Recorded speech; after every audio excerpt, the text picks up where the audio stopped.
Chapter 1. It turns out my father is so remarkable. In the Tianqian continent, within the estate of the Zhou royal family, there was an unusual air of festivity today, brimming with joy. It was the comingafage ceremony for the heir apparent of the Zhou royal family. The Zhou king was one of the 5 prominent princes of the great Zhou dynasty, renowned far and wide. Thus many had come to extend their congratulations. Let the music play on, and the dance continue. In the rear courtyard, a young lad lounged languidly on a wooden chair, admiring the maidens as they danced.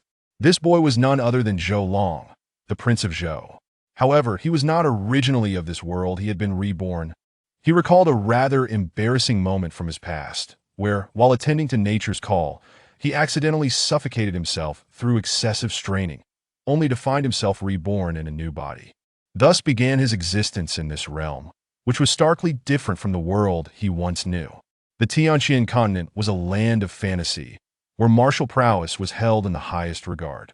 Those of formidable strength could move mountains and part rivers with a single strike, even gazing down upon the masses as though they were deities. Upon his rebirth, Zhou Long harbored grand ambitions, yearning to become a master of the martial arts and roam freely in this world. Unfortunately, he was born with a frail constitution, and his veins were unlike those of ordinary beings, leading him to stagnate at the body refinement stage. This stage was merely the realm of common martial artists, with higher tiers such as Qi refinement, postnatal, innate master, celestial being, earthly immortal, heavenly palace, royalty, and sage beyond it. Only upon reaching the Qi refinement stage could one truly be considered a cultivator, as it was only then that one could gather Qi. Yet, despite his relentless efforts to cultivate, Zhou Long found himself unable to progress, ultimately resigning himself to the life of a wastrel. "Your Highness!" At that moment, a young maid rushed over in a flurry. "Your Highness, trouble is afoot." Zhou Long, who had been enjoying the spectacle of the dancers, felt his mood dampened by the interruption. "What is it?"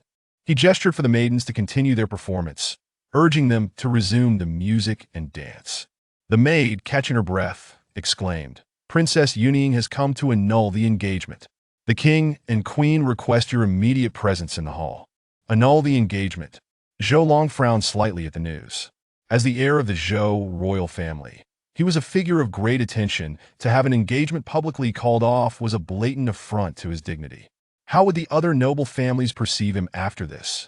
Am I truly so weak? With a resigned sigh, Zhou Long composed himself and made his way to the grand hall.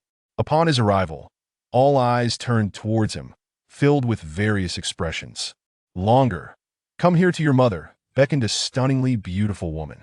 This was none other than his mother, Princess Ling Long of the Zhou royal family. Zhou Long nodded, first bowing to his father before approaching his mother with a beaming smile. Having known a life devoid of parental love in his previous existence, he cherished the warmth of family in this life, naturally growing close to his mother. This scene elicited a wave of headshakes among the onlookers. How could the illustrious Zhou king have produced such a disappointing offspring? Enough of this. Longer. I must ask you, how do you feel about Princess Yuning seeking to dissolve your engagement? Ling Long inquired with a tone of affectionate indulgence, as if it were a trivial matter. The Zhou king appeared equally unfazed, treating the incident with a sense of nonchalance. Only then did Zhou Long notice 2 individuals standing ahead.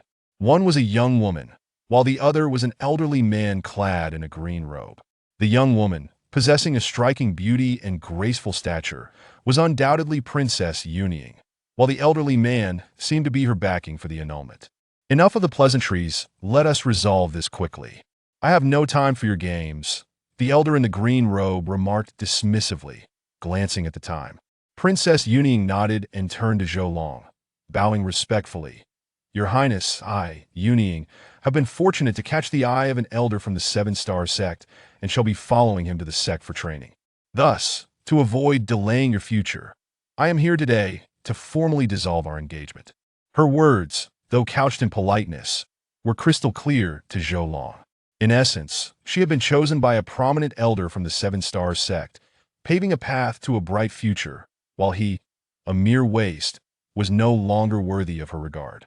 At that moment, Zhou Long felt an urge to exclaim the classic phrase, "Do not underestimate the youth for their poverty." However, he restrained himself, given his current abilities. He would only be met with scorn and derision. With a cold voice, Zhou Long questioned, "Princess Yuning, your brazen approach to annulling our engagement today seems rather inconsiderate of the dignity of the Zhou royal family." Upon hearing this, Yuning expressed her apologies once more. "I did not consider the implications. I hope the king and queen can forgive me." The omission of the title Your Highness in her address was telling, revealing her disdain for Zhou Long. One could hardly blame her. She possessed the true body of the profound Yin and had reached the innate stage by the age of 16, while he would likely never attain such heights in his lifetime. Given such a disparity, how could she ever regard him as a suitable match? Then, Yuning produced a pristine white jade vial from her storage ring. "Today, I recognize my many offenses. Within this vial are 3 supreme spirit-gathering pills as compensation. I hope these may assist Your Highness in breaking through to the Qi refinement stage soon." Before Zhou Long could respond, the Zhou king interjected, "By the orders of parents and the words of matchmakers, if you wish to annul the engagement, have your parents come." With that, his gaze turned icy, clearly displeased with her actions. Yuning, taken aback, hesitated, but the elderly man in the green robe appeared impatient. "Enough of this nonsense. I have made my position clear. You are the Zhou king, correct? Today, you must annul the engagement, or I shall make you regret it. Furthermore, how could your son, such a waste, ever be worthy of a disciple of my 7-star sect?" However, before he could finish his sentence, the Zhou king closed the distance in an instant and struck him across the face. "Old fool, do you seek death? You dare to strike me?" The elder's eyes widened in disbelief, mirroring the astonishment of the gathered crowd. No one had anticipated the Zhou king would act so abruptly, and the entire sequence unfolded so swiftly that even the elder, a martial master, could scarcely react. Smack! "And what if I do?" The Zhou king delivered another resounding slap. "I will kill you." The elder, now furious, unleashed a powerful aura, his presence exuding terror. Yet, smack! Another slap sent the elder spinning in a full 360 degrees, blood streaming from his orifices, collapsing lifelessly to the floor. The scene rendered the atmosphere thick with tension, and silence fell over the assembly. "Elder!" Yuning's anguished cry shattered the stillness, and as realization dawned upon the guests, shock rippled through the crowd. A venerable elder of the 7-star sect had been slain. Zhou Long stood there, utterly bewildered by the unfolding events. His father was this domineering? Remarkable. Chapter 2. The Supreme Divine Clan. "Get out! Leave our Zhou family." The Zhou king glared coldly at Yuning, his eyes radiating an overwhelming aura of murderous intent. Upon witnessing this, fear gripped Yuning. She had no time to ponder. She hurriedly sought to escape, terrified of sharing the same fate as the elder. "Wait! Take that dead old man with you. Furthermore, from this day forth, the engagement between Yuning and my Zhou family is completely annulled. You shall have no further ties with us." With that proclamation, the Zhou king audibly tore up the engagement contract, leaving Yuning visibly mortified. Yet, she dared not linger, channeling her energy to flee as though for her life. Seeing this unfold, the guests wasted no time in excusing themselves, eager to depart the scene. Once the crowd had dispersed, Zhou Long finally grasped the gravity of the situation. "Father, you've stepped into dangerous territory. That old man was not an ordinary individual. He was an elder of the 7-star sect, a person whom even the royal family would not dare provoke. You have just killed him outright." Zhou Long exclaimed anxiously. It was crucial to understand that the 7-star sect was a dominant force in the realm. Having slain an elder would invite relentless pursuit from all corners. "It's nothing, just a minor sect," the Zhou king replied casually, as if this matter were of little significance. Zhou Long was left in disbelief. When had his father become such a braggart? "Son, there is something we have concealed for a long time. Now that the time is ripe, it is time to be honest with you." The Zhou king's expression turned serious as he gazed intently at Zhou Long. Zhou Long was taken aback. His mind raced with possibilities. Could it be that he was not of their bloodline? However, the words that followed from the Zhou king left him utterly stunned. Actually, your mother and I are not natives of the Tianxin continent. We hail from the primordial ancient realm of the vast world. I am the young master of the primordial ancient realms clan, while your mother is Lady Murong Linglong of the Murong family. The Zhou king spoke earnestly, delivering an eloquent monologue, while Zhou Long stood agape, overwhelmed with incredulity. He felt as though he had transformed from a beggar scrounging for scraps into a celestial being in an instant. This sensation was simply beyond comprehension. He even began to suspect that his father was spinning a tale to deceive him. Noticing Zhou Long's bewildered expression, the Zhou king rolled his eyes. I am not lying to you, as he spoke. He gently tapped Zhou Long's forehead with his finger, and in an instant, a torrent of information surged into his mind. Insights into the Taichu ancient realm, the martial clan, and the Murong family, as well as various cultivation techniques, all flooded his consciousness. Even the reason why the three of them had come to the Tianxian continent became clear. Ah, I see now. Upon absorbing the information, Zhou Long experienced a moment of enlightenment. In essence, it revealed that his family upheld a tradition. Every prodigious descendant of the main lineage must undergo a family trial. Only upon completing this trial could they return to their clan. As the young master, Zhou Long was, of course, no exception. However, his circumstances were somewhat unique. His bloodline was extraordinarily potent, and upon his birth, a transformation in the heavens and earth occurred. A bolt of lightning struck Zhou Wang, awakening the ancient imperial bloodline of the martial clan within him. This astonishing event left all the elders of the martial clan in awe, their hearts filled with joy for this heaven-sent genius. To cultivate an unparalleled powerhouse, the elders employed bloodline secret arts, using their own life essence to refine countless rare heavenly materials, thereby enhancing the purity of his bloodline. Yet, as Zhou Long was still a child at the time, he was unable to withstand such power, necessitating the establishment of a 9-layer seal. Now, as he grew older, these seals began to unravel one by one. After digesting the myriad of information, Zhou Long finally grasped the situation, tears of emotion welling in his heart. After enduring such hardships for so many years, I truly possess the bearing of an emperor. At that moment, Zhou Wang cast a barrier beneath his feet. My son, I shall now lift the first layer of your seal. Once it is lifted, you may officially commence your cultivation. Very well. Zhou Long smiled, having longed to cultivate, though his physical condition had previously hindered him. Now that the opportunity had arisen, how could he possibly let it slip away? 30 years in the East, 30 years in the West. Do not underestimate the youth in their poverty. Subsequently, Zhou Wang placed his hand upon Zhou Long's shoulder. Boom! In an instant, Zhou Long felt an inexhaustible force surge within him. He sensed his entire bodis meridians and vital energy surging wildly, as if something within him was on the verge of breaking free. Ah! Zhou Long let out a furious roar, his voice echoing throughout the surroundings, shaking the very walls thrice with the force of his cry. At that moment, he felt every inch of his flesh and blood, every cell ablaze with fervor, his senses heightened to an extraordinary degree. Even his skin radiated an unusual warmth.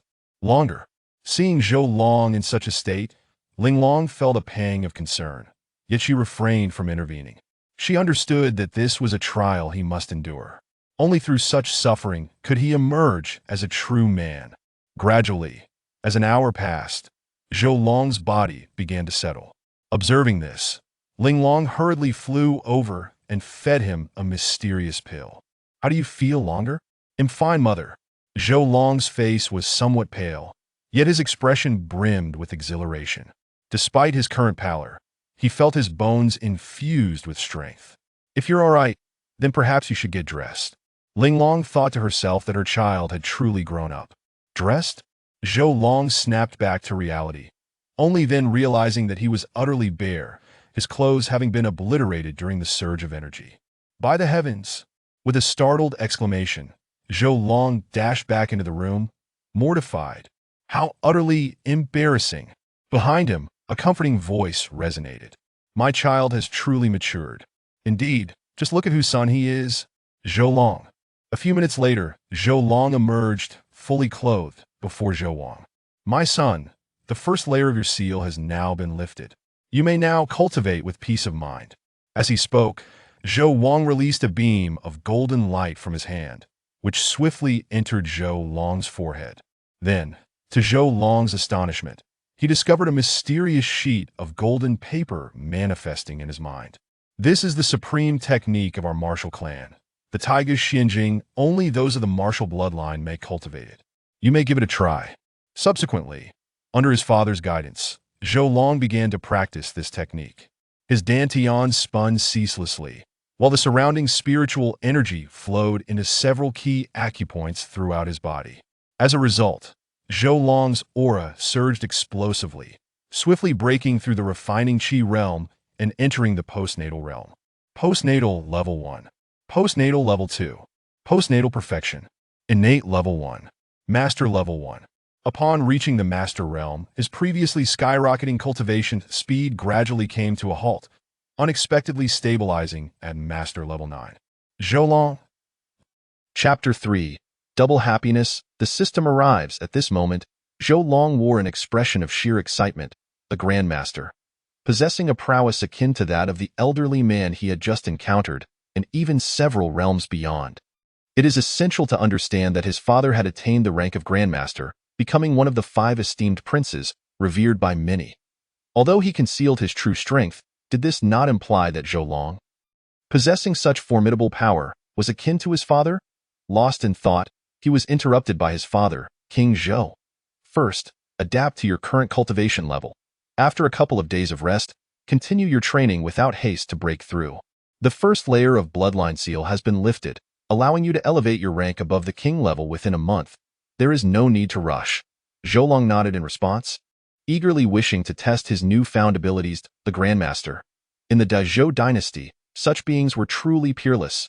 He felt invincible. After a brief display of his skills, King Zhou spoke solemnly. Son, now that you have embarked on your training, it is time for us to depart. Zhou Long nodded, having understood the reason behind his father's decision to leave. Namely, the family trial regulations. Point 1 could not rely on family influence, but had to grow through personal strength, honing one's mindset and will in the process. Only then could one become a true descendant of the martial clan. Subsequently, King Zhou handed him 2 jade tokens, one golden and the other azure. The golden token contains 3 protective strikes from your father, capable of shielding you from 3 calamities. The azure token symbolizes your noble lineage. Shatter it, and you shall be brought back.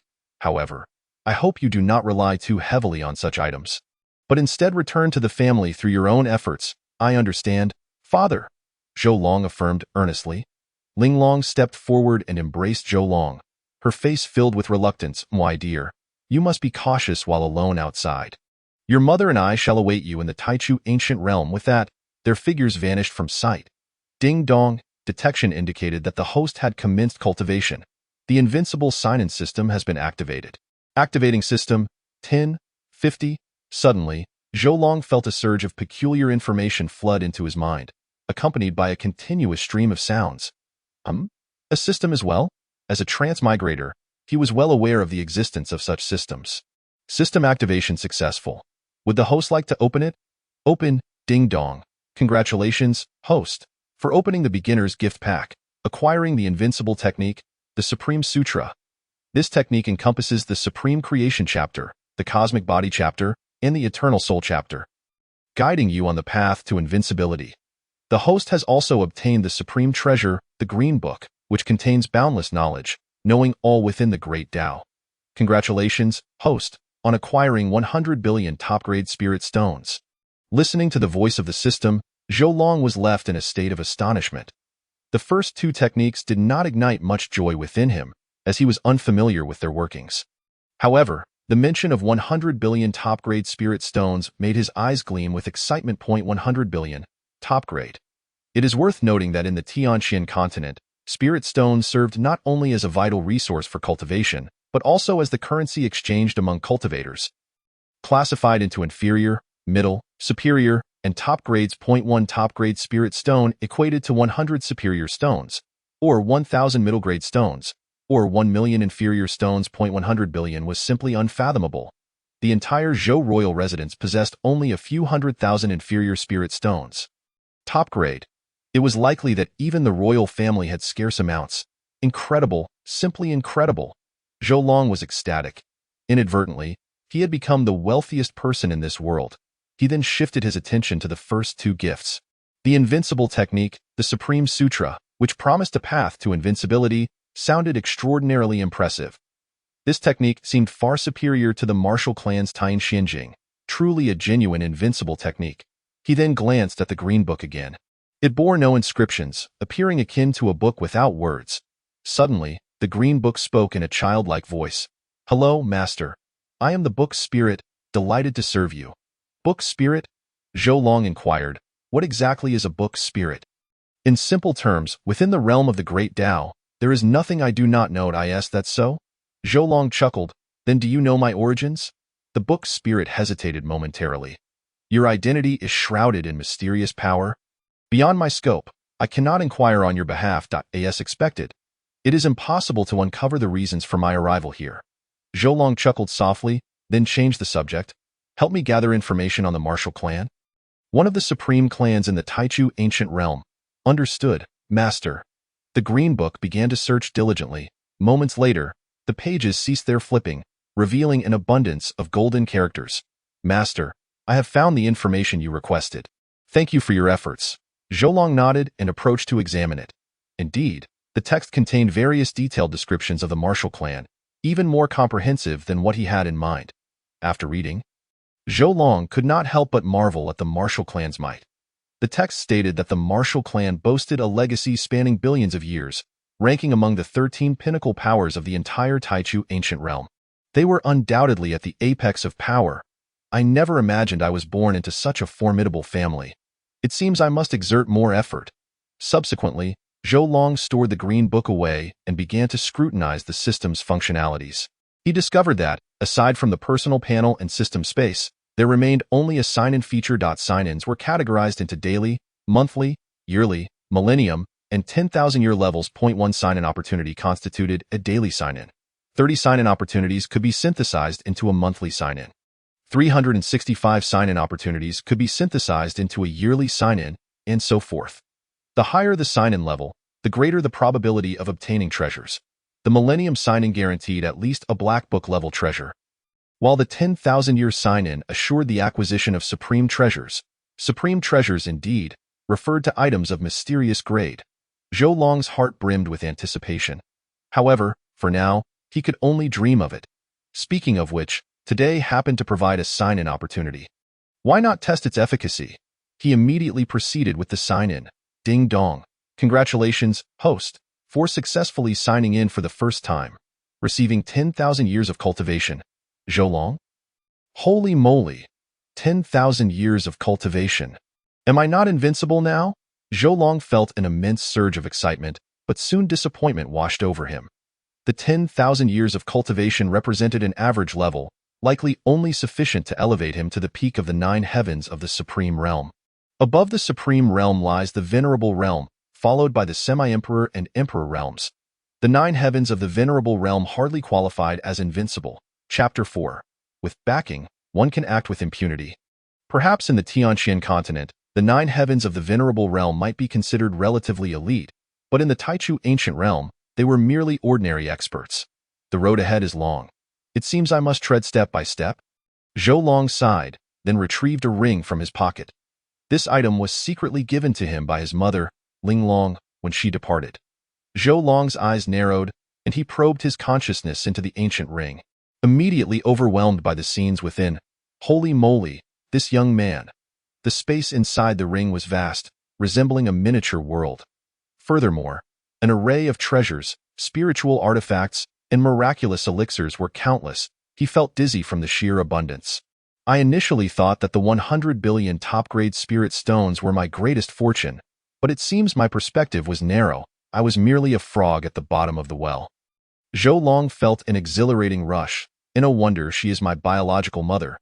The gifts are truly remarkable. He finally grasped the feeling of overnight wealth, which made him momentarily giddy. However, he swiftly returned to his senses. Despite the plethora of treasures, if his strength did not increase, what use would they be?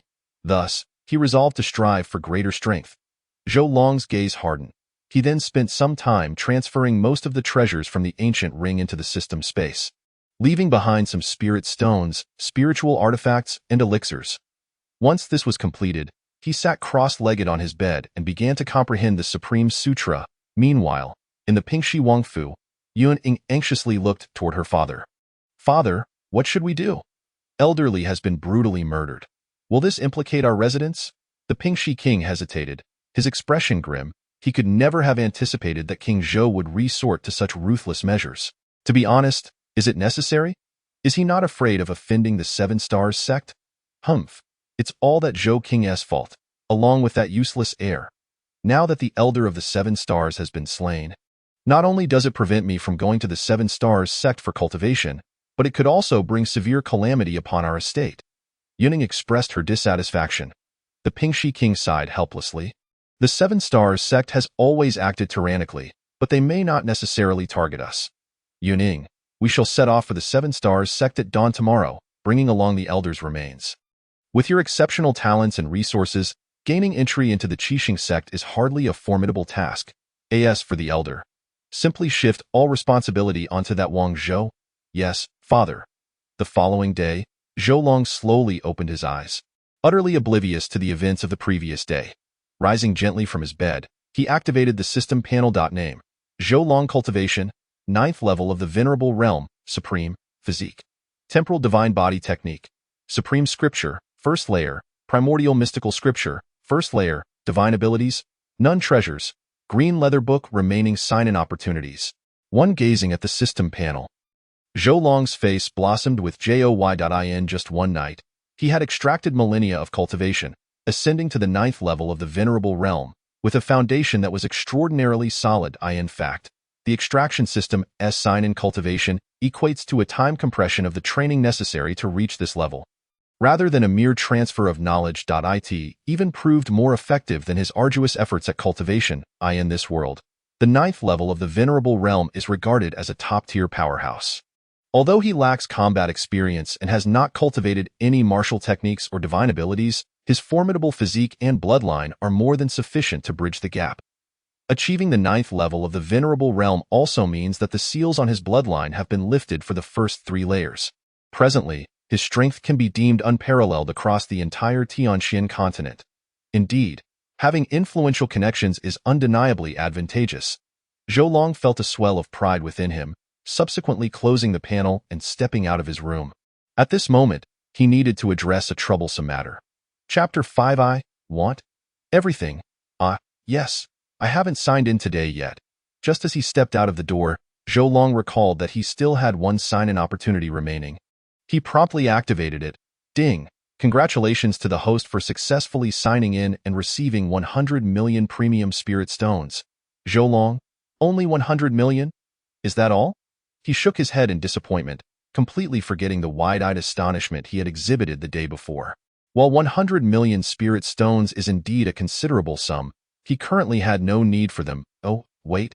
It seems he lacks nothing at present. Your Highness, you are awake. At that moment, a young scholar hurried over. Zhou Long cast a glance at him. He recognized this young scholar as Zi Jing. The two had grown up together, forging a bond that was anything but ordinary. Well, 7th level of Qi refinement. Average aptitude, but that's of no concern. With proper nurturing, he can still become formidable. After all, money can build a top-notch expert. After a moment's contemplation, Zhou Long instructed, Zi Jing, please inform everyone in the Wang residence to gather. Yes, soon. All the guards of the Wang residence assembled in the front courtyard, totaling over 100 individuals. Many whispered among themselves, as the events of the previous day had already spread, unsettling their hearts. Cough, cough. Zhou Long cleared his throat, and the crowd fell silent instantly. He spoke in a deep voice. I believe you are all aware that the Wang residence has offended the Qixing sect, and a calamity is imminent. Those who wish to leave may step to the left. I will still provide your wages as usual, after which you may go freely. Likewise, those willing to stand by my side in life and death may position themselves on my left. I assure you, as long as the Wang residence stands, I shall not treat you poorly in the future. this proclamation, the crowd exchanged glances, uncertain of how to decide. After all, if they left, they would have nowhere to eat. Yet, to stay put would undoubtedly invite death. However, it was not long before the first to choose appeared. Zijing, who without hesitation stepped to the right, expressing his willingness to share the fate of the Wang residents. Soon after, others followed suit, though the majority opted to leave. Those willing to remain were barely a tenth of the original number. Zijing ensured they receive their wages, with an additional 2 months' pay for each based on their positions.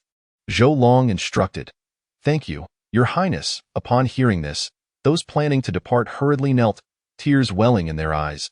They were profoundly touched by Zhou Long's benevolent gesture. Nevertheless, they still chose to leave.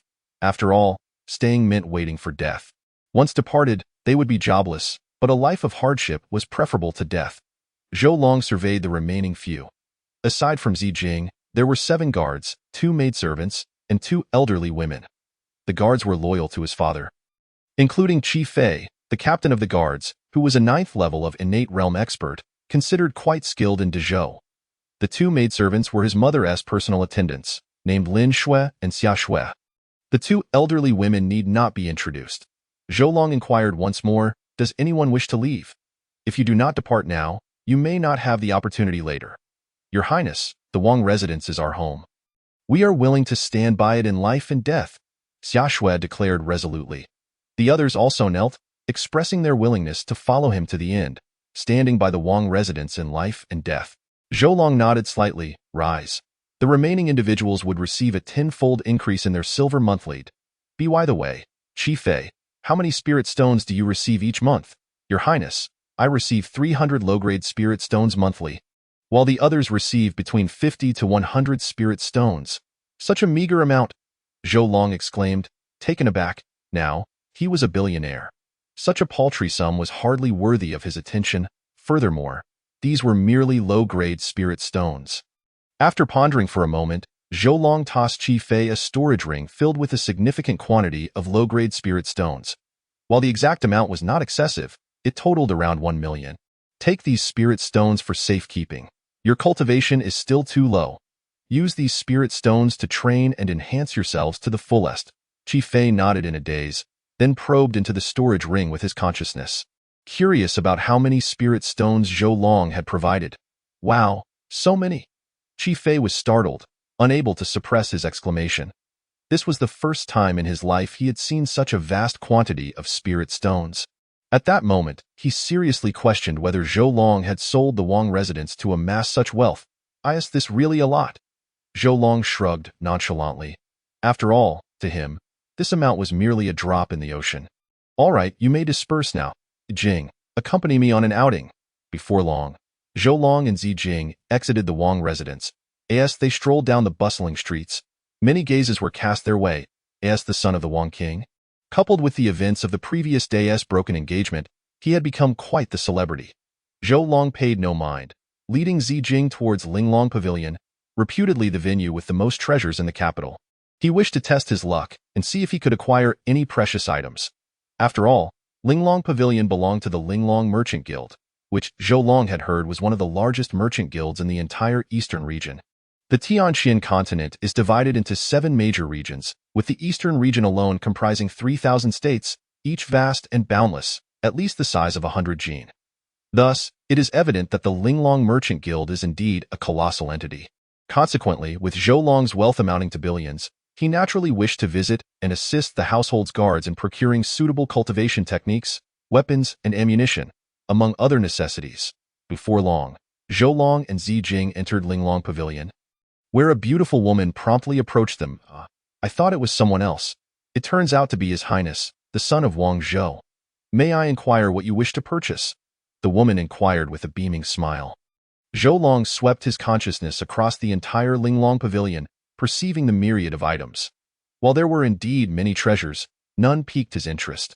After all, he was no longer the same person he once was. Ordinary items held no allure for him. He turned to Zijing, saying, Zijing, feel free to choose whatever you desire. Today, this prince shall cover the bill. Zijing looked at Zhou Long, hesitant to speak. At this moment, he had little desire to shop. The Qixing sect would soon learn of these events, and they would undoubtedly face extermination. Purchasing anything now would be futile. Are you silent because you have no preferences? Or because you have too many favorites and cannot decide? Zhou Long shrugged, dismissing the matter. He then addressed the woman. Please bring forth all the spirit fruits in your store. I shall take them all. What? All of them? The woman was momentarily taken aback, but upon seeing Zhou Long's resolute expression, she hurriedly departed. Approximately 5 minutes later, the woman returned, holding a ring.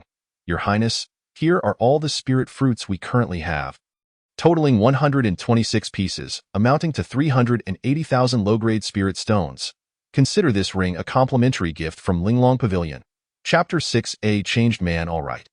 Zhou Long accepted the ring and proceeded to request a batch of pills and techniques, along with a dozen spirit artifacts and treasures.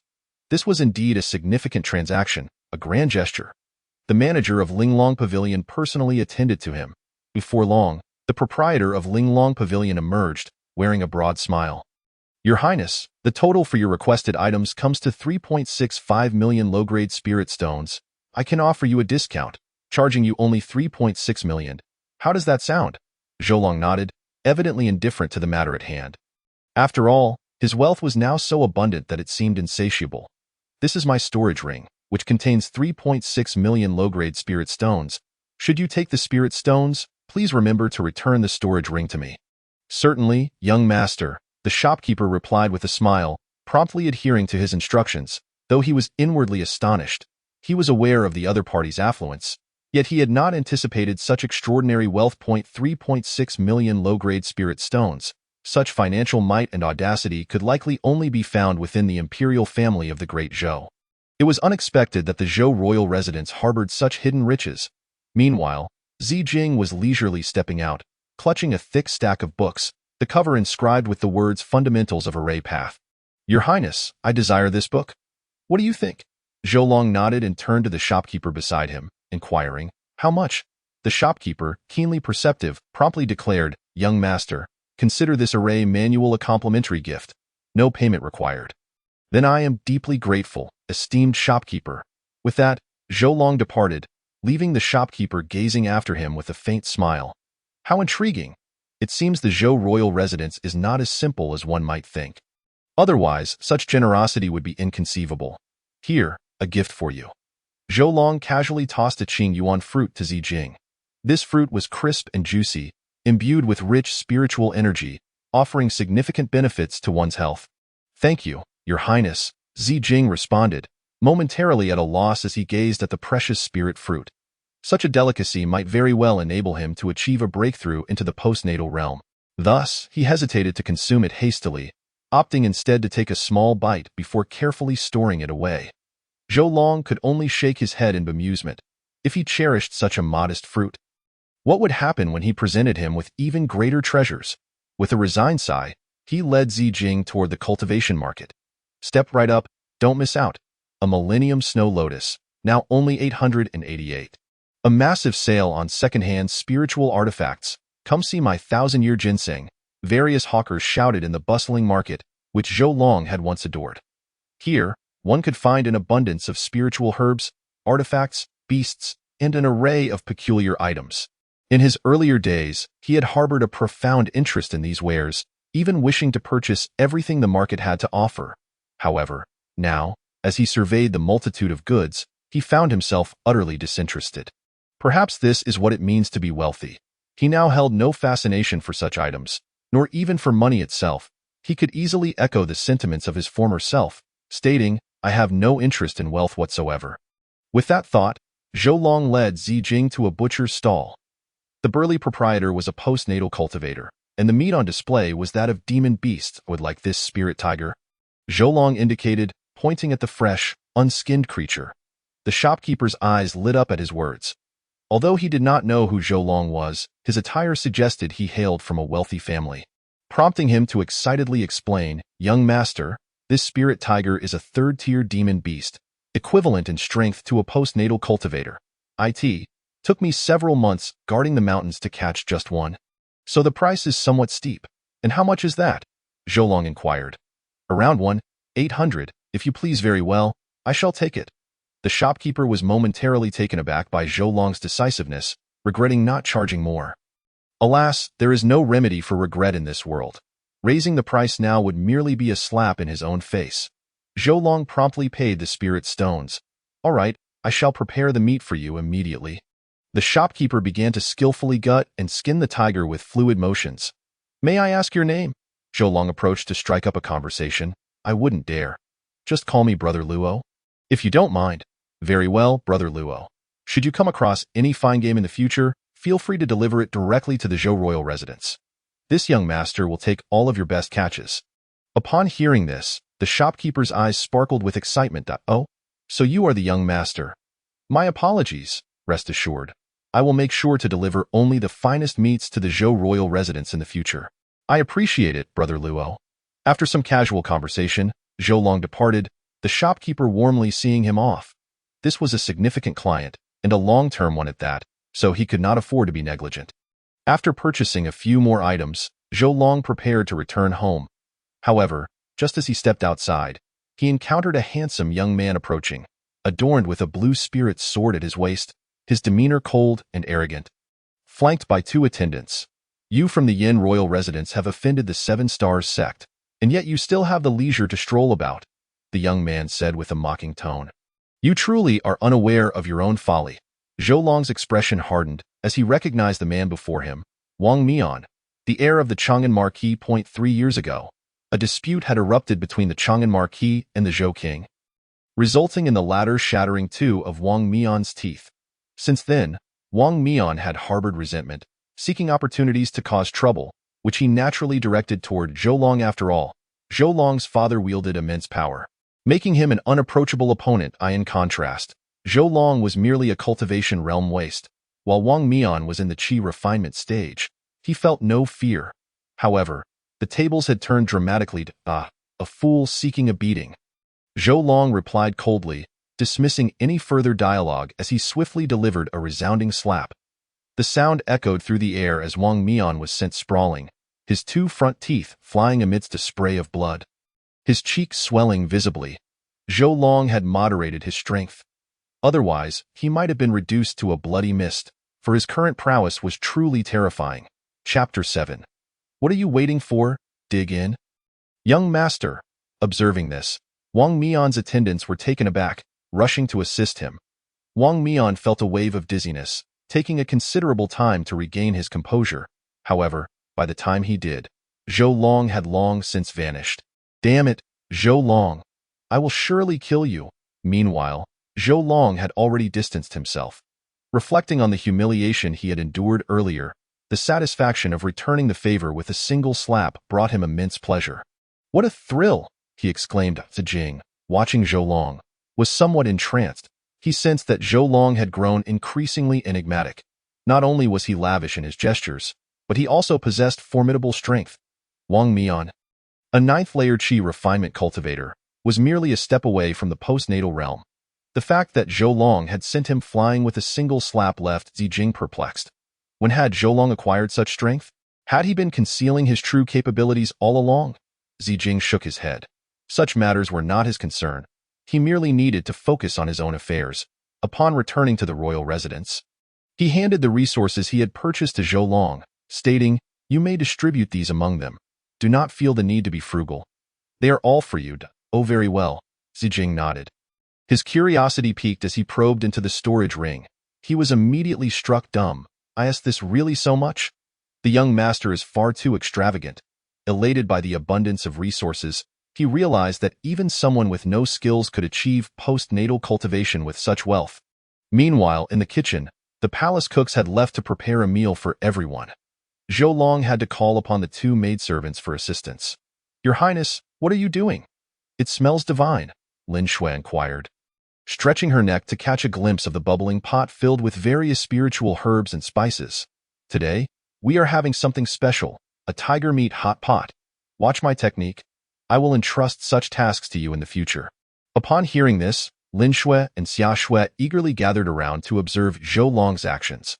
When it comes to hot pot, one must not skimp on the base ingredients, and it is essential to prepare a variety of ingredients.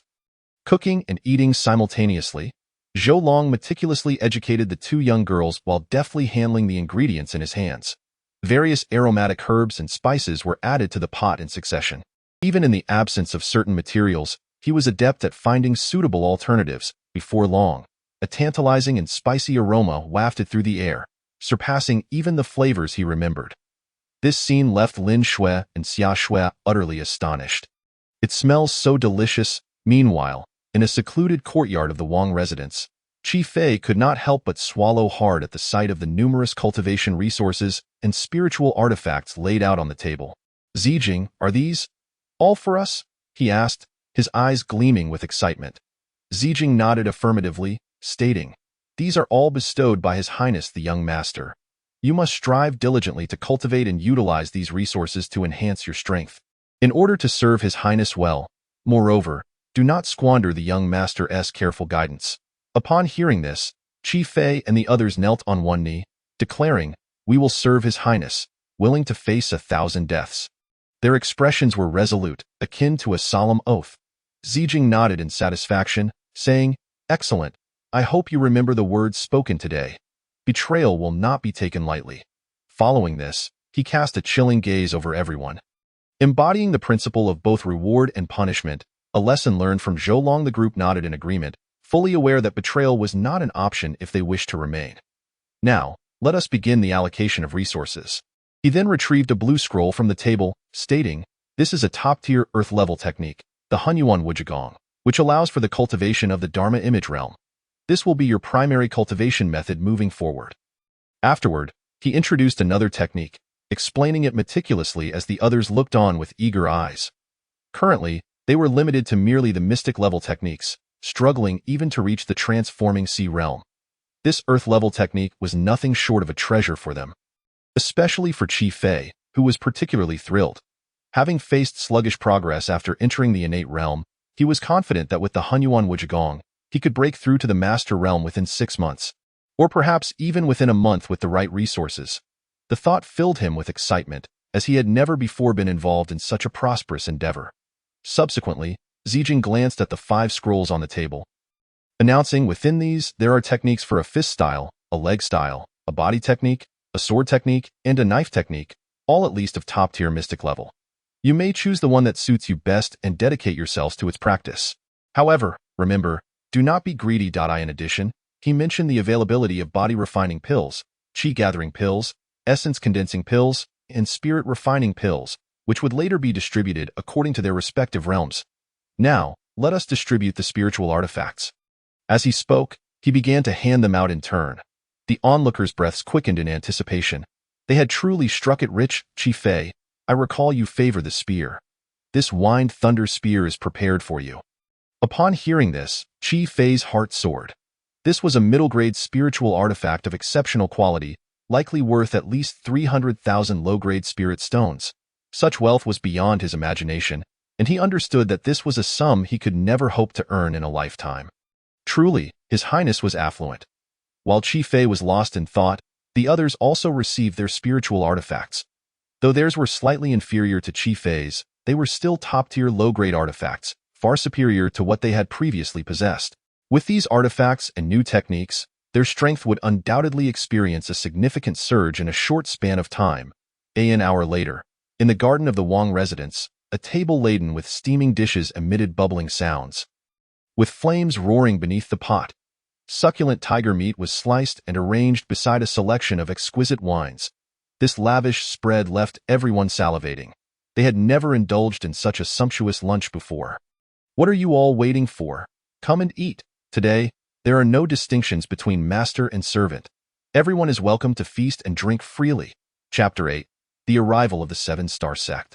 With that, Zhou Long took the initiative and placed a thin slice of tiger meat into the pot, swishing it briefly before dipping it in sauce and savoring the flavor. "Delicious, truly delightful," he exclaimed. Marveling at the perfection of the tiger meat he had purchased, he then encouraged the hesitant guests. "What are you all hesitating for? Come and eat." Seeing this, the others exchanged glances and approached, yet no one dared to pick up their chopsticks. As the ingrained notion of hierarchy held them back, "Eat," Zhou Long urged once more, prompting them to finally begin their meal. albeit still with a sense of restraint. Forget it. Why not join the others over there? He suggested, and they felt a wave of relief wash over them. Thank you, Your Highness. What a delightful aroma. What is this? At that moment, a voice called from the garden entrance point. Two young men strolled in. One tall and one short, one lean and the other stout.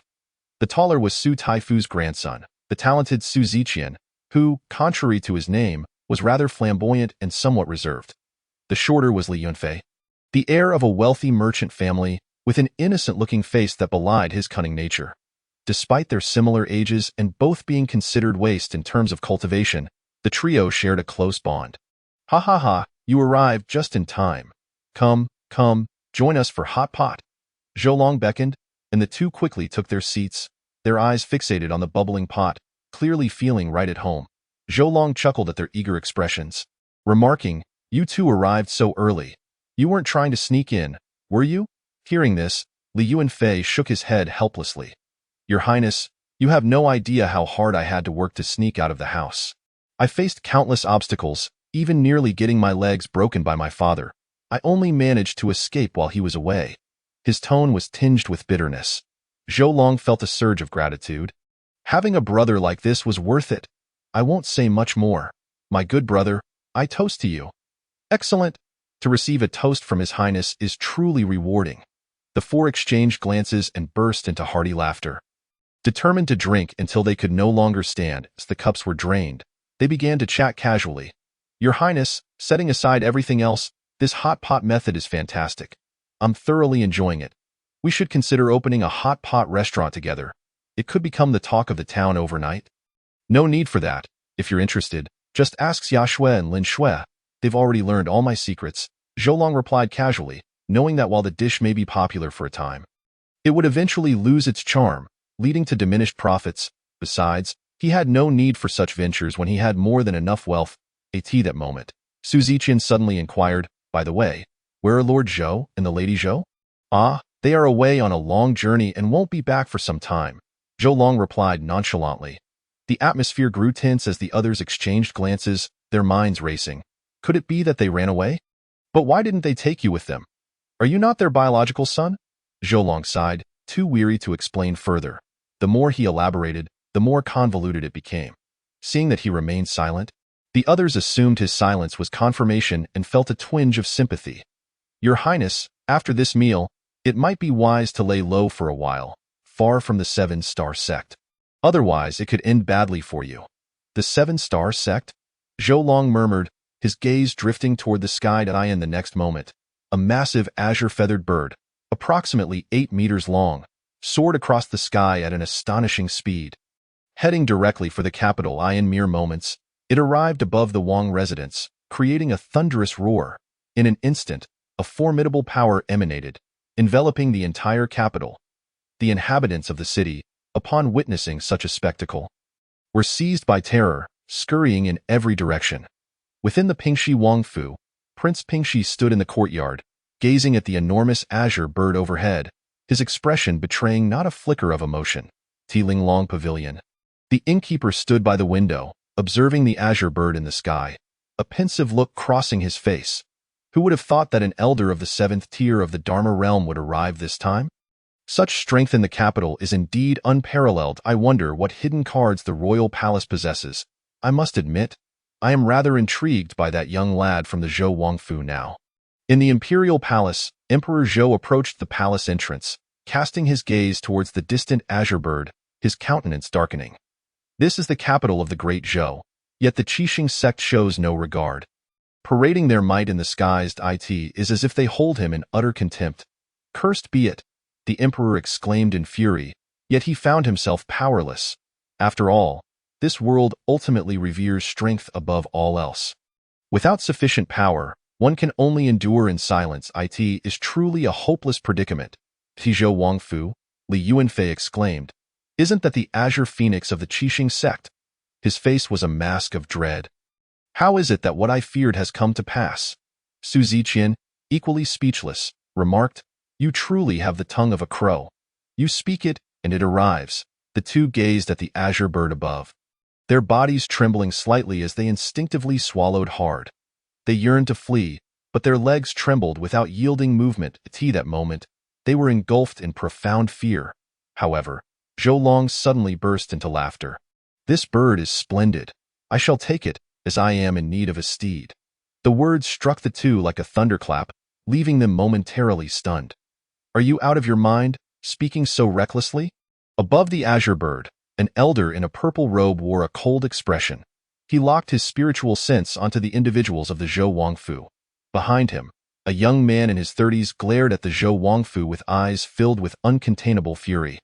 "Elder, I wish to personally slay the members of the Zhou Wangfu. Only then can I avenge my father. I implore the elder to grant me this wish." The elder nodded slightly in acknowledgement. "This is indeed your affair. If you can resolve it yourself, that would be best." He then surveyed Zhou Long below, only to find him unperturbed, continuing to feast heartily. This scene left him somewhat astonished. "Where is the Zhou king? Come forth and meet your demise." The voice reverberated throughout the capital like thunder. Upon hearing this declaration, the onlookers could not help but sigh. It appears the Zhou Wangfu is surely doomed this time. Even the royal family members, witnessing this scene, retreated to a safe distance. For if they were not doomed, who would be? They deserve it. This is the consequence of failing to recognize their own limitations. Surrounding individuals engaged in fervent discussions, convinced that the Zhou Wangfu would soon be reduced to ashes. Yet, at that moment, an immensely large hand materialized, instantly grasping both individuals before they could react. The sudden appearance of the colossal hand left everyone present momentarily speechless. "What is this? How did such a massive hand appear?" They marveled. "It is truly enormous." At Zhou Wangfu, the onlookers were left dumbfounded. The earlier scene had been orchestrated by Zhou Long himself. He merely extended his hand, and the seemingly materialized hand seized the two effortlessly. With a resounding crash, both were unceremoniously thrown to the ground. Zhou Long advanced slowly, a terrifying aura enveloping them. "You? How can you possess such strength?" The elder's hair was disheveled, his demeanor utterly disarrayed. That moment, disbelief clouded his features, as though he were caught in a dream. He felt Zhou Long's aura akin to that of the depths of hell, a force rivaling that of the most powerful ancestor of the Qixing sect, Yu Heng. Such a formidable individual seemed capable of obliterating him with but a thought. The sheer magnitude of this power was indeed terrifying. Zhou Long turned his gaze towards the young man behind the elder. "What relation do you have to the previous elderly?" The young man, unable to muster a reply, remained seething with resentment. Sensing this, the elder interjected hastily, "Senior, this individual is the son of Elderly. He has come here seeking vengeance in a mere exchange." The elder betrayed the young man. After all, Elderly had merely been an outer sect elder, a quintessential petty individual. Yet, this was understandable, as Li Long's strength was extraordinary. Had he persisted in his bravado, he might have been reduced to a mist of blood. Had he known this, he would never have come. The elder's mind was consumed with thoughts of loathing for the two. By heavens, how could they provoke such a formidable being? They are truly cursed. Is that so? Zhou Long chuckled. "You might as well return to seek your father. Since you have come, let me send you off to reunite." Before the young man could react, Zhou Long struck him with a single palm. Instantly, he was reduced to a mist of blood. This spectacle left the elder watching in sheer terror. Quickly! It was too swift. He could scarcely comprehend how Zhou Long had executed his move. Zhou Long gazed at his hand, murmuring to himself, "I clearly held back just now. How could he have been killed with a mere slap?" He had initially intended to toy with him a bit longer. By the heavens, what has become of the heir I once knew? This is astonishing. Li Yuanfei expressed his shock, while Su Ziqian stared in disbelief at Zhou Long. The members of the Wangfu gazed at him with admiration. However, Qi Fei and others appeared somewhat perplexed. He recalled that the heir was merely at the body refinement stage. How could he exhibit such prowess today? "Senior, please spare my life. I was unaware of these matters. I was misled by them. Please forgive my ignorance and spare me." The elder hastily bowed in apology, his eyes now wide with sincerity, a stark contrast to his previous haughty demeanor. Zhou Long remarked, "I preferred your earlier defiant attitude." The elder, upon hearing this, was at a loss for tears. Had he known the man before him was so formidable, he would never have dared to act so arrogantly. Nevertheless, let me ask you, is this azure bird your pet? Zhou Long inquired, unable to restrain his curiosity. The moment the question was posed, the elder's expression darkened, and a grave aura emanated from him. The azure bird was his most loyal companion. Having followed him for nearly 20 years, dearer than kin, with this thought, he slowly rose. Observing this, Zhou Long prepared to raise his hand. However, Senior, should my azure bird be fortunate enough to follow you, it would be her blessing. If you desire, I am willing to bestow her upon you. With that, he promptly dissolved the spirit pet contract, looking at Zhou Long with a forced smile, although his heart was already in despair. My azure bird, oh my azure bird. Zhou Long paid little mind to the elder's turmoil and began to scrutinize the azure bird. Not bad. I quite like this pet of yours. Seeing your devotion, I might consider sparing your life. Upon hearing this, the elder exhaled a sigh of relief. Regardless of the circumstances, he had salvaged a small measure of his life. After all, as long as he lived, there was hope for the future. Zhou Long once again turned his attention to the azure bird. He had to admit, this spirit pet was exceptionally impressive. Both its appearance and other attributes pleased him greatly. However, the azure bird gazed at Zhou Long with a hint of feared it.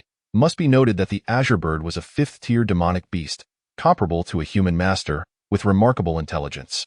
Zhou Long, however, was unconcerned. It was natural for it to feel fear now, but once it became his companion, it would regard him with the reverence one holds for a deity.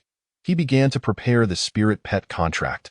With a thunderous roar, azure runes began to shimmer, gradually forming a formation below 0.2 droplets of blood merged into the heads of the azure bird and Zhou Long's forehead. Then, a peculiar sensation coursed through Li Long's body.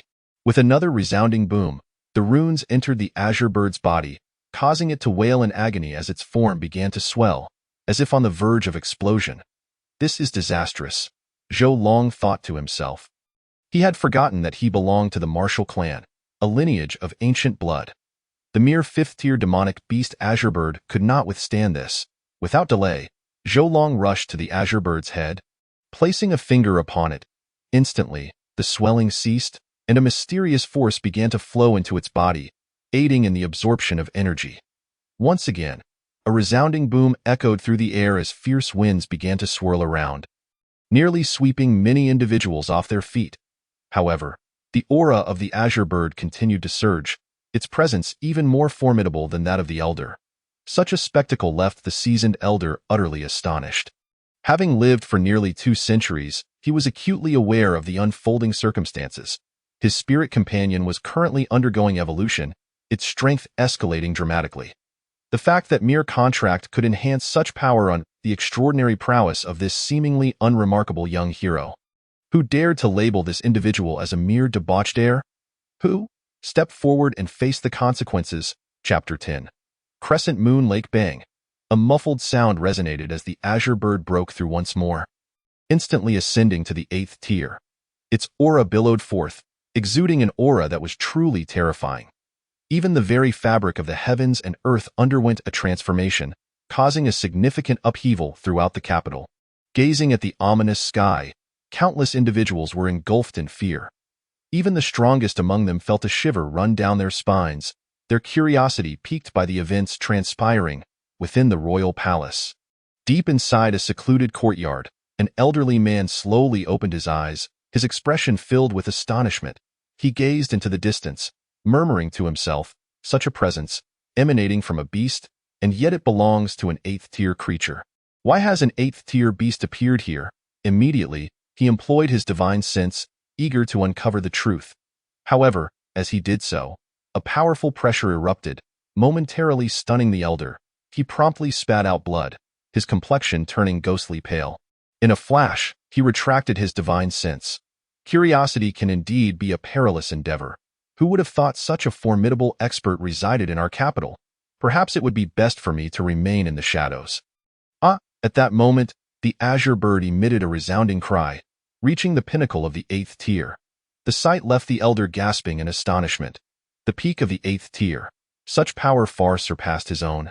A mere flick of its wrist could spell his demise, rivaling a being from the 9th level of the Celestial Palace. It was truly unexpected that this young hero possessed such strength. If he does not mind, I would willingly serve as a slave. The elder's thoughts raced. After all, if a mere contract could yield such power, becoming a slave would undoubtedly enhance his own strength. Master. Just then, the azure bird astonishingly spoke, approaching Zhou Long and nuzzling against him. Its voice was clear and youthful, reminiscent of a child's. Zhou Long gently patted its head and replied, "Be good and wait here for me. I have matters to attend to, but I shall return swiftly, Daimon. Rest assured. Master, I will be very obedient," the azure bird earnestly assured him. Witnessing a beast capable of speech, the onlookers exchanged incredulous glances. A talking beast. How remarkable! Do not just stand there. Seize the moment and indulge while it is still warm. It will lose its allure once it cools down. Zhou Long urged them before departing with the elder. Leaving behind a bewildered crowd, they exchanged confused looks, each mirroring the other's bewilderment. What a mess! Given the current situation, who has the appetite to eat? They were on the verge of being terrified out of their wits. They began to speculate. What do you think the heir is up to now? I suspect he has gone to the Seven Stars sect, for they have instigated trouble, and he would never simply let it go. Indeed, that seems plausible. Isn't that perilous? Perilous? Our heir has always been astute. There must be a strategy in place for this endeavor. Enough chatter. The heir has instructed us to continue drinking. Let us drink, indeed. Let the festivities resume. With that, they resumed their revelry. On another front, in Yunnan Prefecture, the Lingwu mountain range was abundant in resources and teeming with beasts, home to 10 sects of varying sizes, with the Seven Stars sect being one among them.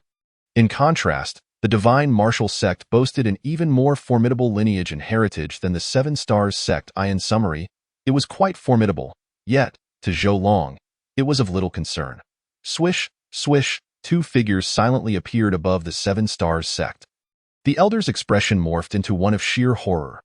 The distance from Dezhou to the Seven Stars sect was at least 80,000 miles, and he had arrived in an instant? Is this something a mere mortal can achieve?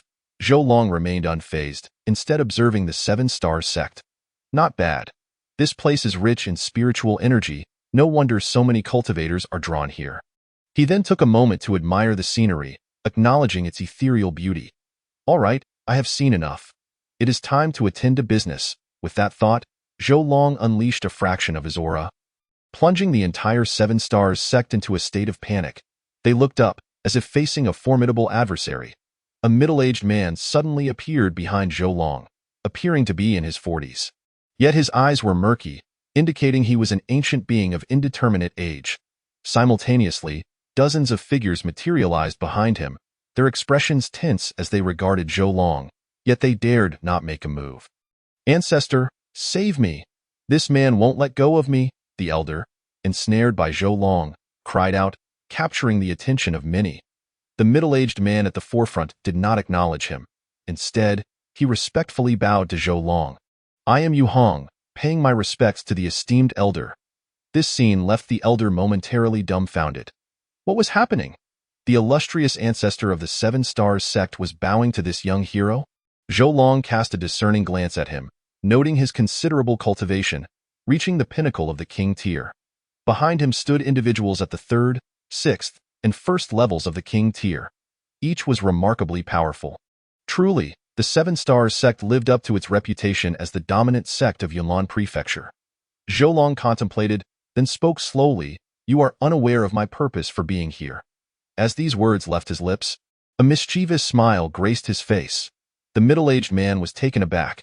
He had been secretly communicating with the elder through a secret method, and judging by the elder's expression, he realized he had been detected. At this moment, he understood the gravity of the situation, his heart racing in panic. He could never have anticipated that his sect's disciples would embroil them in such a significant predicament. "Esteemed elder, I am aware of this matter. It is my fault, and I sincerely apologize to you." To demonstrate his sincerity, he produced a gift from his robe. As he opened it, an extraordinary fragrance wafted through the air, captivating everyone present. Zhou Long was equally intrigued. "What is this?" He gently lifted his hand, claiming it for himself. The scene left Yu Hong utterly astonished. Before he could realize the anomaly, the precious item was effortlessly seized by Zhou Long. Such strength was beyond the capabilities of ordinary beings. He felt a wave of relief wash over him, grateful that he had not provoked Zhou Long. Otherwise, it would have surely spelled disaster. Esteemed elder. This is a pearl known as Crescent Moon Lake, capable of prolonging life. Consuming it can extend one's lifespan by 900 years, but only those at the king tier can partake. Upon hearing this, Zhou Long nodded slightly. Although this item held little value for him, for the Seven Stars sect, presenting such a treasure was undoubtedly a significant loss. As he had anticipated, Yu Heng's heart was bleeding at this moment. Chapter 11. A breakthrough. Having lived for over 3,000 years, he possessed only this single pearl and had directly given it away. It was a painful realization. However, contemplating the prospect of calming this situation, it was worth the sacrifice. Very well, given your apparent sincerity, I shall spare you for now. With those words, Zhou Long's figure vanished entirely. As they sensed his departure, the members of the Seven Stars sect exhaled deeply. Terrifying, the recent events were overwhelmingly frightening. They genuinely feared that if he were to unleash his wrath, it would spell doom for them all. Yu Heng's voice turned grave. Dispatch orders. Lu Mao has been negligent in discipline. He is to be stripped of his position as sect leader and exiled to Wuliang Cliff for no less than 300 years. Upon hearing this, a middle-aged man clad in a purple robe, who was none other than Lu Mao, the sect leader, changed color. He sighed helplessly. There was no choice. When such a significant incident occurred, someone had to bear the blame. As the current sect leader, he was naturally the one to take responsibility. Ming Shan, you shall temporarily assume the role of acting sect leader. Ming Shan nodded slowly, though his expression revealed no hint of joy. Acting as sect leader was not necessarily a position of honor. Especially in light of a major incident, the first to suffer would invariably be the sect leader. Understood, ancestor. Upon taking office, I will rectify the sect's conduct. Anyone who abuses their power shall face severe penalties, with the lightest punishment being the stripping of their cultivation and expulsion from the sect, while the gravest could entail the annihilation of their entire lineage. Yes, as soon as these words were spoken, a shiver ran through the hearts of the crowd. To annihilate 9 clans. How ruthless! Furthermore, hasten to remember the appearance of that person from earlier and depict it for the disciples, to avoid provoking him again in the future. Understood. At this moment, in the sky above, Zhou Long quietly observed the Seven-Star sect.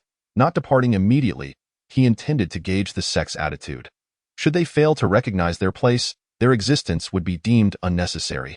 However, this Yu Hong, the ancient ancestor, proved to be quite perceptive. It was no wonder he had survived for several millennia.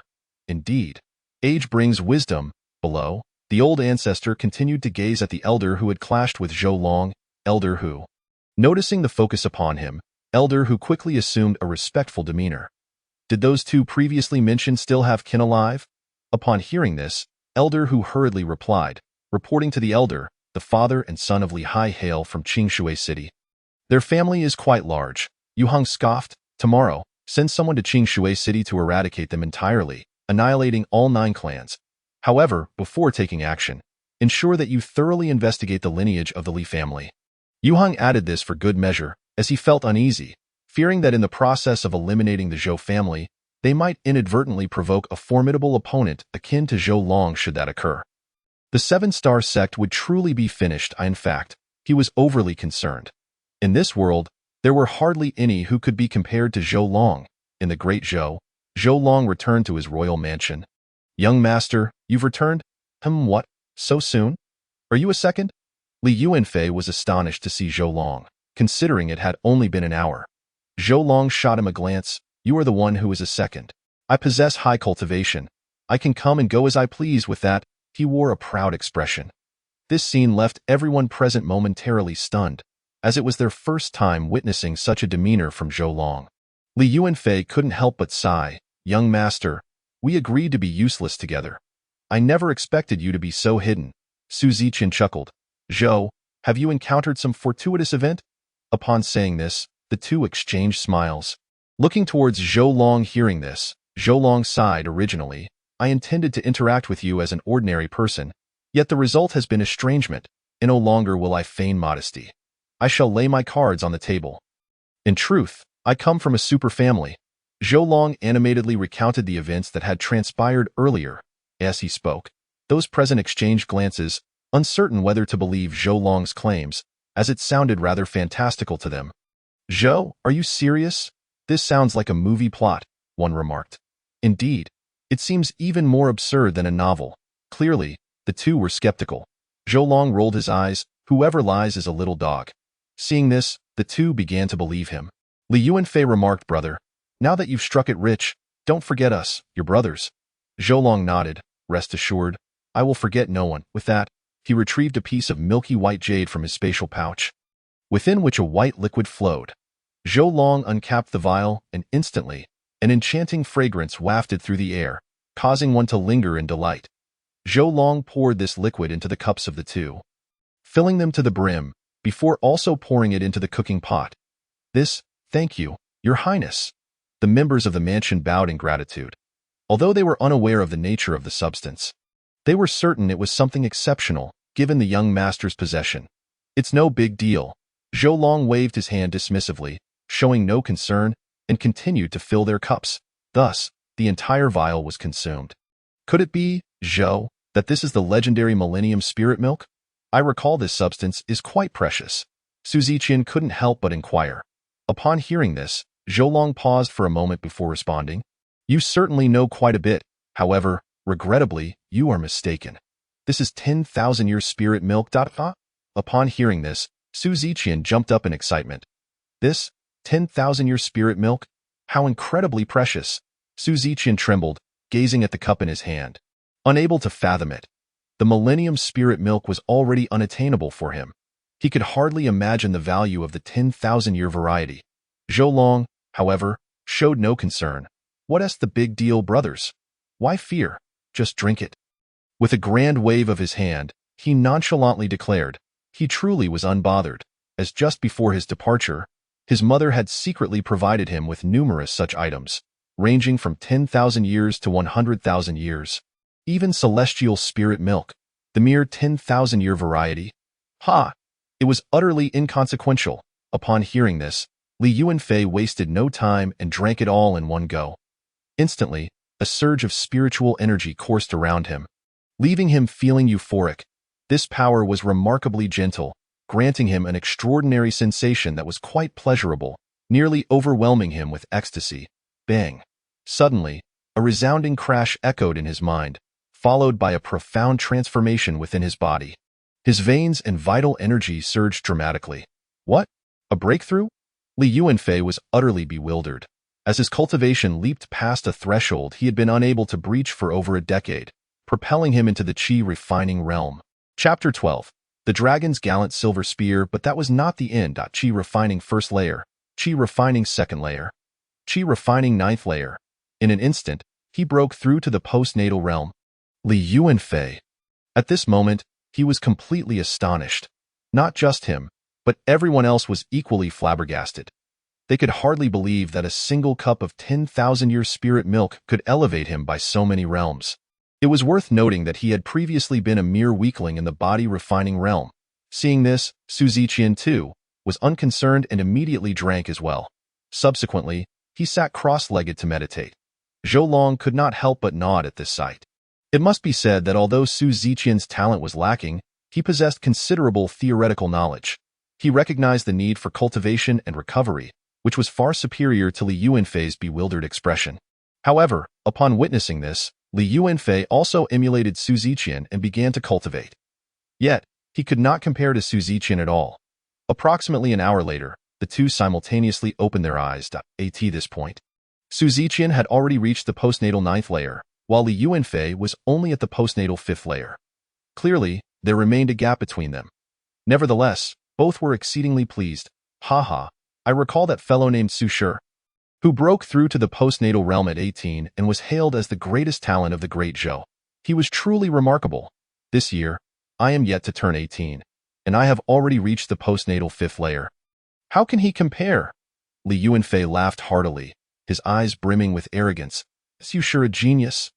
That was merely nonsense. However, after the laughter, he was startled to discover that a foul odor was emanating from his skin. Exceedingly unpleasant.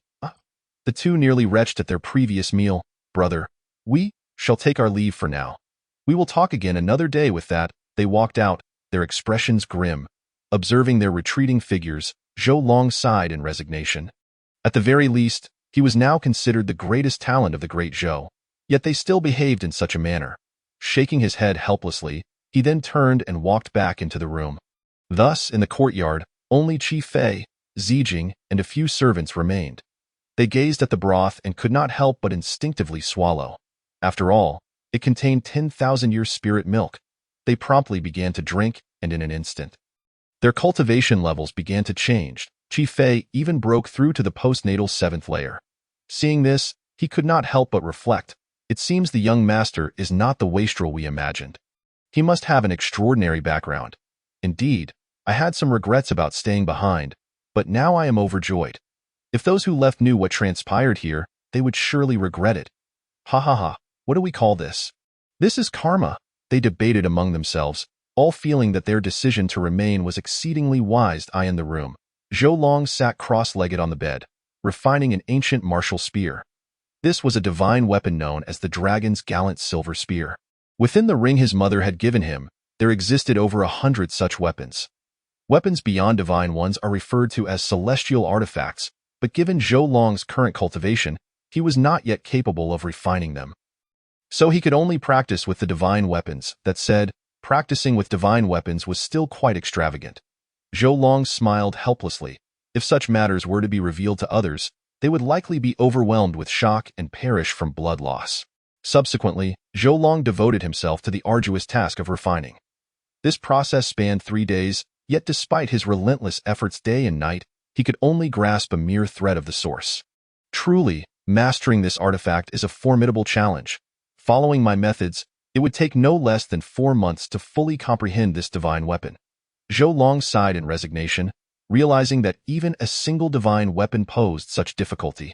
This also hinted at the daunting challenges that future celestial artifacts would present. Nevertheless, he resolved to persevere, casting aside distractions to continue refining the dragon's tooth bright silver spear. Thus, 3 months passed.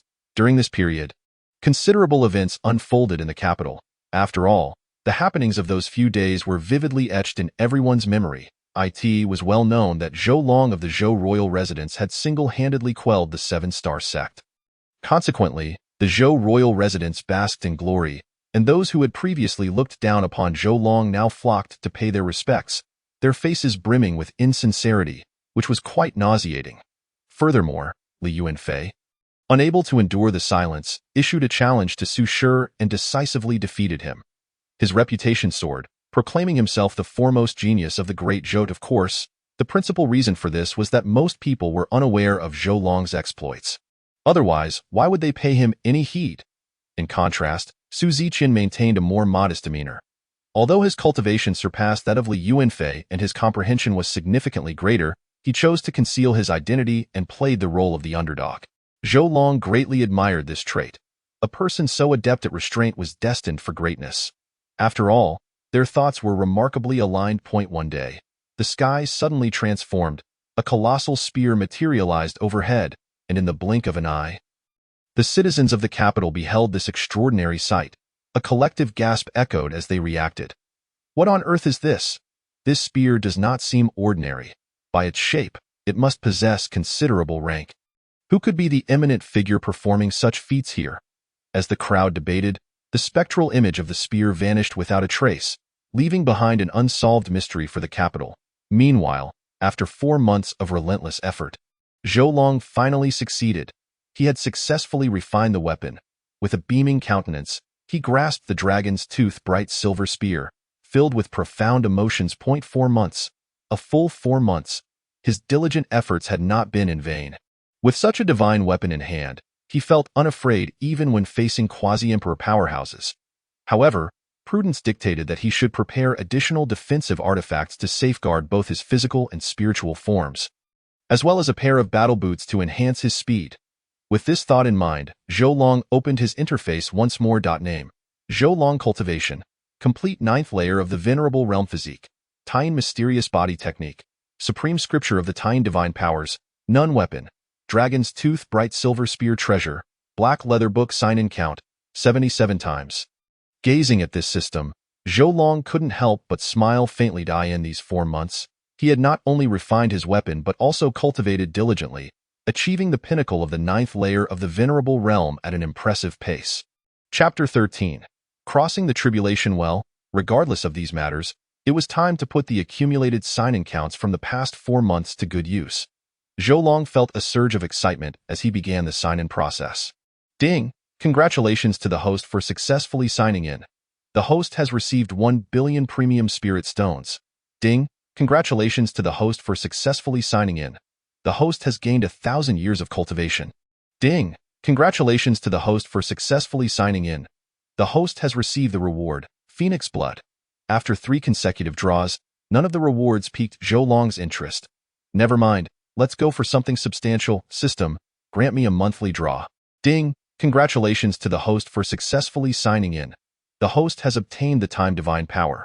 A brief history of time. Divine Power? Time? Zhou Long was momentarily taken aback, then his face lit up with excitement. The name alone sounded exceedingly sophisticated.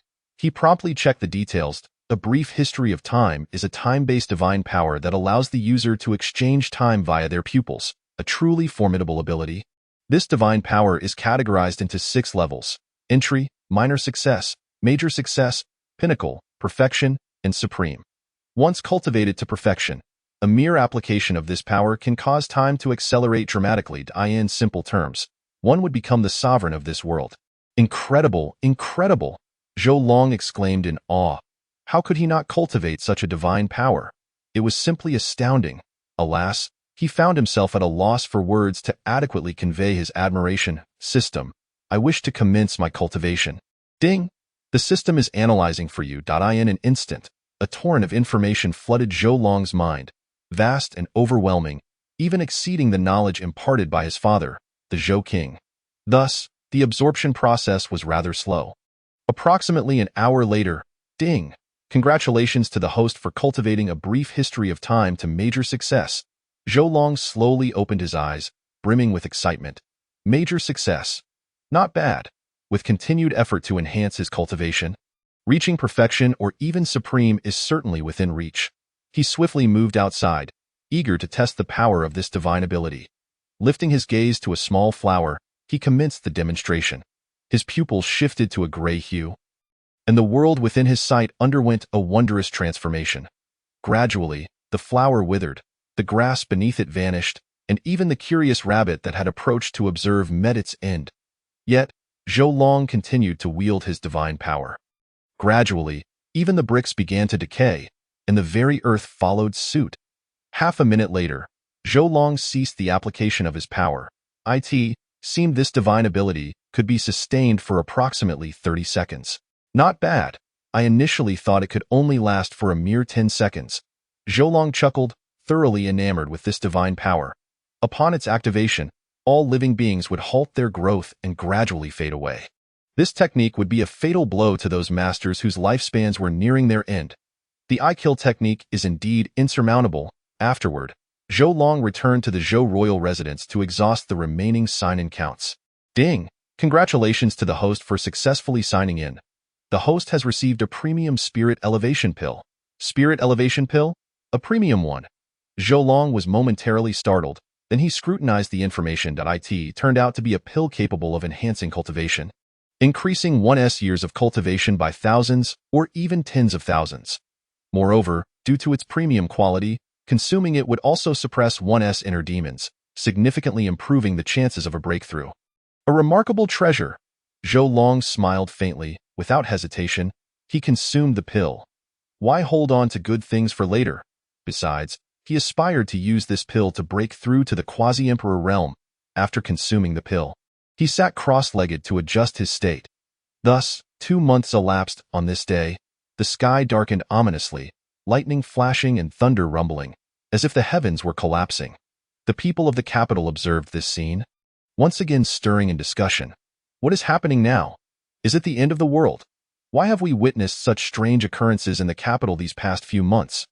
No, given this scenario, it seems a high being is undergoing tribulation. A high being crossing tribulation. In our capital? Are you joking? Perhaps this individual just happened to arrive here to cross their tribulation. That is not entirely impossible. With such a thunderous tribulation, What realm could they be breaking through? No idea. One thing is certain, their realm is extraordinary. In Shanliang Prefecture, two figures hovered in the air, gazing toward the direction of Yunlan Prefecture, their expressions increasingly grave. This aura indicates that someone is about to break through to the Quasi-Emperor Tribulation. Indeed, such an aura is indeed reminiscent of a Quasi-Emperor Tribulation. It has been 100,000 years since anyone in the Northern Domain has broken through this realm. It's astonishing that someone has done so this time. I wonder who this eminent figure is. I am truly curious. At this moment, within the Zhou royal residence, Zhou Long slowly opened his eyes, contemplating the impending thunder tribulation above with deep reflection. He had nearly forgotten about the existence of tribulations. Rising, he ascended towards the sky, intending to cross the tribulation aloft. After all, if it were to occur within his home, the entire Zhou royal residence would likely be obliterated. No. More accurately, the entire capital would be in peril. Before long, Zhou Long reached the heights above. Crack, a sound reverberated, striking Zhou Long with immense force. Yet, Zhou Long remained motionless, allowing the lightning to strike his flesh unabated. This scene left the onlookers gasping in astonishment. How could it be that the thunderous tribulation bore down upon him, yet he remained utterly unscathed? Goodness, how could I possibly know? This is simply astonishing, terrifying, truly beyond comprehension. The crowd erupted in exclamations of shock. Unable to fathom the incredible prowess of this individual, Zhou Long, however, felt no particular sensation. His Taiyin Xiangong was an exceedingly domineering technique, capable of cultivating both body and soul into an invincible form. When fully mastered, it could render each cell akin to a universe, brimming with boundless power. Yet, Zhou Long acknowledged that he was still a tad short of that pinnacle. Thus, he resolved to use the thunder tribulation as a means to temper his physical form. Such a terrifying notion, if revealed to others, would surely terrify them. Who would dare to train their body with thunder tribulations? Rumbling. Subsequently, amidst the relentless strikes of the thunder tribulation, his body was left in tatters. His clothing was entirely obliterated, and even his hair vanished without a trace. Not only that, but his teeth also fell away, rendering him akin to a monstrous being. Seeing this, Zhou Long promptly declared, "System, sign in." He firmly believed that signing in at such a place might yield a series of fortuitous encounters. Ding dong. Congratulations, host. Sign in successful. Host has obtained a fundamental principle of thunder, Chapter 14. Clinging to the big leg upon reading the information, Zhou Long was overjoyed. The principle of the law could only be condensed by those who reached the quasi-emperor level. Yet now, through signing in, he possessed it. How splendid! If he were to refine it, would he not directly grasp the fundamental principle of thunder? Contemplating this, Zhou Long felt an overwhelming sense of delight. He had to admit, his luck today was truly remarkable. Glancing at the number of sign-ins remaining, he discovered he still had 70 left. After 2 months of seclusion, he had accumulated quite a few. System, please give me 5 sign-ins. Ding dong. Sign-in successful. Obtained the Imperial level technique, Heavenly Thunder Decision. Sign-in successful. Obtained the 9-layer Heaven Fire Lotus. Sign-in successful. Obtained 1 billion top-tier Spirit Stones. Sign-in successful. Obtained 10,000 years of cultivation. Sign-in successful. Obtained an Imperial weapon, a trident. 5 voices echoed in succession, prompting Zhou Long to burst into laughter. He had to admit, the rewards from these 5 sign-ins were splendid. He was immensely satisfied with these acquisitions. After the successful sign-ins, he continued to focus on enduring the tribulation. Ultimately, after being struck by lightning for a day and a night, he emerged with his cultivation reaching the early quasi-emperor stage. His physical form, too, had achieved a minor level of accomplishment, earning him the title of indestructible. With an indestructible body, he could withstand the might of divine weapons. Such feats were akin to a small cow boarding an airplane, transcending the heavens. Subsequently, Zhou Long began to survey his own body. He was astonished to find that he had grown considerably stronger. Even in height, clenching his fists felt as though they contained boundless power. Heh, I was already a top-tier existence in this world, yet now, I find myself utterly invincible. Zhou Long chuckled heartily and returned home. After changing into clean clothing, he glanced at himself in the mirror. Huh? Where's my hair? Why is it gone? Zhou Long felt bewildered as he touched his bald head. In a flash, he recalled the moment he was struck by lightning. Could it be that the lightning had singed away his hair? He had been so caught up in the moment that he had completely forgotten, and now found himself feeling a bit schadenfreude.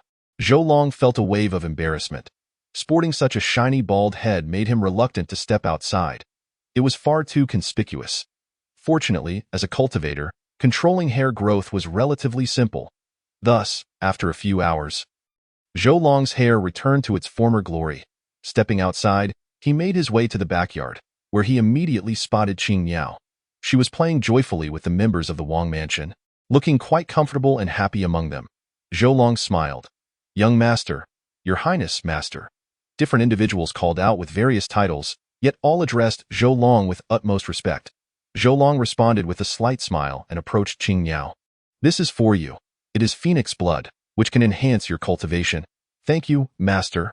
Your kindness is unforgettable," Qing Yao exclaimed with excitement. Upon hearing this, Zhou Long was taken aback. Such words were not something a spirit beast would typically utter. He turned to the others. "Did you teach her this?" Zi Jing smiled awkwardly, clearly the one responsible. "You rascal," Li Long pointed at him, shaking his head helplessly. At the same time, he surveyed the group. After a few months of absence, their strengths had surged rapidly. Qi Fei had even reached the 5th stage of the Master Realm, making him one of the top experts in the entire capital. Zi Jing's strength was commendable as well, boasting a 4th stage innate cultivation. Xia Shui and Lin Shui had attained the 1st stage of innate cultivation. In summary, these individuals could be considered talent-level figures in the capital. Observing their progress, Li Long nodded with satisfaction. "Not bad, not bad. You have indeed worked hard." In response, the others smiled in silence. "Hard work? Indeed, hard work. Hard work on consuming medicine. You all continue to cultivate. If resources are insufficient, come to me, and I will provide ample support." Zhou Long declared, tossing out 10 million top-tier spirit stones along with some low-tier resources. These resources would undoubtedly allow them to enhance their strength significantly. "Thank you, Your Highness." The group expressed their heartfelt gratitude. Secretly relieved to remain here. By the way, Your Highness, a few days ago, someone from the palace sent a messenger, inviting you to the royal banquet. "The royal banquet? What is that?" Zhou Long furrowed his brow in confusion. Upon hearing this, everyone was momentarily taken aback. Zijing boldly stated, "Your Highness, do you truly not know about the royal banquet?" The royal banquet is the martial arts competition for the young prodigies of the great Zhou royal family. Since it is for the youth, participants must be under 30 years of age. It is said that those who win will receive substantial rewards, and if luck is on their side, they may even be noticed by some powerful figures and accepted as disciples. "Oh," Zhou Long nodded in comprehension. He vaguely recalled hearing about this event before, though the details were not deeply etched in his memory. After all, at that time, his strength was too feeble to warrant concern over such matters. However, things were different now, vastly different. "When does it commence?" I believe it is on the 3rd day of the 2nd month. Only 7 days remain," Zhou Long murmured to himself. "All right, I understand. You may take your leave." Zhou Long waved his hand, and they promptly departed. Once they had left, Zhou Long began preparing a hot pot. As the saying goes, in the vastness of heaven and earth, eating is the greatest. Even while cultivating, one must not neglect the joys of dining. After preparing a simple meal, Zhou Long was ready to eat. However, just as he was about to dig in, 2 figures suddenly appeared. Zhou Long's expression darkened. "Are you two born to be gluttons? Do you arrive precisely at mealtime?" The two exchanged glances before sitting down without hesitation. "Nonsense, we just arrived and happened to miss the meal," Li Yunfei chuckled. While Su Ziqian nodded in agreement. "We're starving. What are you eating? Share some with us. Let us eat together." Zhou Long waved his hand, and soon they were all eating and conversing. "Speaking of which, what brings you here?" Zhou Long inquired. "Well, take a look at our realms," Li Yunfei said, his face brimming with pride. Zhou Long scanned them and casually remarked, "Not bad. You've reached the Master Realm. Your progress is quite rapid." "Exactly. Old Su and I are now considered experts, and we wish to venture out for some adventures. However, we feel that our abilities alone are somewhat lacking. Thus, after much deliberation, we thought to invite you along. Just in case." As Li Yunfei spoke, he continued to devour the hot pot with an unrefined manner that Su Ziqian added. I understand that Zhou brother is not originally from our world, so we hope you can cling tightly to this big leg when you leave. Chapter 15. The courtesan. Upon hearing this, Zhou Long couldn't help but scrutinize the two. Their current strengths were still formidable, and they could be considered top-tier figures in the capital. It was entirely normal for him to feel somewhat bored. Boom! At that moment, another sound echoed. It was the spirit beast, Qing Miao. After absorbing the phoenix blood, she had broken through to the king realm, her power experiencing a tremendous surge. Master, thank you for the spirit medicine. I am endlessly grateful. The azure bird clasped her hands once more, and Zhou Long remarked, Ahem, in the future, please refrain from such grand gestures. I find myself somewhat unaccustomed to them. As you command. Zhou Long felt a measure of exasperation towards the young man, pondering the purpose of teaching such trivialities. Master, I am quite famished. The azure bird suddenly interjected, her recent breakthroughs having left her ravenous. Observing her plight, Zhou Long promptly offered her a generous platter of lamb rolls. Partake? Thank you, she began, but upon meeting Zhou Long's gaze, she quickly amended, Thank you, master.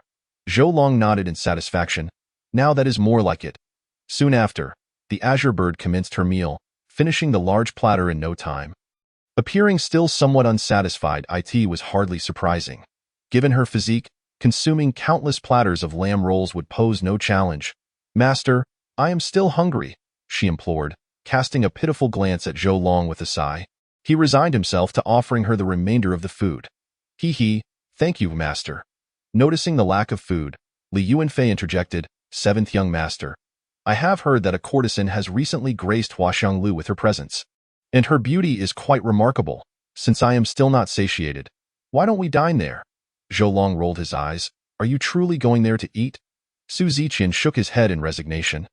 Suspecting that Li Yuanfei's intentions were rather different, Li Yuanfei chuckled, offering no rebuttal, clearly in agreement. Very well. Since we have nothing pressing at the moment, let's go take a look. The three of them proceeded forthwith. Upon reaching a junction, they abruptly halted. Is that the scent of hot pot? The trio exclaimed in unison.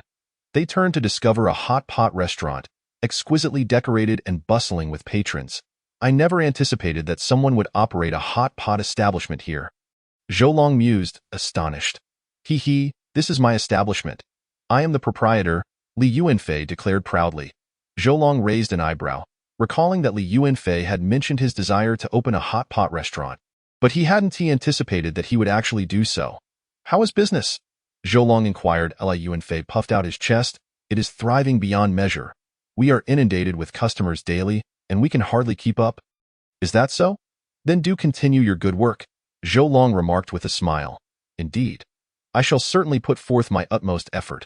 Furthermore, during your seclusion these past few months, I have shared my earnings with your steward Zijing. A 50-50 split, if you will, as compensation for the hot pot base recipe.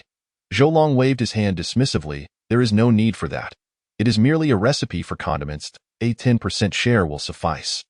Although, for Zhou Long at present, such matters were trifling, he was acutely aware that the Wang residents would require some economic sustenance after his departure. Li Yuanfei shook his head. The recipe you provided, coupled with the Wang family's name, I find 50% to be rather meager. Then, 30%? Zhou Long countered. No more. We are friends. Let us not quarrel over such matters. Very well, Li Yuanfei acquiesced, nodding in agreement. Soon, the trio arrived at Huaxianglu. Upon their entrance, they were immediately surrounded by a throng of women, as they were well-known young masters who frequented the establishment. At that moment, an elegant woman, appearing to be in her 40s, gracefully approached them. Her beauty was striking, and she was clad in a resplendent qipao that exuded an extraordinary aura. Li Yuanfei swiftly produced a silver note. Madame Long, I have heard that a new courtesan has arrived. Might we have the pleasure of meeting her? Madame Long accepted the gold, biting it with her teeth, her delight evident. Indeed. The young master must be referring to Hua Hua. Please, follow me.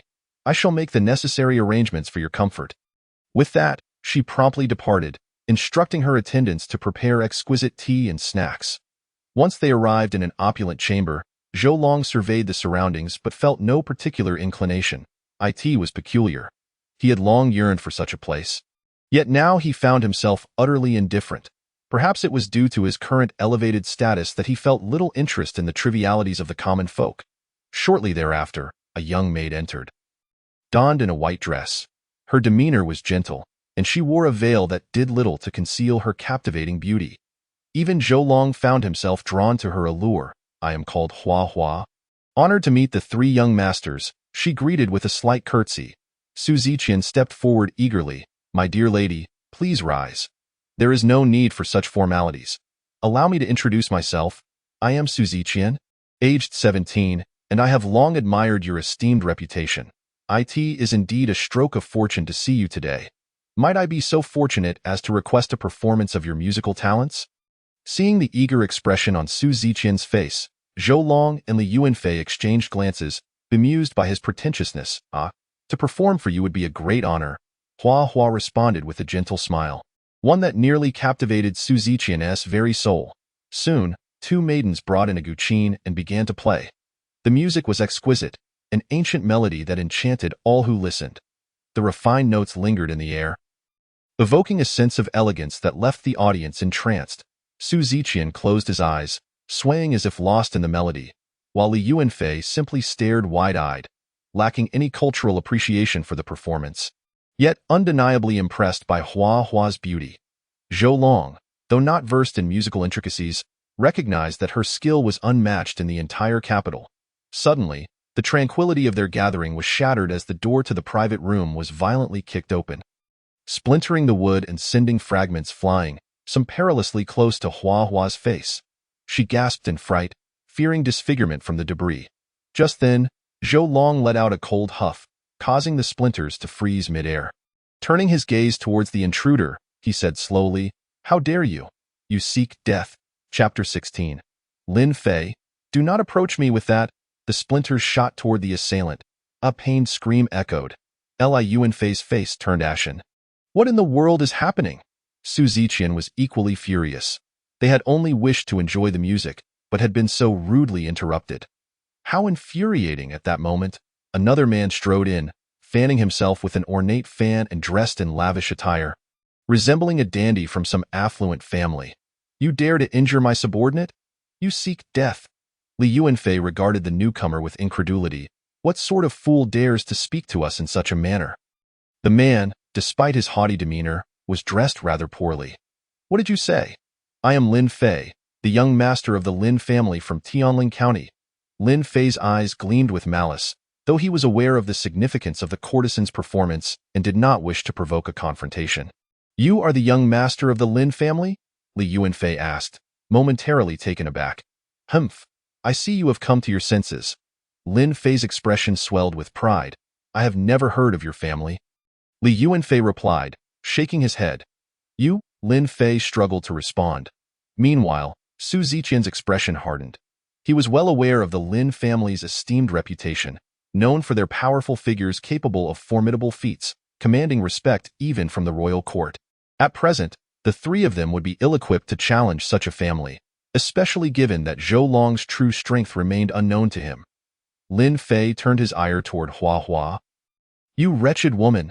I had intended to purchase your freedom from this brothel, yet you would rather be trampled by countless men than return with me. Is that it? You are nothing but a filthy harlot, bound to be ruined by others." Hua Hua trembled in fear, unable to retaliate. Lin Fei, sensing her distress, produced a large sack of gold. "Heh, I am prepared to lavish you with riches. Is this enough?" He flung the gold before her. "If it is insufficient, fear not. I possess ample wealth." Hua Hua's eyes glistened with tears as she looked upon the scene. "Lin Fei, you are utterly shameless. You will not achieve your goals through such means. I will never serve you." Upon concluding his words, he leapt forth, astonishingly jumping out of the window. It is crucial to note that this was a height of 10 meters. For an average individual, such a leap could lead to death or severe injury to I have yet to truly engage. Do you wish for a swift demise? Lin Fei's body shifted, and with a sudden movement, he appeared before his opponent. Simultaneously, he emanated the aura of his realm. Innate level 5. This level was commendable, yet when compared to the three present, it was utterly insufficient. Whoosh! A figure darted swiftly and, in an instant, stood before him. This individual was none other than Su Ziqian, who promptly advanced to Hua Hua, wrapping an arm around her waist. With a swift kick, he sent Lin Fei flying. The entire exchange transpired within mere breaths. Bang! A resounding crash echoed as Lin Fei was propelled away. "Young master!" The attendants rushed to catch him, exclaiming, "How dare you strike our young master? You must be tired of living." With that, they charged forward. It must be acknowledged that these two attendants possessed remarkable strength, boasting martial prowess at the master level 2. Humph. "Do you think I fear you?" Su Ziqian was poised to attack once more when he suddenly felt the building tremble. The sheer power of the master level was overwhelming. This small structure could scarcely withstand it, however. Zhou Long merely waved his hand, bestowing an invisible strength upon the entire building. Observing this, Su Ziqian felt liberated from concern and decisively struck. Bang! He unleashed a punch, sending his adversary flying. Following this, he delivered a kick to another attendant, causing a series of audible cracks from the impact. Clearly, bones had been shattered. Boom! A tremendous noise ensued, and the two attendants were utterly flung away, collapsing to the ground, motionless and devoid of any signs of life. Youth is indeed a blessing. One can simply collapse into slumber. "What on earth?" Li Yuanfei exclaimed, astonished. He understood Su Ziqian's strength, having remained low-key and aspiring to be the sixth wheel. Yet he had never anticipated such ferocity from him. This was entirely beyond reason. It seemed that upon returning, he must engage in rigorous training. Otherwise, he would truly fall behind. Su Ziqian, lost in thought, was hastily reminded by Hua Hua.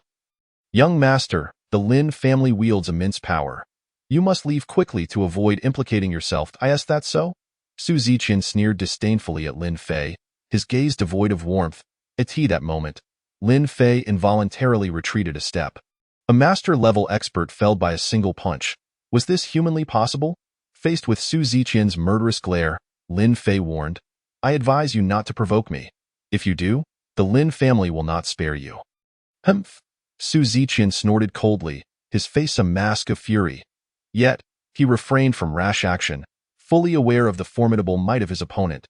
At that moment, the commotion drew a crowd of onlookers, who began to murmur amongst themselves. "What is happening? Why such an uproar? Who dares to engage in such a fierce altercation here? Are they not afraid of retribution from the Dragon Mother?" "Ha! Your words are as foolish as flatulence. The Dragon Mother has long since fled. Wait, is that not the young master of the Lin family? Did they just clash with him?"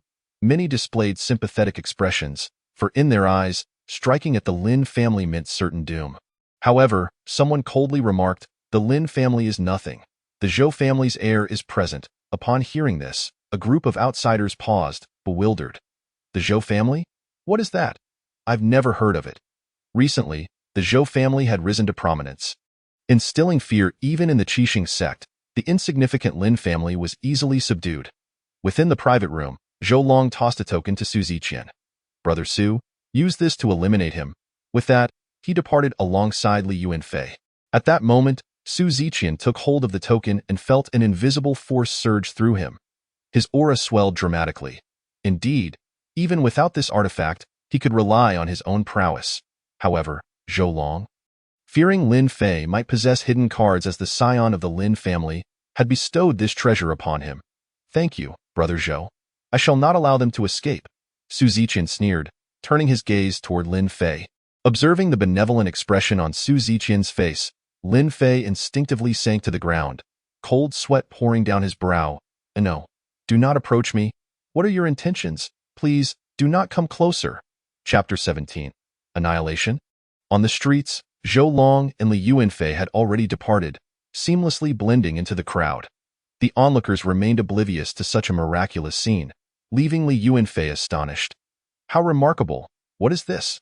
Zhou Long casually replied. "Nothing. You shall understand when you reach the king level in the future." Li Yuanfei exclaimed. "King level? Is that even a realm attainable by mortals? One must understand, how many can truly achieve this in the entire divine province? If he indeed reaches such heights, he would be an unparalleled existence. It is truly disheartening to compare oneself to others. The disparity is insurmountable. Well then, if that is the case, I shall grasp this opportunity with both hands." Days later, The events at Huayuan Building had spread like wildfire throughout the capital. The renowned literary figure Su Ziqian, in a fit of rage over a courtesan, had slain Lin Fei. This incident became the talk of the town. Yet, even more shocking was the news that on the very night of the event, the Lin family had been utterly annihilated. This revelation sent shockwaves through the capital, and many suspected Su Ziqian's involvement. After all, his culpability seemed substantial. Furthermore, the strength he had exhibited during the altercation was extraordinary, with insiders suggesting he possessed at least king-level prowess. This left the populace astounded. Simultaneously, while many expressed astonishment, others began to criticize the ruthlessness of his methods, claiming he had indiscriminately slaughtered innocents for the sake of a woman, a mere courtesan. Such actions were utterly incomprehensible. Yet, many were quick to disagree with this sentiment. After all, the Lin family was hardly virtuous, having long abused their power and harmed innocent citizens without remorse. In summary, this news reverberated throughout the capital, and those who had previously borne grievances against the Lin family began to voice their opinions.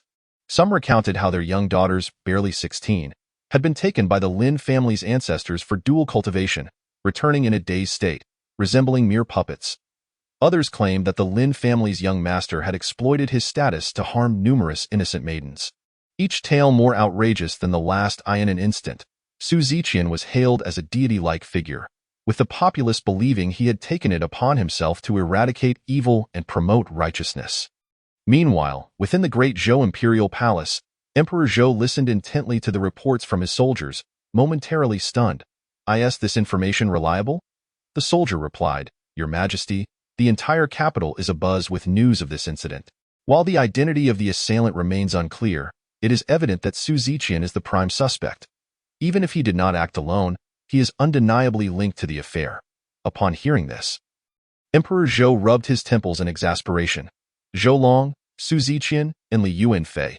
He was most familiar with these 3.1 was a complete waste, a quintessential embodiment of failure. Yet, the deeds of these three in the capital were baffling. Could it be that the identities of the Zhou royal couple were truly extraordinary? The emperor mused, his thoughts solidifying as he reflected on the events of the past 6 months.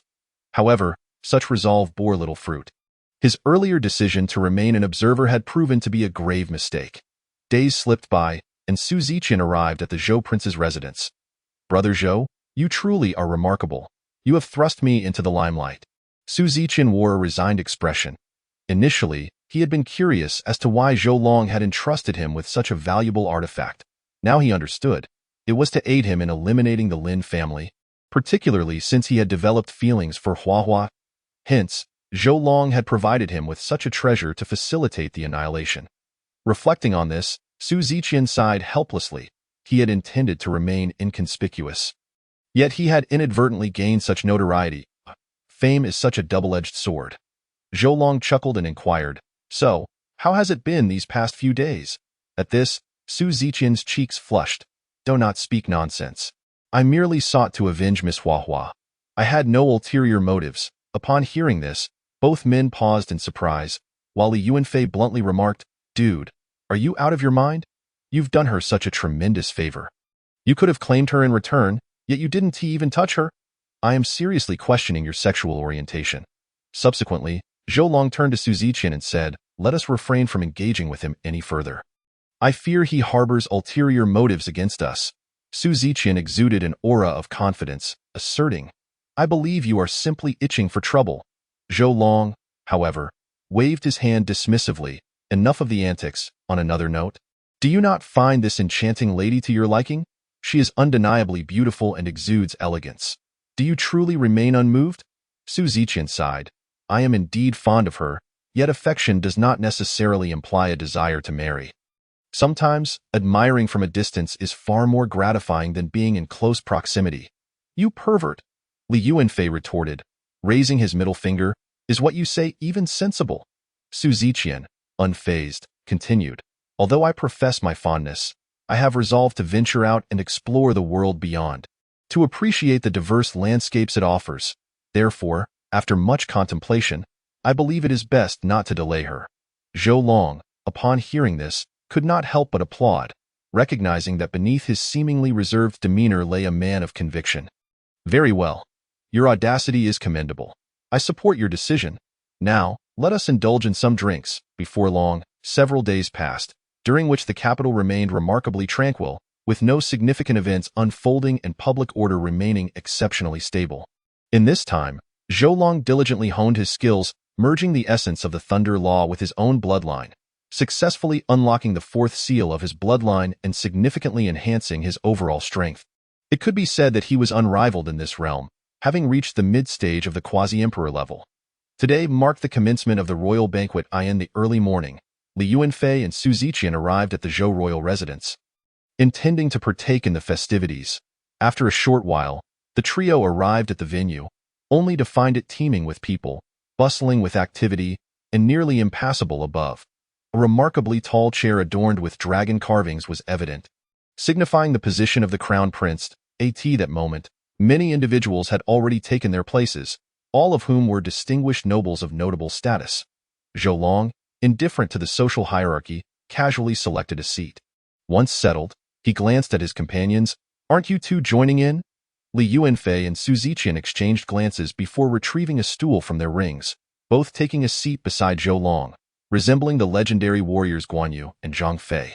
Zhou Long raised an eyebrow in surprise. Is this how it's done? Li Yuanfei explained. We did not intend to impose. It's simply that neither the Li family nor the Su family possesses the standing to claim a seat.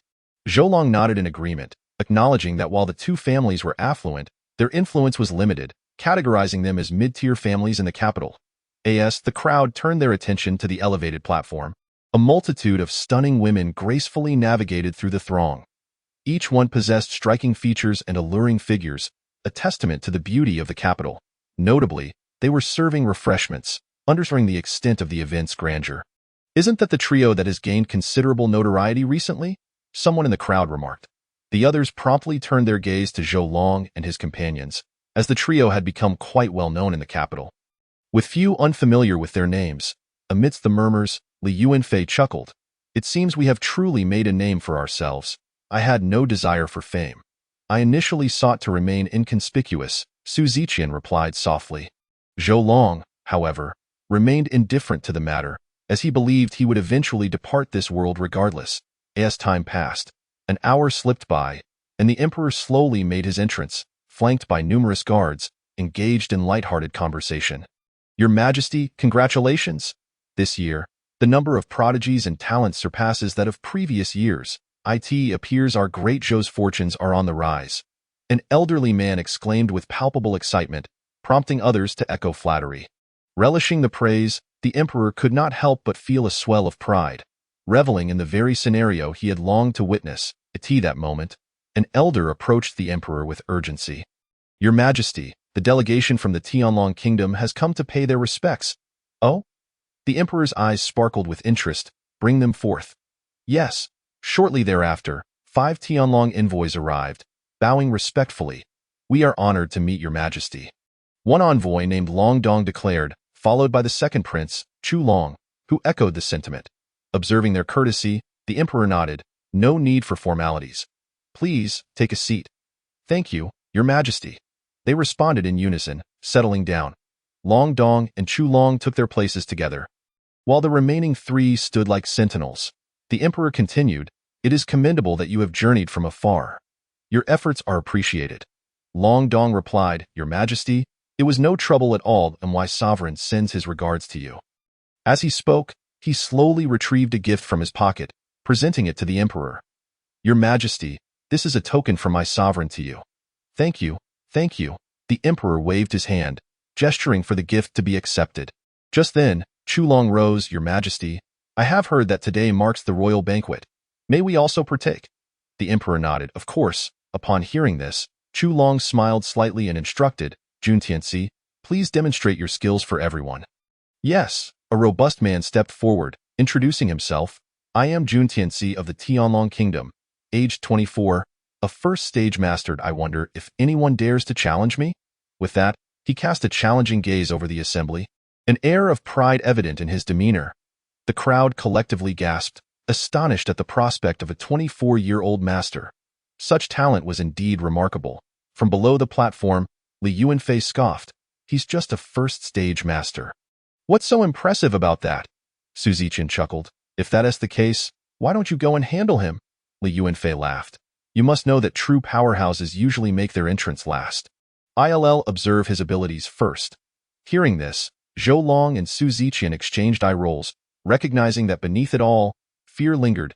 Li Yuanfei, however, remained unperturbed, continuing, with my current strength, aside from Su Ziqian and the other prodigies, I should be able to secure a spot in the top 5, and perhaps even the top 3 with some effort.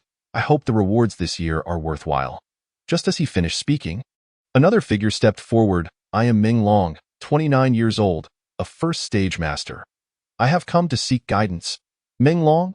The crowd erupted in murmurs of confusion, exchanging glances as they were unfamiliar with this name.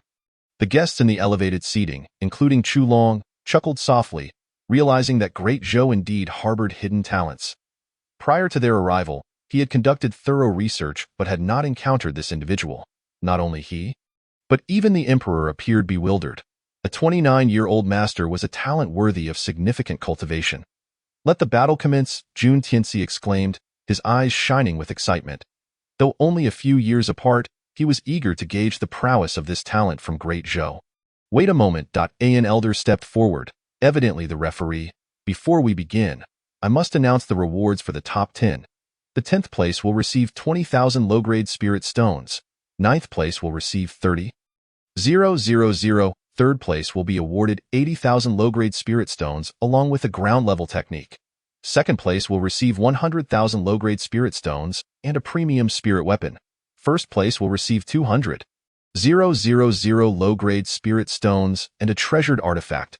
As the rewards were announced, the onlookers could not help but salivate at the prospect. What a generous offer! To secure 1st place would bring unimaginable wealth. Chu Long reflected with satisfaction. Truly, the Zhou dynasty possesses remarkable resources. Li Yuanfei's eyes gleamed with ambition, his mind racing with thoughts of spirit stones, techniques, and weapons, his resolve to seize victory intensifying. With the introductions complete, the competition was set to begin. Boom! In an instant, 2 figures surged forward, commencing their fierce competition. The two engaged in a flurry of exchanges, creating quite a spectacle that drew enthusiastic cheers from the onlookers.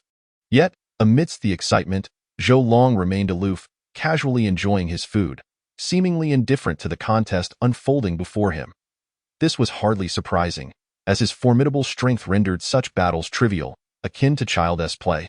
Initially, he had intended to observe and glean experience from the proceedings, despite his elevated realm.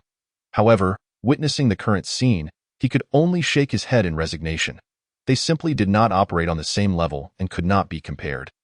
Chapter 19. Have I become a fool? Well, why pursue combat experience when I can simply crush them with my prowess? Am I truly a fool? With a resigned shake of his head, he continued to munch on his food while opening his sign-in panel, only to discover he still had 80 opportunities left. With nothing else to occupy his time, why not sign in once? System, I wish to sign in. Ding. Congratulations, host. You have successfully signed in and received 200 million premium spirit stones. Zhou Long, damn. More spirit stones? Zhou Long felt utterly vexed. He had more spirit stones than he could ever spend. At this point, he could confidently declare, I have no interest in spirit stones. In fact, they bore me to the point of apathy. Sigh, truly exasperating. As he pondered this, the battle reached its conclusion, with Jun Tianxi emerging victorious, decisively overpowering his opponent. Standing tall, he stretched his limbs and surveyed the crowd. Is there anyone left? He proclaimed, a smug grin plastered across his face. At his words, the audience erupted in indignation. This man was insufferably arrogant. Yet, despite their anger, they hesitated to challenge him, acutely aware of their own limitations. Stepping forward would only lead to embarrassment. Swoosh! As discussions buzzed, another contender appeared. Humph! A mere speck of a nation. Do not dare to be so brazen. Behold, I shall defeat you with a single strike. With that, he charged onto the arena, declaring himself Tianzhou Shan. The greedy wolf. The crowd was taken aback. They had heard of this individual, a legendary assassin known for his lethal precision. Jun Tianxi's expression hardened at the proclamation. Defeat me with one strike? Your arrogance knows no bounds. Today, I shall teach you that in this world, there are always those greater than oneself. With that, The two clashed fiercely, unleashing a tremendous force that sent shockwaves through the onlookers, who instinctively recoiled in fear and awe. Was this the essence of a duel between masters? However, their confrontation lasted but a single exchange. Puff! Jun Tianci spat blood, his complexion paling, clearly having sustained a grave injury.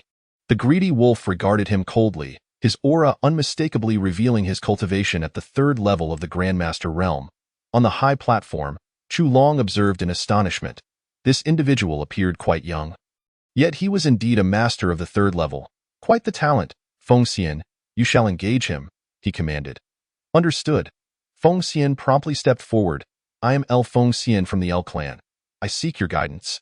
The greedy wolf wasted no time, immediately launching into combat, conjuring a massive blade that seemed to shimmer with the essence of a spiritual artifact. Seeing this, Feng Xian did not dare to underestimate his opponent and swiftly drew his spirit sword. Step aside. I shall face him alone. Very well, Jun Tianci nodded, weary but compliant, and retreated. The two engaged in a fierce contest, their strengths evenly matched, both at the third level of mastery. However, as time passed, the greedy wolf began to falter, his weapon being of inferior quality compared to Feng Xian's superior spirit sword. Humph, do you think I fear you? The greedy wolf sneered, launching a reckless assault with his massive blade. This reckless abandon left Feng Xian momentarily stunned. Such a style was nothing short of desperate, a classic case of inflicting damage while suffering considerable harm himself. Humph! Feng Xian scoffed, employing his ghostly steps to evade the attacks. If the greedy wolf sought to fight to the death, he would not grant him the opportunity. This only infuriated the greedy wolf further. Damn it, will you fight or not? To dodge like a coward. What purpose does your cultivation serve? Feng Xian remained unfazed by the taunts. Sometimes, evasion was a skill in itself.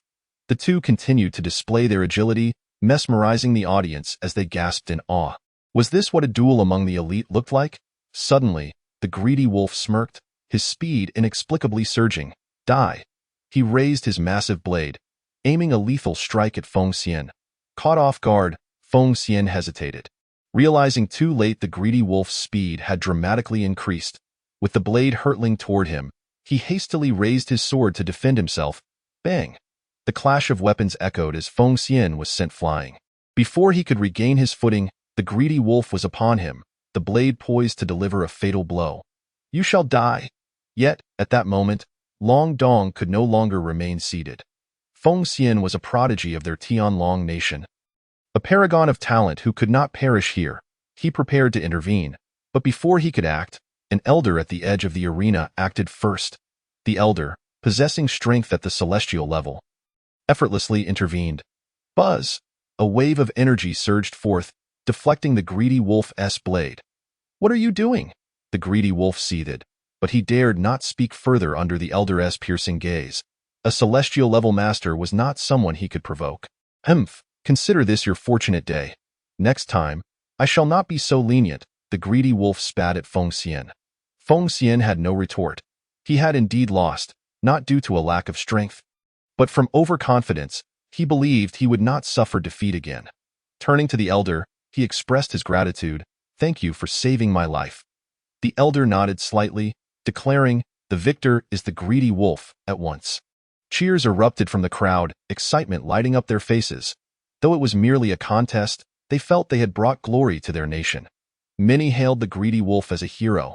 Meanwhile, the expressions of the Tianlong nation's representatives darkened. Zuolong, you go. Chu Long instructed the young man behind him. This was the last contender. Zuolong nodded, stepping forward with a calm demeanor. In stark contrast to the previous braggarts, he was also quite handsome, prompting many young women in the crowd to swoon. Oh, he is so handsome. I can't handle it. Such is human nature. The greedy wolf, witnessing this, felt irked. What good was being handsome? Could it be exchanged for food? Chapter 20. Su Ziqian takes first place. Without further ado, the greedy wolf lunged at Zuolong, but after just one exchange, he was sent tumbling away. Meanwhile, Zuolong's realm gradually revealed itself. He was at the 6th level of the Grandmaster realm. Li Yuanfei's expression shifted in shock. The 6th level of the Grandmaster realm, even stronger than me. Not only Li Yuanfei, but the others also wore looks of disbelief. including the young prodigies of the Dezhou dynasty. Goodness, is he really that formidable? He appears to be only 25 or 26 yet has reached such heights. Such strength was indeed terrifying. With such power, who could possibly defeat him? I heard the fifth prince possesses the Thunder Body and is at the 5th level of the Grandmaster realm. Perhaps he could contend, but there's a whole level of difference. Can he really win? Who knows? Only a battle could reveal the truth. The audience murmured, hoping someone would step forth to uphold the honor of the Desong. Yet, no one dared to advance. Tatsu, are you not going? Li Yuanfei asked, unable to contain himself. Su Ziqian replied, there's no rush. True masters should appear last. Li Yuanfei, goodness, is he imitating me? As the words fell, a figure slowly ascended the stage, evoking a wave of envy among the crowd. This individual was none other than the 5th prince, renowned for his extraordinary prowess and widely regarded as the one most likely to vanquish Zuolong. Consequently, the audience erupted into fervent cheers. Are you the 5th prince of the Great Zhou? I have heard of you, Zuolong remarked, a subtle smile gracing his lips. The 5th prince, determined to forego idle chatter, immediately assumed his stance, clearly focused on securing victory. Such character. I appreciate it, Zuolong declared before launching an assault on the 5th prince. The two engaged in a fierce exchange, neither yielding an inch. Although the 5th prince was at a lower realm, his bloodline endowed him with the formidable power of thunder, rendering him exceptionally potent. Even when faced with opponents 2 realms above him, he had never faltered.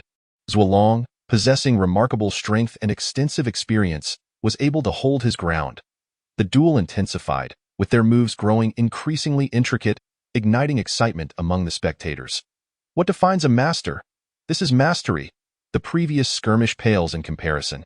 The greedy wolf beneath the stage, observing the spectacle, clenched his fists in realization. Indeed, there are always greater talents, and he felt like a frog at the bottom of a well. Li Yuanfei watched the scene unfold, feeling quite disheartened. Why is there such a vast difference in prowess when we are of equal realms? As the battle continued for nearly 2 hours, Zuolong ultimately emerged victorious, his realm proving decisive. The onlookers sighed in disappointment, astonished that even the 5th prince had succumbed.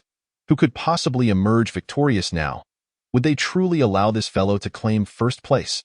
If an outsider were to seize the honor, it would be a tremendous embarrassment for the Zhou dynasty. In the crowd, discussions flourished, with many expressing their concerns about the current situation. All right, it's my turn to take the stage, Su Ziqian said as he rose slowly. He recognized that no one could currently challenge Zuolong, thus it was time for him to step forward. After all, the true protagonist always makes their entrance last. Upon Su Ziqian's appearance, the audience fell silent, recognizing him from recent rumors that had circulated with great fervor. The Emperor of Zhou, upon seeing Su Ziqian, couldn't help but smile, evidently aware of the tales surrounding him. With you here, it seems our great Zhou's reputation shall be preserved, he remarked, shifting his gaze to the 2 combatants on stage. And why, esteemed brother, having just emerged from a fierce battle, why not allow others to take the stage first? Let us settle this in our final duel, Su Ziqian suggested, revealing his own cultivation level, mastery of the 6th heaven. Zuolong shook his head in disbelief. Despite possessing the strength of mastery of the 9th heaven, he opted to suppress his true ability. Acknowledging Su Ziqian's level, Zuolong did not take him lightly. Very well, as you wish, young Master Su, he acquiesced before stepping down from the stage. Su Ziqian followed suit, and as the 2 withdrew, many talented individuals could no longer sit idly. Though they could not claim first, surely they could secure some rank. Thus, they eagerly took to the stage. The battles commenced anew, and as various contenders descended, Li Yuanfei could no longer restrain himself and ascended the stage to duel a master of the 5th heaven. Emerging victorious before promptly exiting, his goal was simply to secure a place, and he had no desire for a life-and-death struggle. Hours passed, and soon the 3rd to 10th places were determined. Ultimately, it was clear that the top 2 spots belonged to Su Ziqian and Zuolong, both formidable with their 6th heaven mastery. Under the watchful eyes of the crowd, the 2 ascended the stage and immediately engaged in combat. Su Ziqian refrained from utilizing his full strength, opting instead to maintain his 6th heaven mastery. This approach was twofold. He preferred to remain low-key and had little fondness for fighting, while also seeking to accumulate combat experience. Despite his prowess, he was still lacking in practical combat skills. However, Zhualong, facing him, wore a grim expression. He realized that Su Ziqian's true level was beyond that of the sixth heaven. Otherwise, how could their exchanges be so evenly matched despite Su Ziqian's seemingly inexperienced combat style? What is the meaning of this? His cultivation is profound, yet his combat experience is lacking. Has he devoted all his time to cultivation, neglecting practical fighting? Zhualong's anger simmered, yet he felt helpless against the evident strength of his opponent. Enough, enough, he finally exclaimed. Raising a hand to signal a pause, he sensed that continuing would only render him a fool. Su Ziqian, sensing the end of the skirmish, remained modest and clasped his hands together. Thank you for the match, Brother Zhua. Zhualong shot him a fierce glance before turning to leave. With that, Su Ziqian claimed the first position, a result that thrilled the crowd. Had it not been for him, the outcome of the tournament would have been dire. Su Ziqian, Su Ziqian, the crowd erupted in applause, showering him with respect and admiration. Concurrently, his reputation soared to new heights. Chapter 21. It is time to depart. Zhualong, indifferent to the commotion, soon shifted his focus to more pressing matters. After enjoying the spectacle, he returned home and retrieved a demon beast from the kitchen, preparing it for a feast. Once everything was in order, he instructed Zijing to seek out a renowned chef in the capital to arrange a banquet. Zijing complied and departed, but scarcely had he left when he returned. What is it? Zhualong inquired. Unable to contain his curiosity, Your Highness, someone is requesting an audience, Zijing replied. Who is it? Zhualong pressed. King Pingxi. That man? Zhualong's brow furrowed. Truth be told, he harbored no fondness for this individual, yet he was, after all, his future father-in-law. Despite the strained circumstances, he resolved to show him some courtesy. Let him in. Yes, before long, King Pingxi entered, his demeanor overly cordial. Dear nephew, it has been a while. How have you been lately? Zhualong, uninterested, interrupted. Speak plainly. What brings you here? I am rather busy. King Pingxi wore a bittersweet smile, aware that Zhualong still bore a grudge regarding past events. Dear nephew, I wish to apologize on behalf of our troops for the previous incident. He bowed deeply in contrition. Observing this, Zhualong could only shake his head in resignation. Their families had once enjoyed a close relationship, which is why the engagement had taken place. Yet, the tides of fortune had shifted dramatically, leading to today's predicament.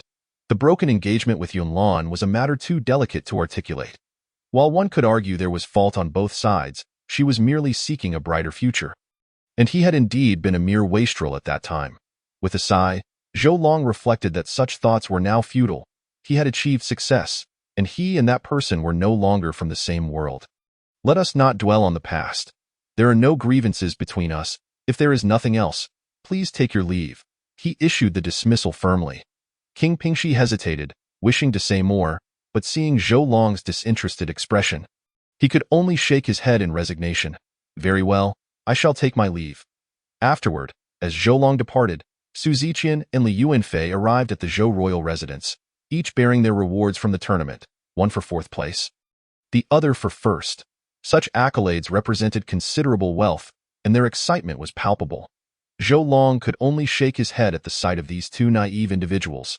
If word got out that they were his brothers, how would he maintain any semblance of dignity? At that moment, Li Yuanfei exclaimed, Su, we've known each other since childhood. Our bond is as strong as gold. Su Ziqian rolled his eyes, spit it out. If you have something to say, just say it. Hee, Li Yuanfei chuckled. Can I take a look at that cultivation technique of yours? Su Ziqian paused, realizing he was referring to the prestigious reward, the Dezhou Tianqian Kuan technique. This was an elite cultivation method, accessible only to those with sufficient talent to directly practice the heavenly palace realm. Li Yuanfei regarded it with envy. Having long desired this technique, in response, Su Ziqian tossed it to him. Just remember to return it after you've read it. Rest assured, there are absolutely no issues. Li Yuanfei, with a satisfied heart, put away his belongings and, gazing at the two individuals, Zhualong smiled and said, I apologize, but the martial arts techniques I possess are beyond your grasp, so I shall not bestow them upon you. However, I do have a few spirit artifacts that would suit you well. Allow me to gift you a few. Upon hearing these words, both individuals displayed expressions of excitement. After all, in their eyes, anything bestowed by Zhualong, even if it were mere scraps, would still be quite remarkable. Gifts from the esteemed leader must surely be valuable. I surmise they must be top-tier spirit artifacts. Li Yuanfei was filled with anticipation, as was Su Ziqian. Zhou Long smiled silently, slowly revealing his hand. Originally, he intended to offer treasures even more formidable than top-tier spirit artifacts, but seeing their desire for such items, he could only acquiesce. Subsequently, with a casual wave, over 1,000 top-tier spirit artifacts floated in midair, radiating a powerful aura. Choose as you wish. Gasp. At such a sight, Li Yuanfei and Su Ziqian widened their eyes in disbelief. They had considered Zhou Long to be quite wealthy, but they never imagined he would possess such immense riches.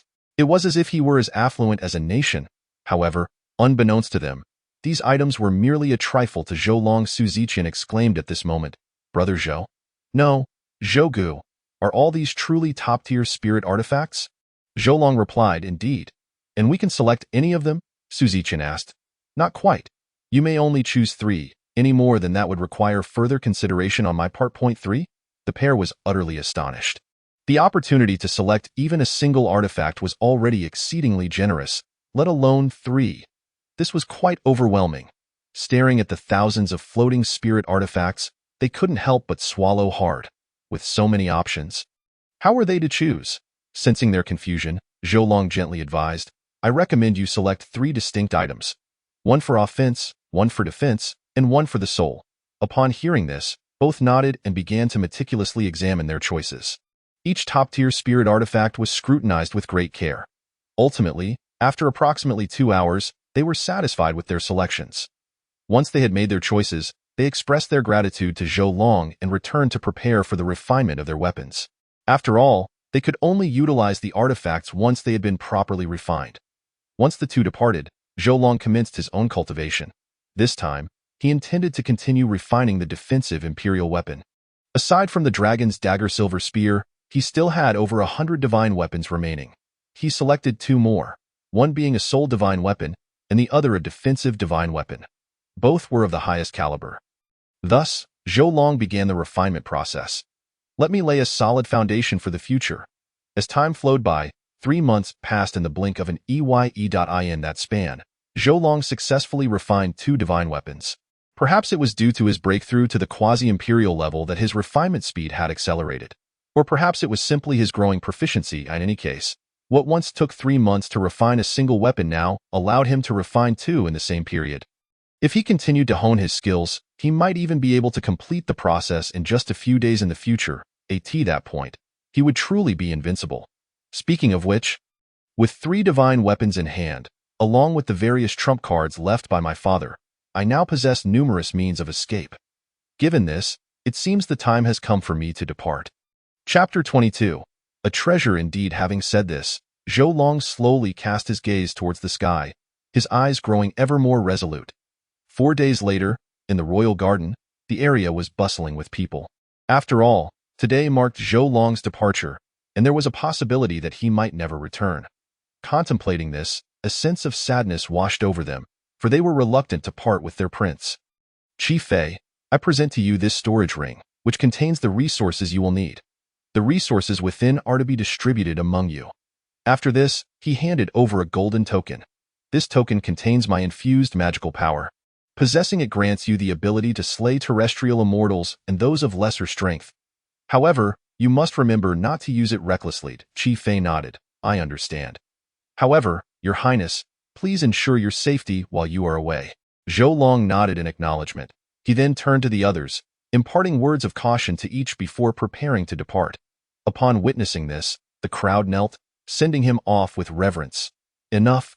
No need to send me off. I shall return," Zhou Long stated as he approached the back of the Azure Bird. Li Yuanfei, Su Ziqian, and Zi Jing accompanied him. Subsequently, under their watchful eyes, Zhou Long took his leave. However, as he departed, he commanded the Azure Bird to unleash an exceptionally fierce aura, instantly overwhelming the entire capital. His intent was clear. Such a display would deter anyone from causing trouble for the royal palace as he made his exit. Thus, Zhou Long departed entirely as they neared the edge of the capital. Li Long inquired of Li Yuanfei and Su Ziqian, "I say, have you two informed your families of your decision to accompany me?" "Rest assured, We have made all necessary arrangements. Good. Seeing their assurance, Zhou nodded. Feeling at ease with their presence. Boss, where are we headed next? Where else could we go but the nearest destination, Tianzhou City? Azure Bird, let's set off. In an instant, the Azure Bird let out a mighty cry before soaring into the horizon. Meanwhile, within the palace, Emperor Zhou gazed at the sky, his expression grave. Has he truly departed? He mused, followed by a resigned sigh. For some reason, his demeanor became notably melancholic, as if he had missed a once-in-a-lifetime opportunity. Simultaneously, in a corner of the capital, a woman gazed skyward, her eyes reflecting a sense of loss. Yet, in an instant, her expression transformed into one of unwavering determination. On the other side, in Tianzhou City, the group arrived. Observing the city, they felt a profound sense of novelty, for it was their first encounter with the outside world. The Azure Bird descended slowly within the city, exuding the aura of an 8th-tier demonic beast. The guards, initially poised to obstruct their entrance, instantly faltered at the sight. What a jest! An 8th-tier demonic beast? How could they possibly stand against it? As they looked upon the individuals atop the creature, they were filled with terror, pondering what business such formidable experts had in their humble city. However, Zhou remained oblivious to their thoughts, as he and his companions were captivated by the scenery of Tianzhou City. Wow, this city is so prosperous, exclaimed Li Yuanfei. Indeed, it's even more thriving than my city, Su Ziqian remarked enviously, surveying the surroundings. They felt as though they were country bumpkins stepping into the city for the first time. Su Ziqian displayed slightly more composure, offering only a few glances before stating, not bad. It certainly surpasses our capital in terms of prosperity. Zhou nodded in agreement. To be honest, despite being the heir, he had spent most of his time confined at home, and this was his first experience of such a place. Come on, let us wander about. Thus, the group strolled onward. As they walked, Zhou accessed his system panel. He had accumulated 150 sign-in opportunities and was fully prepared to draw a prize. System, I wish to draw a prize point 3 times. Ding, congratulations, host. You have successfully signed in and received a 9-transforming spirit pill. Ding, congratulations, host. You have successfully signed in and received a holy level token. Ding, congratulations, host. You have successfully signed in and received a celestial runes. 3 notifications chimed in succession. Zhou, upon hearing the 3 pieces of information, was momentarily taken aback. A holy level token? What on earth is that? He examined the black token in his hand, which emanated an extraordinary aura. As he began to investigate further, he discovered that this token granted access to the Tianyuan secret realm, an opportunity that opened once every 1,000 years, with only token bearers permitted entry. Good heavens, I never expected to draw such a treasure. Zhou smiled faintly, then tucked the token away and gazed at the divine runes. This tome was a compendium of runic knowledge, detailing the intricate methods of employing runes for offensive purposes. Contemplating this, Zhou decided to set it aside, intending to delve into it upon his return. Subsequently, the group continued on their journey, arriving at an antique street bustling with activity. Inside, various merchants displayed their wares, presenting a dazzling array of treasures that captivated the onlookers. Exotic artifacts were abundantly visible, overwhelming the senses of the crowd. As they beheld this spectacle, the 3 companions could not help but swallow hard. Clearly eager to make purchases, observing their reaction, Li Long waved his hand casually, causing a ring to materialize before him. With a generous flourish, he declared, "Feel free to buy whatever you desire. Today, I, young Master Zhou, will foot the bill." The trio paused, their consciousness probing the ring's contents, and were immediately taken aback, retreating a step in unison. Even Su Ziqian, who typically maintained a calm demeanor, was visibly unsettled. 100 million low-grade spirit stones. Such ostentation was astounding. "Boss, I adore you," Li Yuanfei exclaimed, blowing Zhou a kiss. Oolong rolled his eyes in exasperation, retorting, "Get lost. If you keep this up, I might just run out of funds." Li Yuanfei quickly tucked away his exuberance, and the group proceeded to purchase items with abandon, acquiring anything rare that caught their eye without a second thought. Suddenly, Li Yuanfei seemed to have spotted something of interest and strode over decisively. "Boss, I want this." He seized the item and brought it before Zhou, asking, "What do you think this is?" Zhou responded, examining it closely, and was taken aback. "Where did you find this?" His heart raced. This was no ordinary object. It was a shard of a quasi-imperial weapon, its value incalculable, equivalent to that of a half-step divine weapon. Seeing Zhou Long's astonished expression, Li Yuanfei burst into laughter, realizing that he had indeed struck gold with this find.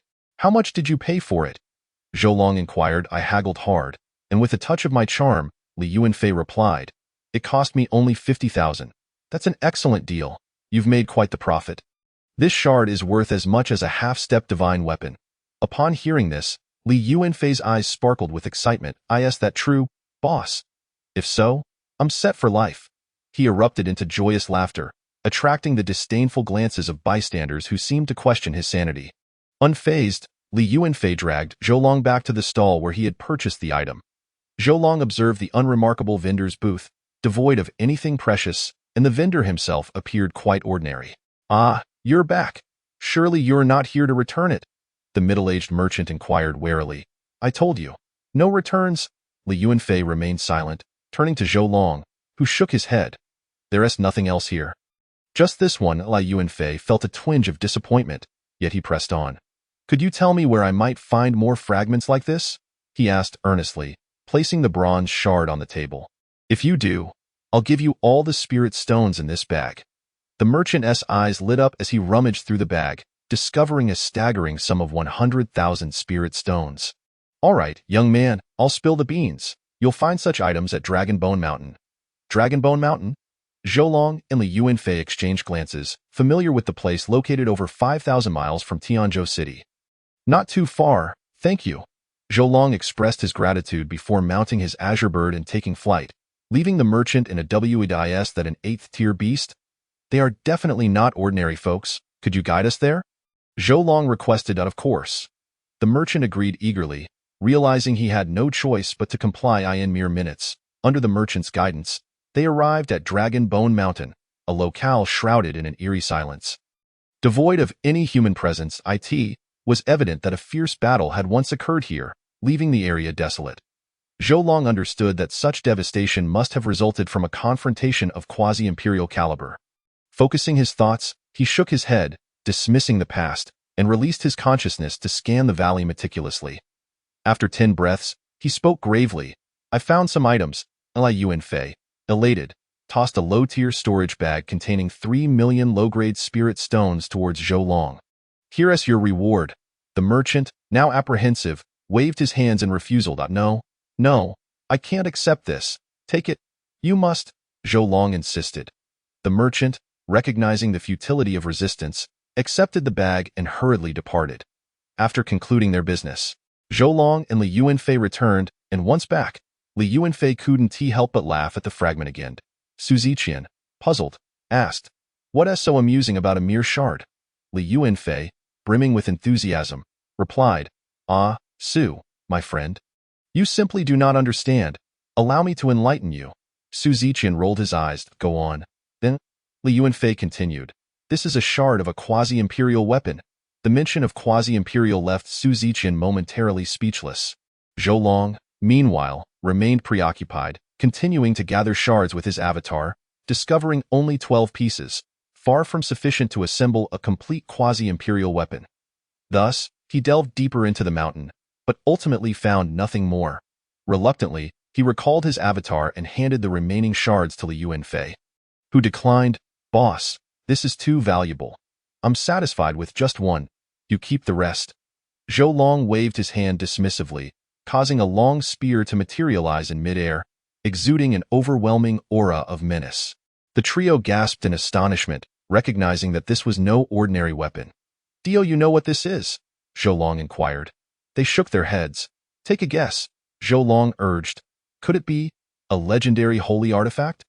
Li Yuanfei ventured. "Above spirit artifacts are treasure artifacts, and above treasure artifacts are holy artifacts." Such a notion was beyond their wildest dreams. "Be bold," Zhou Long encouraged once more. The three men inhaled sharply, realizing that if a holy artifact was out of their league, then what could possibly be above it? As they hesitated, Zhou Long handed the shard to Li Yuanfei. "It's merely a quasi-imperial weapon. If I told you I possessed a divine weapon, would you lose your minds?" With that, Zhou Long lifted the spear into the air, unleashing a torrent of terrifying energy. The sheer force left the three men gasping in awe. Feeling as though they were mere insects before a titan, in an instant, the spear pierced the heavens, creating a gaping void that resembled the end of the world. Liu Yunfei turned pale, and even Zhou Long was taken aback. Astonished at the sheer magnitude of his own strength, a casual strike had shattered the sky. Incredible. Perhaps it wasn't that I was so formidable, but rather that this world was exceedingly fragile. Zhou Long couldn't help but exclaim, for in his eyes, this world indeed appeared quite feeble. However, the scene before him left the three individuals utterly astonished. Such prowess was simply preposterous. Chapter 24. The Linglong Pavilion. A den of iniquity. Brother Zhou, what exactly is your current realm? Su Ziqian couldn't resist inquiring. Well, just a tad stronger than you, by an immeasurable margin, Zhou Long replied with remarkable humility. Upon hearing this, those present fell into a profound silence. Deep down, they perhaps understood that Zhou Long's strength resided in a dimension far beyond their own, one that they might never hope to surpass in their lifetimes. At that moment, a figure suddenly appeared in the sky. How strange, what is happening here? I distinctly sensed a formidable aura just moments ago, yet it has vanished without a trace. The elderly man activated his spiritual awareness and began to scan the surroundings. Quickly spotting Zhou Long and his companions, fixating his gaze on Zhou Long, he was momentarily taken aback. This person is rather peculiar. I cannot see through him, the old man thought in astonishment. Yet, he couldn't help but speculate whether the man possessed some treasure that concealed his aura, or perhaps had cultivated a powerful secret technique to shroud his presence. It was no wonder, after all, that he was surrounded by three mere ants who were barely at the master level. If such a person could associate with them, then his strength must be rather ordinary. Thus, he gradually descended. Little ones, who might you be? Has anything unusual transpired recently? As he spoke, an overwhelmingly potent aura erupted from his being, intending to envelop the group in pressure. Begone, Zhou Long replied coldly, his voice laced with terrifying power. The old man immediately spat out blood, his face turning pale, evidently suffering a serious injury. He cast a glance at Zhou Long and cupped his hands in apology. I beg your pardon. It seems I was blind. With that, he vanished from sight. Zhou Long narrowed his eyes slightly, gazing at the spot where the old man had been. The strength of a revered one is indeed something. But in my eyes, he is naught but refuse. Shaking his head, he turned to the three companions. Let us proceed. Ignore that man. He is simply unhinged. The group continued their leisurely stroll. Liu Yunfei, still eager to scavenge for opportunities, found nothing of worth. Zhou Long glanced at him, offering some consolation. Do you think such fortune can be encountered every time? Come, let us change locations. Reluctantly, Liu Yunfei had no choice but to shift their base. As they wandered the bustling streets, bystanders dared not approach, for the colossal bird beside them was truly intimidating. Unbeknownst to them, they soon arrived at a magnificent pavilion adorned with three grand characters. Linglong Pavilion. Upon seeing these characters, Zhou Long murmured to himself. His mother also bore the name Linglong. What a splendid name. Come, let us explore within. Intrigued, Zhou Long led his companions inside, eager to discover what lay within. Reminiscent of his mother, before long, they entered and were captivated by the opulent scenery inside. The place was resplendent, bustling with elegantly attired patrons. As the four stepped into the grand hall, a remarkably beautiful waitress approached them. Esteemed gentlemen, what might you wish to purchase? Zhou Long produced a ring and tossed it to her. As always, today's expenses are on me. Feel free to indulge. I shall wander about myself. With that, Zhou Long strolled deeper into the hall. Seeing another 100 million low-grade spirit stones at their disposal, the three displayed expressions of delight. Realizing they could hardly spend it all, Liu Yunfei exclaimed, I wish to enjoy some wine. Before he could finish, Su Ziqian interrupted. Apologies, he has had too much to drink. May I inquire if you possess any superior martial arts techniques? I am eager to peruse them. At present, Su Ziqian aspired to rapidly elevate his cultivation level, for only then could he become increasingly formidable. After all, he had relied on a level disparity to secure his previous victories against opponents of equal standing. He would be utterly outmatched. Esteemed gentlemen, please follow me. the waitress said graciously, leading them onward. The Linglong Pavilion boasted 3 levels. The first catered to those below the master level, the second was for celestial beings and earthly immortals, while the third was reserved for kings. In summary, the offerings here were exceedingly diverse. At this moment, Su Ziqian followed the waitress to the second floor, where martial arts techniques and cultivation methods were sold. Esteemed gentlemen, our Linglong Pavilion offers hundreds of earth-grade cultivation techniques, with 26 being of superior quality. Additionally, we provide various sword arts, palm techniques, fist styles, and more. The waitress introduced each item in turn. The 3 gazed at the tomes above, their eyes gleaming with excitement. The abundance of treasures here was truly overwhelming. Su Ziqian promptly began his examination. His gaze fell upon a top-tier earth-grade technique titled Breath of the Universe, priced at 10,000 high-grade spirit stones, equivalent to 10 million low-grade spirit stones. This revelation caused Su Ziqian to gasp in astonishment.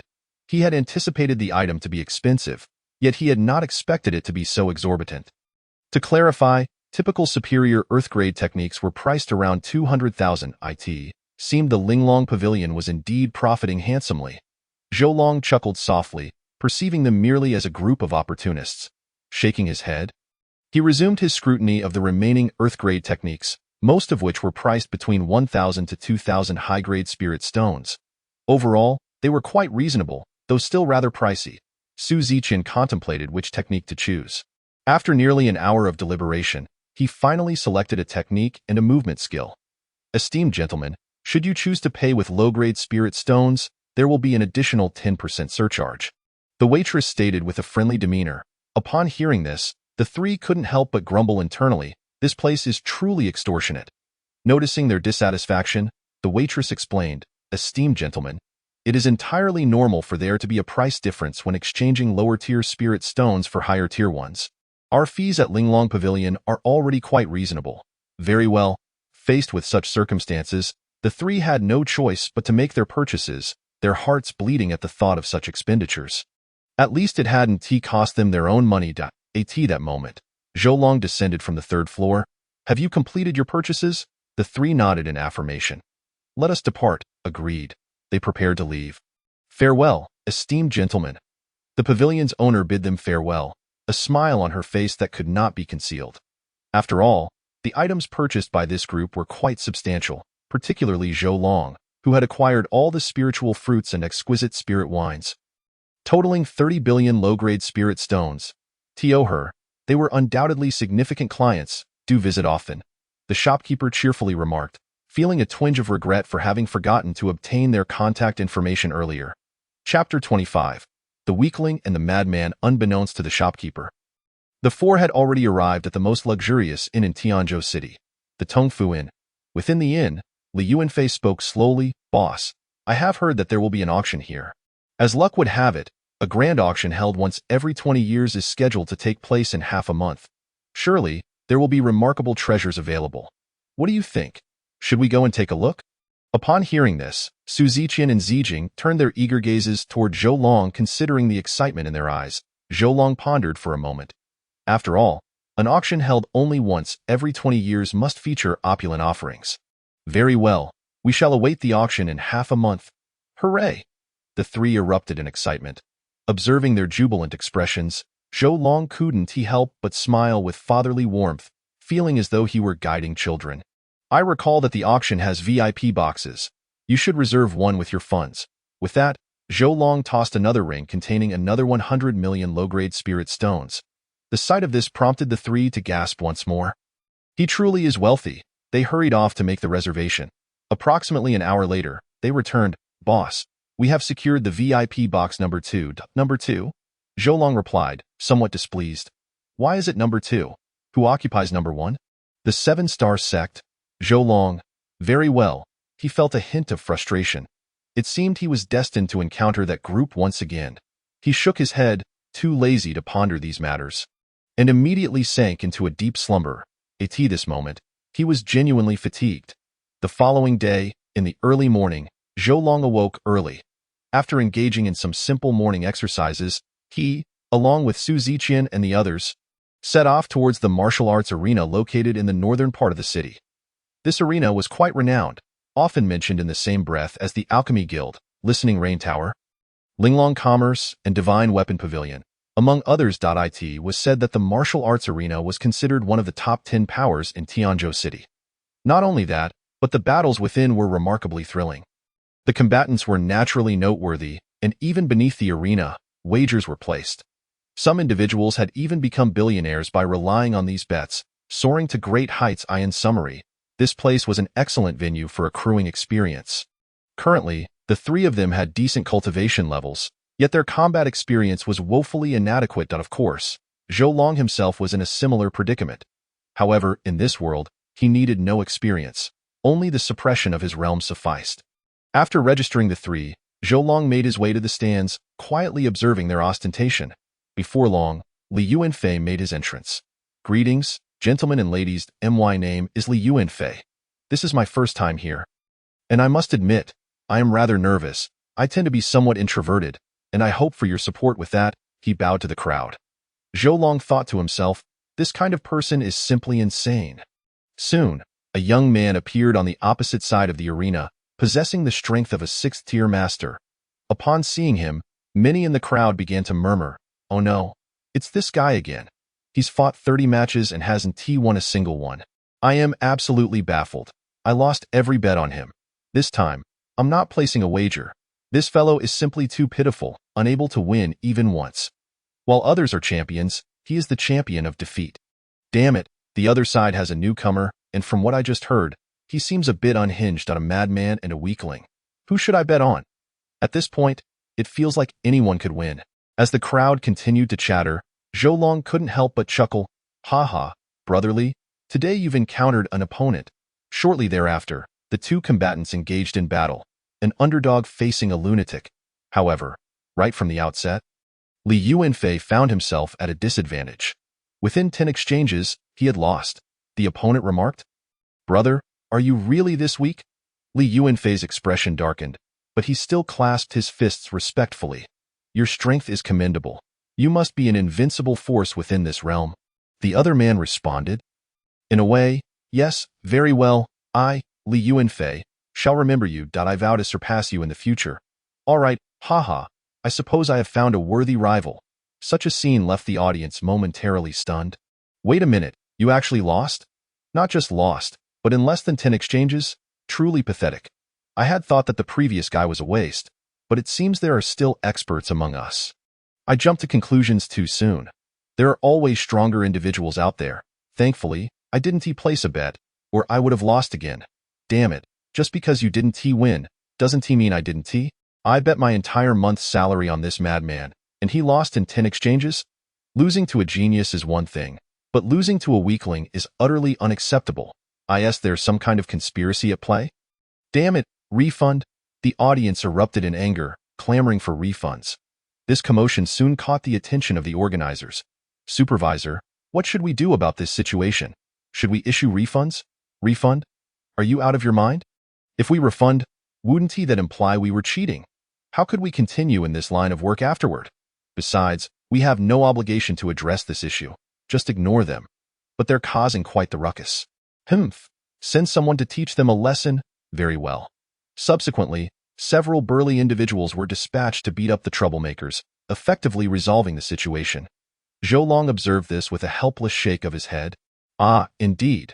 While my realm has improved, their combat experience is terribly lacking. They must train more." Among the three, only Su Ziqian demonstrated some competence. The others were simply insufficient, particularly Li Yuanfei. The title of champion of defeat was soon to be his. Thus, over the next half-month, Zhou Long led them to this venue for training. While training, Zhou Long also made it a point to indulge in the pleasures of life, savoring delicious food, strolling about, and listening to melodious tunes. Those days were truly delightful. During this period, Su Ziqian and his companions experienced rapid advancements in their strength, and by around the 10th day, Li Yuanfei and Zijing managed to secure a victory in a match. Though just a single victory, it was enough to send waves of excitement through them. After all, such achievements were no small feat for them. Time flew by, and in the blink of an eye, half a month had passed. Today marked the day of the auction. Chapter 26. The auction turmoil in the west of the city. Before a magnificent hall, a crowd began to form a line. The number of attendees was not only vast, but their cultivation levels were also notably high. Most possessed strength exceeding that of terrestrial immortals, with many even being powerful celestial beings in essence. All present were formidable figures. Zhou Long scanned the crowd before leading Li Yuanfei and the others inside. Thanks to their VIP guest card, they were treated with great respect. "My lord, please enter. This is VIP box number 2. We wish you a pleasant stay." After speaking, the attendant politely closed the door. Such courteous service prompted Li Yuanfei and his companions to praise, "Truly deserving of VIP status. The attitude is exceptional. Indeed, that young lady is quite stunning." They then began to survey their surroundings within the box, discovering it to be remarkably luxurious, with most of the tables and chairs crafted from spiritual wood. Compared to the hall, this space lacked such opulence. The hall spanned at least 10 million square meters. Immense and sturdy, making it difficult for even celestial experts to cause damage. At this moment, many seats in the hall had already been occupied, clearly indicating that attendees were highly interested in this auction. "Feel free to express your preferences. Since you're here, I won't let you leave empty-handed," Zhou Long said casually, producing a storage bag containing a staggering 300 billion lower-grade spirit stones. Gasp! The sight caused the three of them to collectively gasp in astonishment. 300 billion. That was no small sum. Observing their expressions, Zhou Long felt perplexed. 300 billion a lot? It's merely 30,000 top-grade spirit stones. Bang! At that moment, a loud commotion erupted at the entrance, as if someone was banging on the door to the box. Zijing approached to open it, but upon reaching the door, he heard a disgruntled voice from outside. "What the hell is going on? VIP box number 2 has always belonged to our Long family, and now it's been given to someone else. Don't you realize how disrespectful this is to the Long family? If this gets out, our family's reputation will be tarnished. What face will we have to remain here? Get the hell out of here and bring your superior. Otherwise, I'll make you regret it." A young man clad in a red robe seethed with anger, his face displaying a rebellious demeanor and an air of arrogance. The attendant, seeing this, wore a forced smile. After all, they dared not provoke him. He was none other than Long Fei, the youngest son of the Long family, the foremost family in Tianzhou City, whose foundation could rival that of the Seven-Star Sect. While the auction house was not particularly fearful, the attendant was merely a staff member and could not afford to offend such a person. "Young Master Long, please wait a moment. The supervisor will be here shortly." "Young master, someone is coming," a guard announced. Upon hearing this, Long Fei turned his gaze towards Zijing, immediately revealing a look of disdain. "A first-tier master? Pathetic.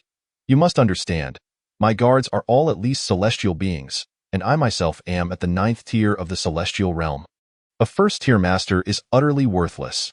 Heh, if such weaklings can appear, the individuals in the box must be nothing special either. Moreover, their failure to contest VIP box number 1 only proves that they fear the Seven-Star Sect. It seems they are merely a bunch of incompetent local lords." With that thought, Long Fei smiled smugly, convinced of his own brilliance. "They fear the Seven-Star Sect, but we do not. You there, who are you? I wonder if this private room has always been used by the Long family. Now, I present you with 2 choices. Either leave the room voluntarily and sensibly, or face my wrath. You may choose." Upon finishing his words, Long Fei exuded an air of dominance, showcasing his tyrannical essence. Zijing nodded, responding with a firm, "No, you are courting death."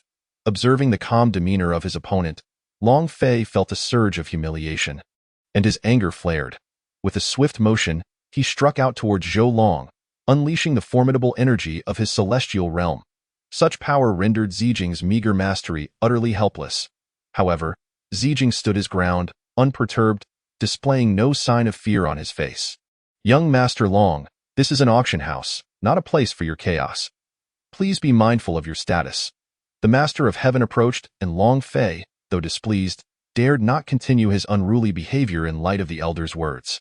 "Master of Heaven, may I inquire why this VIP room number 2, traditionally belonging to the Long family, has been allocated to these dubious individuals?" Long Fei brazenly interrogated. The elder regarded him with a bewildered expression.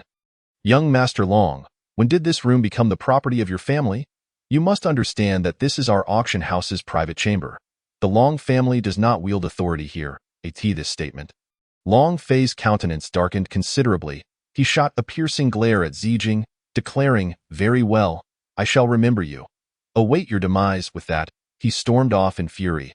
Zijing remained unfazed. Even shrugging nonchalantly, he mused that a mere slap from his family's heir could reduce Long Fei to mere mist. He then turned to the Master of Heaven, saying, "Please, do enter, Master of Heaven."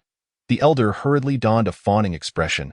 Of course, he swiftly entered the room, surveying the surroundings before finally resting his gaze upon Zhou Long and Qing Niao. Just half a month prior, Li Yuanfei had arrived here with payment, accompanied by this spirit beast. The reason for bringing the beast was a fear of not securing a VIP room. After all, securing such a room required not only wealth but also strength. Naturally, the prowess of Li Yuanfei and his companions was insufficient, compelling them to bring along a spirit beast. Hence, the predicament they faced today. "Esteemed young master, may I inquire your name?" "Zhou Long," he replied coolly. "Ah, so it is young Master Zhou." The Master of Heaven pondered, but despite his contemplation, he could not recall any prominent family associated with the Zhou name. Perhaps this individual was a talented disciple of a sect. Otherwise, it would be improbable for him to possess such a mount. The elder, still deep in thought, resumed his courteous demeanor. "Young Master Zhou, this is our auction house's exclusive VIP card. With this card, you can enjoy a 10% discount on your purchases. Furthermore, it holds equal value in other states." Zhou Long nodded slightly, expressing his gratitude. Chapter 27. "Is that all?" The Master of Heaven chuckled. "Ha ha ha, young Master Zhou, you are too modest. The auction will commence shortly. I hope you find something to your liking." With a deep bow to the group, he exited. Once he departed, the auction house erupted with a cacophony of voices, signaling the commencement of the auction. Inside the box occupied by Zhou Long, the outside world was clearly visible. Being in a private room feels magnificent, as if one is ruling over the realm. "It truly requires wealth," Li Yuanfei remarked with a hint of nostalgia. As he reflected, a stunning woman clad in white gracefully ascended the auction stage. "Greetings, everyone.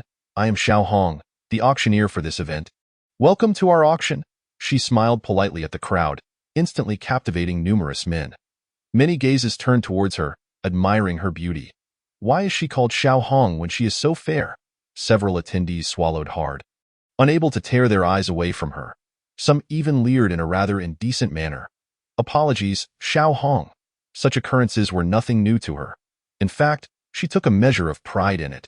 After all, she relied on her beauty for her livelihood, and if that beauty were to fade, she would no longer have a place here. Clearing her throat softly, she spoke, "Please, everyone, quiet down. I know you are all eager. Let us begin." With that, she gracefully exited the stage, her movements captivating all present. Inside the box, the four innocent youth were left speechless, gazing in a Li Yuanfei gulped and instinctively covered himself, while Su Ziqian regarded her with admiration, though his mischievous grin betrayed his thoughts. Zijing, on the other hand, blushed profusely, appearing as innocent as a naive youth. Zhou Long, observing the three, felt utterly speechless. It was as if they had never encountered a woman before. However, it was true that they had never seen such a voluptuous beauty. Following the customary proceedings, the first auction item was presented: a spirit elevation pill.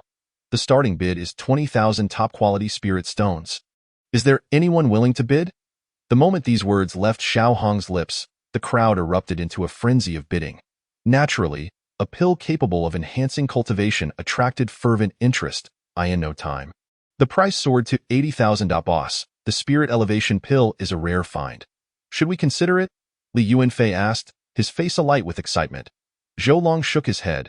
"This pill is evidently of inferior quality. While it may enhance your cultivation, the side effects are significant. It would be wise to avoid it." "Oh, very well," Li Yuanfei replied, somewhat disappointed. He had hoped to use the pill to elevate his cultivation to the 7th level of mastery. However, seeing Zhou Long's stance, he reluctantly let go of the idea. Ultimately, after a heated bidding war, the pill was secured by a young man for 100,000 top-quality spirit stones. The young man wore an elated expression. Believing he had struck it rich, Zhou Long observed him and sighed inwardly. Ah, the joy of the Na'vi youth. The auction continued, although the subsequent items failed to generate much interest. After 10 consecutive items that barely reached a bid of 1,000, Li Yuanfei looked at the offerings with complete disinterest. What utter trash! Perhaps spending time with Zhou Long has raised my standards. Eventually, the auction reached its climax. Xiao Hong reappeared on stage. The next items for auction are 10 grand finale items.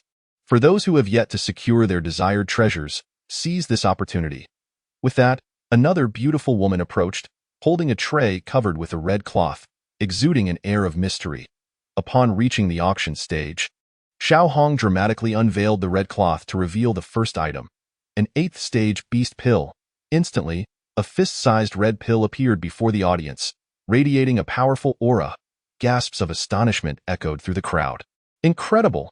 An 8th stage beast pill? 8th stage. Such power was terrifying. It was said to be on par with a king-level expert, and in the entirety of the divine continent, such beings were considered supreme. As this auction item was revealed, the crowd fell silent, most fixated on the pill with hearts racing in excitement. With so many present, how many could truly claim to have reached the king level? This pill was derived from the core of an 8th stage celestial wolf, and its value was undoubtedly immense. It could not only be consumed to enhance cultivation, but could also be used for alchemy and artifact forging. In summary, this item was exceptionally precious, and I urge everyone to appreciate and bid wisely. The starting bid is 300,000 top-quality spirit stones.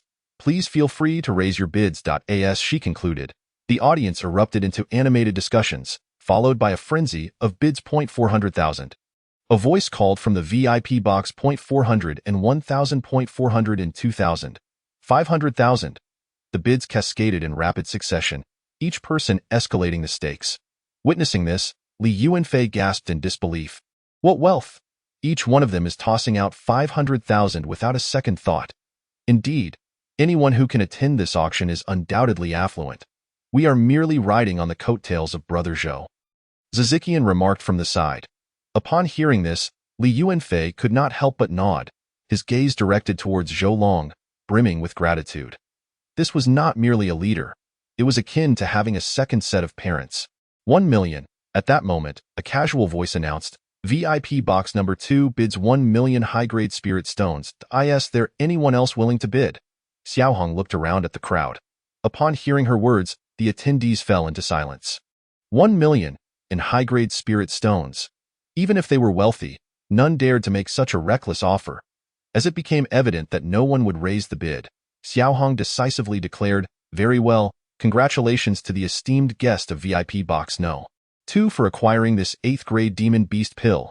Shortly thereafter, a relatively graceful beauty delivered the pill to box number 2. Thank you for your trouble. Zhou Long stood up to accept the pill. After a brief inspection to confirm it was not of inferior quality, he tossed it directly to Qingyao. As an 8th grade demon beast of the same tier, consuming it would undoubtedly enhance numerous attributes. Thank you, Master. No need for such formalities. Understood, Master. Thank you. Without further ado, Qingyao swallowed the pill whole, and after that, there was nothing more to say. The overseer of the auction was left in utter bewilderment. That was it? Chapter 28. Extravagance. He wore a look of utter confusion. After all, they had spent 1 million high-grade spirit stones to acquire it. Did he really just feed it to his pet? Such extravagance was beyond comprehension. At that moment, he wished to approach Zhou Long and inquire whether he might require a pet himself. Feeling that even the pets were superior to his own affairs, soon, the auction for the next high-grade item commenced. It appeared to be a piece of Millennium Spirit Marrow. Zhou Long, however, showed no interest in this item and refrained from bidding. Ultimately, after a fierce competition, it sold for 60,000 high-grade spirit stones. The third item was the essence blood of an 8th grade demon beast. Zhou Long immediately bid 500,000 and purchased it, subsequently allowing Qingyao to drink it down. Burp. Thank you, Master. Such a spectacle did not escape the notice of many onlookers. This fellow was truly extravagant. Following this, several more items were presented, yet Zhou Long remained indifferent.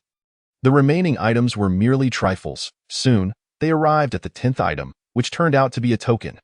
This token was not ordinary. It was a qualification token for entering the Tianyuan secret realm. After all, only those possessing this token were permitted entry. Wow! The appearance of the token caused a stir among the crowd, leaving them utterly stunned. They were well aware that this was a qualification token for a holy-level secret realm. Once inside, who could say what opportunities for sanctification might await? In an instant, the breathing of everyone present became rapid, and their expressions were filled with excitement. It was evident that all desired this item. For the allure of a holy-level secret realm was immense for those below the holy realm. Such a token was worth as much as a top-tier spirit artifact. Xiaohong announced, the starting bid is 1 million high-grade spirit stones. Upon hearing this, Li Yuanfei and the others became agitated. Boss, it's a holy-level secret realm. Shall we bid together? Zhou Long shook his head. No need. Frankly speaking, he only cared a little about this token, but not excessively. After all, with his strength, why would he require a token to enter? A mere holy-level secret realm could not possibly impede him. I will give it to you. With that, Zhou Long produced his own token, identical to the one being auctioned. Boss, is there only one? There are 3 of us. Zhou Long explained, if you wish to go, I can take you with me.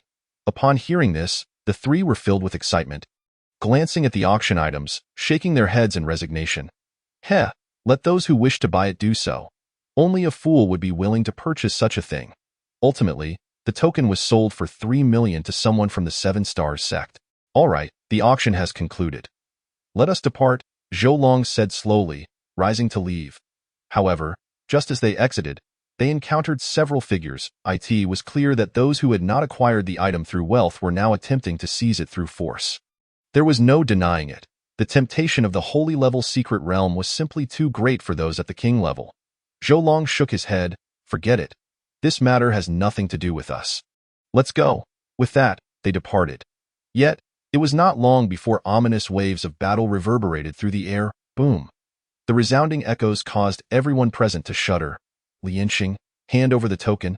Otherwise, I will ensure you have no place to rest in death. Heh, if you think you can make me surrender, you are sorely mistaken. I see you are asking for trouble. Boom. The 2 unleashed their formidable auras once more. The terrifying battle that ensued sent shockwaves throughout the entire Tianzhou city. The sight left the city's inhabitants in a state of panic, unable to resist glancing up at the sky. The clash of king-level experts was utterly terrifying. What a pity. We cannot witness the battle of king-level experts.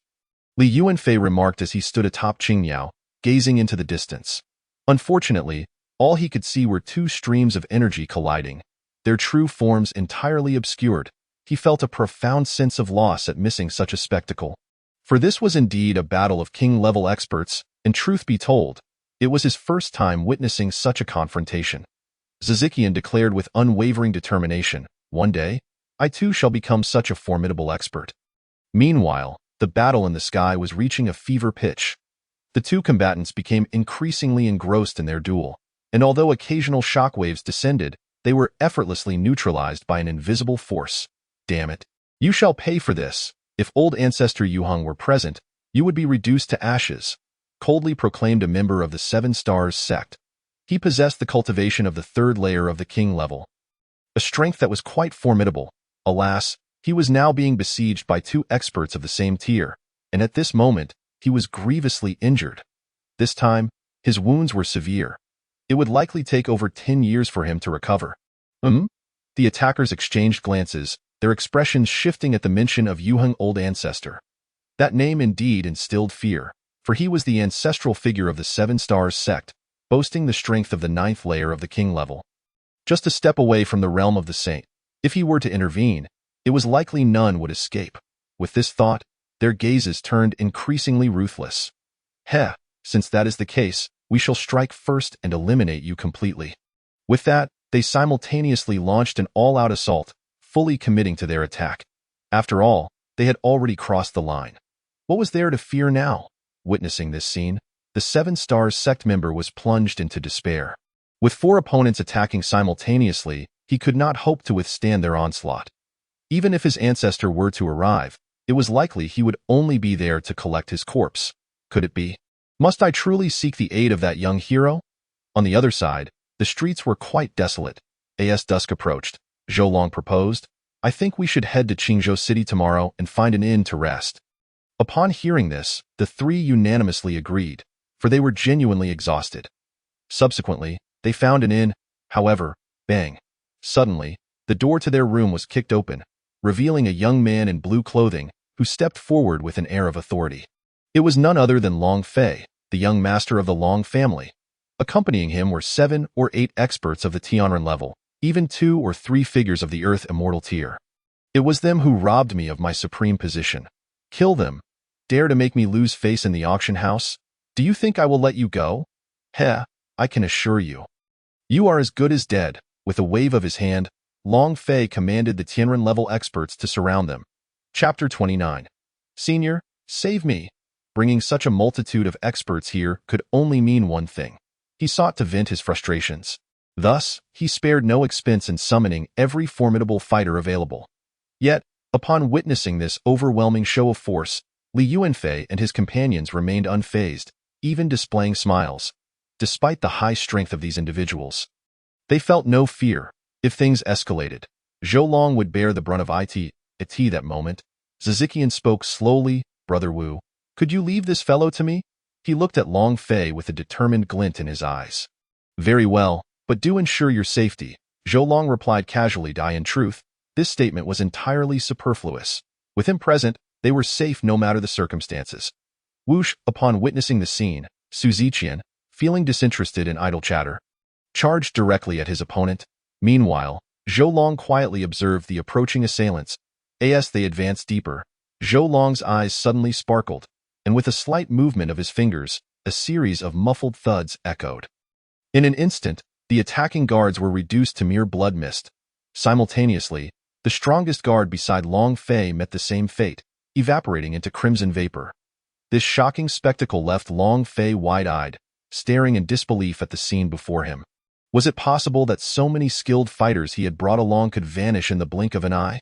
This was utterly outrageous. You are a demon, a demon. Help, help. Long Fei screamed desperately, however, before he could finish his plea. BM. Su Ziqian's fist collided with his face. What are you blathering about here? Weren't you just so arrogant a moment ago? Is this how you feel now?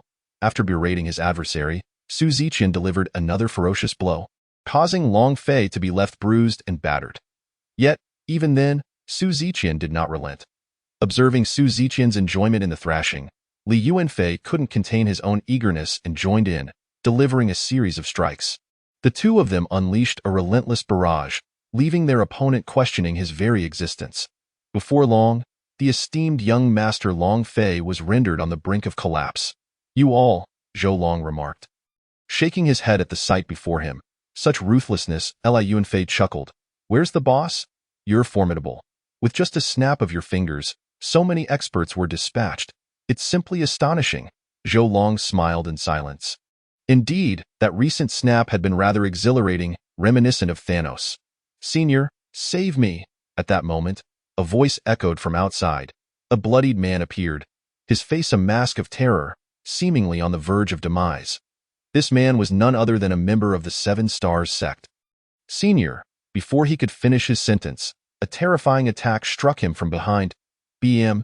A deafening crash resounded as the Seven Stars sect member plummeted toward the ground. Witnessing this, Zhou Long could only shake his head in resignation. His hand slowly raised, enveloping the man in an invisible force. The Seven Stars sect member felt a wave of relief wash over him, quickly kneeling in gratitude. Thank you, Senior, for your timely rescue. Zhou Long nodded gently, then turned his gaze toward the few king-level experts in the Sky Point 5. Is it? Zhou Long chuckled, genuinely surprised that such a small locale could gather 5 king-level experts. If word of this spread, it would surely terrify many. At that moment, the 5 king-level experts regarded Zhou Long with cold expressions.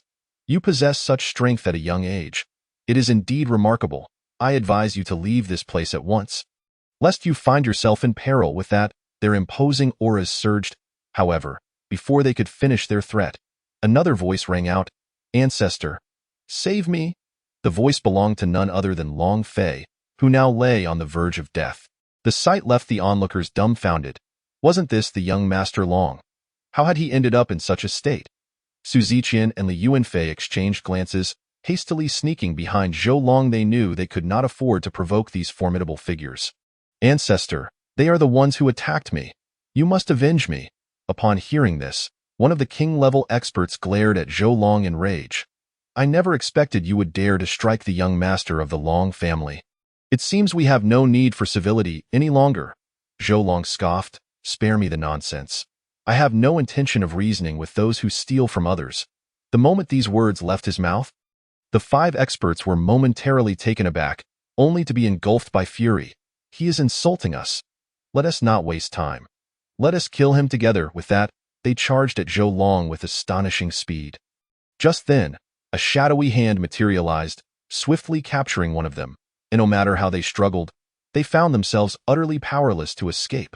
At that moment, Zhou Long snapped his fingers once more. Splat! The nameless king-level expert was transformed into a mist of blood, leaving no trace behind.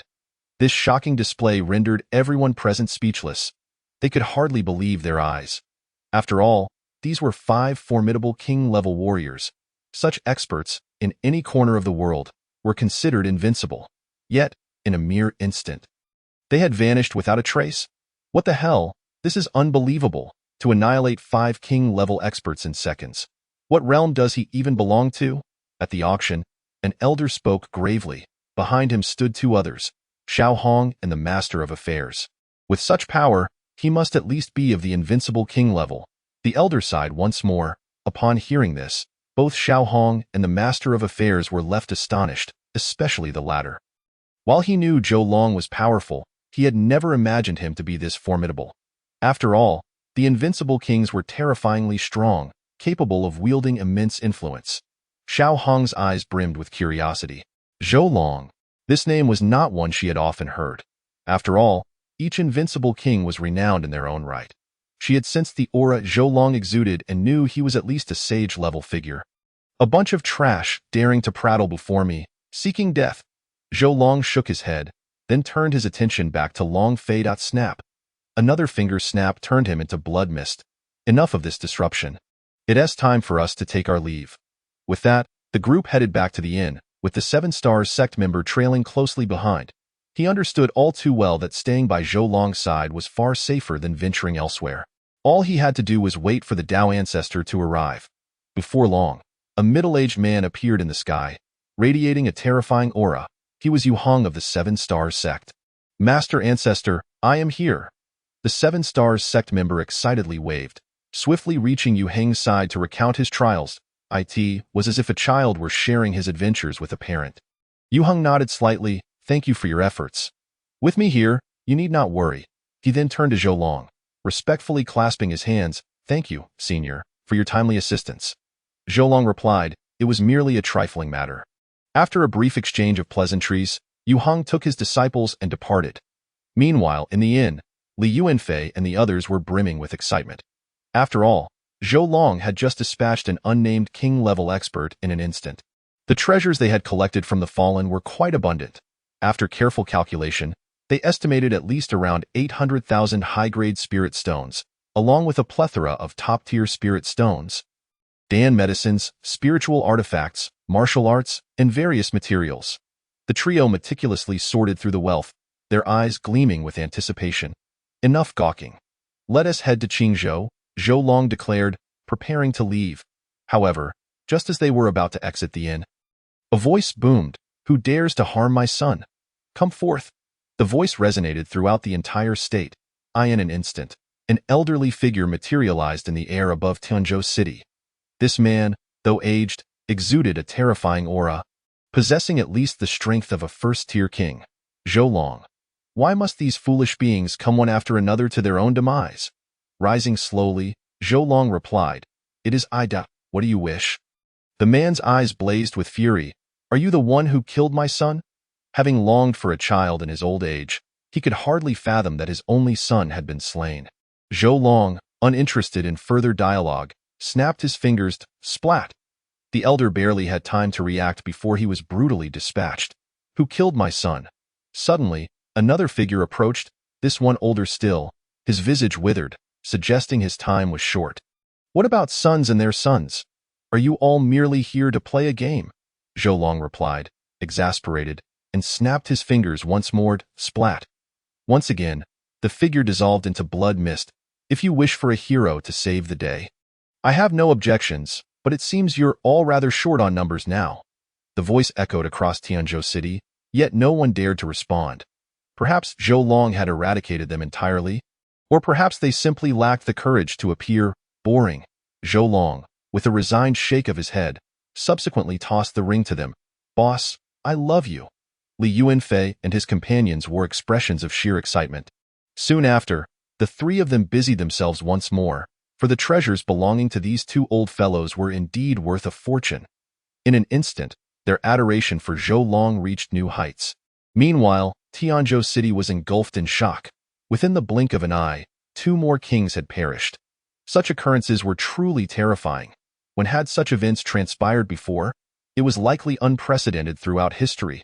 The next day, Zhou Long rose slowly. Presently, he was set to leave this city and journey to other places. As he prepared to depart, many inhabitants secretly breathed a sigh of relief. This fellow was finally leaving. Had he lingered any longer, they surely would have encountered considerable trouble. Thus, after a span of 7 or 8 days, Zhou Long finally departed, arriving in Qingzhou City. Upon arrival, he mused to himself, "I did not anticipate it would be quite this far." Glancing at the information before him, Zhou Long couldn't help but smile slightly. Qingzhou City was considerably larger than Tianzhou City and thrived with vitality. The reason for its prosperity was entirely due to a certain sect, the Qinglong sect. The Qinglong sect boasted a rich history, said to have flourished for over 100,000 years. Rumors spoke of the emergence of quasi-emperors within its ranks, making it once the mightiest sect on the entire continent. However, it gradually fell into decline for reasons shrouded in mystery. Yet, even now, it remained remarkably robust, with the Qingyun sect still wielding significant power in the surrounding regions, standing as a formidable presence among many other sacred lands. Before long, Zhou Long and his companions arrived at their destination. Upon reaching, they prepared to explore the Tianyuan secret realm, for Zhou Long was eager to witness what this so-called secret realm truly entailed. Although there were still 6 months until its opening, he could hardly wait that long. Soon, they arrived at the entrance of the secret realm, which was bustling with numerous individuals, each emanating a formidable aura. Predominantly those at the king level.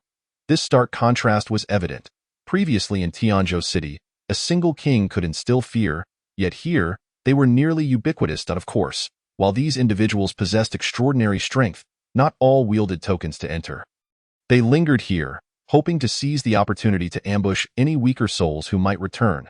As Zhou Long and his companions approached, they were instantly surrounded by several powerful figures. "If you wish to live, hand over your token," declared a burly man. However, before he could finish his sentence, a delicate-looking man interjected, "Brother, this is a rank 8 beast mount. This fellow is not to be underestimated." Before he could finish, the burly man dismissed his concerns with a scoff. "What are you afraid of? With the 5 of us together, what can a mere rank 8 beast do?" His eyes sparkled with confidence, for among the 4, only Zhou Long eluded their understanding. The others seemed like mere insects in comparison. The very fact that Zhou Long could associate with them merely indicated he was not particularly impressive himself. This scene instantly drew the attention of those present, prompting many to shake their heads in disbelief. "Look at that! Here come a few more unfortunate souls," one remarked. "Who are they to dare tread here? A mere master dares to venture into such a place. Are the youth today so audacious?" Another lamented, "What a pity! They let those 5 ruffians get the jump on them. Such a blunder! Those 4 youngsters' mounts are no ordinary beasts. Their identities must be remarkable. Perhaps they have indeed bitten off more than they can chew," observed another.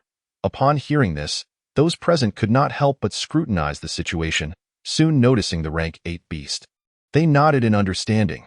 It was no wonder they dared to come here with such low cultivation. They had clearly come prepared. At that moment, a figure clad in black addressed the burly man. "Brother, I sense something amiss." The burly man replied. "Amiss? In what manner?" "I've observed that these youngsters show no signs of panic at being robbed, especially that little chubby one. His gaze seems to appraise us." The black-clad man noted, "This is quite an inversion of the norm." Suddenly, Li Yuanfei grinned and exclaimed, "Boss, I want their rings." His expression was one of palpable excitement, brimming with anticipation. After all, they were 5 powerful kings. Eliminating them would yield a tremendous fortune, at least the size of 3 or 4 stories. Understood. Zhou Long nodded, snapping his fingers. In an instant, the assailants transformed into clouds of crimson mist, as if they had never existed. Witnessing this, Li Yuanfei skillfully retrieved the rings. What a delightful stroke of fortune, he chuckled. Such a display instilled fear in the hearts of those present. The sheer might exhibited was utterly terrifying. All right, let us go. We've found our way, Zhou Long stated, leading his companions away. Once the four had departed, the onlookers finally exhaled a collective breath. Phew, that was terrifying. Had they attacked, we surely would have perished. They had initially thought those few were simply lucky. But it turned out they had encountered an insurmountable challenge. Those poor souls. Thank goodness I didn't get involved. Clearly, I have foresight. One laughed. Unbeknownst to them, Zhou Long and his companions had already entered the secret realm.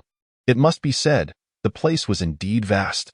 The group marveled at its grandeur, as it resembled a miniature world. Zhou Long, activating his spiritual awareness, surveyed the surroundings and was astonished to discover the secret realm was indeed expansive.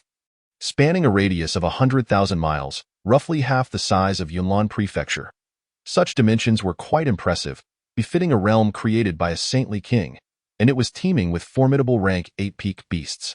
Even king-level experts appeared relatively commonplace in such an environment. Nevertheless, these circumstances posed no challenge to Zhou Long at that moment. He utilized his power to obscure spatial restrictions, urging the Qingyao to venture deeper into the secret realm. Meanwhile, the ancient city had entered a state of closure, enveloped by an extraordinarily powerful protective barrier. Few could breach such defenses. Swiftly, Zhou Long and his group arrived at the ancient city, which exuded an air of desolation and antiquity, suggesting it had long been uninhabited. Moments later, they found themselves within an ancient palace.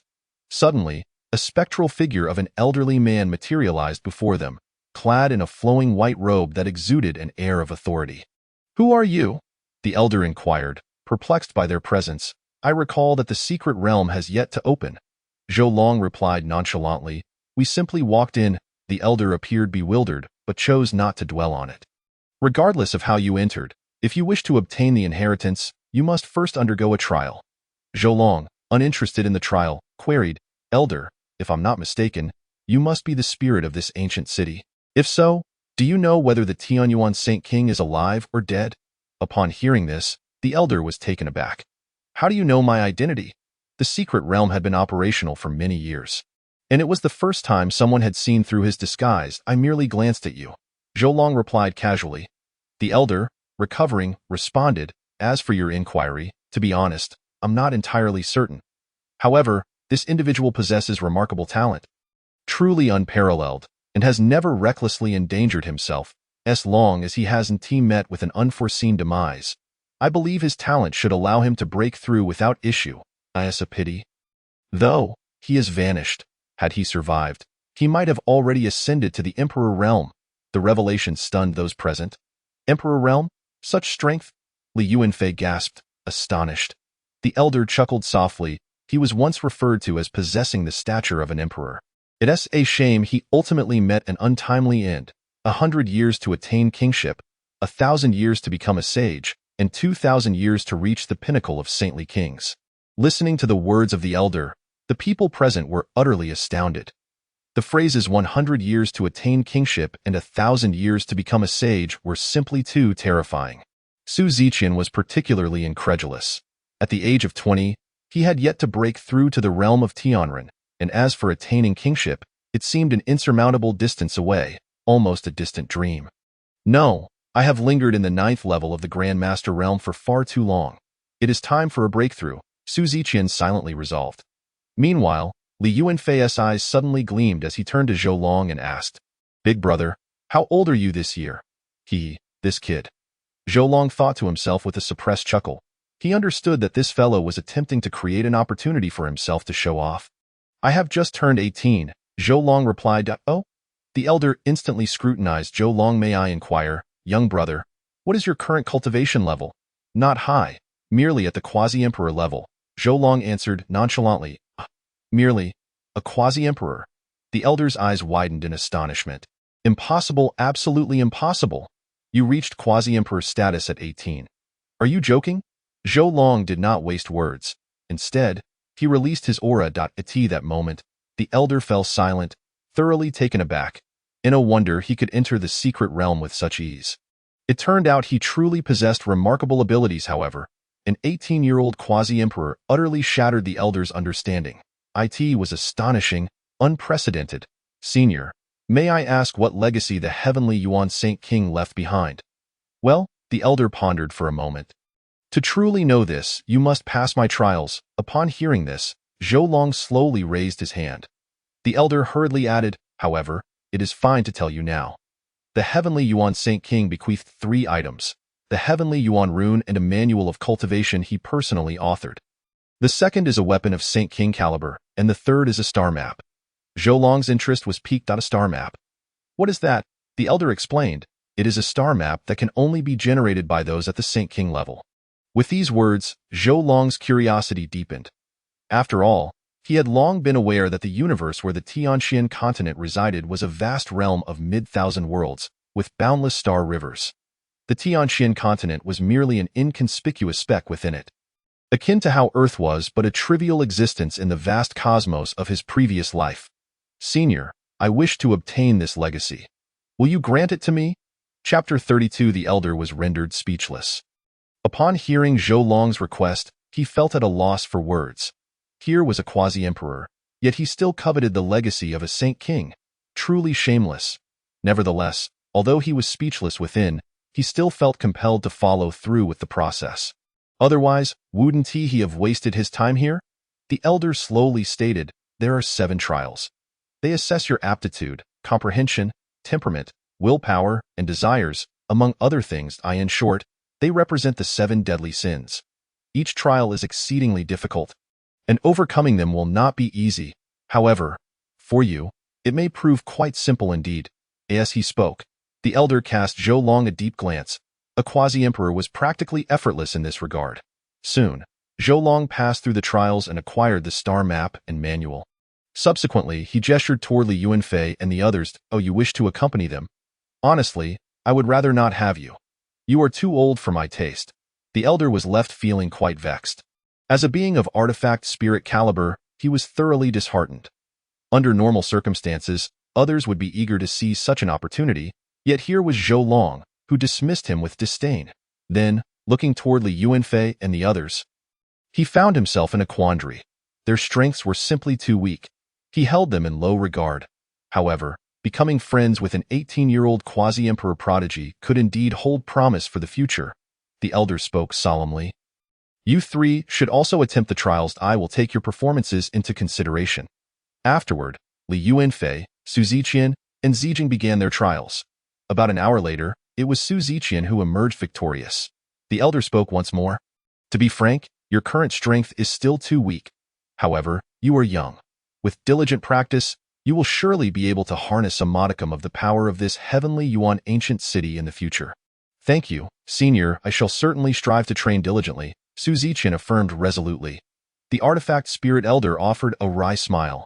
Frankly, he was quite disappointed with the selections this time. However, it was too late to reconsider. He had no other choice. Soon, the group departed the ancient city. Boom! A thunderous roar echoed as the protective barrier in the sky vanished instantaneously. The entire ancient city began to tremble and ultimately shrank down to a miniature version, landing in Su Ziqian's palm. Gazing at the miniature ancient city, Su Ziqian's expression was one of excitement. With this item, he felt he could easily vanquish a multitude of king-level experts. Thank you, Brother Zhou. Su Ziqian expressed his gratitude. He was acutely aware that without Zhou Long, he would not be the person he was today. Zhou Long waved his hand dismissively. No need for such formalities, my friend. Just consider us comrades. Su Ziqian nodded, deeply imprinting this gratitude in his heart, vowing to repay it in the future. All right, the matter is settled. Let us be on our way. With that, Zhou Long led them away. However, he did not rush to exit the secret realm. Instead, he brought the group to a vast lake. This moment, he intended to linger in the secret realm for a while longer, as there were numerous exquisite spiritual herbs and rare treasures to be gathered. After all, why not take advantage of such opportunities? Naturally, he delegated these trivial tasks to Su Ziqian and the others. As for himself, Zhou Long took a small stool and leisurely began fishing. as he fished. He contemplated what to have for dinner, steamed fish or grilled fish. It was indeed a challenging decision. Thus, half a month passed. During this time, Zhou Long continued fishing by the lakeside, enjoying the scenery and indulging in feasting and drinking. Life was truly delightful. Liu Wenfei and the others visited the lake every other day, collecting a substantial amount of spiritual herbs. This journey had yielded a wealth of riches in addition to the herbs. They also gathered a plethora of rare stones, spiritual jade, mystical gold, and beast bone materials. Everything one could imagine. In summary, the treasures here had been nearly entirely plundered by Liu Wenfei and his companions. When these fellows return in 6 months and witness such a bountiful scene, I wonder what their reactions will be, Liu Wenfei remarked with a sly grin. Zhou Long couldn't help but chuckle at the thought. He hadn't anticipated that this kid could be so malicious. Shaking his head, he led the group away, as he had no further business to attend to here. Before long, Zhou Long and his companions departed. As they left, they were spotted by those outside the secret realm, who immediately began to whisper among themselves. Hey, aren't those the people who killed the 5 ghosts half a month ago? Did they not leave? Why have they suddenly returned here? Could it be they emerged from the secret realm? Impossible, absolutely impossible. The heavenly Yuan secret realm is inaccessible even to ordinary saint-level experts. How could they have entered? Unless they are venerables. You are just imagining things. How could a venerable concern themselves with a mere Saint King legacy? What could it possibly be, then? How should I know?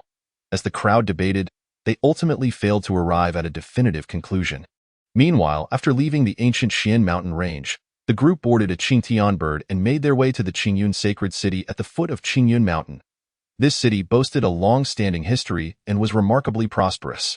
Furthermore, it was directly governed by the Qingyun sect, home to countless families and factions, making it exceptionally formidable. Before long, Zhou Long and his companions arrived at Qingyun sacred city. Thanks to the powerful spiritual beast, the guards dared not offend them, allowing for a smooth entrance. Gasp! Upon stepping inside and witnessing the bustling scenery, Liu Wenfei and the others could not help but suck in a breath of cold air. In this place, the realm of Grand Masters was utterly absent.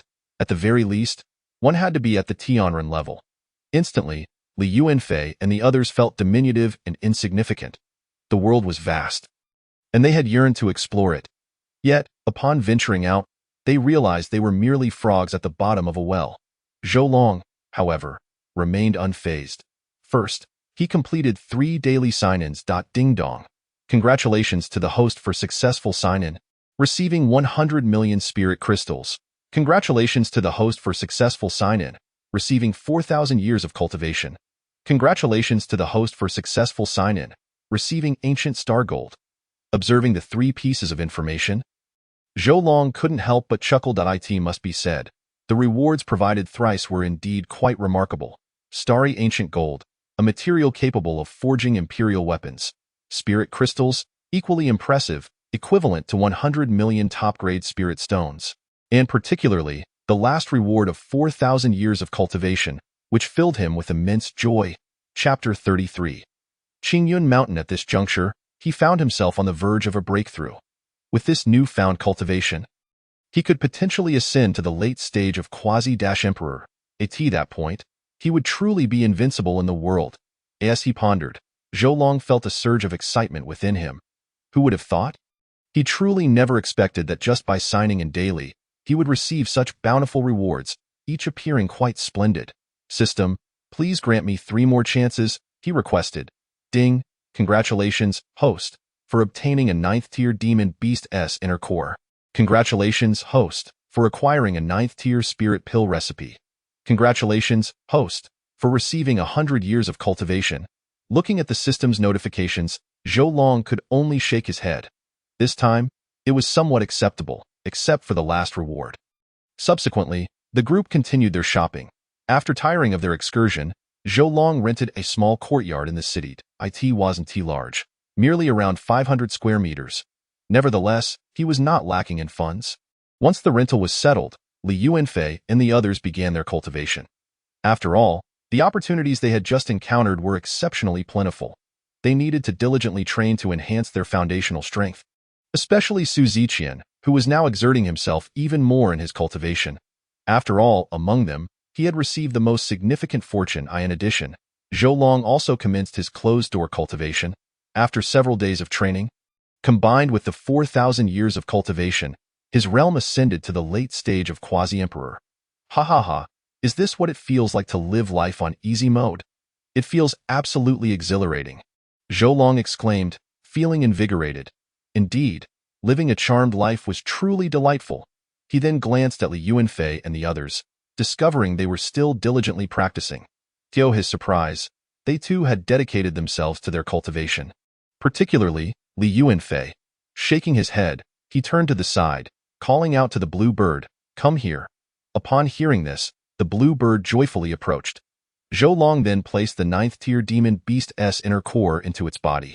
Instantly, the blue bird felt a surge of inexhaustible power rising within it. "Master, I feel a bit fatigued. I shall rest for a while," it said, before returning to a tree and falling into a deep slumber. However, Zhou Long used his spiritual sense to check and found that it was quietly absorbing energy. "Excellent, maintain this state," he mused. After arranging everything, Zhou Long departed from the courtyard. After all, he had come here for the Qingyun sect. Whoosh, whoosh, whoosh, Zhou Long moved like a gust of wind, swiftly arriving at his destination. His speed was astonishing, and as he traversed through the crowd, no one seemed to notice him. There was simply no contest. His realm was too formidable. Before long, he arrived at Qingyun Mountain. Wow! Gazing at the scenery, Zhou Long couldn't help but marvel. It must be said, Qingyun Mountain was indeed quite vast. The entire mountain range was almost entirely under the sect's jurisdiction.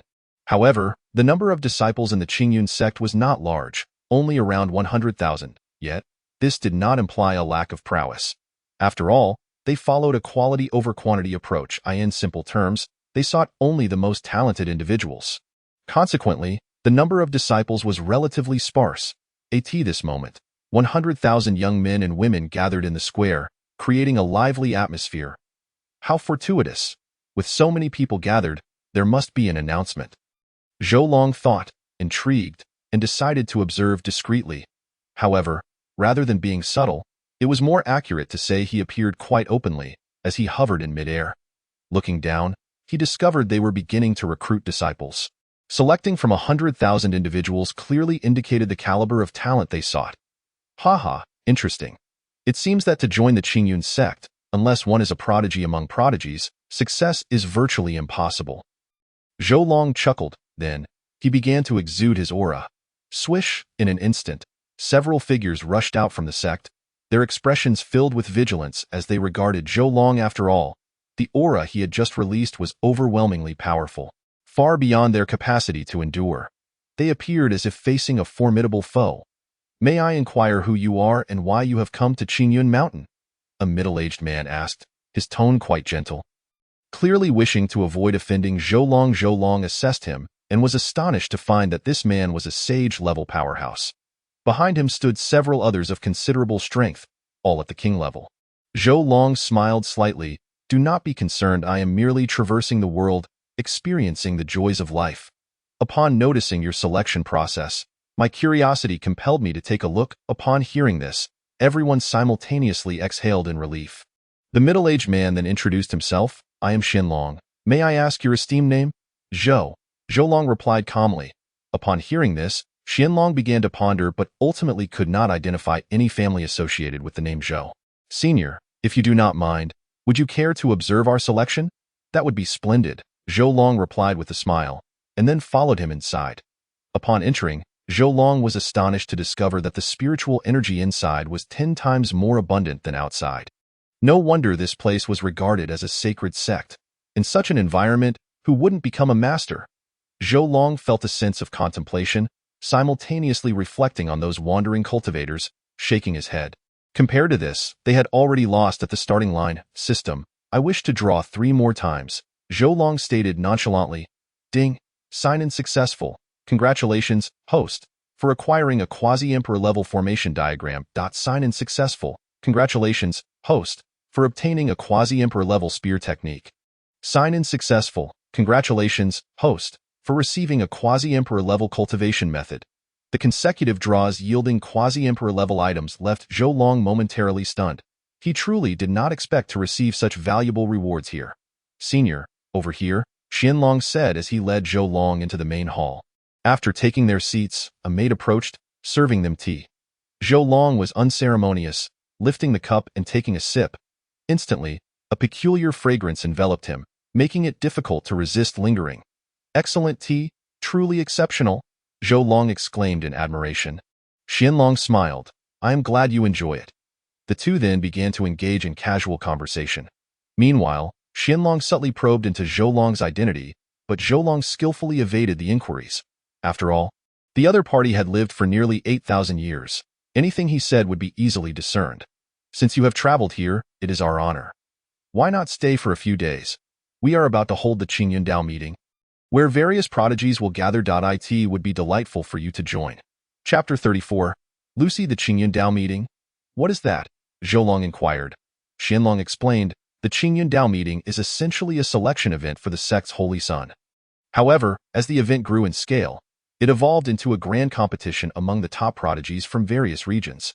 Hearing this explanation, Zhou Long agreed, as he was also keen to see if there were any other opportunities to sign in at the Qingyun sect. Thus, it was a pleasant surprise. Furthermore, he was eager to gauge the level of prodigies from various states. Seeing him agree, Qianlong couldn't help but smile. With such a powerful figure in attendance, the Qingyun sect's prestige would surely soar. Subsequently, under Qianlong's guidance, they found a place to stay. The surroundings were exceptionally tranquil, with a scenery that was refreshing to the spirit. This was certainly an ideal location for focused cultivation, and Zhou Long was thoroughly satisfied. Once inside the courtyard, Zhou Long closed the door and began to practice the Nine Heavens Thunder Sword technique. Presently, he had mastered the laws of thunder, which harmonized perfectly with his spear techniques. With his current strength, coupled with the Dragon Gallbladder Bright Silver Spear, he could even slay a fully realized Quasi-Emperor. This was the extent of his power, rendering him a unique existence in this world. Meanwhile, after escorting Zhou Long to the courtyard, Qianlong ventured deeper into the forbidden area. This place was the ancestral shrine of the Qingyun sect, shrouded by a Quasi-Emperor level formation.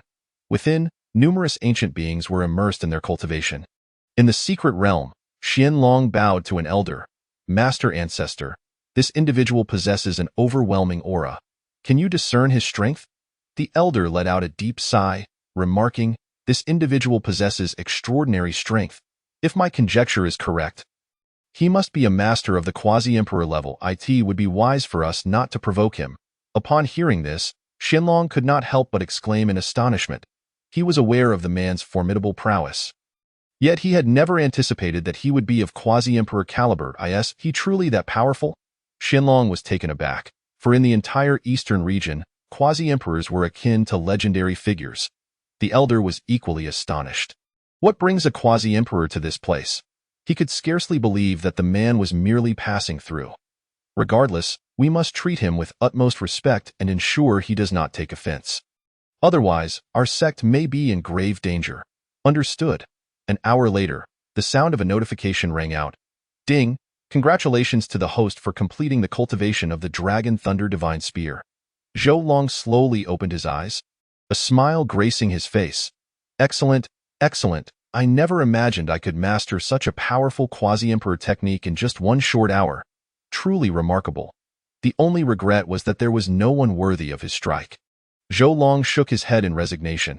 At least in this world, he found himself devoid of opponents. If he were to contemplate it, perhaps it would be those unknown old monsters. However, Zhou Long felt that it was unnecessary to pursue such conflicts. He was not a battle fanatic and had no need to seek out trouble. Forget it. Time to get back to work. With a shake of his head, Zhou Long rose and walked outside, preparing to check in at a special location. After all, the more hidden the place, the more rewarding the check-in. Soon, Qianlong received this information and immediately issued an order, in any part of the sect. This esteemed elder may come and go as he pleases. No one is to obstruct him. The news spread swiftly, and from that moment on, no one dared to impede Zhou Long. Ding!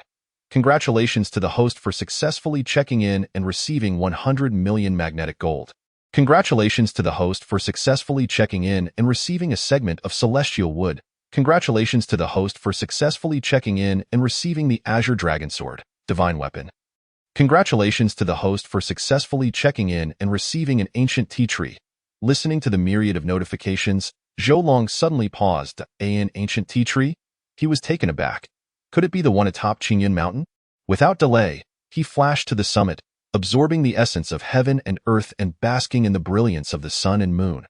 Upon seeing this, Zhou Long understood that this place indeed housed the most precious treasures of the Qingyun sect.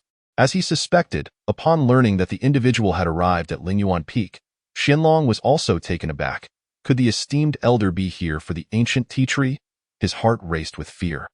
At that moment, Zhou Long had already arrived above the ancient tea tree, which towered into the clouds, stretching endlessly, resembling a celestial paradise. Furthermore, Zhou Long discovered two individuals here, a man and a woman. The man was clad in a blue robe, a jade pendant signifying his status as a core disciple hanging from his waist, and he had attained the 4th level of the King realm. The woman exuded an ethereal grace, her beauty striking, radiating an extraordinary aura. Zhou Long peered through his divine sense and was astonished to discover that this woman was not human at all. She was the spirit of the ancient tea tree. How intriguing! Zhou Long chuckled and strode over. Hearing his approach, the two could not help but look up. The young man immediately rose and bowed, saying, "I am Yi Fan, the eldest senior brother of Qingyun Mountain. It is an honor to meet you, esteemed elder." Zhou Long waved his hand. No need for such formalities. Very well, esteemed elder, Zhou Long thought to himself, shaking his head in helplessness. Yi merely 18 years of age. Being addressed as esteemed elder by a group of ancient beings thousands of years old was quite uncomfortable for him. This moment, Yi Fan could not help but scrutinize Zhou Long, completely taken aback that this elder appeared to be trying to appear younger. After all, by mere appearance, he seemed even younger than Yi Fan himself. For a master, altering one's looks was relatively easy, leading Yi Fan to believe Zhou Long was deliberately feigning youth. The woman also scrutinized Zhou Long. Noticing that his age appeared genuinely youthful, Zhou Long reflected, "I am indeed 18 years old." However, he mused, "You probably wouldn't believe that. I do believe you." The woman nodded. She could sense his aura, which was undeniably youthful, and compared to the powerful beings she had encountered, he seemed remarkably fresh. Who would have thought that someone would believe me when I said that? Quite nice, Zhou Long smiled. Given his current cultivation, claiming to be 18 seemed preposterous to anyone else. 18. Yi Fan was dumbfounded. Here he was, a 200-year-old man, referring to an 18-year-old as elder? More importantly, this individual was immensely powerful. By the way, what is your name? Zhou Long inquired, turning to the woman with curiosity. My name is Lucy. Lucy? Zhou Long could not help but take a closer look at her. That moment, he realized she appeared calm on the surface, yet was inwardly quite anxious. She was deeply concerned that he had come for her. Chapter 35. Just turned 18. Esteemed elder, may I curiously inquire if you truly are only 18 years old? At this moment, Yi Fan could no longer contain himself and asked, his eyes filled with disbelief. Now at 230 years old, with the strength of the 4th level of the King realm, he considered himself a top-tier genius. Yet, this young man had achieved such cultivation at merely 18. He couldn't help but reminisce about his own 18-year-old self, who had only reached the innate realm. Truly, some people are infuriatingly exceptional. Noticing Yi Fan's slightly dejected expression, Zhou Long consoled him, "People are not all the same. You cannot compare yourself to me." Upon hearing this, Yi Fan felt even more disheartened. Was this not a roundabout way of saying he was inferior? However, he dared not voice any complaints. Given Zhou Long's immense strength, it would be a trivial matter for him to squash Yi Fan with a single blow. Afterward, the three engaged in idle conversation for a while before Zhou Long decided to take his leave. However, he did not continue with the check-in, as the current rewards, while decent, were of little use to him. Therefore, he planned to save the check-ins, accumulating them for a year to see if he could uncover something truly remarkable.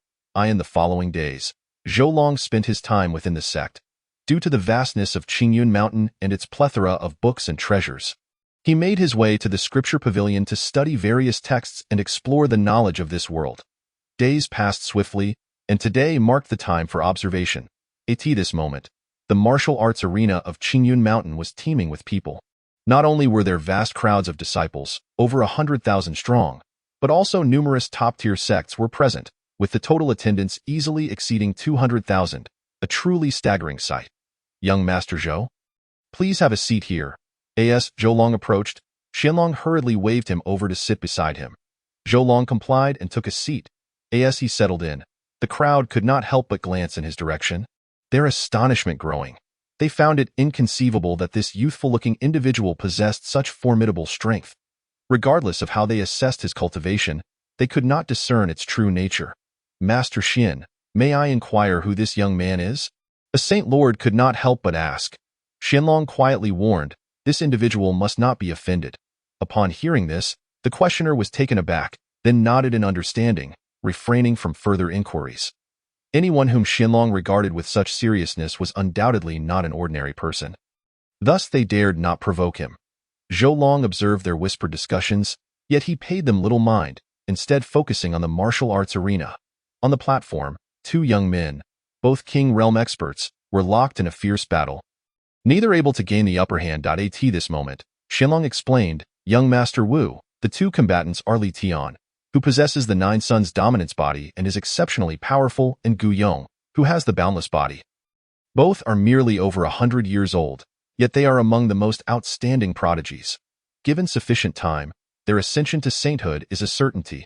Qianlong spoke in a hushed tone. Zhou Long's gaze swept across the assembled crowd and noticed an abundance of prodigies present. Far surpassing those who had attended during his time in the Great Zhou It was no wonder. This gathering was on an entirely different level. Here, there were at least 30 King Realm experts, and the number of Earth Immortal level masters was plentiful. As for those in the Celestial Realm, they were as common as dirt. People truly are infuriatingly impressive. Master Qian, might I inquire if there are any rewards for this event? Zhou Long could not help but ask. Qianlong shook his head. Unfortunately, there are none. This is merely a martial arts exchange among the youth, without any specific rewards. However, in previous events, there have been instances where participants showcase treasures, rewarding some standout prodigies. Very well. Zhou Long nodded slightly and then retrieved a sacred weapon, a sword, which he suspended in mid-air. In an instant, the onlookers were taken aback by the sight before them, their gazes drawn skyward. Could it be that this is a weapon of sacred grade? How did it come to be suspended in the air? Such thoughts raced through their minds. Zhou Long surveyed the crowd and spoke slowly. The individual who performs the best today shall receive this reward. Upon hearing this, the crowd erupted in astonishment. Is this for real? Am I dreaming? I just slapped myself to confirm, and it seems I am indeed awake. Who is this esteemed figure to bring forth a weapon? Regardless of everything else, I must give my all in this performance. That weapon shall surely be mine, and no matter what, I must compete for it. The many prodigies began to murmur among themselves, each eager to grasp the coveted object, igniting a fervor within them. Zhou Long was quite pleased with their enthusiasm, which only fueled his own determination. However, at that moment, many forces and leaders on the stage also gazed intensely at the sword. After all, it was a sacred artifact, a rare treasure. Even they were filled with longing. Qianlong, witnessing this scene, couldn't help but swallow hard and turned to Zhou Long with an eager expression. Young Master Zhou, may I participate in this contest?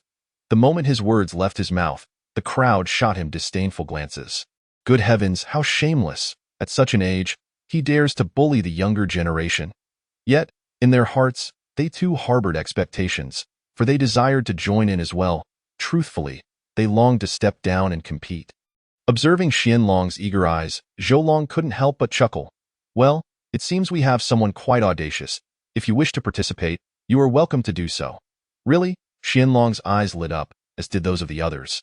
Zhou Long continued, however, if you wish to compete personally, you must seal your cultivation at the first level of the King Realm. That's fine. Qianlong exclaimed joyfully. As long as he could participate, what did it matter if he was suppressed? With his experience, dealing with those young ones would be more than manageable. Zhou Long smiled, then sent a stream of light into his body. This? Qianlong was taken aback, sensing a peculiar energy infiltrating him. Instantly, his cultivation was suppressed to the first level of the King Realm. This scene astonished the others. They knew Qianlong's acquaintance was extraordinary, but they hadn't anticipated he was such a formidable figure at such a young age.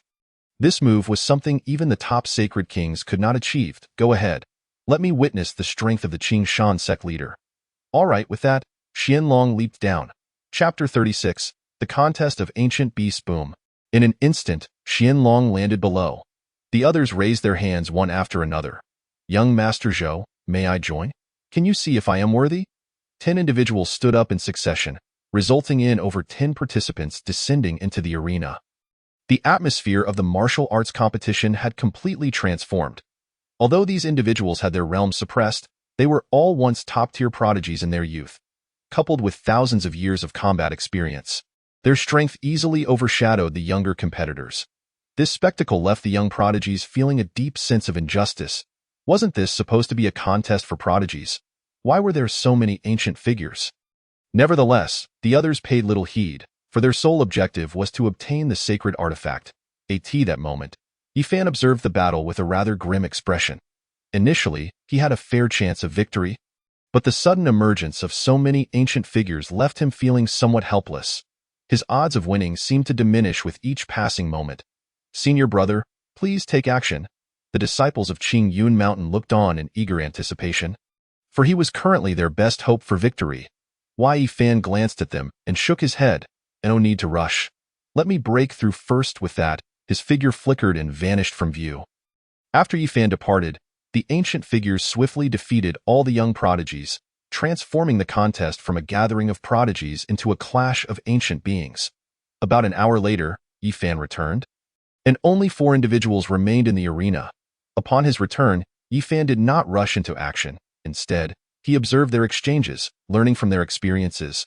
On the platform, Zhou Long was taken aback by this scene. He had not expected Yifan to break through so swiftly. Glancing at Yifan's cultivation, Zhou Long was astonished to find that he had already reached the 5th level of the King realm. Such a rapid breakthrough surely indicated support from his sect.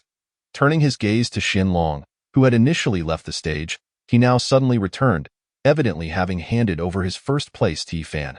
Gradually, another half-hour passed. An ancient figure laughed heartily. The sacred artifact is mine. He then attempted to ascend to retrieve it, but Yifan stood in his way. Predecessor, please enlighten me. The ancient figure was taken aback. What? You haven't left yet? He hadn't anticipated that there was still a straggler among them. The ancient figure felt a wave of frustration wash over him, for he was already somewhat fatigued. After engaging in battle with the other ancient figures, he had sustained considerable losses. His current combat strength had diminished significantly. This battle is quite extraordinary, Yifan remarked with a smile. I merely had a stroke of luck. Heh, don't be so arrogant, young one. Even so, you may not be able to defeat me. Let me see your strength. The ancient figure exuded a calm confidence. After all, he was a 6,000-year-old veteran, and his battle experience far surpassed that of the young lad, who was barely a century old. Very well, I shall not hold back, predecessor, Yifan declared, raising his fist to strike at the opponent. This punch was delivered with all his might. This scene caused Zhou Long to be momentarily stunned. This fellow actually possessed the strength of the 5th level of the King realm. Interesting, come at me, the ancient figure sneered, also launching a punch. Bang! The two exchanged blows, and for a moment, neither gained the upper hand. Bang, bang, bang. Soon, they were engaged in a fierce exchange. Given his significantly reduced combat strength, the ancient figure found himself at a slight disadvantage. Go, senior brother, you can do it, shouted the disciples of Qing Yun Mountain in unison. Cheering him on. In contrast, the ancient figure's side fell silent, for this was their sovereign, and seeing their leader struggling against a disciple was not something they could cheer for. I see your sovereign is on the verge of losing, remarked a disciple from the Lei Yang sect with a mocking tone. Hearing this, the ancient figure ignored him, but their expressions darkened. This situation was undeniably embarrassing. As the defeated sovereign, they collectively sighed in relief, grateful that he had lost earlier. Otherwise, being bested by a mere child in his early years would have been a source of endless ridicule. Predecessor, I am about to unleash my ultimate move, Yifan suddenly shouted. At the same time, a staff appeared in his hand, and he charged at the ancient figure. Good heavens, is that a sacred artifact? The ancient figure was taken aback before he could react. He was sent flying. This unexpected turn of events left the spectators in shock. Although their strengths had been equal, The sudden revelation of a weapon caught everyone off guard, akin to a modern individual pulling out a gun mid-fight. Consequently, the other sovereigns couldn't help but glance at Qianlong. This old fox is quite impressive. Sensing their scrutiny, Qianlong smiled slightly. Is it not reasonable for a king realm prodigy to possess a sacred artifact? Is this not a perfectly ordinary occurrence? Upon hearing this, the crowd exchanged disdainful glances, unable to refute the logic. Meanwhile, on the platform, the ancient figure slowly rose. His complexion paled. It was evident that the previous blow had dealt him considerable harm. Fortunately, being a being of the sacred realm, his physique was superior to others. Otherwise, he might have perished from that strike. Predecessor, do you wish to continue? Yi Fan inquired cheerfully, brandishing his staff. Continue what nonsense? The ancient monster rolled his eyes at the audacity of the youth, who, in a display devoid of martial ethics, resorted to weapons in a brawl, bullying a venerable elder of over 6,000 years. With a cold snort, he turned on his heel and departed, leaving Yi Fan to seize the weapon. Applause erupted from the high platform as Zhou Long observed the scene. Unable to contain his admiration for the spectacular duel, he waved his hand, presenting the sacred artifact to Yi Fan. You did well. This weapon is now yours. Make the most of it, young man. Thank you, esteemed elder, Yi Fan replied, his excitement palpable as he accepted the sacred spear. Witnessing this moment, many around him displayed expressions of envy. How could they not covet such a weapon? Alas, they lacked the fortune to possess it soon. The grand event concluded successfully. Zhou Long, seeking leisure, returned to the scripture pavilion, perusing the tomes one by one until he had satisfied his curiosity. Before departing, he bestowed another sacred artifact as remuneration for his stay. Chapter 37. The Chaotic Gourd. Afterward, Zhou Long returned to his small courtyard, where the three individuals remained in seclusion. Given their relatively weaker abilities, they chose to immerse themselves in cultivation to avoid potential troubles. Observing their diligent efforts, Zhou Long deemed it inappropriate to disturb them and instead resolved to explore the grandeur of Qingyun City, which was vast and bustling. Thus, he planned to linger there for half a year. After all, he was not short on time. As time flowed on, half a year slipped by. Ha ha ha! Zhou Long's laughter echoed within the room. I am almost there, finally nearing completion. Just 3 more times. His excitement was palpable, especially since today marked the opening of the Tianyuan secret realm, a mystical domain that emerged once every millennium. Numerous formidable sovereigns congregated at the mountain, creating a scene of immense splendor. At that moment, Qingyun Mountain dispatched its own team, with none other than Yi Fan among them. Hee, is there a spectacle unfolding? Li Yuanfei chuckled at a few days prior. As the Tianyuan secret realm was about to open, he seized the opportunity to auction the token Zhou Long had gifted him. The auction was nothing short of extraordinary, fetching a staggering 3 million top-tier spirit stones. 3 million. Such a sum was truly monumental. And with only 12 hours until the secret realm opened, time was of the essence. A day later, disciples from Qingyun Mountain returned, their spirits notably dimmed.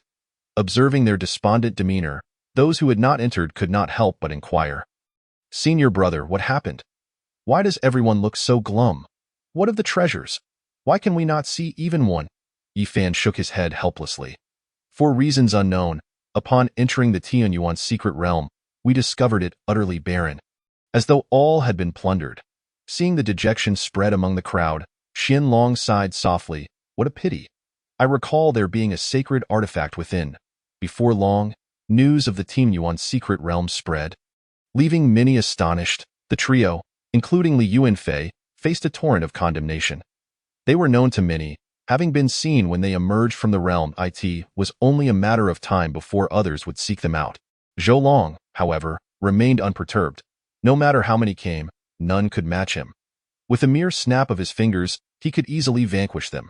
Thus, Zhou Long planned to complete the requisite sign-ins the following day and subsequently depart Qingyun Mountain. Reflecting on his nearly 6-month stay, he felt it was time to move on. As night fell, the sign-in count refreshed to 365. System. Let us do an annual sign-in. Ding dong. Congratulations, host, for successful sign-in. And you have received a congenital treasure, the Chaotic Gourd. The mention of the Chaotic Gourd took Zhou Long by surprise, and upon further inspection, he was filled with joyin the primordial chaos. At the dawn of creation, a gourd was birthed, embodying the essence of the universe. Over countless ages, it has come to contain 7 gourds infused with the power of creation. Zhou Long's eyes widened slightly as he read the information. Was this not the legendary gourd from tales of old? Though it bore some differences, the chaotic gourd could refine all of heaven and earth's essence, producing various chaotic source liquids, a divine object of creation. The ability to seize the essence of the cosmos made it incredibly formidable. Moreover, the chaotic source liquid could transform beings profoundly. A mere mortal consuming it could become an unparalleled genius. In summary, it was a treasure of rare fortune. Wow! Unbelievable! Zhou Long exclaimed, exhilarated. This gourd was truly extraordinary. Worthy of its title as a congenital treasure. With such a treasure in hand, becoming a Dao ancestor would be a mere trifle. Perhaps he could even establish a new sect. He immediately extended his consciousness into the system. And in an instant, a small, exquisite gourd appeared in his hand, its hue a vibrant red. Boom. The surrounding space began to collapse, as if unable to contain its power. Zhou Long, noticing this, swiftly acted to prevent the chaotic winds from wreaking havoc. As he extracted the chaotic gourd, he exerted effort to control its overwhelming might. Otherwise, the entirety of Qingyun City might dissolve into nothingness. In resignation, Zhou Long mused, it seems I am still not adept at controlling it. Practice is essential. With that thought, he closed his eyes, scrutinizing the gourd. It appeared remarkably delicate, containing boundless principles, as if inscribed with the laws of 3,000 paths. Zhou Long admired the gourd, his expression akin to that of an infatuated admirer. To liken him to a mere infatuated fool would be an understatement. Even an infatuated fool would not gaze upon beauty with such intensity. However, it subtly underscored just how much Zhou Long cherished this gourd. Subsequently, he tossed some resources into the divine gourd, eager to see if he could condense chaotic source liquid. Without hesitation, he first deposited the remaining 100 billion low-tier spirit stones. However, there was no reaction whatsoever. Unfazed, Zhou Long continued to invest more spirit stones, amassing at least 1,000 billion. While they were all low-tier stones, their sheer quantity was impressive. Boom. At last, Zhou Long sensed a minuscule amount of chaotic source liquid beginning to form within the gourd.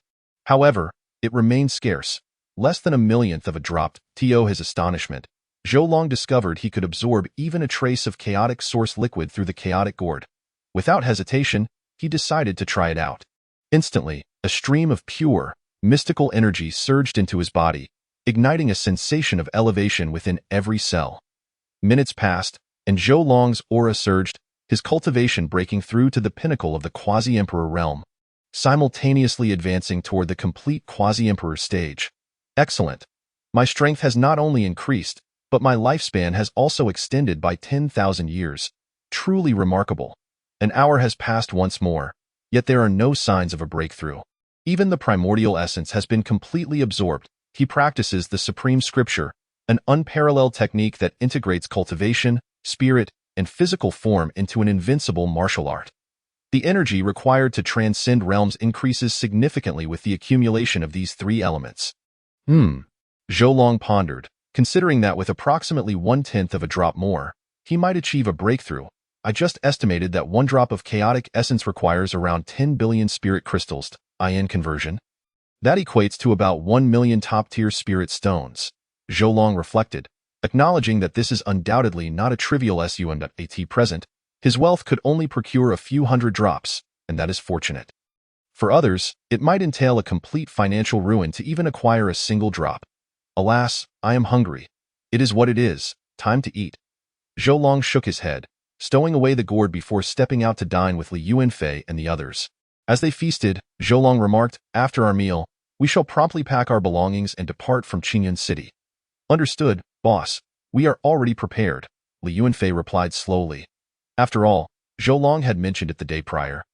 So the group had long since packed their bags. They had initially intended to leave in the morning, but Zhou Long remained in his room until lunchtime. At this moment, Su Ziqian could no longer suppress his curiosity. Brother Zhou? Where are we planning to go next? Zhou Long contemplated briefly. Let us head to Dongxian Prefecture. Subsequently, the group prepared to depart. Ha ha ha, at last, I've caught up with you rascals. Just then, a mocking voice rang out, followed by the gradual emergence of several figures, 2 men and 2 women. all remarkably strong, possessing the might of the king's realm, and notably youthful. Additionally, there was an elder clad in a green robe. A formidable sage. The elder stepped forward, solemnly declaring, "Allow me to introduce myself. I am Byzechio, ranked 91st on the sage's list. And who might you be? Feel free to state your names." He cast a cold glance at the group, his demeanor radiating an air of arrogance. Go him. These individuals seemed no more significant than ants. Upon hearing this, the crowd in Qingyun City began to murmur in astonishment. By heavens, Byzechio has come here, and he seeks to assassinate these individuals? Who are they for him to personally take action? The implications of a sage ranked 91st taking direct action were tremendous. What kind of grudge must exist? I am unclear on the details, but regardless, they are doomed. Offending such a person guarantees annihilation? The crowd buzzed with speculation, captivated by the unfolding events. After all, Byzechio is a legendary genius among sages. A figure of great renown, many women gazed at him with admiration, drawn to his extraordinary prowess, striking appearance, and formidable background. A man who embodies the ideal partner in the dreams of countless women.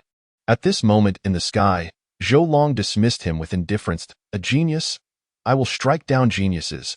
He turned his gaze in another direction. You may all come out now. Byzechio was taken aback. Could there be others? He had not noticed them. Ha, indeed. Your prowess is remarkable, able to perceive us at a glance. I am impressed. 3 more figures emerged. 1 man, 1 woman, and an elderly man Liu Yong. Are you also foolish enough to covet this sacred artifact? Byzechio retorted coldly. Liu Yong was a genius ranked 87th on the sage's list, a position above Byzechio. Hearing this, Liu Yong chuckled lightly. No, I merely came to observe the excitement. Humph, Byzechio scoffed, clearly unconvinced. Well, I see you all hiding there.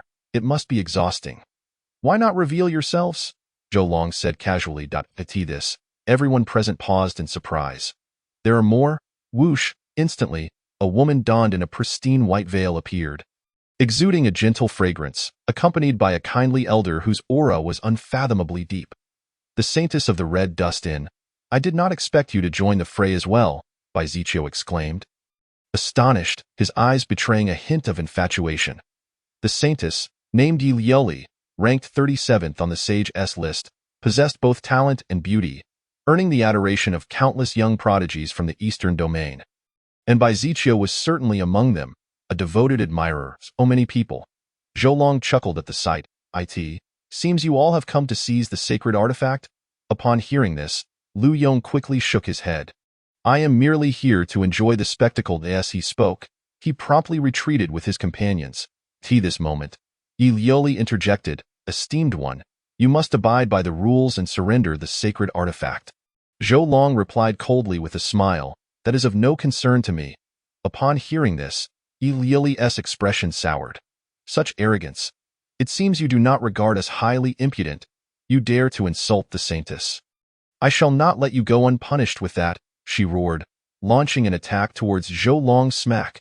Zhou Long delivered a resounding slap, and she was instantly reduced to a mist of blood, leaving not a trace behind. This scene stunned everyone present. It must be noted that Byzechio was a prodigy among sages, possessing extraordinary strength, yet he had not anticipated being dispatched with a single strike. Zhou Long remained expressionless as he accepted the ring. A sage's prodigy should possess numerous valuable items. No? You dare kill my family's holy son. You are courting death. The elder behind Byzechio erupted with a terrifying pressure, charging directly at Zhou Long. This elder was none other than Byzechio's protector. Now, with Byzechio brutally slain, he would undoubtedly face dire consequences upon his return, given the powerful backing Byzechio had. Chapter 39. The Saintess is no more. Zhou Long unleashed a palm strike, and the elder instantly vanished into nothingness so formidable. Yi Liuli could not help but exclaim in awe, Retreat! The elder of the Red Dust Holy Sect, witnessing the scene, hastily employed his skills to flee with Yi Liuli. After all, the individual before them was a complete monster. Now that you have arrived, you shall all remain here. Zhou Long snapped his fingers, and they were instantaneously transformed into mist. A generation's unparalleled Saintess had fallen. Boom, boom. Just then, 4 bolts of lightning tore through the sky, causing a cataclysmic shift in the atmosphere, painting the world in blood-red hues. This spectacle sent shivers through the hearts of the onlookers. Heaven and earth mourned. A sage had perished, or rather, for had fallen. Quite extraordinary. Gulp. Lu Yong stared at the scene in terror, finding it utterly inconceivable. He had anticipated Zhou Long to be strong, but never did he expect such outrageous power. "Why do you not flee?" Zhou Long inquired of the two. Lu Yong hesitated, words failing him. At that moment, the elder respectfully said, "Esteemed one, your martial prowess is unmatched. To kill us is but a whim. Even if we were to flee, it would serve little purpose."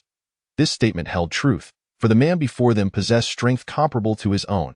If he did not attempt to escape, running would be futile.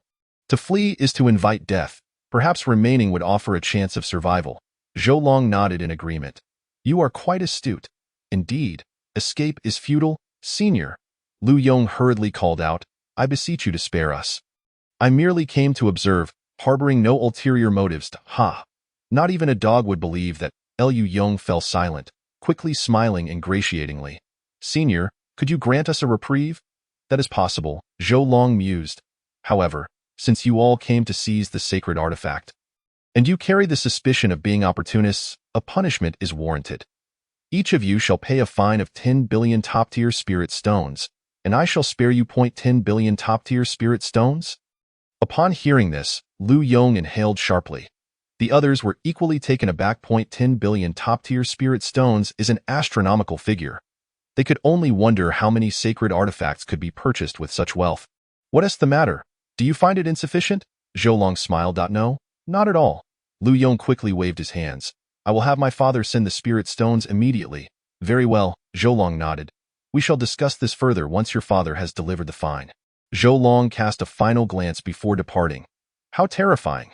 Bai Ziqiu was killed with a single slap. What a tragic end. The Saintess is dead too. Who on earth is that person, so ruthlessly powerful? In the sacred city of Qingyun, astonishment reigned supreme. Over a dozen sacred lords congregated in the northern part of the city, and Lei Meng wore a look of disbelief, exclaiming, "Indeed, young Master Zhou's power is truly formidable." However, knowing Zhou Long's extraordinary background and strength, they refrained from acting rashly, exchanging covert glances that hinted at Zhou Long's prowess. After all, the disciples of those sacred lords were notoriously shameless, eager to witness any potential embarrassment. Yet, even if there were no missteps, it mattered not to them. Any misfortune befalling others was of no concern to them. Haha, the 100 Refinements Sacred Land and the Red Dust Sacred Sect have undoubtedly encountered a monster this time. They certainly cannot put on airs anymore, one sacred lord bellowed with laughter. With the murder of the Holy Maiden and Holy Son, along with 2 seasoned Sacred Realm experts, it was clear that retribution would not be far behind. Anticipation flickered across many faces, for even those two were not to be trifled with. At that moment, a fine mist of blood rained down over the entirety of Qingyun Prefecture, a celestial phenomenon heralding the fall of a Sacred Realm powerhouse. What is happening? What has transpired? Countless people gazed at the sky in horror, their faces etched with unusual expressions. In the East Xianzhou, situated at the farthest eastern point of the eastern region, the Tianqian continent is divided into 7 regions: the Central Region, Eastern Region, Southern Region, Western Region, Northern Region, Northwest Demon Region, and the vast Endless Sea. Among these, the most ancient and powerful is the Wanxiang Academy, where quasi-emperors reside, and even imperial-level experts have emerged. Thus, it is indeed an impressive institution. Zhou Long's destination was precisely this Wanxiang Academy, a place renowned for its abundance of mentors. Having refined a 9th-tier demon beast's inner core, the Bluebird's cultivation soared to the pinnacle of the 8th tier. Only a comprehension of the laws away from breaking through to the 9th tier. Its flying speed had increased dramatically, and it took less than half a month to reach East Xianzhou. Zhou Long surveyed his surroundings, filled with myriad emotions. Truly, this was one of the top 5 continents in the eastern region, resplendent in its prosperity, incomparable to the likes of Yunlan Prefecture. Standing amidst the clouds, he gazed into the distance, pondering what delicacies awaited him. He had heard tales of dragons in the sea. He wondered how their flavor compared to that of the dragon serpents. Let us proceed to East Sea City. With a melodious cry, the bluebird flapped its wings gently and vanished into the clouds. Soon after, An immense ancient city, seemingly boundless, came into view, the East Sea Ancient City. The sheer size of East Sea City was staggering. Flying upon mounts was a commonplace occurrence. As long as one did not soar above the heads of any top-tier forces, no one would bat an eye. Zhou Long, accompanied by Li Yuanfei and 3 others, began to explore the city. The splendor they beheld was unlike anything they had ever experienced, though the caliber of cultivators did not seem significantly higher than that of Qingyun's sacred city. It merely boasted a greater number of celestial realm practitioners, while other cultivators appeared less formidable. As for sacred realm powerhouses, they still loomed above, with only a select few top families or forces possessing sacred realm ancestors to oversee them. Entering a lavish tavern, they reserved a private room. Zhou Long took out a small tower, releasing Lu Yong. "We have arrived in Yixianzhou. Has your father sent the spirit stones?" Lu Yong hastily responded. "Senior, let me inquire." He then retrieved a jade tube from his sleeve, probing it with his divine sense. Almost immediately, the transmission jade slip emitted waves of divine energy. Seeing this, Lu Yong sighed in relief upon noticing the message confirming an imminent delivery. He had been somewhat anxious, fearing his father might abandon him. "Very well," Zhou Long nodded. The group then proceeded into the tavern, where an array of exquisite dishes awaited them. They indulged heartily in the sumptuous feast. Within a few short minutes, a middle-aged man entered. "Father!" Lu Yong exclaimed excitedly, nearly leaping to embrace him, for it was a matter of 10 billion premium spirit stones. One could only imagine how many Lu Yongs could be birthed from such wealth. With a resounding slap, the middle-aged man reprimanded him as he approached. "Senior, please accept these 10 billion premium spirit stones." Zhou Long weighed the amount and found it to be precisely 10 billion premium spirit stones. Smiling faintly, "I had anticipated that you so-called experts would send a powerhouse to rob us upon hearing this news. Oh, my surprise. You are quite courteous. This mere 10 billion spirit stones," the middle-aged man chuckled, "is but a small price to pay to placate the situation, as my son has acted foolishly and offended you." He smiled, fully aware that he could not gauge Zhou Long's strength. Should Zhou Long prove too powerful, any attempt to retaliate would be futile and could cost him his life. An unworthy gamble indeed. It was merely a matter of spending some money to teach his son a lesson. Furthermore, should he later ascertain Zhou Long's true capabilities, he could summon an ancestor for suppression. They could not afford to offend him. Thus, it was best to let bygones be bygones. Zhou Long understood their line of thinking to some extent, but was indifferent. For in the face of absolute power, all schemes are rendered futile. "Father, who is that person? How can someone so young possess such strength?" After departing, Lu Yong could not help but inquired, "I do not know." The middle-aged man shook his head. "This individual's identity is shrouded in mystery. If I were to hazard a guess, he may hail from another region." Lu Yong nodded vigorously in agreement. Indeed, it was quite plausible. Such a terrifying figure would not remain unknown to the world. Let us await news from the 100 Refinements Sacred Land and the Red Dust Tavern regarding the Holy Maiden. Their losses are substantial, and they will undoubtedly seek retribution. With that, the two departed. Inside the tavern, a voice called out, "Have you heard? Bai Ziqiu and Yi Lieli, 2 prodigies, have been slain." "Who? Who possesses such audacity to kill the Holy Son and Holy Maiden of the 100 Refinements Sacred Land and Red Dust sect?" "I too have heard whispers of this. It has stirred quite the uproar. What a pity, such beautiful maidens, slain without leaving a trace. Indeed, not even a corpse remains. What do you intend to do? Don't overreach." Rumor has it, many of the Red Dust Sacred Maidens are investigating the whereabouts of the murderer, seemingly intent on avenging their fallen sister. Is that so? It seems we are in for quite the spectacle. At that moment, Zhou Long, ensconced in his private chamber, could faintly hear their conversation. Upon catching wind of this news, he was momentarily taken aback. He had not anticipated his own exploits would spread so swiftly. The entirety of East Sea City was abuzz with the tale, the speed of its dissemination quite astonishing. At that juncture, a group entered the tavern, causing the hall to fall silent. Leading the group was a woman clad in a pristine white dress, adorned with a jade hairpin, exuding an air of striking elegance. Behind her trailed a number of youthful companions, brimming with youthful vigor, their freshness undeniably genuine. "Keeper, I require a private room," the woman said nonchalantly. "Certainly, Tutor Yi Ling, please please ascend the stairs?" As they made their way upstairs, the crowd below began to murmur, "That is a mentor from Wanxiang Academy." Zhou Long observed her, noting her beauty and prowess. She was indeed captivating. Should they indulge in more intimate encounters, one could only imagine the delightful expressions she might display.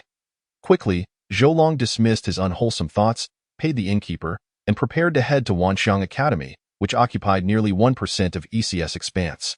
"Boss, shall we cultivate here?" "Yes, we shall remain for an extended period. During this time, you should focus on your cultivation." Upon hearing this, the three companions displayed expressions of elation. They had heard tales of the Academy's grandeur, filled with diverse inheritances, and that those who entered were a rare breed indeed. Suddenly, the air shimmered with a ripple, and a figure materialized before them. "Might I inquire what brings you to our academy?" "Esteemed friend?" a young man questioned, his gaze fixed solely on Zhou Long, entirely disregarding the others. Zhou Long regarded him with a smile. "I did not expect to encounter a quasi-emperor here. Indeed, impressive. Are you perhaps here for my sake?" At this, the young man's expression turned grave. He could not discern Zhou Long's strength and felt a twinge of fear. "I am not." Zhou Long shook his head, acknowledging the competence of his opponent, yet feeling disinterested. After all, she was hardly a beauty, and he couldn't be bothered. Nonetheless, this individual possessed considerable strength, nearing the realm of a quasi-emperor, and it would indeed be worthwhile to engage in a spar with him. Subsequently, Zhou Long articulated his intentions, to which the young man nodded in response. "It's not a significant matter. I shall arrange it forthwith." However, he harbored a slight suspicion, as he found it hard to believe that a quasi-emperor would bring along a few masters for training. Such absurdities were beyond even the most imaginative novels. After a brief interval, the young man instructed someone to escort Li Yuanfei to handle matters, while Zhou Long took the opportunity to explore his surroundings. He could not help but admire the beauty of the scenery. "My friend, this area belongs to the back courtyard of our academy. It is usually undisturbed. How about you stay here from now on?" "That sounds agreeable," Zhou Long replied, casually tossing out a holy artifact to cover his lodging fees. Upon seeing the artifact, the young man accepted it without a flicker of surprise, for to him, it was merely a holy item. The young man then introduced himself. "My friend, I am Qing Tian." "Zhou Long," came the reply. After a moment's contemplation, Qing Tian realized that such a name was not known on the continent, but he shrugged off the thought. After some idle chatter, he took his leave. Upon departing, Zhou Long was taken aback to discover that the token he had given to the Zhou Wangfu seemed to have been activated. What could this mean? Could it be that danger had arisen on that front? He gazed skyward, murmuring to himself. Meanwhile, at the Zhou Wangfu, Qi Fei regarded the individuals before him with a wary gaze. "Who are you, and why have you attacked our Zhou Wangfu?" Just moments ago, four assailants had inexplicably appeared and launched an immediate assault. Fortunately, they possessed the token given by Zhou Long, which had safeguarded their lives. Otherwise, they would have perished long ago. Old ancestor, these individuals possess strength that barely matches that of masters. Yet each one can contend with me? The elder furrowed his brow, sensing that the Wangfu harbored profound secrets.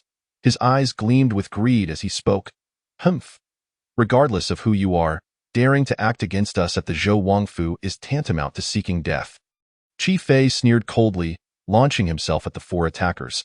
The sheer force of his assault warped the very fabric of space around him, causing the faces of the four assailants to pale in shock. Is this the power of a master? This is bad. We must flee. Alas, it was too late. A thunderous crash resonated as the four figures were obliterated. The leading figure, a sovereign-level expert, reduced to nothingness. Such an event was terrifyingly catastrophic. Chapter 41. The overall strength of the Zhou Wangfu rises. What on earth is this? How can it be so formidable? The onlookers in the capital were left dumbfounded, utterly unprepared for the sheer terror exhibited by the bodyguards of the Zhou Wangfu. A single punch to annihilate a sovereign-level expert. What kind of monstrous power was this?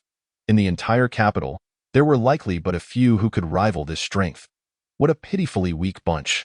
Qi Fei remarked with resignation. One punch and they were gone, without a trace of resistance.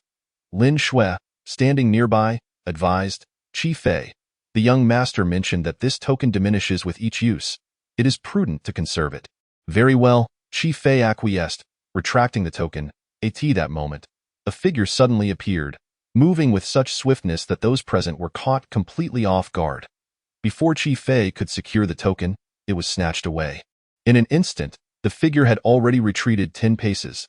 Qi Fei was taken aback and quickly turned to see an elderly man clad in a gray robe. He appeared exceedingly frail, as though he might dissolve into nothingness at any moment. "Tell me, how do I use this token?" the old man inquired coldly, exuding an overwhelming power that rendered the onlookers' faces pale. Qi Fei felt a wave of humiliation wash over him. The token bestowed by the young master had been snatched away. What a disgrace. "Tell me how to use this thing, or else," he threatened, mimicking a gesture of slitting his throat. "Is that so?" "I'm terrified," came a voice, resonating ominously. With a resounding crash, another loud noise erupted in an instant. The old man's expression shifted dramatically. Without a moment's hesitation, he unleashed a punch. Possessing the strength of a peak sovereign, such power could easily shatter the entire capital. Yet, this terrifying blow was effortlessly caught in a single hand. The old man was left dumbfounded, his eyes wide with terror as he beheld the young man before him. He appeared exceptionally youthful, almost disturbingly so, creating a stark contrast with the frailty of the elder. Upon locking eyes with this individual, the old man trembled, as though his very soul were about to flee. This young man was none other than Zhou Long. Zhou Long, disinterested in banter, snapped his fingers. And in an instant, the old man was reduced to a mist of blood. I thought it was someone significant, but it turns out to be the ancestor of the Long family," Zhou Long chuckled. Initially believing that representatives from the two great holy lands had come to seek him, "Young master." Qi Fei and his companions were filled with uncontainable excitement upon seeing Zhou Long. They had not anticipated encountering him here. Hearing the young master's voice, they all turned to him with fervor, kneeling in reverence. "Young master." Zhou Long smiled gently, feeling a wave of nostalgia for them. "How have you all been?" "We are all well," Qi Fei replied, brimming with enthusiasm as he recounted the events that had transpired during Zhou Long's 6-month absence. Zhou Long nodded as he listened. Qi Fei's tales were trivial matters, lacking any significant weight. "When do you plan to leave after your return, young master?" they inquired, their gazes fixed on him. Zhou Long pondered for a moment before replying, "I may depart quite soon. However, if time allows, I shall return to visit. After all, there is a saying, one should frequently return home." For him, given his cultivation, returning would take but a fleeting few minutes. The prospect of Zhou Long's return brought joy to them, as he regarded them as family. At that moment, Zhou Long continued, "Before I depart, I shall enhance your overall strength." With that, he produced 100 million Supreme Spirit Stones and utilized the mixed fog gourd to create a liquid. Distributing it among those present, infusing it into their bodies. Without allowing time for questions, their auras began to surge dramatically, instilling fear in the hearts of onlookers. Gradually, 2 hours passed, and every individual experienced a transformation, many reaching the pinnacle of sovereign strength. Such power was indeed astounding, as they had now become comparable to the elite geniuses of the Great Zhou. Zhou Long nodded in satisfaction. His investment had not been in vain, as their powers had significantly increased. "Thank you, young master." They all knelt, their faces radiating adoration. To them, Zhou Long was akin to a deity. "Enough, enough. Rise," Zhou Long urged, lifting them back to their feet. "We are all family. There is no need for such formalities. I grant you this power solely for your protection, not for misdeeds. Should I learn of any wrongdoing, beware, for I shall reduce you to mist." They responded earnestly. "We will heed the young master's teachings." Seeing their sincerity, Zhou Long added, "That said, should trouble arise, do not hesitate to strike back fiercely. Understood?" After a brief exchange, Zhou Long handed Qi Fei a token imbued with even greater power, capable of easily annihilating a holy king expert. Following this, Zhou Long established a formidable defensive array in the capital, a creation of his own design. Within it lay intricate patterns, making its setup relatively straightforward. Although the capital was expansive, it paled in comparison to Qingyun's sect. The scope of the array was reduced, yet its might remained undiminished. Zhou Long utilized a quasi-emperor artifact as the focal point of the array, ensuring that even the imperial city would find it challenging to breach. With such a powerful formation, even a supreme being would have to bow before it. Having achieved this level of security, Zhou Long felt confident that all would be well. Zhou Long's mind was filled with thoughts. If he could not protect this, then there was nothing he could do but resign himself to fate. Subsequently, he departed, and as he left, he employed a descending palm technique to erase the Long family. Afterward, he returned to the academy to continue his cultivation. Liu Yunfei and the others also began to train diligently. Meanwhile, the academy was in an uproar, for it was a command issued by a quasi-emperor expert, and they dared not show any signs of negligence. Such influential connections were not to be trifled with. Consequently, the three of them found themselves in a position of unparalleled status within this environment. The people at the academy treated them with utmost courtesy, showing no signs of disregard. Sensing this attention, Liu Yunfei mistakenly attributed it to Zhou Long, inwardly exclaiming how impressive his big brother was. He then began to enjoy the privileges that came with it. Chapter 42. A bountiful harvest of sign-ins. The emperor's realm, unbeknownst to Zhou Long, he had entered the rear courtyard to indulge in leisure. Each day was spent fishing on the back mountain, savoring various delicacies, and occasionally wandering about Donghai City. He accumulated sign-in attempts, knowing that with sufficient sign-ins, he could potentially break through to the emperor realm. As time passed, 3 months slipped away unnoticed. On the back mountain, Zhou Long reclined in a chair. Fishing die in this world, nothing was more relaxing than fishing. If there were, it would simply be fishing endlessly. Of course, prior to this, Zhou Long had faced off against that quasi-emperor expert, only to be brutally defeated without even using his full strength. Since then, the other party had shown him even greater deference. At the same time, a book and a bird were engaged in a quarrel. Shaoqing, you are truly a fool. It has been so long and you have yet to break through to the 9th rank. How can you possibly serve as the master's mount? Being ridden by you is far too lowly. The master is destined to be a world-shaking presence. Only a true dragon divine beast would suffice. And you? You are simply too lacking. The green-covered book chattered incessantly. The blue bird's eyes were filled with indignation. Master, she is bullying me. Enough, enough. Do not disturb my fishing. And you, Xiao Lu, for someone of your age, can't you show a bit of consideration for the bluebird? How old are you, and how old is she? Upon hearing this, the green-covered book looked dejected. Master, you have changed. You no longer love me. Zhou Long rolled his eyes. This fellow spoke as if it were mere nonsense. He then took out a longyan, a type of medicinal pill. After all, the blue bird's cultivation was indeed somewhat lacking. Consuming this pill might allow her to advance to the 9th rank. Thank you, master. Seeing this, the blue bird was immensely happy, and she settled down to cultivate.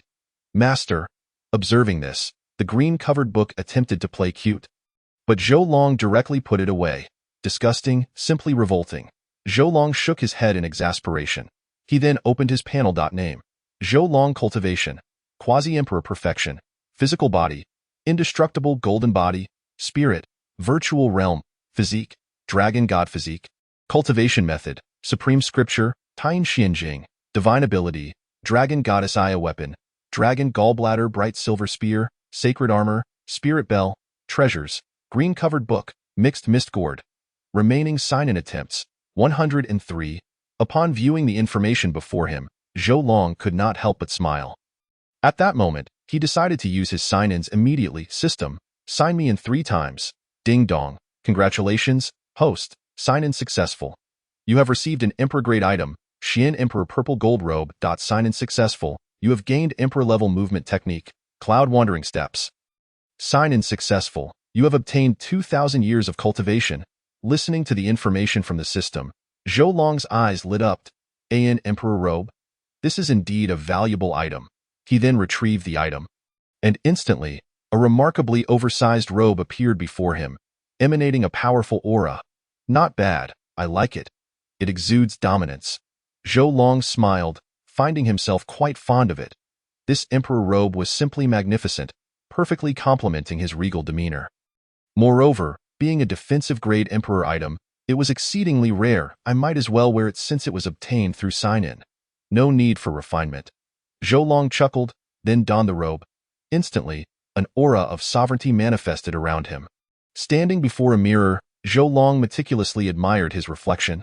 Not bad, not bad. I am undeniably handsome. Everything looks good on me. He was thoroughly satisfied, as the robe indeed showcased his imposing presence, although it was somewhat ostentatious. He felt no need to be modest. Modesty was reserved for the weak. Those like him, invincible in the world, had no need for such restraint. System, continue signing in 3 times. Ding dong, congratulations, host, sign-in successful.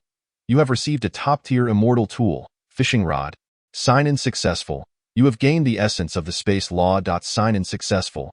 You have acquired 40,000 years of cultivation. Upon hearing the results of this round of sign-ins, even Zhou Long could not help but widen his eyes in astonishment. He had never anticipated such a substantial reward. Indeed, a monthly sign-in was vastly different from a daily one. Zhou Long grinned, for he had obtained a top-tier immortal tool for the first time. Although he possessed a mid-tier immortal tool and 8 low-tier immortal tools in his mother's ring, this was a remarkable acquisition. Good items, all good items. Zhou Long was ecstatic, promptly taking out the fishing rod. It shimmered with a golden hue, its surface adorned with dragon patterns. The line appeared exceptionally sharp, even more so than any of his weapons. If this were used for murder, wouldn't it be capable of striking someone down instantly? Zhou Long mused. After playing with it for a while, he returned the rod and gazed at the essence of the space LW. By merging it, he would gain mastery over the fundamental laws of space. This would mark his second supreme law essence. What a bountiful harvest! It seems I truly possess the potential of an emperor. Zhou Long smiled and began his cultivation, for this sign-in had granted him significant cultivation. And he was determined to enhance his abilities. How much he could improve would depend on his own fortune. Thus, 2 days passed slowly. Zhou Long completely fused with the essence of the space law and then extracted his cultivation. In silence, a figure of a young emperor, not yet 20 years of age, emerged. This individual possessed mastery over the laws of space and thunder, a prodigious emperor, truly a terrifying sight. At this moment, he held the cultivation of the 3rd layer of the emperor realm. And most importantly, he had not encountered any heavenly tribulation. Such an achievement was astonishing. Regarding this matter, Zhou Long felt a tinge of regret. If only I could face heavenly tribulation once more, then I could sign in again amidst the storm. Shaking his head in resignation, Zhou Long stepped out of the secret chamber. As he gazed slowly at the sky, his eyes were filled with determination. Tianxian continent, I am already invincible, boss. Just then, the voice of the chubby one broke through. And behind Li Yuanfei, Su Ziqian and Zijing followed. The 3 had evidently come together. Upon arriving, Li Yuanfei excitedly exclaimed, Boss, I have to tell you. Something big has happened outside recently. Su Ziqian nodded in agreement. Not only that, but this matter also concerns you. Chapter 43. Brother Kuan, is that so? Hearing this, Zhou Long became intrigued. Please, do share it. Li Yuanfei nodded and began. You know that, well, that Chu Sheng Kuan, right? Kuan? Zhou Long paused. Recalling his brother from his previous life, he then shook his head. No, upon hearing this, Li Yuanfei looked astonished. In a way, boss, you haven't even heard of this. I seriously doubt you are from this world. Chu Sheng Kuan is ranked 5th on the Saint King list and is a genius in his own right. He is preparing to ascend to sainthood. It is said that this guy has declared that once he breaks through, he will seek revenge for the saintess. Upon hearing this, Zhou Long appeared utterly befuddled. Wait, if they are not Saint Kings, how can they be on the Saint King list? He was quite perplexed. He remembered that the previous 2 individuals had also failed to ascend to sainthood. Yet they made it onto the Saint King list. The Saint King list does not only include those who have reached the Saint realm. It is a recognition for those with exceptional talent and youth. Allowing the world to remember these prodigies, Li Yuanfei explained dismissively. After all, Zhou Long was merely 18 years old and could already defeat a saint in a way. Now at the age of 19, he nevertheless remarked, Boss. Although Chu Sheng Kuan is arrogant, he is indeed a direct disciple of a supreme master. Moreover, there is also a quasi-emperor overseeing him. He himself is also the holy son of the Wuzhigong. Upon hearing this, Zhou Long was taken aback. He had not heard of this Kuan before, but he was familiar with Wuzhigong, one of the 3 giants of the eastern region, backed by a quasi-emperor. That explains why this fellow is so conceited. However, I am already an emperor. What do I have to fear from him? By the way, when did he transcend? Li Yuanfei pondered for a moment and replied, in 8 days. He further mentioned that he had invited those on the saint ranking to attend the ceremony, and his attitude was exceedingly arrogant. Very well, just in time for me to present him with a grand gift, Zhou Long chuckled. His target was not this Kuan. His ultimate goal was Wuzhegong. The location for signing in there surely would not be lacking. Meanwhile, on the other side, Wuzhegong, had the invitation arrived? A young man dressed in long robes inquired. This person was none other than Chu Shunkuan, with an air of arrogance as if the entire world belonged to him. At the same time, a black-armored man before him respectfully reported, "Holy Son, the invitation has been delivered, and there is another piece of news. Speak." Chu Shunkuan commanded. "The individual who killed the Holy Maiden is currently at the Wanxiang Academy." Upon hearing this, Chu Shunkuan's eyes lit up. Is this information accurate? Holy Son, this news is not yet confirmed, but I have sent someone to investigate. I believe we will know soon, the man replied respectfully. Humph, this fellow dared to kill my beloved Holy Maiden. If he shows himself, I will ensure he has no place to be buried. As he spoke, a fierce killing intent flashed in his eyes. He was eager to see how this arrogant individual would react upon hearing the news. Suddenly, a figure appeared outside the hall. Holy Son, representatives from the Hongqian Inn and the 100 Refinements Holy Land have come to pay their respects. Upon hearing this, Chu Shunkuan sneered. Let them in. I was just wanting to meet them. Moments later, a man and a woman entered. White Refinement Holy Son Qianlong pays respects to Holy Son Chu. Yi Qingqing from Hongqian and pays respects to Holy Son Chu. The two addressed him with utmost reverence. They were both powerful individuals, yet even so, they showed great deference to the one before them. Much to Chu Shunkuan's delight. This clearly demonstrated the immense foundation behind Wuzhegong. Speak, are you here because of Zhou Long? Chu Shunkuan inquired slowly. Qianlong nodded. To be honest, it is indeed so. Why, Yi Qingqing added. Holy Son, we have not been idle these past few days. We have managed to uncover some information about his background. Oh? Upon hearing this, Chu Shunkuan's eyes brightened with interest. The hotel. Certainly, Yi Qingqing nodded and began. According to our investigation, this person is named Zhou Long and hails from a remote small country in Yunlanzhou. It is said that his family, the Zhou clan, is quite renowned in that small nation. We intended to investigate further, but discovered a quasi-emperor level array there. Thus we did not dare approach. We had no choice but to gather information from others. However, the news we obtained is quite astonishing. She paused momentarily. Astonishing? Chu Shunkuan asked curiously. In what way? Yi Qingqing continued. According to the information, Zhou Long is merely 19 years old, merely a child. Furthermore, he was previously regarded as a notorious waste in the Great Jan, and last year, he was involved in a marriage scandal. Then, after his parents' incident, Zhou Long's strength suddenly surged, becoming unfathomably powerful. Upon hearing this, Chu Shunkuan was momentarily stunned. He is only 19. How can this be? When I was 19, I was merely at the master level, a level that was already quite rare. Chu Shunkuan shook his head repeatedly, clearly unable to accept such a notion. Could it be that he has been possessed by some powerful old monster? Qianlong shook his head. If he were truly possessed, he would have no need to protect his family. He certainly wouldn't treat them so kindly. Theos, they are but ants.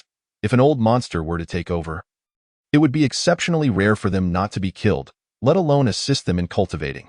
Furthermore, according to our investigation, his parents are exceedingly mysterious. Their origins must be extraordinary. Upon hearing this, Chu Shunkuan fell into deeper silence. He still could not believe that a mere 19-year-old could slay a saint-level powerhouse. Such deeds were simply too outrageous.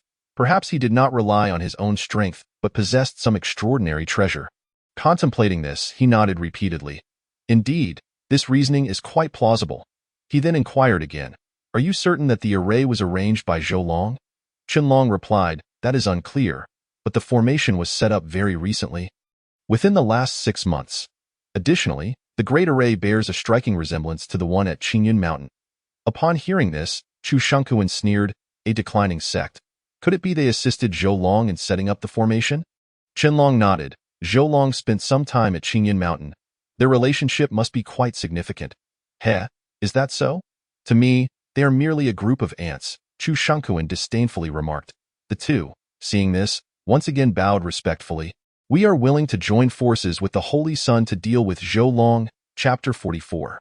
There are people beyond people, and realms beyond realms.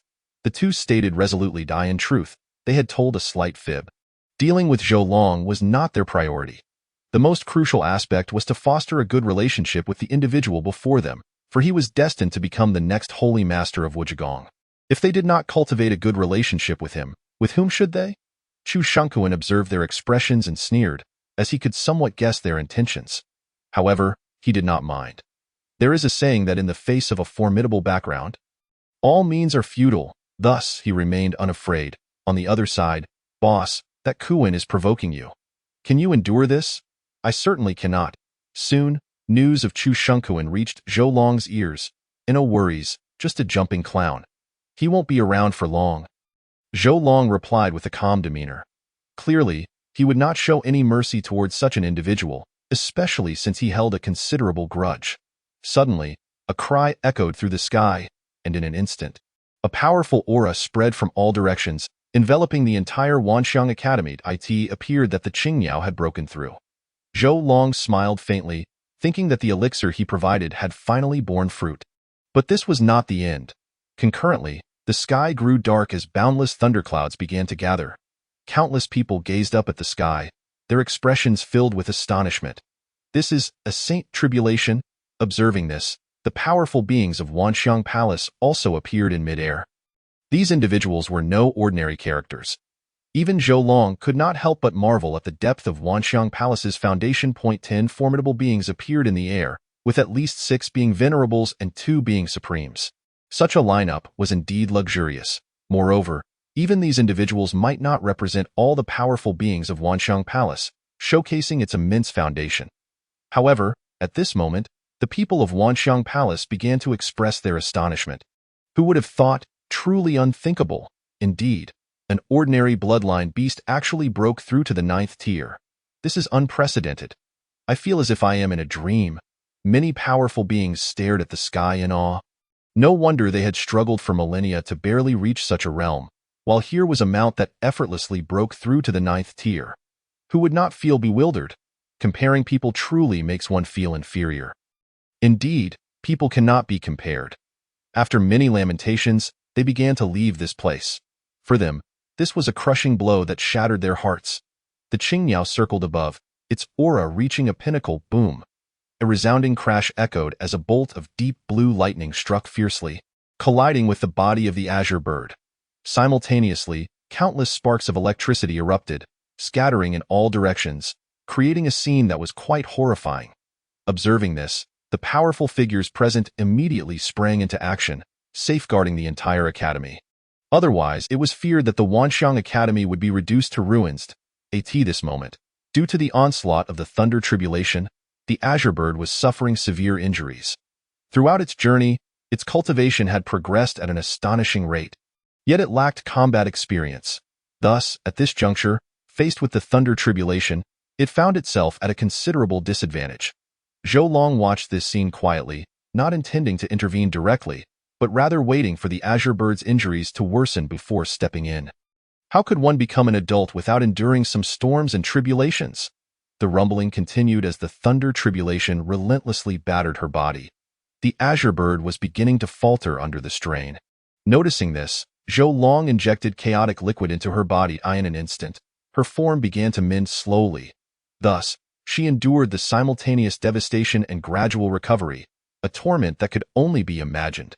However, this ordeal was also forging her physique into something remarkably resilient. 5 hours passed. Boom! As the final bolt of lightning struck down, the sky gradually cleared. The Azure Bird soared through the skies, its aura rising, emanating a distinctly different sensation. This spectacle left the onlookers momentarily stunned. Was this the bloodline of a phoenix? Several saint-level experts were utterly astonished.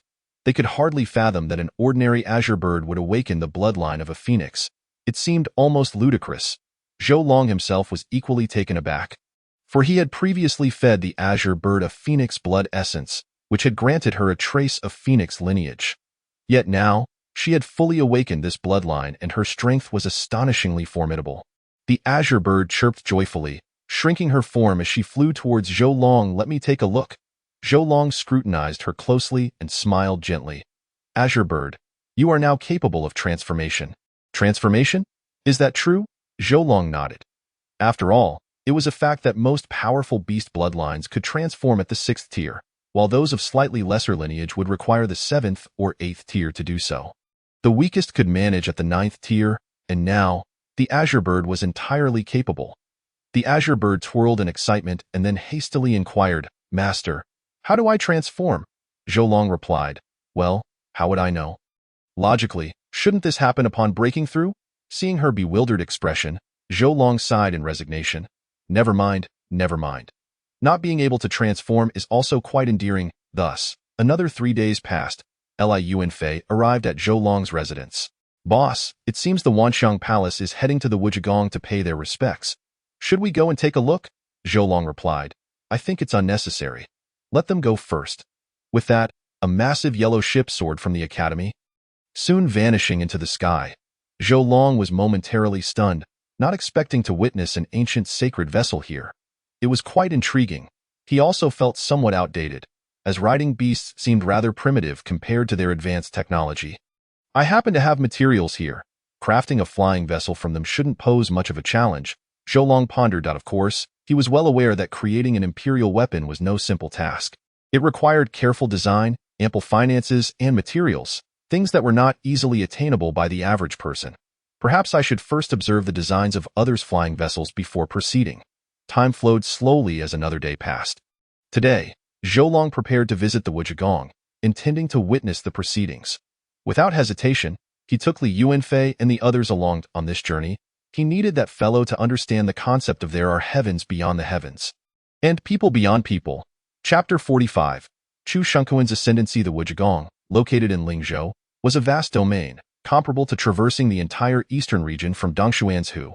Under previous circumstances, the Azure Bird would have needed nearly half a month to reach Lingzhou. However, the situation was entirely different now. With its newfound strength, it could arrive in less than half an hour. Such speed was truly terrifying. Meanwhile, within the Wuzhigong, a massive platform bore a young man seated in solemnity, sweat beading upon his brow as he exuded an aura of profound mystery. This individual was none other than Chu Shunkuan. Surrounding him were numerous floating palatial artifacts and flying vessels, all belonging to various saint-level factions that had come to pay their respects. Who would have thought that the Wuzhigong's holy son, not yet 1,000 years old, is on the verge of breaking through to the saint realm? Truly, he deserves his ranking as one of the top 5 on the Saint King list. One individual exclaimed, prompting nods of agreement from others. After all, he was a prodigy of the Saints' Alliance, one among a million who had achieved the title of king. Just then, 2 warships appeared in the sky, emanating an exceptionally formidable aura. The crowd was astonished. Even the members of the Xintian sword sect and the Yunmeng mountain had arrived. This scene caused many to tremble in awe, their faces reflecting a mixture of respect and trepidation. Meanwhile, atop the Wanxiang Palace vessel, a remarkably handsome young man clasped his hands towards the ancient ship. This was none other than Lu Fei, the unparalleled genius of the Wanxiang Palace, known for his formidable strength and ranked 3rd on the Saint King list. Indeed, even more powerful than Chu Shunkuan. On the ancient vessel of the Xintian sword sect, a young man gazed at Lu Fei with a mocking smile. "Lu Fei, my brother, who would have thought you would dare to come? You must understand that while Chu Shunkuan possesses impressive strength, he is also quite narrow-minded. He has long harbored resentment towards you. Are you not concerned that he will seek revenge once he breaks through?" Lu Fei merely chuckled in response. "Dear unknown, if he were to break through, his first target would surely be you." Upon hearing this, the unknown fell silent, for he was the foremost expert on the Saint King list, a position Chu Shunkuan had long envied. Indeed, it was jealousy, not admiration, that he felt. He believed that his lower rank was merely due to bad luck.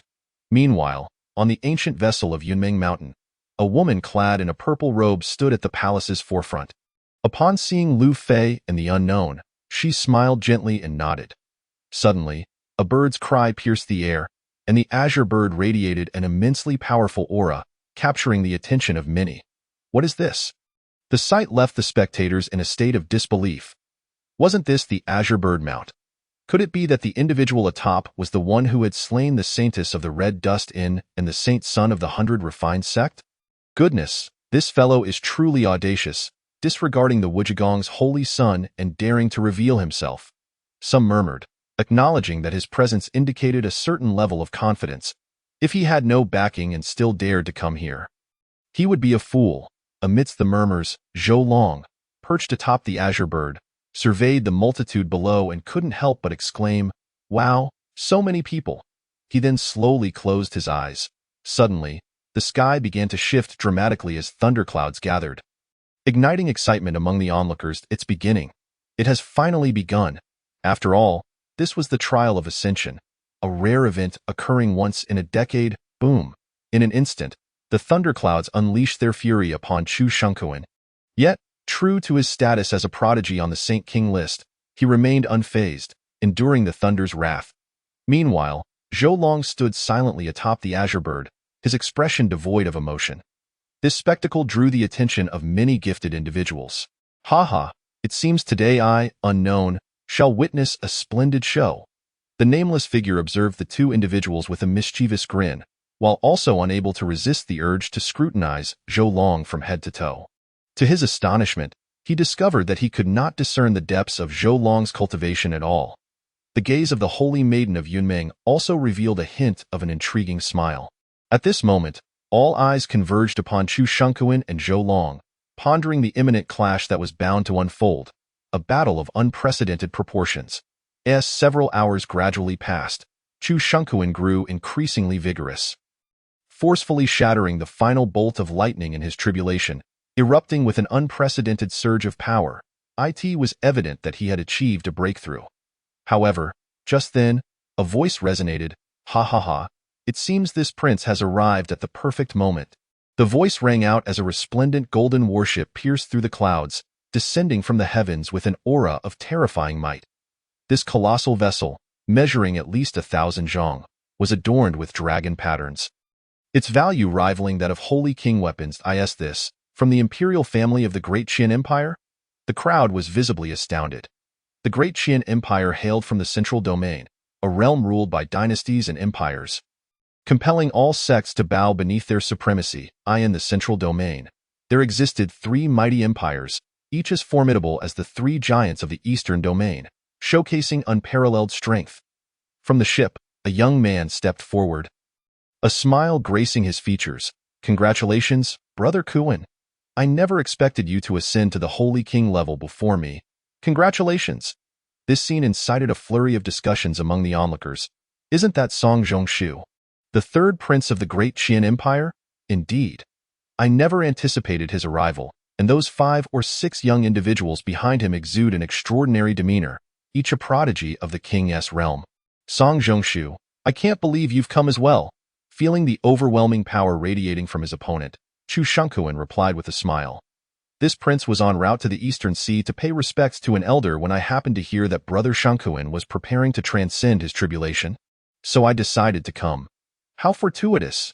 You will surely witness a grand spectacle," Chu Shunkuan retorted with a cold chuckle.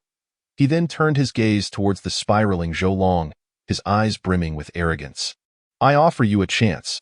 Submit to me, and I shall absolve you of the act of slaying the holy maiden of the red dust." In Chapter 46, a bloody mist. His words were laden with ulterior motives. After all, Zhou Long exuded a formidable aura, and he had heard numerous rumors about him. Thus, he was convinced that Zhou Long possessed an abundance of treasures. Such a person was one he could not afford to let slip away. After all, with him, he could claim those treasures as his own. Once all the treasures were in hand, it would not be too late to eliminate him. With a cold sneer, Zhou Long waved his hand, sending an invisible force towards Chu Shunkuan. Before he could react, he was seized, and no matter how he struggled, it was futile. In an instant, Chu Shunkuan was brought before Zhou Long, the entire process taking no longer than a breath. "So, what will it be?" Zhou Long inquired, his expression one of exasperation, as if he were gazing at a fool. A mere novice who had just ascended to the Holy King dared to flaunt his prowess before him. What a foolhardy endeavor. Immediately, Zhou Long unleashed his oppressive aura, rendering Chu Shunkuan immobile. "Help!" Chu Shunkuan's eyes turned bloodshot, his face a ghastly hue. He was tormented not only by Zhou Long's oppressive might, but also by the humiliation of kneeling before so many onlookers. "Zhou Long, I will surely kill you." Yet, scarcely had he spoken when, slap, Zhou Long delivered a resounding slap to his face. "What now?" "Ah, I will kill you." Slap! Another resounding strike echoed. This spectacle. The members of the Wujigong could no longer contain themselves. Arrogant fool! How dare you insult our holy son? Seeking death. As soon as the words left their lips, a swarm of figures clad in black surged forth, led by a powerful sage. The rest were no slouches either, most possessing the strength of the king's realm. Upon seeing this group, Zhou Long merely chuckled, waving his hand dismissively. In an instant, those individuals were reduced to a mist of blood. The onlookers fell into a hushed silence, all utterly astonished. They could hardly believe that the esteemed holy son of Wujigong had been so easily subdued, crushed beneath Zhou Long's might. Even those who came to assist were obliterated in an instant. Showcasing Zhou Long's terrifying strength, bold. How dare you insult my brother Kuan to his face, seeking death? Song Zhongshu sneered, his own aura surging forth. In his eyes, Zhou Long appeared no different from a corpse. For this individual was far too arrogant, however. Slap! Zhou Long unleashed another strike from afar, leaving a resounding mark upon Song Zhongshu's face. You can stand aside. Song Zhongshu touched his face, feeling the sting of pain. His eyes ablaze with fury. Preposterous. Simultaneously, an elder beside Song Zhongshu made his move. He too exuded formidable power, revealing himself to be yet another holy king. Upon witnessing this, Zhou Long snapped his fingers. In an instant, the elder was reduced to a mist of blood, leaving not a trace behind. Before the crowd could process this horrifying display, an even more formidable presence bore down upon them. Suddenly, the sky shifted, and the earth trembled as if heralding the end of days. To slay my disciple is to seek death. It seems you have chosen your path to demise. With that, a true body of a supreme being emerged from the heavens, wielding unfathomable power as it descended upon Zhou Long and his companions. This is a supreme being. The sight left the crowd in utter terror. After all, before a supreme being, even sages were but mere ants. They exchanged glances of pity, gazing at Zhou Long with a supreme being present. What could he possibly do? He could only await his doom. Humph! Zhou Long scoffed coldly. With a wave of his hand, the true form of the supreme being was instantly obliterated. Next, he reached into the void and seized an elder from the chaos. This elder was none other than the supreme being. What of it? What's wrong with insulting your disciple? Not only will I insult him, but I shall also insult you. With that, Zhou Long exerted his overwhelming presence, forcing both Chu Shangkuan and the elder to kneel before him. How splendid! A family united in humility. By the heavens! The elder was left utterly dumbfounded. He recognized the aura surrounding Zhou Long. It was imperial might. At this moment, he shot a resentful glare at Chu Shangkuan. What a foolish creature to provoke such a being, truly deserving of his fate. Simultaneously, the onlookers were struck speechless, unable to fathom that a supreme being could be forced to kneel alongside Chu Shangkuan. Song Zhongshu, witnessing this scene, hurriedly turned his gaze away. How can this be so formidable? Yet, the most bewildered of all was Chu Shangkuan. Could it be that even his master was no match for this individual? Just how powerful was he? Now, he was beginning to regain his composure. Yet disbelief lingered in his heart, almost as if he were caught in a dream. However, Zhou Long, with a merciless slap, awakened him to the grim reality. In an instant, he grasped the truth. This was indeed real. Elder, I implore you to show mercy. Just then, a figure clad in black rushed forward, urgently calling out, Apologies, I am too late. Zhou Long murmured to himself, and with a single slap, he reduced Chu Shangkuan to a mist of blood. His very soul extinguished, he then turned his gaze towards the black-clad figure, discovering that he was a peak quasi-emperor. Yet, such strength, in the half-year past, might have been worthy of a battle. Now, do you wish to seek revenge? And no. The black-clad figure hastily waved his hands. Chu Shangkuan had it coming for openly provoking you, but as for the Supreme Elder, he was unaware. You see, had you not mentioned it, I would have nearly forgotten. With that, Zhou Long delivered another slap. In an instant, the Supreme Elder was also reduced to a mist of blood. This scene ignited the black-robed figure's fury to its peak. Zhou Long spoke calmly. If you seek revenge, feel free to make your move. I wouldn't dare. The black-robed figure immediately wilted. This was no jest.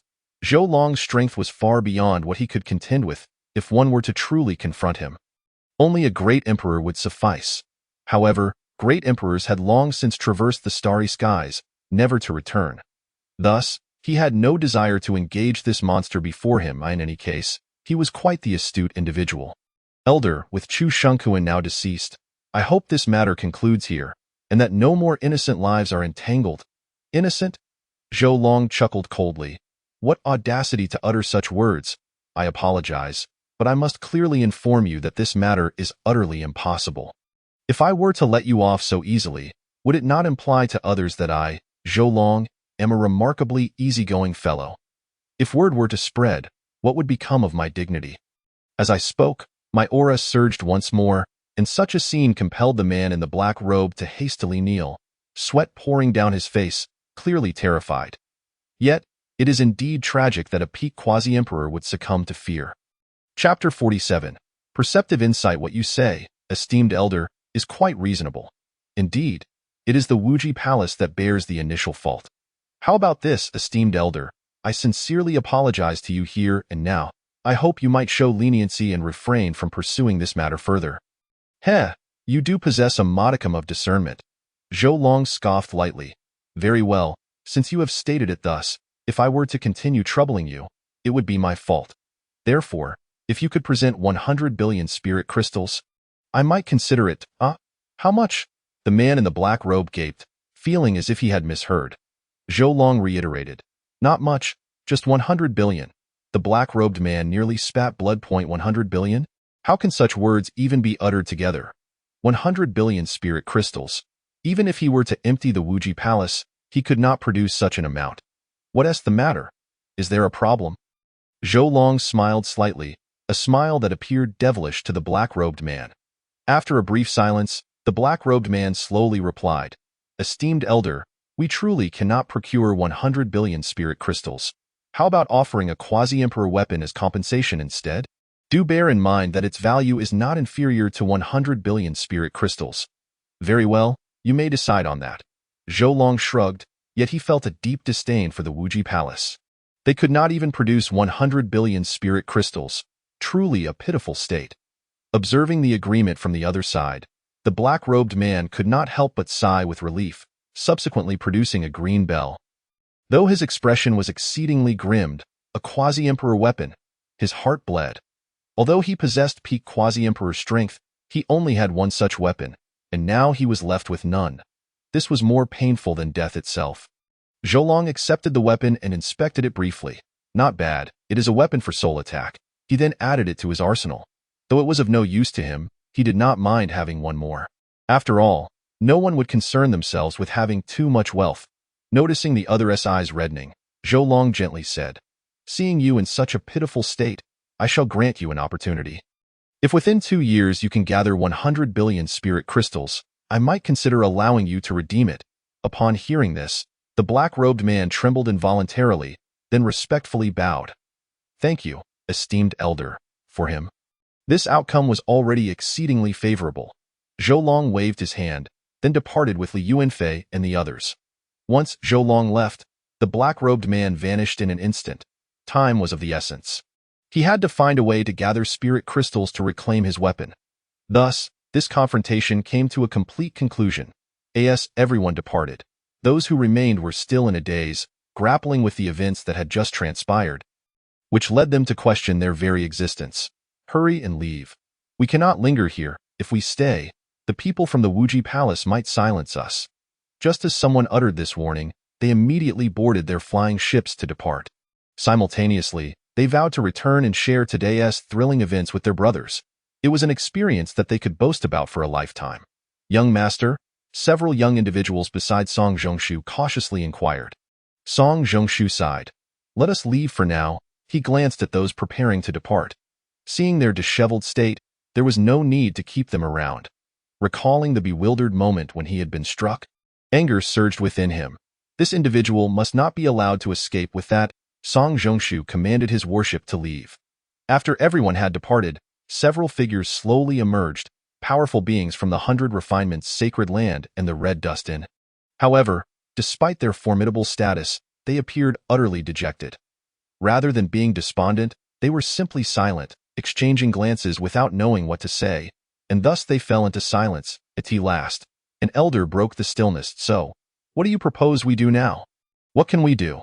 If we cannot contend with the Wuji Palace, what hope do we have? We must hasten to devise a way to apologize, preferably in person, for otherwise, they may not let us off lightly. Indeed, it is astonishing how formidable he is. If only we had known, we would have refrained from provoking him. What use is it to speak of such things now? Regret is not a commodity that can be purchased in this world.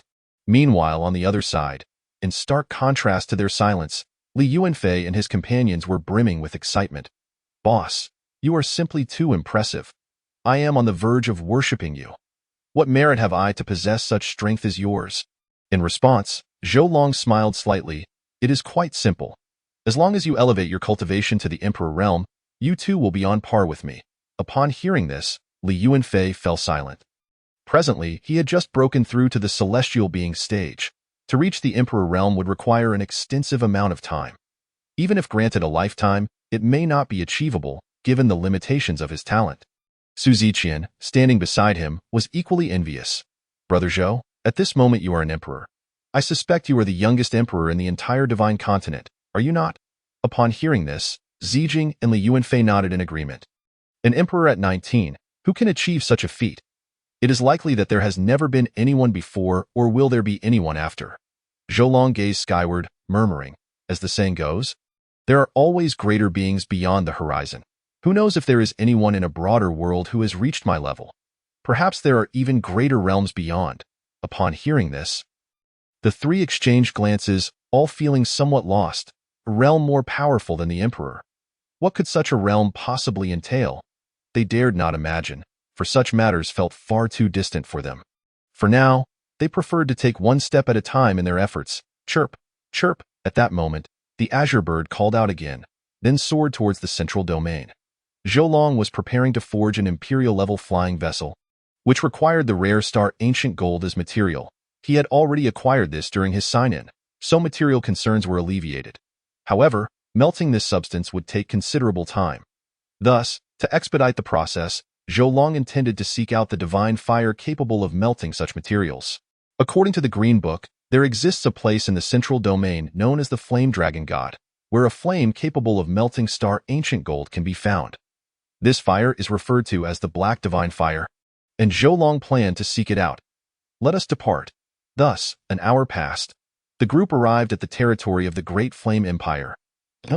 Just as they arrived, Zhou Long suddenly furrowed his brow. He noticed a ship seemingly pursuing them. Chapter 48. All our ants on the other side. A young man aboard a large ship remarked. Young Master Hong, those individuals appear to be quite extraordinary. After all, they are riding 9th-tier beasts. We must proceed with caution. Upon hearing this, the young man scoffed. What of it? No matter how extraordinary their origins, what difference does it make? Can they possibly rival our imperial family? It must be noted that our royal family is one of the top military factions of the Great Yin dynasty, firmly positioned among the top 3, therefore, even the owners of 9th-tier beasts do not intimidate him in the slightest. Rest assured, I merely wish to propose a transaction. I believe they will certainly show some respect for my offer. As he spoke, a proud expression spread across his face, eye in his eyes. These were undeniable facts. For he was a scion of the Great Yin dynasty. No, their direction seems to be towards the Flame Dragon God. The young man's brow furrowed. One must understand that the Flame Dragon God is an exceedingly treacherous place. So perilous that even sage-level experts dare not enter hastily. Yet this group of young individuals dares to venture inside. What a bunch of reckless youth. Follow them. After taunting, the young man accelerated to pursue them. At this moment, the azure bird had already reached the sky above the Flame Dragon God. Upon arrival, they were immediately enveloped by an unusual and intense heat. I never expected the temperature here to be so high. Boss, I am terrified. Li Yuanfei's face was etched with terror as he remarked, after all, the temperature here is terrifyingly high. If an ordinary person were to come near, they would likely be reduced to ashes. Worry not, for I am here, Zhou Long replied with a reassuring smile, subsequently unleashing his magical power to shield Li Yuanfei and the others as they gently descended to the side. Meanwhile, A young scion from a royal family had also given chase. Damn it, you lot run quite swiftly, the young man muttered to himself, glancing at Zhou Long and his companions. Friends, I am Huang Xiaohong, the third young master of the Huangfu family of the Dian dynasty. I find your blue bird mount quite impressive. I am willing to exchange it for a sacred artifact. What do you say? With that, he flashed a smile, though he held no genuine interest in the beast. However, he had a fondness for a certain princess who desired a mount, thus he hoped to gift her the blue bird, thereby garnering her affection. How dare you? Zhou Long's eyes turned icy as he unleashed a vehement curse. What a farce! This is a 9th-tier demon beast, and you think to trade it for a mere sacred artifact? You must be out of your mind. Furthermore, I would never part with my blue bird. It is my companion. Do not underestimate the bond we share. Upon hearing this, Huang Xiaohong's expression darkened, his face clouded with rage. He had not anticipated such a blatant disregard for his status, even after revealing his name and offering a sacred artifact in exchange. How ungrateful! Himph! Do you know who I am? Do you comprehend the consequences of inciting my wrath? At that moment, Zhou Long snapped his fingers, and in an instant, Huang Xiaohong was transformed into a cloud of blood mist. Enough with the prattle. You ruin my mood, Zhou Long remarked casually. This scene left the onlookers dumbfounded, unable to fathom how the illustrious Huang Xiaohong, a favored son of heaven, could be dispatched so easily. Ah, I will kill you. As they witnessed the death of their master, the guards erupted into a frenzy. They were protectors, tasked with safeguarding Huang Xiaohong, and now they had failed in their duty. How could they explain this failure? It would be better to confront the assailant directly. At least they could protect their families and avoid the annihilation of their clans. Heh, a swarm of ants, Zhou Long scoffed, waving his hand, and in an instant, those guards were obliterated, reduced to mere blood mist. Zhou Long stood as a god, ruling over all. How bold you are, daring to slay a member of the royal family. I see you have grown weary of life. A voice rang out, followed by the swift appearance of 3 figures from the blazing dragon deity. One middle-aged man, one woman, and an elderly man. What a peculiar trio you are, Zhou Long remarked in bemusement. Are you here to summon the calabash baby to rescue Grandpa? You? The elder's face twisted with anger, yet he refrained from acting rashly, for Zhou Long's strength was shrouded in mystery. Humph. Ultimately, he snorted coldly and turned to leave. At that moment, the woman giggled. You are quite impressive, young man. I find you rather appealing. I find you irritating, Zhou Long retorted, enunciating clearly. Upon hearing this, the woman's expression soured dramatically. How dare he insult her? Let us converse civilly and avoid discord. The middle-aged man interjected urgently, aware that the blazing dragon deity was no ordinary place. Any conflict could yield dire consequences. The woman remained silent, merely casting a frosty glance at him before turning away. The middle-aged man, witnessing the departure of the two, followed suit, though not without respectfully cupping his hands in a gesture of deference towards Li Long. Zhou Long could hardly be bothered. He scanned the vast surroundings with his divine sense, discovering that the area extended for at least 100,000 kilometers, bathed in searing red light, a veritable furnace. Remain here and do not wander. I shall return shortly after procuring some oranges, Zhou Long said, before vanishing from their sight. Li Yuanfei? Su Ziqian? Zijing. Oranges? What does that mean? Having just departed, Zhou Long turned back, drawing a circle around them. Do not step outside this circle, or you shall bear the consequences, he admonished. Li Yuanfei, curious, inquired, Boss, what did you mean by buying oranges? What are oranges? Nothing to worry about. I shall be back shortly, Zhou Long assured them, before disappearing into the crowd and entering the blazing dragon deity alone. How vast! Upon entering, Zhou Long could not help but marvel at the enormity of the place, which appeared even larger than what he had perceived from the outside. The air was thick with heat, akin to a fiery ocean. Along the way, he encountered an array of bizarre flame creatures, each more peculiar than the last. He vividly remembered the description in the Green Skin Book. These beings were called flame demons. The strength of the flame demons was formidable. Even the weakest possessed the power of a king. Slaying such creatures could yield a treasure known as fire essence. Zhou Long was indifferent to such trinkets. Thus he continued on his path. As he ventured deeper, the strength of the flame demons grew increasingly formidable, eventually reaching a level comparable to that of a sage. In a wonder, it was said that sages struggled in this realm. The truth of those words was undeniable. Chapter 49. The Emperor's mastery. Zhou Long reflected on this. Here, the presence of sages was commonplace. Suddenly, a thunderous sound reverberated through the air. Zhou Long could not help but use his divine sense to investigate, discovering a fierce battle between a human and a flame demon. The human was astonishingly at the level of a venerable. Zhou Long paused to observe, astonished to see a sixth-tier human venerable engaging in combat without losing ground. This scene intrigued him, for the flame demons he had previously encountered were devoid of intelligence, yet this one appeared remarkably astute. The flame demon fought like a seasoned warrior, fierce and experienced, a stark contrast to the previous ones. Quite interesting, Zhou Long mused with a slight smile, yet he refrained from intervening, choosing instead to press onward. Before long, Zhou Long encountered several other human powerhouses, all of whom were impressively strong, primarily at the level of sovereigns. With nary a sage among them, he marveled at the abundance of sovereign-level warriors in this place. As he continued his journey, he had traversed over 900,000 units of power. This place was far larger than he had anticipated. Zhou Long surveyed his surroundings, noting the extreme height and harsh environment. Even sovereigns dared not linger too long. Suddenly, Zhou Long was taken aback to discover the presence of an emperor-level powerhouse. To his astonishment, there were indeed masters among masters. He approached to investigate. Before him stood a middle-aged man clad in white, wielding a long spear, which he thrust through the skull of a flame demon. This flame demon was no weakling, possessing at least quasi-emperor strength. Suddenly, an emperor seemed to sense something, unleashing a terrifying wave of divine sense that swept across the area. Seeing this, Zhou Long smiled faintly, choosing not to conceal himself as he stepped forward. "Who are you?" Zhou Long. At this declaration, the other man appeared momentarily taken aback. The name Zhou Long was unfamiliar to him. He then scrutinized Zhou Long closely, realizing the youth before him was remarkably young.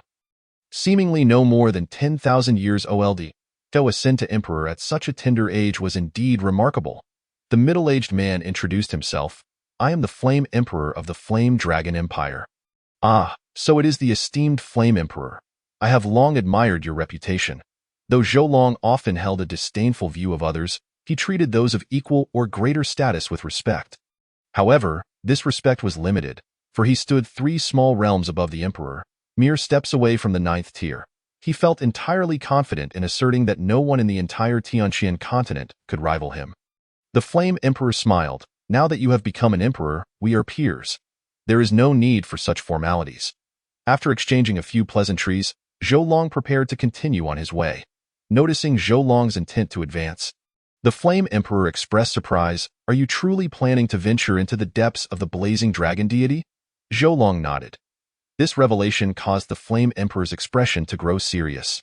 "Young brother, the blazing dragon deity has existed for countless ages, and its depths are considered a forbidden zone. According to legend, even emperor-level flame demons reside there. Although your strength is formidable, the inherent dangers are quite apparent. It would be prudent to consider carefully." Upon hearing this, Zhou Long respectfully expressed his gratitude, saying, "Thank you for your warning. However, I have come prepared this time. Even if I encounter a formidable opponent, I can ensure my safe retreat." Having said that, he departed from the location. Alas, observing the departure of the other, the Flame Emperor couldn't help but sigh. Youthful exuberance indeed. "Since you are determined to proceed, I can only wish you a successful journey. Should you find yourself in Dian in the future, let us share a drink together." With that, the Flame Emperor tossed a golden token, which Zhou Long accepted with a smile. "Very well, we shall certainly drink together then." He then turned to leave, and as he watched Zhou Long's receding figure, the Flame Emperor couldn't help but reflect. Who would have thought, fresh from his travels, he would encounter such a youthful emperor? It appears this world has undergone significant changes. Meanwhile, Zhou Long had arrived at the deepest recesses of the Flame Dragon God. At this moment, he was already millions of miles from the surface. The temperature here, contrary to expectations, seemed to have decreased rather than increased. What could be the reason for this? After a brief moment, Zhou Long traversed space, arriving at the depths of the Flame Demon Abyss, where he found himself similarly distanced from the surface. Strangely enough, The temperature here was extraordinarily high, akin to the 10th tier, indicating a region rife with intense flame demon activity. Suddenly, Zhou Long sensed a hint of threat, causing him to furrow his brow as he began to summon various magical artifacts. The sole purpose of this action was to guard against a potential attack from a true immortal. Ensuring his safe escape, surveying his surroundings, Zhou Long spoke, "System, register 3 sign-ins. Ding, congratulations, host. Sign-in successful. You have received a ball of Imperial Fire Essence. Sign-in successful. You have acquired the 9 Nether Divine Fire. Sign-in successful. You have obtained a fragment of the Immortal King." The 3 notifications rang out in succession, leaving Zhou Long momentarily stunned. He had not anticipated that his intention to merely try signing in would yield such success. The system remained as reliable as ever. Zhou Long was filled with excitement, unable to suppress his joy. He could not help but praise the system. Simultaneously, he extracted the 9 Nether Divine Fire, and with a swift motion, a dark golden flame slowly materialized in his hand. The terrifying heat immediately burned a massive black hole into the surrounding space. This 9 Nether Divine Fire was intriguing. It could ignite anything in existence, and even an emperor would struggle to withstand it, requiring at least a celestial-level power to endure. Haha, what a windfall! Zhou Long laughed heartily in an instant. He controlled the fire's intensity, transforming it into a flame cloak draped over himself. Humph! Before long, a disdainful snort echoed, revealing the displeasure of a man clad in dark gold, seated upon a throne of flames, exuding an aura of undeniable dominance. The flames posed no serious threat to him. His eyes were as deep as black holes, adorned with mysterious runes, and his body radiated an intensely fierce heat. "Insect, how dare you trespass into the Imperial Palace? You seek death," the man coldly scoffed, his expression filled with boundless murderous intent, before he struck a palm toward Zhou Long. Boom! A deafening roar reverberated, accompanied by an overwhelming sound. In response, Zhou Long remained unperturbed, countering with a palm strike that effortlessly shattered the incoming attack. Chapter 50. Tidal Waves, Explosions HM? This scene left the 9 Xian Emperor momentarily stunned. "Why do you possess the same flame as I do? Who are you?" At this moment, he was utterly astonished. After all, he was the residual essence of the fire source from the fragment of an Immortal King's artifact. Developed over millennia, it was undoubtedly a unique existence in the world. Yet, here stood someone who shared the same flame. How could this be possible? He felt disbelief wash over him, while the terrifying heat emanated from his body, causing cracks to form in the surrounding space, as if it were on the verge of shattering. Looking at his opponent, Zhou Long revealed a smile characteristic of a villain. "I offer you a chance. Submit to me, or I shall ensure your demise without a trace." "You human, you are playing with fire," the 9 Xian Emperor bellowed, unleashing an overwhelming pressure that surged forth. The heat around him began to rise exponentially, appearing quite fearsome. Suddenly, 2 colossal flame demons materialized, their fierce eyes locking onto Zhou Long with predatory intent. Zhou Long, witnessing this, let out a cold laugh. To be frank, the 9 Xian Emperor was indeed powerful, even to the extent that one could assert that those so-called top-tier emperors were no match for him. However, before Zhou Long, he was nothing. "Kill him," the 9 Xian Emperor commanded with a wave of his hand. Instantly, the 2 Imperial-grade flame demons lunged forward, intent on tearing Zhou Long to shreds. Buzz! At that moment, the gourd atop Zhou Long's head emitted a resonant sound. Following this, an incredibly potent aura surged forth, causing time to momentarily freeze, and the surrounding area transformed into a void. Similarly, the 2 flame demons were obliterated into nothingness. Witnessing this spectacle, even Zhou Long couldn't help but inwardly marvel. This artifact was indeed terrifying. It seemed he had underestimated its power. Truly a primordial treasure, it was astonishingly formidable. "What is that?" The 9 Xian Emperor stared in horror at the gourd. In his understanding, the Immortal King's artifacts were the most powerful treasures.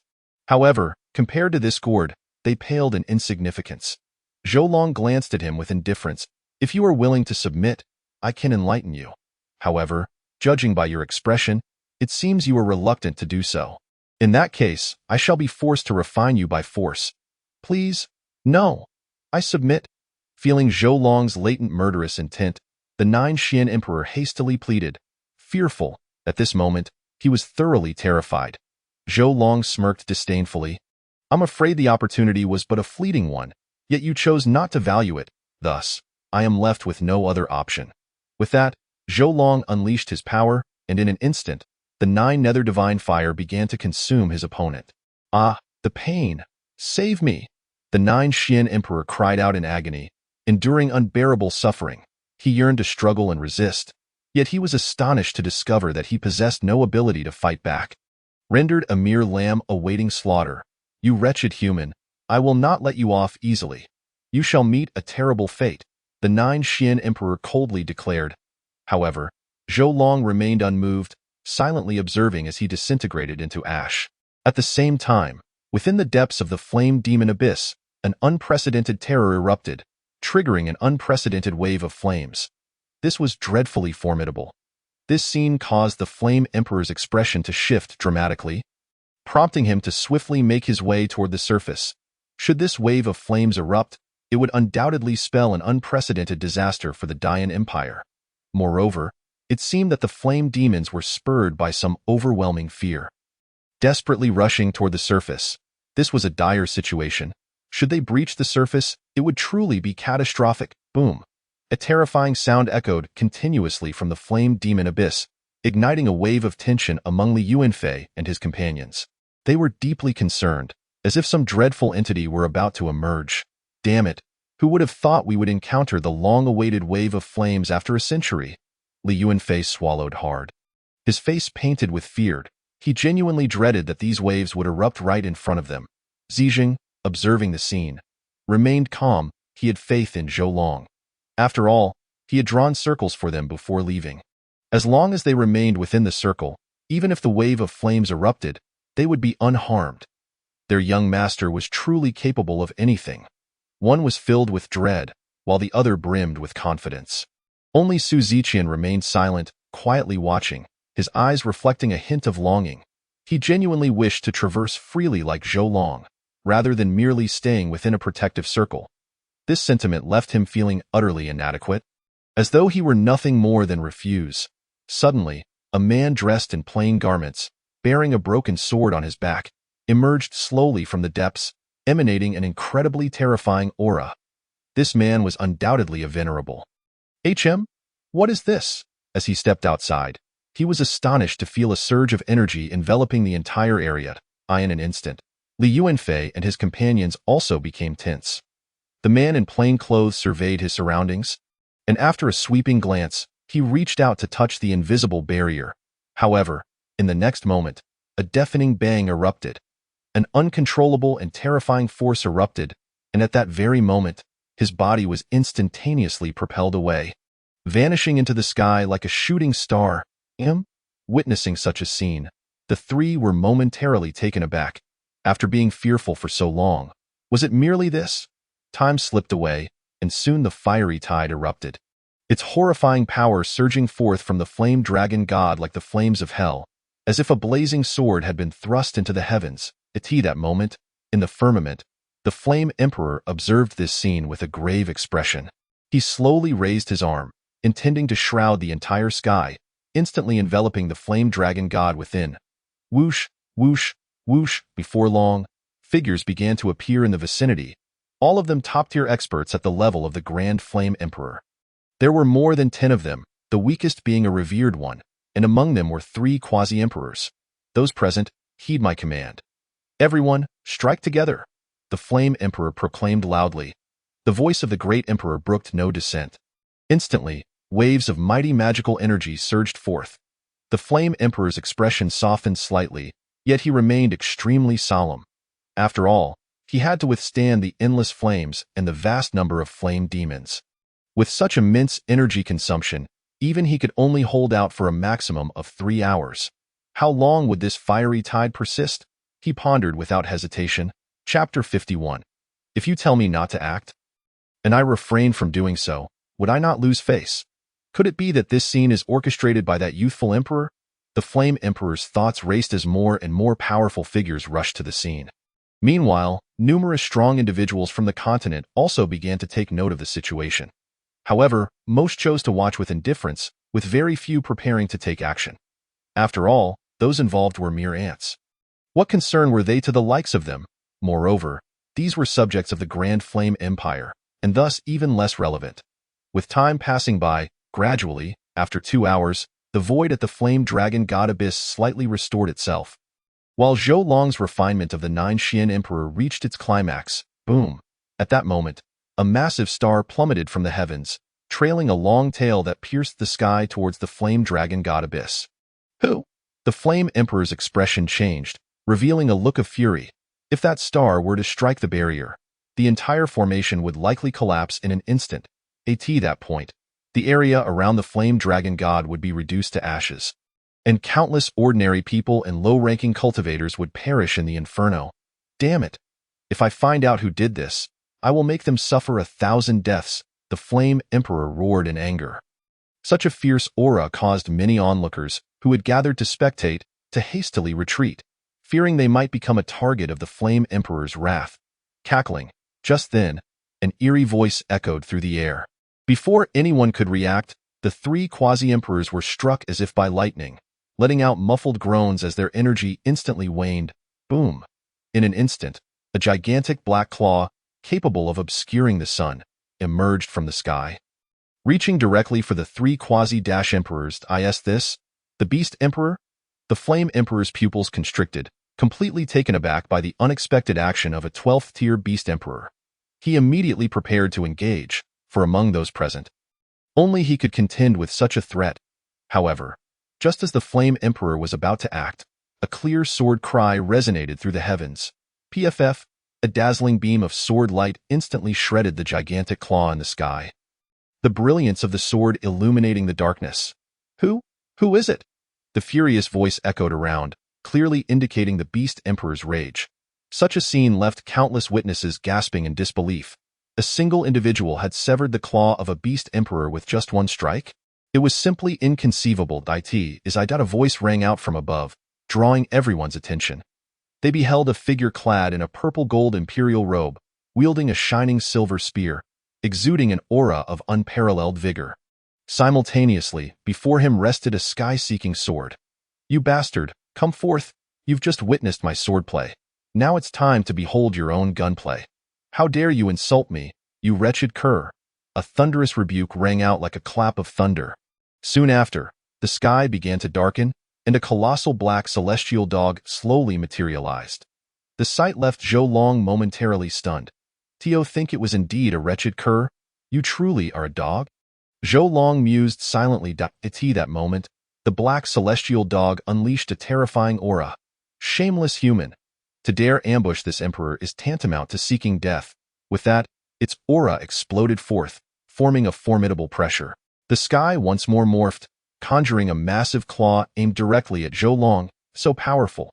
This scene astounded everyone present. They felt an overwhelming sense of impending doom from that strike. Should they be caught in its wake? Survival was out of the question. Previously, Zhou Long had underestimated the celestial dog after being struck by its sword. Now, he realized how foolish that had been. Truly, a great emperor could extinguish countless lives with a mere flick of their hand. Indeed, before them, we are as insignificant as ants. Many murmured in awe, feeling dwarfed in the presence of the Beast Emperor. Yet, as Zhou Long observed this unfolding spectacle, other thoughts began to arise within him. I wonder what a 12th-tier dog tastes like? He murmured to himself, channeling his magical energy into the shining silver spear, launching an assault towards the celestial dog. Simultaneously, the laws of time and space around him began to stir. In an instant, the time and space surrounding the celestial dog became firmly ensnared, rendering its attack abruptly stagnant, immobilized in place. PFF. Suddenly, a radiant light pierced the heavens, and Zhou Long appeared above it, poised to obliterate its very soul. The laws of time. Zhou Long unleashed his mastery over time. The Beast Emperor's strike was frozen. The expressions of the Flame Emperor and the other great emperors morphed into shock. They turned their gazes towards Zhou Long. Their faces filled with trepidation. They could scarcely believe that he had mastered such a profound law. Preposterous. A mere human dares to be so arrogant. Cease this at once. Just then, another voice emerged. PFF. Zhou Long unleashed a swift strike, shattering the Beast Emperor's soul in an instant. Beast Emperor, save me. Yet it was too late. Human, you are playing with fire. Did you not hear my command to stop? A terrifying presence descended, golden light radiating, overwhelming the area with its oppressive force. At that moment, the Flame Emperor's expression shifted slightly, a shadow crossing his face. To his surprise, it was that old wretch from the Beast Domain. Zhou Long quipped, "If you tell me to stop and I do, would I not lose face? You seek death." The Beast Emperor roared in unbridled fury, its golden claws lunging towards Zhou Long. "Here we go again. Aside from this, do you possess any other abilities?" Zhou Long shook his head in exasperation, then thrust his spear forward. Boom! A thunderous sound reverberated throughout the surroundings as two forces collided. Many spectators were thrown back by the impact, the intensity of the clash utterly terrifying. Boom! Another sound akin to a thunderous explosion rang out, revealing a massive black hole above. Zhou Long's expression tightened. He had deployed a divine weapon, yet was astonished to find that he had still failed to sever the golden claw. This weapon is remarkably resilient. Zhou Long was thoroughly shocked, while on the other side, the Beast Emperor was equally taken aback. His golden claws were no ordinary weapon. They had been refined over 100,000 years, making them exceptionally sharp and virtually indestructible. Ordinary imperial weapons could not even catch his eye. How could it be that today, in a clash with this weapon, they were evenly matched? No, wait. My claws have merely shattered a fragment. Impressive, however, the Beast Emperor was no stranger to adversity. He quickly regained his composure, his gaze turning serious as he scrutinized Zhou Long. He understood that this young man was far from simple. Chapter 52. A significant figure. Young man. Who are you? Zhou Long shook his head in exasperation. What does it matter to you who I am? If you have the capability, let us engage in a true one-on-one duel. After all, the old fellow before him possessed considerable strength. Being at the 12th stage of the late phase, which roughly equated to the 8th level of the Emperor realm, such prowess could be deemed exceptionally formidable. Thus, Zhou Long resolved to test his capabilities. However, the destructive power of an emperor was exceedingly overwhelming. After a fierce battle, it could inadvertently harm innocent lives. Therefore, Zhou Long was reluctant to cause significant casualties among the innocent. The demon lord's countenance darkened as he gazed at the dragon's silver spear in the opponent's hand, lifting his eyes to scan the void. After a moment of contemplation, he ultimately made his decision to depart from this place. Human, this emperor shall remember you. Several human emperors are observing this place. I do not wish to be besieged. For millions of years, their demon clan had been driven to their current domain by the united forces of humanity. Trying to escape. Zhou Long scoffed as the dragon's silver spear, akin to a fishing rod, darted forward in pursuit of him. He had no habit of letting a tiger return to the mountain and preferred to eradicate his foes entirely. Friend, cease your attacks. At that moment, the Flame Emperor urgently called out. Why? Zhou Long's figure paused involuntarily, coming to a halt. The Flame Emperor spoke solemnly. My friend, the Flame Emperor's foundation is not weak. We must not push him to desperation, or else the demon clan will surely retaliate. At that time, the entire continent may descend into chaos. After all, although the Tianqian continent was predominantly inhabited by humans, the demon clan still eyed it covetously. Not only the demon clan, but numerous other demonic beasts also observed this unfolding scene quietly. While these emperors harbored no fear, they were unwilling to witness the innocent populace of the continent being ruthlessly slaughtered. Upon hearing this, Zhou Long was momentarily taken aback, as visions of war and corpses flooded his mind. Very well, I shall spare you this once. Zhou Long nodded in agreement with the Flame Emperor's counsel. After all, this incident stemmed from him, and he must bear some responsibility. Zhou Long had initially intended to use the Chaos Gourd to absorb the Flame Tide, but such an action could very well destroy the entire Flame Dragon God. This course of action would undoubtedly enrage the Flame Emperor. Thus, Zhou Long was disinclined to take such an extreme measure. Although the Flame Dragon God posed a danger, it was still more beneficial than detrimental for the Great Flame Empire. Therefore, he opted to utilize the Flame Emperor's simpler method to seal the Flame Dragon God until the Flame Tide gradually dissipated. This Flame Tide lasted an entire day before finally subsiding. Once the adversary had calmed, he returned to the Flame Dragon God. This scene elicited a collective sigh of relief from the people of the Great Flame Empire. Finally, they were safe. Subsequently, the Flame Emperor wished to invite Zhou Long as a guest. But Zhou Long's mind was consumed with thoughts of crafting an Imperial-level airship, leading him to decline the invitation outright. "Brother, perhaps we shall meet again in the future, and I will treat you to a bottle of wine." "All right, I shall await your return."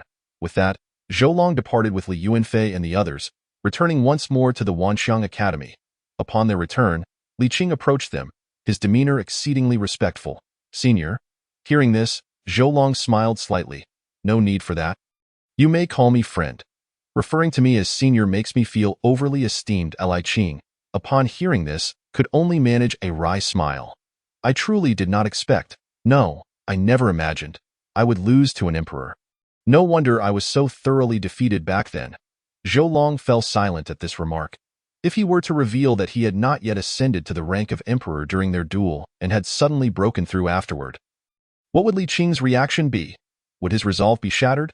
Ultimately, Zhou Long decided to conceal this truth, for otherwise, this old fellow would undoubtedly be left heartbroken. After exchanging a few more pleasantries, Zhou Long led him into the back mountain estate. Clang!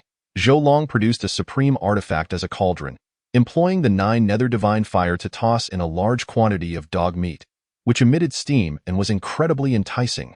Li Yuanfei and the others gulped in anticipation. And even Li Qing licked his lips, gazing at Zhou Long Sr. "I've already told you, do not call me senior.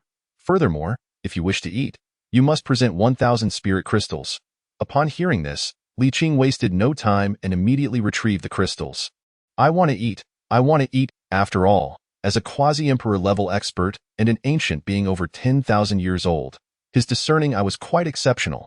He immediately recognized that this was the meat of a 12th stage demon emperor dog, which could rival any elixir or pill. Thus, it was undoubtedly worth the price. "Just pay, and it's a deal," Zhou Long replied with a smile as he accepted the payment. At this moment, Li Yuanfei and the others also crowded around, gazing at the meat in the cauldron, swallowing hard. Unfortunately, their cultivation levels were too low to partake in the meat itself. They could only savor the broth, and even the slightest noise was strictly prohibited.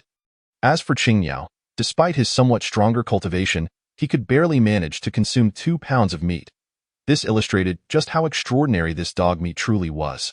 Zhou Long and Li Qing, however, had no such concerns and indulged heartily, their expressions filled with delight, causing the others to drool. Truly, the dog meat of a demon emperor was rich in essence.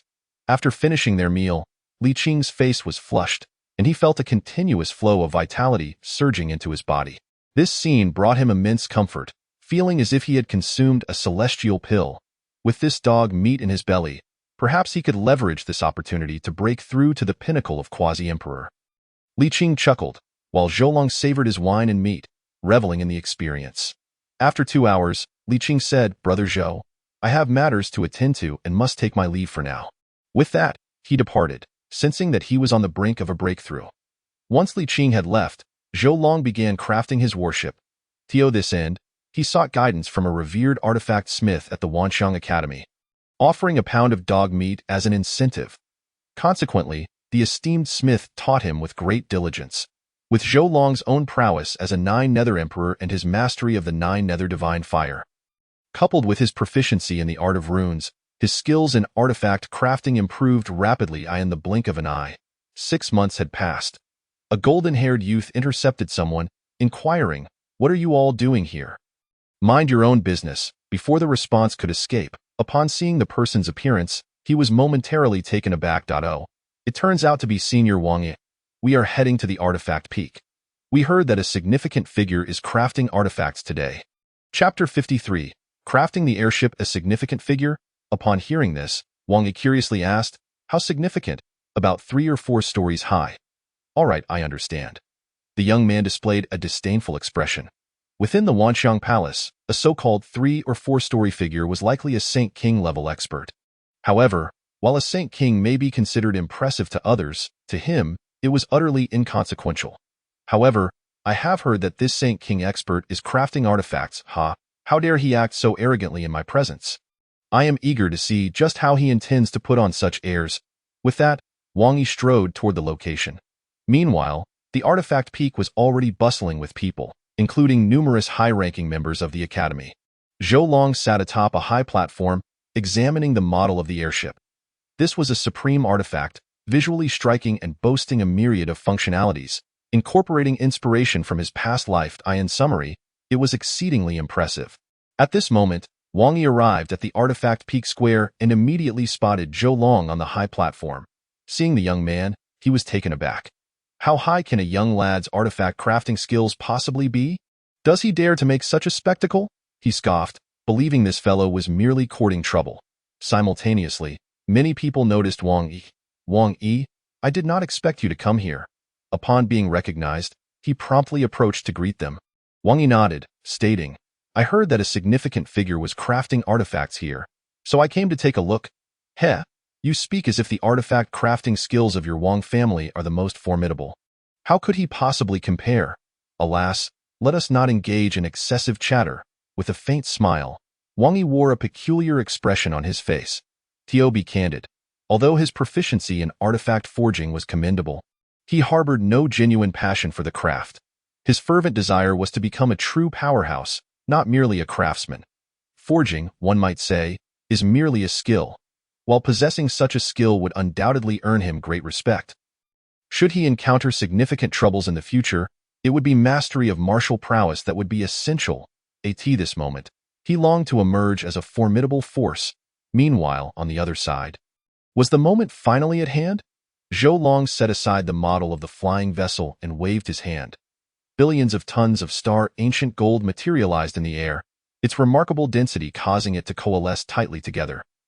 With each palm-sized portion weighing dozens of tons, the sound of sizzling filled the air as the 9 nether divine fire surged forth, enveloping all the star ancient gold. Thus, the process of smelting commenced.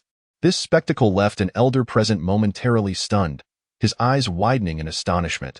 Could it be that this is indeed star ancient gold? The burly elder's eyes were filled with shock. He was none other than the master of the artifact peak. The revered Qilong Qi Lao Guai, do not utter falsehoods.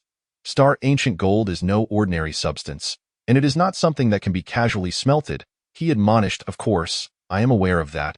Qilong retorted with a roll of his eyes. This flame is also extraordinary. The ability to smelt star ancient gold is certainly not the work of mundane fire. Only the divine flame of the flame dragon could possibly be found in the entire Tianqian continent. The divine flame of the flame dragon. Now I understand. At this moment, on the edge of the square, Wang Yi gazed in horror at the unfolding scene before him. This is a terrifying display of skill. Who would have thought such power existed? What rank of artifact craftsman could he be? Such a level of forging technique transcends that of a mere saint-level master. This individual is undoubtedly a significant figure. As the crowd marveled, the 9 nether divine fire continued to blaze, rendering the surrounding space into a void. Even though Zhou Long endeavored to contain the temperature of the 9 nether divine fire, the entire artifact peak remained as hot as a furnace. After a span of 10 breaths, the once unyielding star ancient gold had become considerably malleable. Observing this, Zhou Long channeled his magical power, manipulating the star ancient gold to compress and mold it into the form of a flying vessel's core. He employed no extravagant techniques. It was a process governed by the most rudimentary methods. After all, Zhou Long's formidable strength negated the need for manual forging. He was exceedingly adept at shaping artifacts. However, transforming such a massive piece of metal into a complex structure like a flying vessel core, with precision, took him nearly half an hour. Eventually, the vessel took shape. Zhou Long's control was exquisite. The surface of the vessel appeared remarkably smooth, devoid of any flaws. Next, he merely needed to engrave runes, formations, and the imprint of laws. This step was undeniably intricate. To enable a piece of metal to exhibit various functions, one must rely on formations, runes, and law imprints, akin to the neural network of a living being. Thus, 3 days passed. After this period, a small flying vessel, 100 meters in length, emerged in mid-air. The ancient city of Mi-Air could still be seen upon it. Zhou Long surveyed his creation, nodding in satisfaction. Not bad. Though a tad small, it shall suffice for my needs. Now, the most crucial step awaited. Bestowing spirit. A star vessel devoid of spirit was akin to a lifeless object. Only after infusing it with spirit could it become a living entity. This step also employed a method he frequently used: blood sacrifice.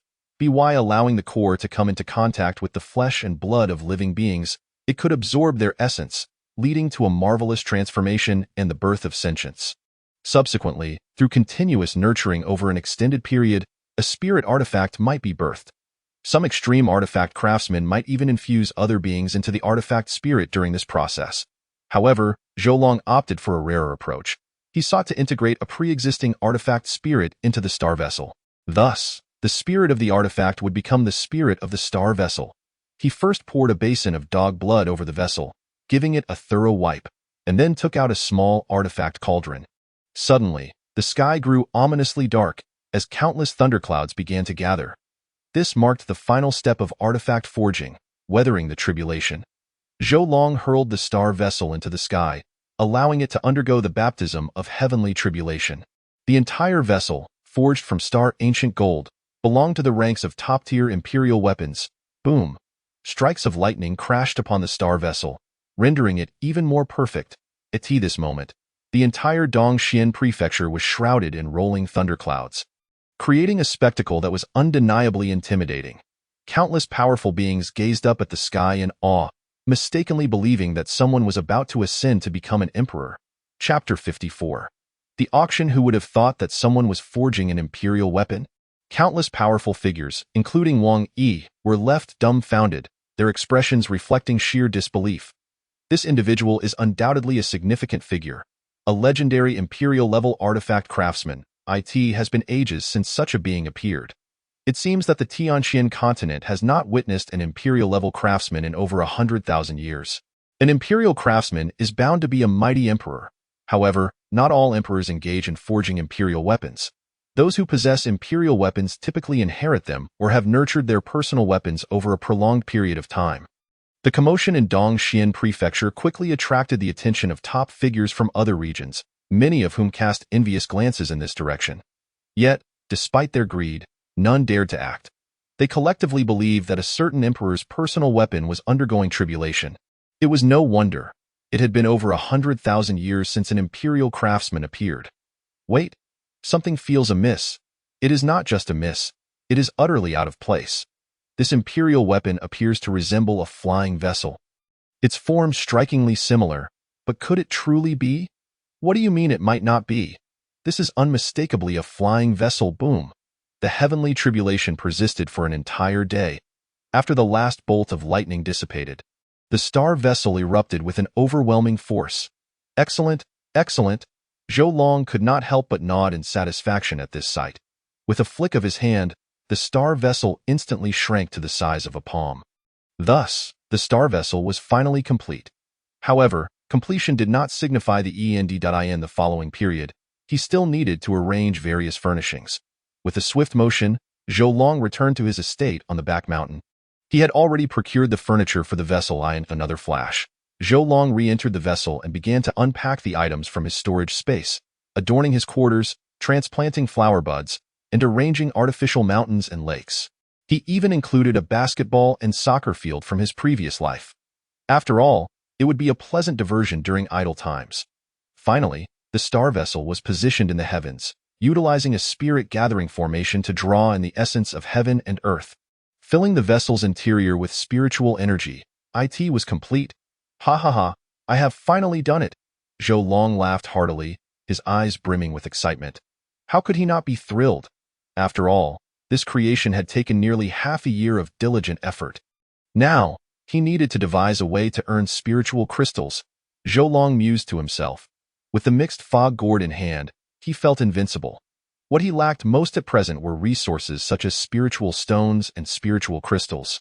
He recalled how he had previously struggled to spin them all. 2 days later, in Donghai City, at the auction house, Zhou Long arrived at the entrance. Upon seeing him, a guard hurriedly approached, bowing respectfully. My lord, may I inquire if you wish to attend the auction? If so, it will commence in half a month's time.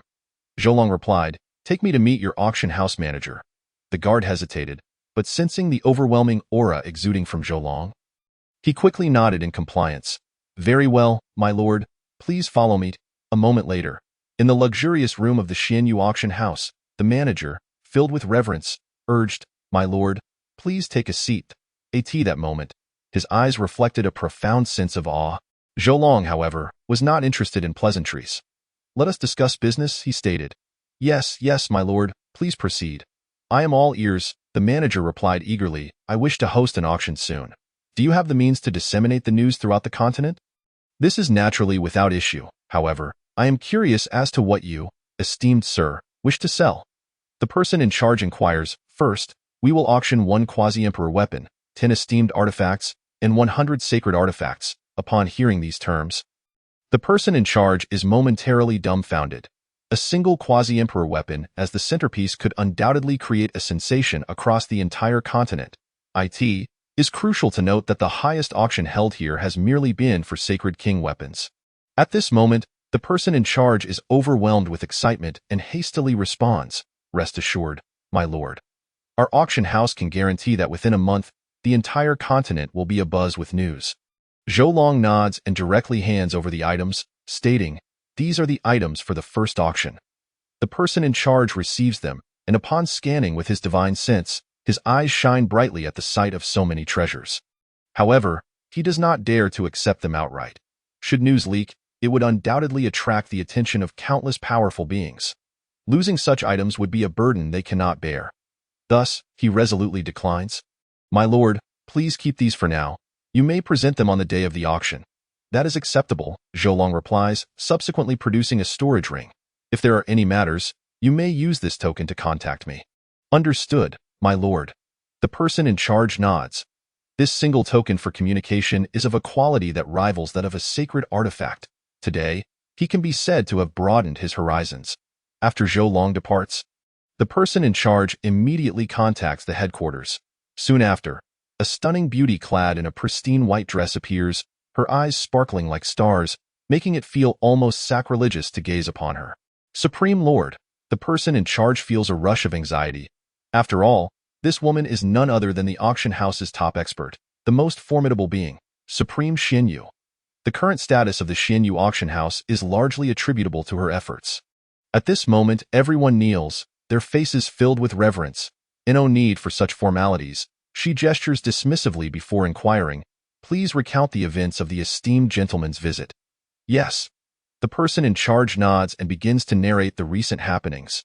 Upon hearing this, the lady smiles slightly. "Very well. You have done excellently. I greatly admire your capabilities. Would you be willing to return to the headquarters to serve?" The person in charge shakes his head. "Supreme Lord, I possess limited strength and experience. I wish to continue honing my skills here." This statement is entirely a fabrication. He simply does not wish to return to the headquarters, where many ancient and formidable figures reside, relegating him to a mere minor character. Here, he is a significant envoy, enjoying considerable freedom. Supreme Xianyu nods, aware of his sentiments. She then produces a small jade vial. This is a 9th-tier sacred heart pill. It should enable you to directly break through a small realm. "Thank you, Supreme Lord." The person in charge exclaims with joy. "Now, I shall personally oversee the auction affairs. You will assist me fully and may mobilize all necessary resources." Understood. Chapter 55. Supreme Xianyu, one of the 3 major powers of the Eastern Domain, visits. What brings her here? In the Great Hall, several elderly men display expressions of confusion. Jian Song rises slowly, stating, quickly, "Why are you all still dawdling? Hurry and invite Supreme Xianyu in." He himself heads to the entrance of the Great Hall to receive her. After all, she is a supreme being, and he is keen to show her due respect. Shortly thereafter, Supreme Xianyu arrives at the hall, escorted by the elder. The elder and others bow first. "We greet Supreme Xianyu. May we inquire as to the purpose of your visit to our sword sect?" To deliver an invitation, Supreme Xianyu replies coolly, producing a golden invitation letter. "Supreme Xianyu, young Master Zhou of the Wanxiang Palace is hosting an auction next month, featuring quasi-emperor weapons." Did you just say quasi-emperor weapons? Upon hearing this, everyone's eyes brighten. They have indeed heard of Zhou Long, a top-tier emperor who, half a year ago, had slain a demon emperor, instilling great fear. The scene from that time remains vivid in their memories. "Rest assured, Supreme, we will certainly attend." Supreme Xianyu nods slightly. Very well, I take my leave now. With that, she stands and departs. After leaving the Xintian sword sect, Supreme Xianyu continues her journey to Wuji Palace and Yuming Mountain. As these major powers require her personal presence to signify the grandness of the upcoming auction, while other factions merely need to send representatives. Soon, news spreads to many regions in the central domain. The Qian Empire's emperor and several ministers are in discussion when an elderly eunuch rushes in. Your Majesty, the esteemed Supreme Xianyu from the eastern domain has arrived. Upon hearing this, the emperor's displeasure at the intrusiveness of the eunuch evaporates instantly. Quickly, invite her in. The eunuch nods and leads in Supreme Xianyu. Inside, she dispenses with pleasantries, directly presenting the invitation and recounting the events to the emperor. The emperor's expression shifts to one of astonishment. I never would have imagined that it is that esteemed individual hosting the auction. Rest assured, we of the Qian Empire shall certainly prepare to attend, aware of the past conflicts between his son and this esteemed individual. He hopes to use this opportunity to resolve those issues. Supreme Xianyu nods and departs. Thus, 2 days pass. During this time, she tirelessly travels across the entire Tianqian continent, neglecting no region, including the demon domain. The demon race, the sea realm, the dragon race, the southern barbarian tribes, and the northern ice clans. However, during her visit to the demon race, she merely mentioned the auctioning of emperor weapons, cautious not to divulge Zhou Long's identity, lest she become ensnared. 3 days later, Supreme Xianyu arrives at Wanxiang Palace's rear estate. Young Master Zhou, I have notified all prominent figures across the continent. Excellent. Here is your reward. Consuming this should allow you to break through to the quasi-emperor realm. With that, Zhou Long surveys the stunning beauty before him, noting her remarkable appearance, though lamenting her age. Him, she seems akin to a grandmother figure. Supreme Xianyu, surprised by the potency of the pill, expresses her gratitude. Thank you, young master. Zhou Long waves his hand dismissively. You may leave now. It is best to achieve your breakthrough before the auction commences. Yes, I understand. Supreme Xianyu departs, satisfied. 3 days later, another individual arrives. Elder, do you still remember me? I am the black-robed man from Wuji Palace. I have come today to retrieve that emperor weapon. The black-robed man chuckles, producing 100 billion spirit crystals. Here you go. Zhou Long accepts the spirit crystals and returns the purple gold bell to him, for he is not a man of broken promises. Furthermore, a quasi-emperor weapon is merely a trifle. He has plenty, thank you. Elder, the black-robed man exclaims with excitement, his heart swelling with joy at the sight of his emperor weapon. However, losing 100 billion spirit crystals due to a minor disciple causes him immense pain. Yet, there is no remedy for this reality. He must bear it. I take my leave. The black-robed man clasps his fists in farewell and turns to depart. Once he leaves, Zhou Long immediately deposits the 100 billion spirit crystals into the mixed fog gourd. Drip. Zhou Long successfully condenses a drop of mixed fog essence, achieving a breakthrough. He has finally broken through. A smile graces Zhou Long's lips. Meanwhile, in the northwest demon domain, a cold and sinister demon emperor emerges from the imperial palace. My lord, I have gathered all the intelligence. The auction in the eastern domain is backed by the human powerhouse who killed the Black Emperor 6 months ago. Is he within the demon palace? Many demon experts seethe with rage, their eyes alight with murderous intent. My lord, not only have the humans invited us to this auction, but they have also extended invitations to the dragon race, the barbarian tribes, and the ice clans. A demon informs Dato. At this revelation, the demon lord's eyes gleam with interest. He then rises alone and ventures deep into the secret cave within the demon palace. My lord, 3 towering demon beasts, each standing 10,000 feet tall, transform into human forms and nod to the gathered assembly. These 3 possess an aura of deep and terrifying power, unmistakably 12-tier demon emperors. My lord, when shall we take action against the humans? A red-haired demon emperor, filled with confusion, inquired about the brutal slaying of the Black Emperor. Their fury was palpable, yet intertwined with an overwhelming sense of terror. The humans had given rise to a remarkably young sovereign whose combat prowess was exceedingly formidable. They had no justification to allow their growth to persist. Otherwise, the demon race would face dire consequences. The demon lord, extending his icy demeanor, proclaimed, I have already contacted the Thunder Ancestor, who, after wandering the starry expanse for 100,000 years, has made significant breakthroughs in his cultivation. Thus, he is more than capable of contending with the human sovereigns. We need only wait another year for his arrival. At that time, united with the Dragon Clan and other races, the humans will surely be obliterated. Upon hearing this, the three demons erupted in excitement. With the Thunder Ancestors' intervention, victory was all but guaranteed. Just a year more, and we shall completely tread upon the continent. I yearn for human flesh. It has been far too long since I savored its taste. Humans tremble in fear. As time flowed slowly by, another month slipped away, marking a day of extraordinary significance. The city of East Sea was enveloped in a golden radiance, obscuring the sunlight.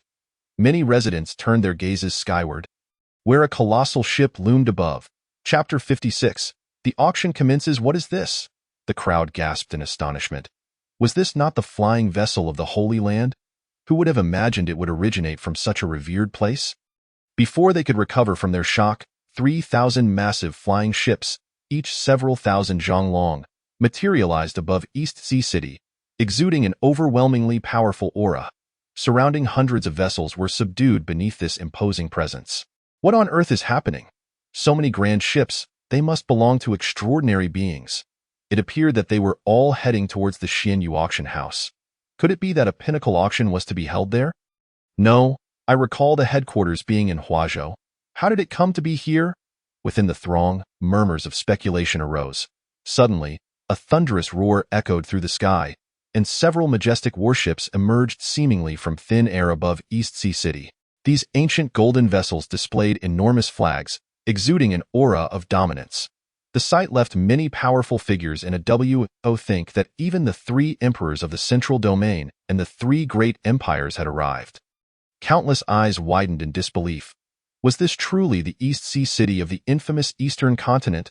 On the golden ships, many individuals gazed down at the expansive city, their hearts brimming with curiosity. Not bad, it appears to be quite a decent place, one remarked. Yet, it is merely an ordinary locale, feeling vastly inferior to our great Jin Empire. I have heard that East Sea City boasts a myriad palace that nurtures countless prodigies. I wonder how it compares to our great Zhou Supreme Academy. The multitude of prodigies surveyed East Sea City, critiquing it as if they were deities themselves. Suddenly, the sky reverberated once more with an ethereal sound, calming many restless souls. Look, the monks from the western region have also come. What brings them here, if not to beg? This elicited laughter from the crowd. Boom. Just as the words left their lips, a young monk clad in white stepped forth, radiating a holy Buddhist light and exuding a robust presence. The onlookers could not help but bow in reverence upon witnessing this spectacle. Dear patrons, you jest? The Buddha has taught that all is connected by fate. Since I am able to arrive here, it is indeed destiny. With that, he descended gracefully, and the crowd's expressions grew increasingly solemn. They had not anticipated that this youth was the current Buddha's son of the Western region's Buddhist sect. According to legend, when the true Buddha reincarnates, he possesses immense fortune and has been cultivating the sage level for centuries, now merely over 1,000 years old. Such age and power marked him as a prodigy destined for greatness. Following this, forces from the Southern Divine Palace, Northern Martial Emperor City, and Tianshan Array gradually made their entrance point. One could say that nearly all the top-tier factions had gathered here. This scene left the denizens of the eastern region utterly dumbfounded. So many individuals. Yet, this was merely the beginning. Roar. Another resounding roar erupted in the sky, as a colossal black dragon manifested, accompanied by a golden warship. By the heavens! I cannot believe even the Dragon Clan has arrived. Is this truly a dragon? It is my first encounter. Today was indeed an eye-opening experience. As the Dragon Clan slowly emerged, they were soon followed by the Demon Clan, the Southern Barbarians, and the Northern Ice Tribe. All appearing almost simultaneously, a terrifying aura pervaded the air, creating an overpowering atmosphere that sent shivers through the crowd. Ladies and gentlemen, please proceed to the auction, announced the Supreme Xianyu, who sauntered into view. However, her aura left everyone momentarily stunned. It was the presence of a quasi-emperor. Had she truly broken through to the quasi-emperor realm? How had she achieved this so swiftly? The various factions observed in astonishment. After all, The last time they saw her, she was merely a supreme being, and now, within a mere month, she had ascended to quasi-emperor. Such a breakthrough felt almost whimsical. Seeing the astonished expressions on the faces of the crowd, Xian Yu smiled gently. By consuming medicinal pills, one naturally breaks through. This auction will feature such items capable of enhancing one's cultivation. I consumed this pill and broke through to quasi-emperor in just a month. Action speaks louder than words.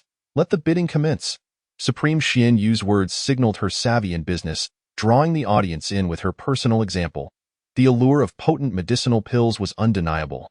Gasp! Upon hearing Supreme Xian Yu's announcement, the crowd inhaled sharply, astounded that such powerful pills existed in the world. Shocked expressions were evident, mingling with a burgeoning desire, for many experts and strong beings present were at the supreme level.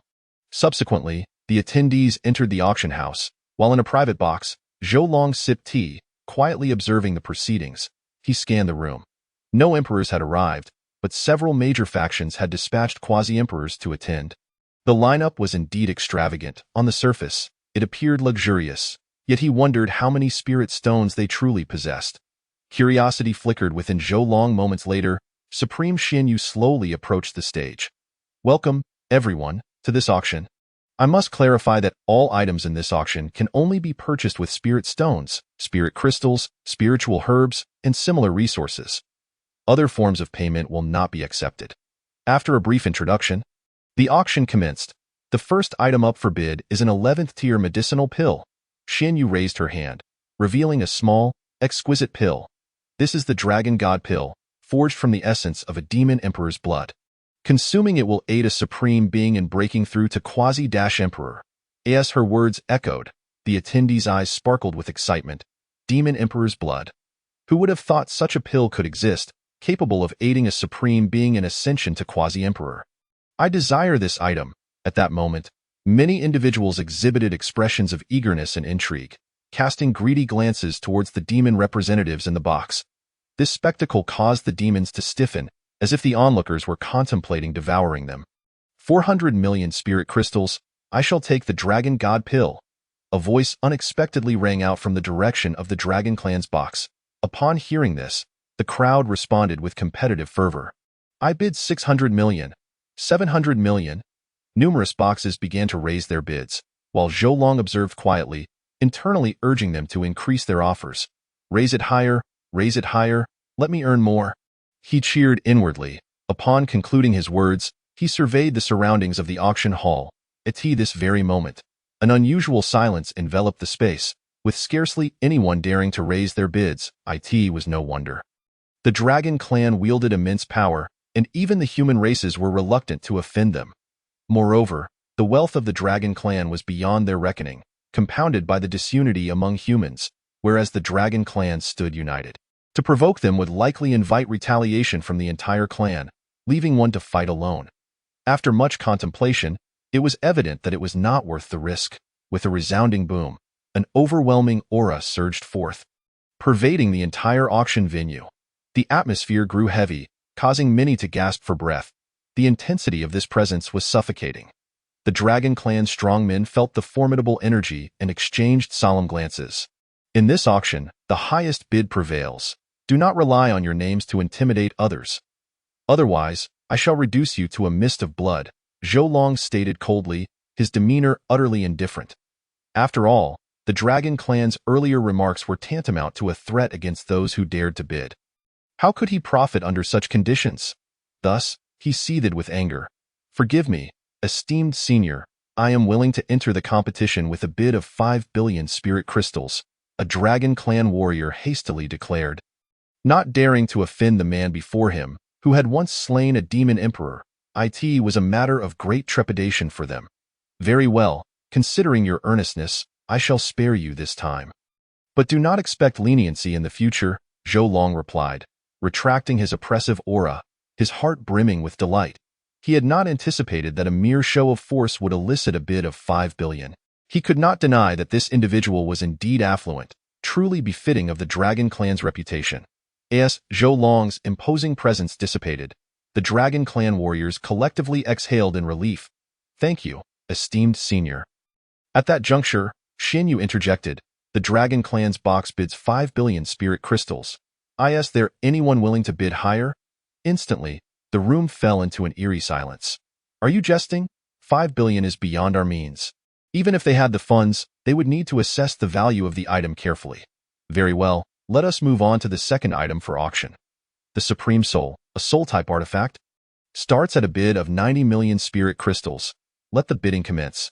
Subsequently, the audience began to place their bids. However, the Supreme Artifact fetched a staggering 260 million spirit crystals, far exceeding market estimates.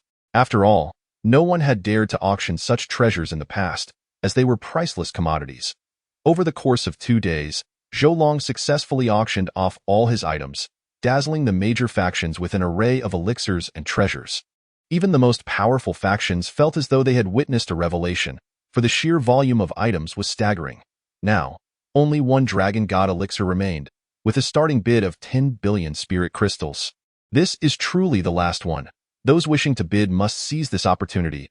Upon uttering these words, Zhou Long surveyed the crowd. 20 billion. A Demon Clan warrior raised his sign. 30 billion. The Dragon Clan's box responded again. 31 billion. Another voice chimed in. 32 billion. The Dragon Clan warrior boldly countered. To them, such sums were merely a drop in the bucket. Observing this, no one dared to raise their bids further. In the end, the Dragon God elixir fell once more into the hands of the Dragon Clan, or more accurately, into the majority of their possession. After another hour passed, the auction reached its climactic conclusion. Suddenly, a thunderous sound echoed through the hall as Xian Yu waved her hand, revealing a colossal golden imperial seal hovering in the air. This item is known as the World-Subduing Seal, an imperial weapon. It possesses the laws of time and space, capable of both offense and defense. With immeasurable power, with this proclamation, she turned to the audience, who gazed back with fervent anticipation. After all, this was a weapon of quasi-imperial status. Supreme Xian Yu, please commence the auction. We can hardly contain our excitement. Numerous powerful figures from the Yin Kingdom urged her on, and the sentiment echoed among the rest. Xian Yu nodded. Very well, the starting bid is 100 billion spirit crystals. However, upon hearing this, the room fell into a profound silence. 100 billion. Such an amount was staggering and warranted careful consideration. 105 billion. Someone raised their hand, a member of the Southern Wilds barbarian race, resembling humans yet distinctly different. Adult barbarians towered at 3 meters, their bodies as resilient as iron, and their combat style was notoriously savage. The sight of him raising his hand surprised everyone present, for the Southern Wilds were notoriously impoverished. How could they afford 100 billion spirit crystals? It seemed their foundation was far more substantial than anticipated. Yet, despite this, the 105 billion bid was swiftly surpassed as others joined in, for all present had come prepared to compete. Notably, the Dragon Clan refrained from participating, not due to a lack of funds, but rather because their very beings served as weapons, rendering the use of external weaponry contrary to their combat style. 200 billion. A voice shattered the silence, drawing everyone's attention to the source. It was the Daxia Dynasty. 200 billion. Is there a higher bid? Xian Yu scanned the room, but silence prevailed. 200 billion was the upper limit for an imperial weapon. Even though such items were exceedingly rare, any further bids would incur a loss. Very well, seeing no further responses, Xian Yu struck her gavel. Congratulations to Box 6 esteemed guest for acquiring this imperial weapon. This auction has concluded. Those who successfully bid, please proceed to the back to settle payments. Furthermore, another grand auction will be held on the 15th of next month, featuring imperial weapons once more. We hope to see you all there. Upon hearing this announcement, the audience's eyes sparkled with excitement. Those who had not secured any items displayed eager anticipation.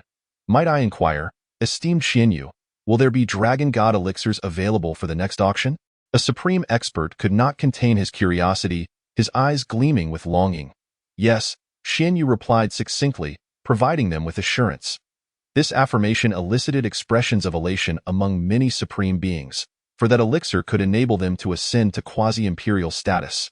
Following this, various factions began to depart, stepping out of Xian Yu's auction hall as if emerging from a dream, their minds reeling with thoughts of the imperial weapons, Dragon God elixirs, and supreme artifacts. Each item had spurred fierce competition among them, and even those who left empty-handed felt enlightened by the experience. Thus, half an hour later, Xian Yu brought various storage rings to Zhou Long's box. Young master, this auction has garnered a total of 600 billion spirit crystals and 7,396 supreme spirit crystals. All are contained within this storage ring. Zhou Long nodded, slowly accepting the ring, astonished to discover its exceptional quality, rivaling that of supreme spiritual artifacts, with a space ample enough to accommodate a mountain. In summary, it was remarkably spacious. Excellent work, Zhou Long beamed. This contains all the details of the auctioned items. Please review it. I must take my leave now. Once you've finished your tasks, young master, I have a reward awaiting you, Zhou Long added. Upon hearing this, Xian Yu quickly shook her head. To serve the young master is our privilege. How could we entertain any other thoughts? She was eager to express her gratitude, for it was Zhou Long's previous bestowal that had allowed her to break through to quasi-imperial status. Additionally, organizing this auction had significantly elevated her standing. Zhou Long waved his hand dismissively. Enough. We shall discuss this later. I am departing now. With that, Zhou Long rose to leave, returning to his Wanxiang Academy. Now that he had funds, he would continue to invest spirit crystals into the gourd. Zhou Long murmured to himself, simultaneously pouring 600 million into the gourd, each drop brimming with immense energy. Watching this unfold filled him with joy. Yet, he lamented, 600 billion spirit crystals, just like that, vanished? Spending money truly is akin to a flowing stream. This endeavor is indeed lucrative. Zhou Long could not help but exclaim as he instantly swallowed 6 drops of source liquid in that fleeting moment. He felt a peculiar energy emanating from within him. His meridians, bones, and flesh all experienced an exquisite comfort. Gradually, he lost track of time. Zhou Long slowly opened his eyes, joy radiating from his face. Ha ha ha, it seems I have finally mastered the undying golden body. This moment marks the completion of my efforts. Zhou Long was overwhelmed with excitement, his cultivation reaching the pinnacle of an emperor. Now, he merely needed to await the right moment to comprehend the Tao and ascend to immortality. Of course, achieving immortality was no simple feat. The dimensions and his current cultivation were entirely different. Immortals pursue longevity and the extraordinary, transcending the cycles of birth, aging, sickness, and death. To grasp such truths, one must rely not solely on elixirs but, more importantly, on one's state of mind. Zhou Long felt quite perplexed regarding the state of his mind. What depth could a 19-year-old possess? He still depended on the system. With the system at his disposal, as long as he continued to sign in, breaking through to the immortal realm seemed quite feasible. Upon glancing at the panel, he discovered that his sign-in count had reached 240, drawing ever closer to the annual sign-in. For now, he would patiently await the annual sign-in, hoping that it would yield something extraordinary. After that, Zhou Long chose not to dwell on this matter any longer, for he had more pressing concerns to address. Breaking through the 5th layer of his bloodline seal. Given his current strength, such a breakthrough was utterly effortless. Boom. Moments later, accompanied by a series of resounding noises, Zhou Long effortlessly shattered the 5th layer of his bloodline, naturally enhancing his strength once more. As it stood, he believed himself to be invincible beneath the immortals, capable of trading blows with those above them. Zhou Long reflected inwardly in the days that followed. Zhou Long enjoyed a rather leisurely existence. Apart from accumulating sign-in counts, his remaining time was spent fishing, drinking, and dining. During his leisure, he would delve into the study of runes and formations. Naturally, he would also offer guidance to Li Yuanfei and the others. Gradually, for months slipped by. Ha ha ha. One clear morning, Zhou Long's hearty laughter echoed throughout the Wanxiang Palace, prompting Li Yuanfei and the others to glance toward Zhou Long's courtyard, their hearts stirring with curiosity. This laughter surely heralded some fortuitous event. Indeed, their assumptions were correct. System, grant me an annual sign-in, Zhou Long exclaimed with excitement. After all, this was his 2nd annual sign-in. The first had been quite favorable, and he expected the second to be no less impressive. Ding, congratulations, host, for successfully signing in for the year and obtaining a Divine Beast Cub. A Divine Beast Cub? Zhou Long's brow arched, his eyes sparkling with golden light. He promptly checked the cub's information, discovering it to be a recently born 9-tailed fox. He immediately took it out for inspection. Plump and chubby, with a coat of fiery red fur, it appeared remarkably adorable. Such cuteness. I wonder how long it would take to train it with a slap? Zhou Long chuckled. However, the next moment, his smile vanished. The little fox sneezed, and its aura suddenly revealed itself. What the? Is this an emperor's cultivation? Zhou Long was utterly astonished, unable to muster a laugh. Just born, and already at emperor level, truly a divine beast. He quickly suppressed the urge to give it a punch. This creature was not to be trifled with. Meanwhile, the little fox innocently looked up at Zhou Long. Zhou Long smiled gently and could not resist petting it. He had to admit, this little creature was indeed quite endearing. Fear not, dear one. Your uncle will cherish you well. Thus, half a year sped by in the starry sky. A colossal thunder rock soared through the heavens. Its speed akin to a shooting star. Tianqian, I, Lei Ming, have returned. With those words, a glint of murderous intent flashed in his eyes. He was the thunder ancestor of the demon race, returning to the Tianqian continent after 100,000 years. Exuding an invincible aura. Inside the Wanxiang Academy, young master, the total for this auction amounts to 520 billion spirit crystals, along with an additional 100 million premium spirit stones and 80 million high-quality spirit stones. Please verified, and no need. I trust you, Zhou Long chuckled, retrieving his ring. He had wealth once more. However, he was also aware that these families had been thoroughly drained by him and could hardly produce anything now. Therefore, Zhou Long promptly decided against organizing any further auctions. Since there was no profit to be made on the Tianqian continent, he would embark on a journey through the starry sky, broadening his horizons. Chapter 59. Alliance of the Demon Dragons. Zhou Long pondered his thoughts, having formulated his plans. Once he broke through to the immortal realm, he would consider returning to the Taichu Ancient Realm's martial clan. Without hesitation, Zhou Long resolved to leave this place. As he prepared to depart, he intended for Xianyu to secretly watch over the people of the great Zhou royal mansion. Upon hearing this, Xianyu nodded immediately. Young master, you need not worry. As long as I am here, no one will dare to harm those of the Zhou royal mansion. Subsequently, Zhou Long took one last look at Li Yuanfei and the others. After 2 years of cultivation in the Wanxiang Palace, the three had undergone astonishing transformations. Their cultivation and experience were no longer comparable to those of their peers. Boss, did you summon us because you wish to return to the Great Zhou? Li Yuanfei inquired curiously, for they had not set foot back in the Great Zhou since their travels. Sort of, Zhou Long mused before adding, however, there is another matter I wish to discuss with you. Zhou Long gazed at them, murmuring, I am planning to journey through the starry sky. Would you care to join me? The starry sky? A journey? The three brightened at the prospect. They had never ventured into such a vast world. What an opportunity! I want to go! I want to go! They exclaimed excitedly, their expressions reminiscent of children. Zhou Long, seeing their enthusiasm, smiled and nodded. Excellent. In that case, prepare yourselves. I will take you back to the Great Zhou in 3 days, and we shall depart for the starry sky in a month. With that, he handed 3 drops of chaotic source liquid to the trio. Swallow this. It will enhance your talents and even boost your cultivation. The 3 stared at the chaotic source liquid in unison, a sudden yearning blossoming within them.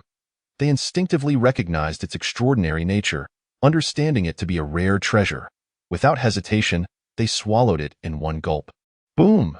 In an instant, an overwhelming energy surged into their bodies like a torrent. Simultaneously, their auras began to rise steadily. Within just a few breaths, their strength surged to the King Realm, and then to the Holy King Realm. Elsewhere, at the same time, 3 mysterious figures emerged in the boundless sea, making their way toward the Dragon Palace. Demon Lord, why do you leave the demon domain to visit my Dragon Palace? A stern voice echoed. Unmistakably that of the Dragon Emperor.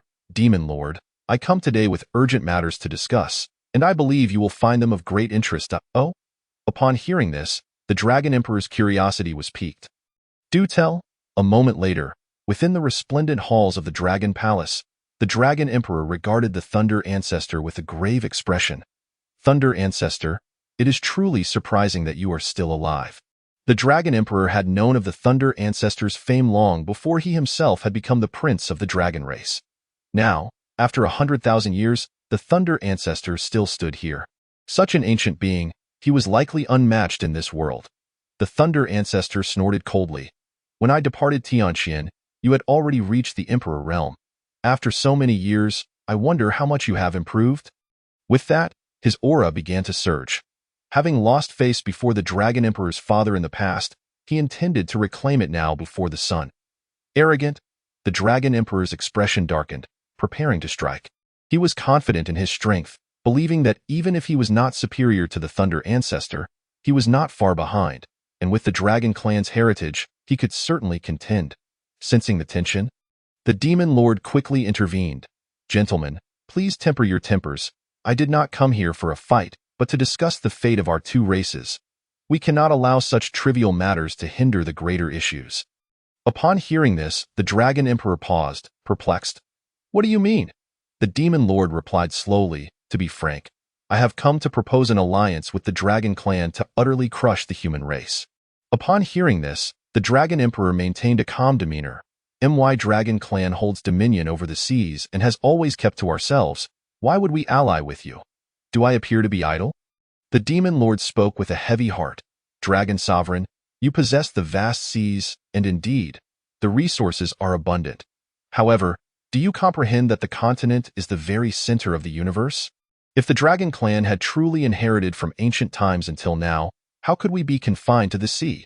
Upon hearing these words, the Dragon Sovereign found himself somewhat swayed. There was no flaw in this reasoning. The Dragon Clan had indeed been eyeing the situation for quite some time. Unfortunately, the strength of the human race was formidable, and their deep-rooted heritage exceeded imagination. More importantly, although they were typically disunited, they would rally together against any external threat. Taking action against the humans carried risks too perilous to elaborate on. The Demon Lord, well aware of the Dragon Sovereign's thoughts, continued.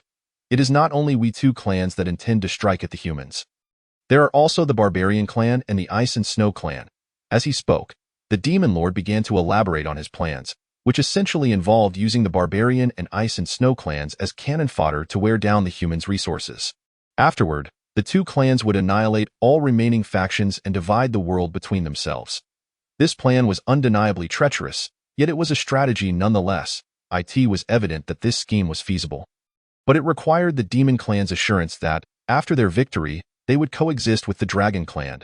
And no problem, the Demon Lord readily agreed, though his gaze turned sinister once more. However, while we may take action against the humans, there is one individual who must be eliminated first. Who? Inquired the Dragon Sovereign with curiosity. Zhou Long, the one who killed a member of my Demon Clan 2 years ago. This young man, despite being only 21, possesses extraordinary strength, having already slain the Black Emperor. If we do not eliminate him, the variables in our plans could be considerable. Upon hearing this, the Dragon Sovereign was taken aback. 21? His expression betrayed disbelief. Impossible, absolutely impossible, to cultivate to the level of an emperor at such a young age. This is simply unheard of. I have conducted thorough investigations, and he is indeed a young man in his early 20s. The Demon Lord responded with a bitter smile, unable to fathom such an occurrence. A young emperor was indeed a rarity. The Thunder Ancestor, upon hearing this, was momentarily stunned, his eyes gleaming with avarice. If such a prodigy could be refined into a pill, it would undoubtedly be a tremendous boon. Consuming it might elevate my own strength to unprecedented levels. I will handle this young man, but I will require a few allies to ensure success. The Demon Lord nodded in agreement. Of course, that is not an issue. However, given his remarkable strength, I fear that only you, Thunder Ancestor, are capable of slaying him. I will dispatch the Phantom Emperor to assist. The Dragon Sovereign replied coolly. In that case, now that our alliance is formed, we, the Dragon Clan, will also send forth a great emperor to aid you. Haha, it seems this young man will have no escape this time. 2 days later, on the other side, Zhou Long and his companions remained oblivious to the machinations at play. At that moment, he quietly observed Li Yuanfei and the others. After 3 days of effort, they had finally absorbed a complete drop of Chaos Source liquid, resulting in a significant enhancement of their cultivation, bringing them close to a breakthrough to the late stage of Quasi-Emperor. However, despite this advancement, within the ranks of Quasi-Emperors, they remained the weakest. After all, they held only the realm without the requisite skills or techniques, meaning they possessed sheer strength but lacked finesse. Nonetheless, this was still preferable to those who had nothing at all. Furthermore, with their realm elevated, their innate talents would naturally improve, leading to remarkable efficiency in their future endeavors. As Zhou Long prepared to lead his companions away, he suddenly froze, startled to sense 2 extremely terrifying auras. It appeared as though two demon clan emperors and one dragon clan emperor were converging upon him, seemingly intent on his capture.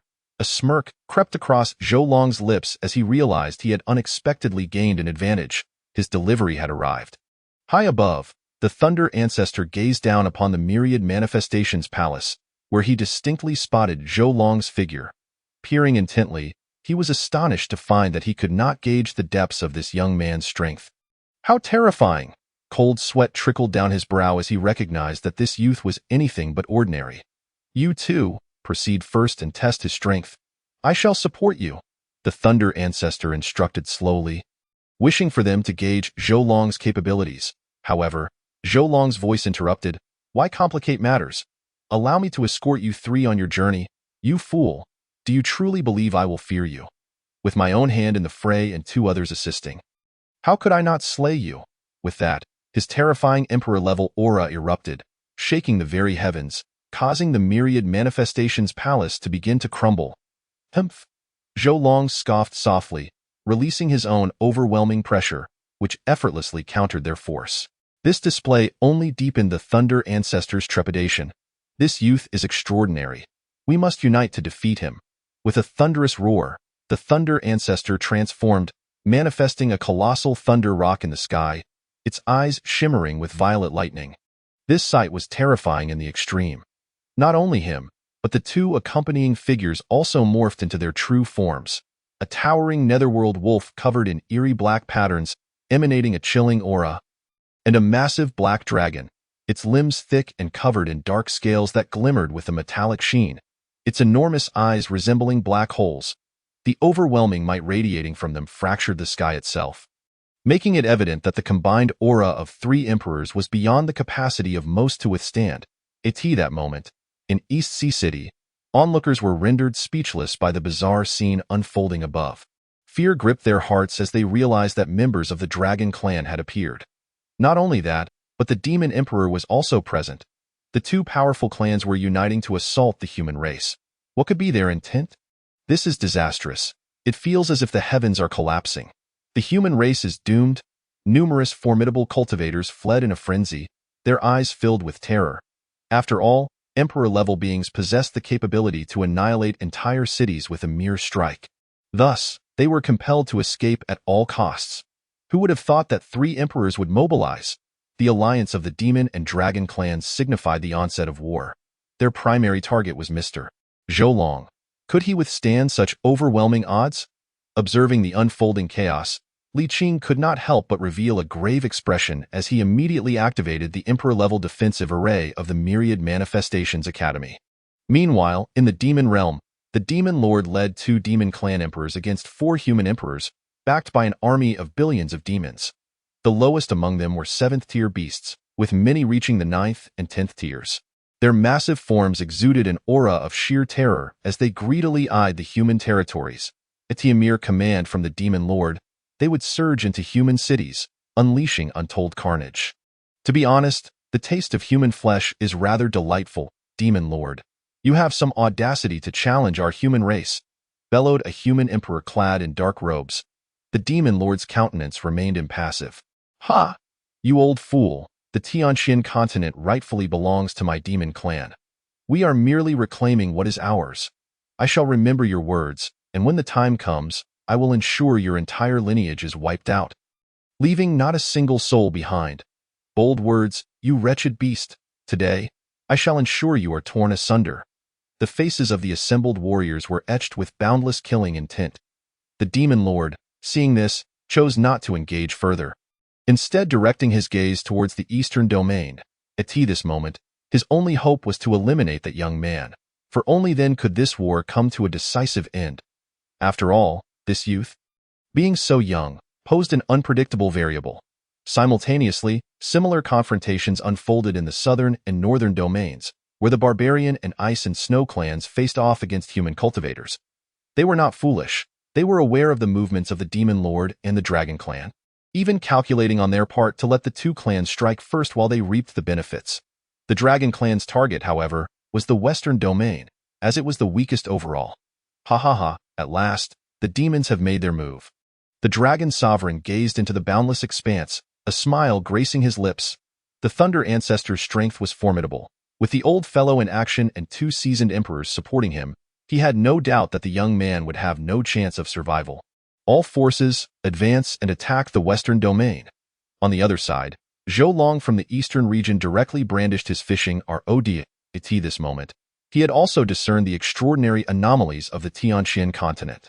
Thus, he felt compelled to swiftly eliminate the 3 individuals before him. Kill, roared Lei Zhu, his body crackling with lightning as he surged toward Zhou Long simultaneously. The remaining 2 members of the demon race unleashed their imperial weapons. Intent on slaying Zhou Long, they were thoroughly prepared for this confrontation, and thus, they harbored unwavering confidence in exterminating Zhou Long. Boom. Chapter 61. The Demon Lord's fury, a terrifying aura enveloped the surrounding space, causing the heavens above to collapse entirely, revealing an expansive void resembling an apocalyptic scene. 3 Imperial weapons, imbued with cataclysmic power, hurtled towards Zhou Long with unprecedented speed and force. In response, Zhou Long remained eerily calm, gripping his fishing rod tightly. Unfazed by the assaults of the 3 Imperial weapons, he swung the rod directly at them. Bang! With a single strike, Lei Zhu's lightning spear shattered with a resounding crack.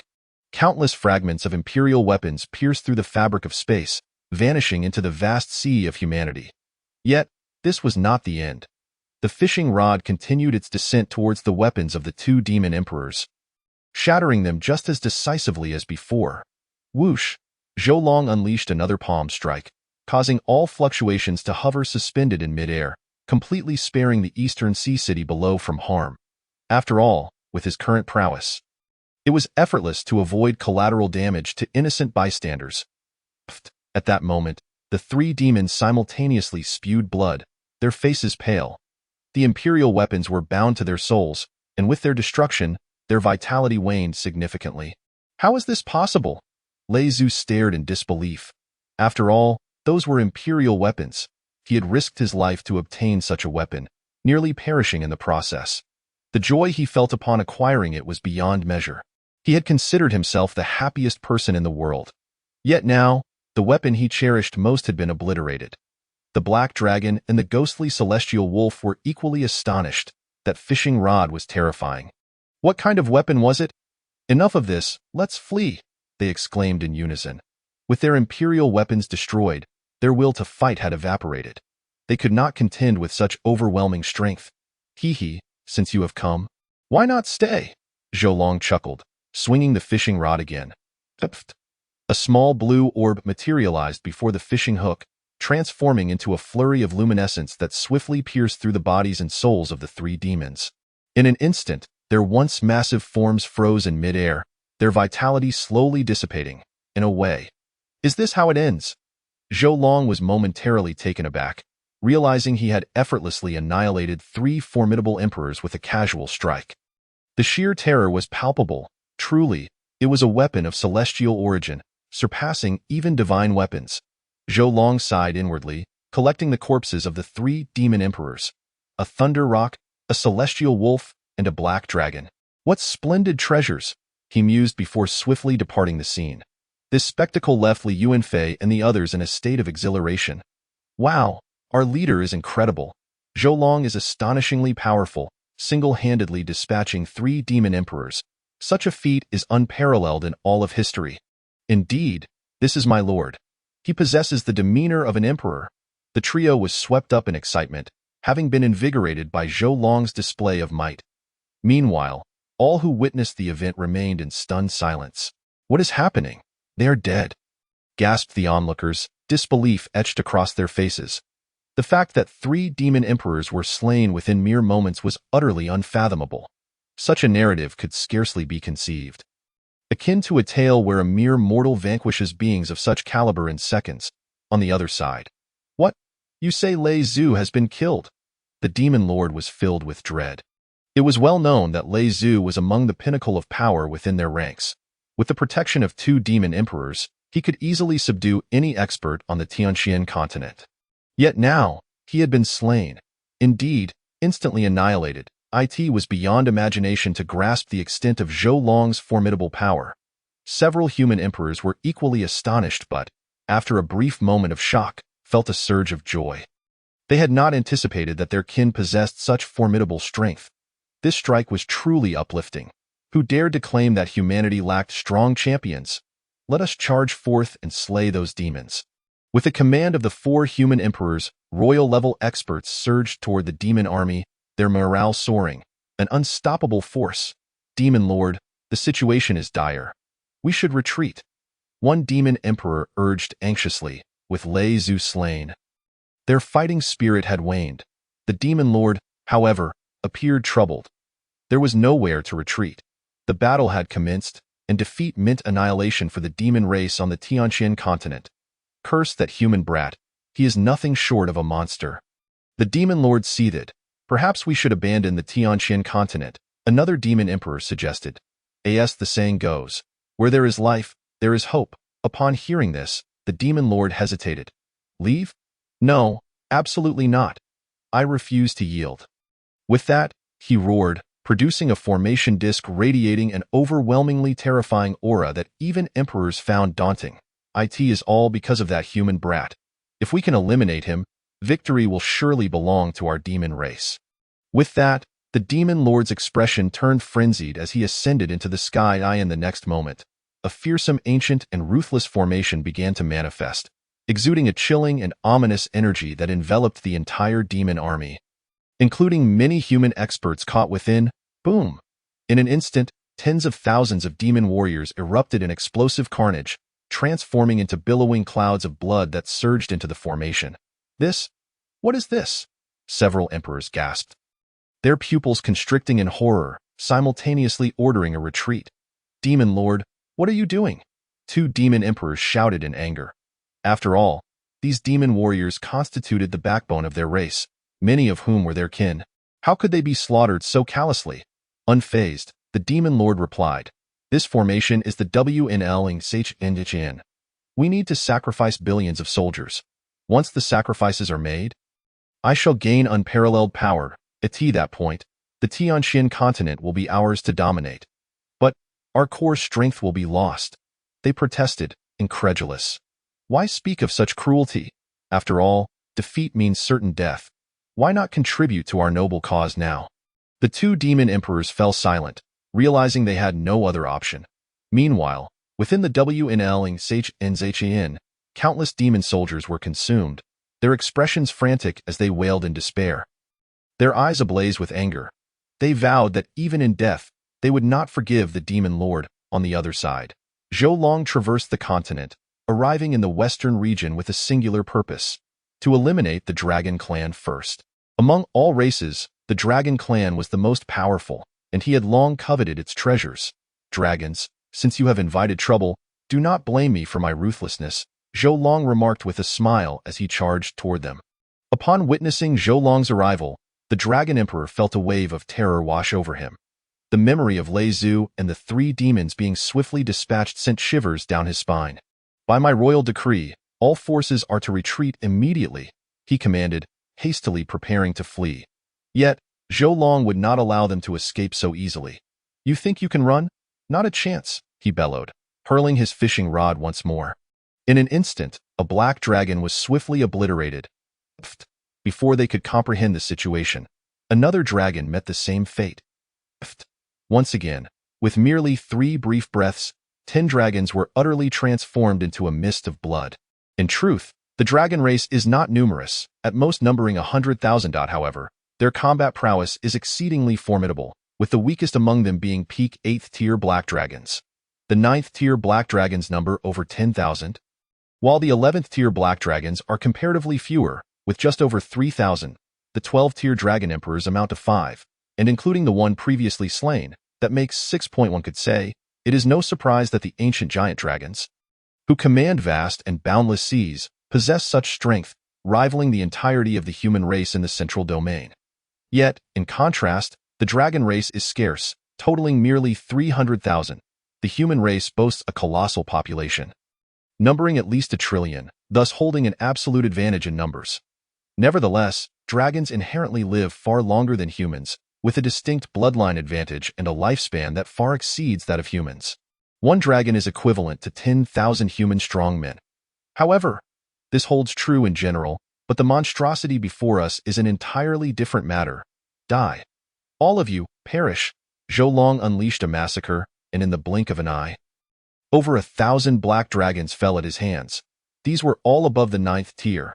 Witnessing such a scene, the Dragon Emperor was filled with rage. He too had lost control. Damn humans, I shall ensure your demise. With that, the Dragon Emperor roared in fury, summoning 3 imperial weapons to charge directly at Zhou Long simultaneously. The other 4 Dragon Emperors, aware that they could not escape death today, resolved to fight. Kill. Even if I perish today, I shall hold him back, granting my kin a sliver of hope. With that, several Dragon Emperors readied themselves for a desperate struggle, igniting their dragon souls as they advanced towards Zhou Long. Zhou Long remained unfazed, producing a fishing rod from his hand and casting it once more. Simultaneously, he obliterated their dragon souls. Before the celestial artifact, they had no chance whatsoever. The moment the Dragon Emperor chose to ally with the demon race against humanity, their fate was sealed. With a sudden thrust, the amorphous ball pierced the Dragon Emperor's heart, and in an instant, he was devoid of life. In a flash, the 5 Dragon Emperors were similarly annihilated, strung together by an invisible thread. Ultimately, even the Dragon Emperors could not escape. Your Majesty, Father, Ancestor, all present descended into complete madness, akin to moths drawn to a flame. Rushing towards Zhou Long, even knowing they were no match, they still sprang forth to challenge him. This is the pride of the dragon race, refusing to succumb to fear of death. Commendable courage, but alas, your strength falls short, Zhou Long remarked, genuinely impressed. However, such admiration was fleeting. When it came time to slay them, he exhibited no mercy. After all, these dragons sought the lives of humans.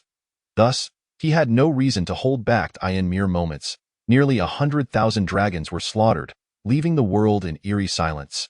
Numerous human emperors observed quietly from the sidelines, fearful of Zhou Long mistaking them for dragons and inadvertently killing them.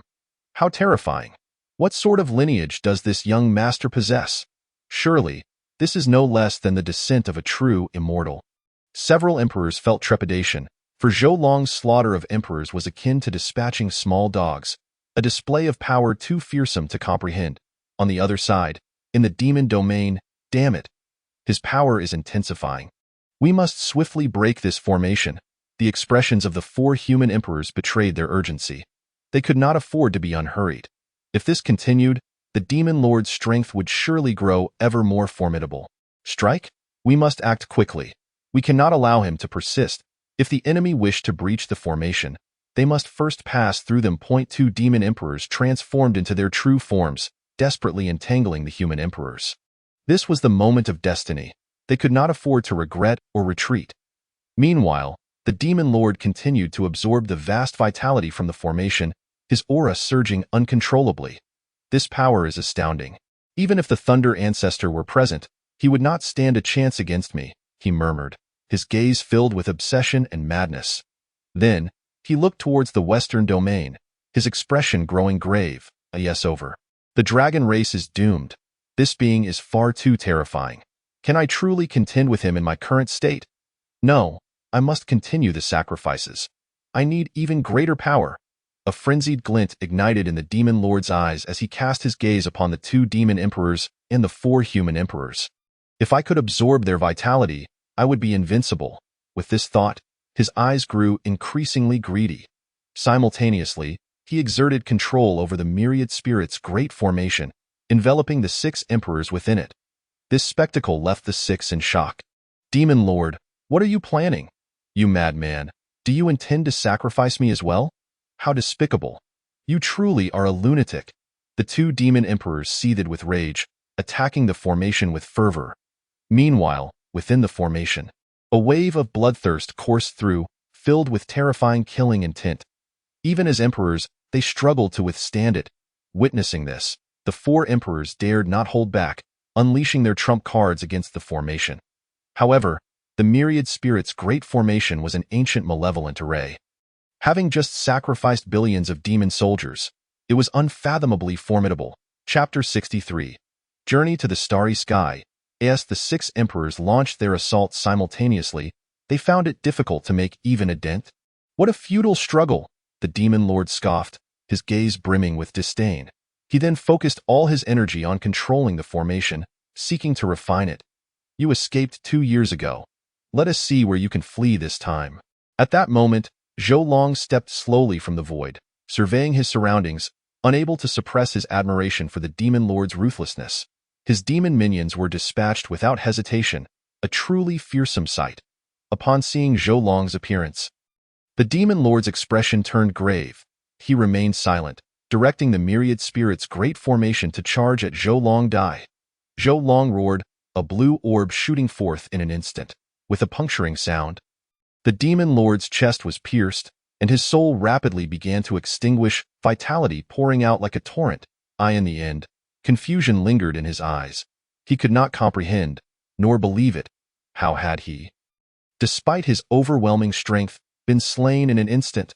With another resounding boom, the blue orb shattered the formation plate, obliterating the myriad spirits' great formation in an instant. The terrifying blood transformed into a sea of crimson. It's over. Everything is finished. His heart felt as though it had turned to ash. Simultaneously, Zhou Long swiftly dispatched him. Thus, the demon race was left without a single stronghold. This war, instigated by the demons, which had scarcely begun, was abruptly brought to an end. The remaining ones, handle it yourselves, Zhou Long stated slowly. After collecting the 3 demon emperor corpses, he departed, leaving those words behind. Not long after, Zhou Long returned to his dwelling, retrieving the 3 demon corpses to commence cooking. The sight made his companions drool with anticipation. Who would have thought I would feast on dragon meat today? How delightful! Li Yuanfei exclaimed, brimming with excitement. He never imagined he would have the chance to taste the legendary dragon meat in this lifetime. Su Ziqian, however, was too engrossed to reflect, devouring it ravenously. I must say, this dragon meat truly has a delightful chewiness. Take your time. No one is going to snatch it from you. There's plenty. Zhou Long smiled at his surroundings, also offering a plate of meat to the little fox demon. Ing. The little fox demon emitted a soft, adorable sound, then began to eat, her expression one of pure contentment. Before long, another arrived. Brother Zhou? Long time no see, Yin Di said with a smile, cupping his hands. Senior Yin, I never expected you to be so courteous. What brings you here?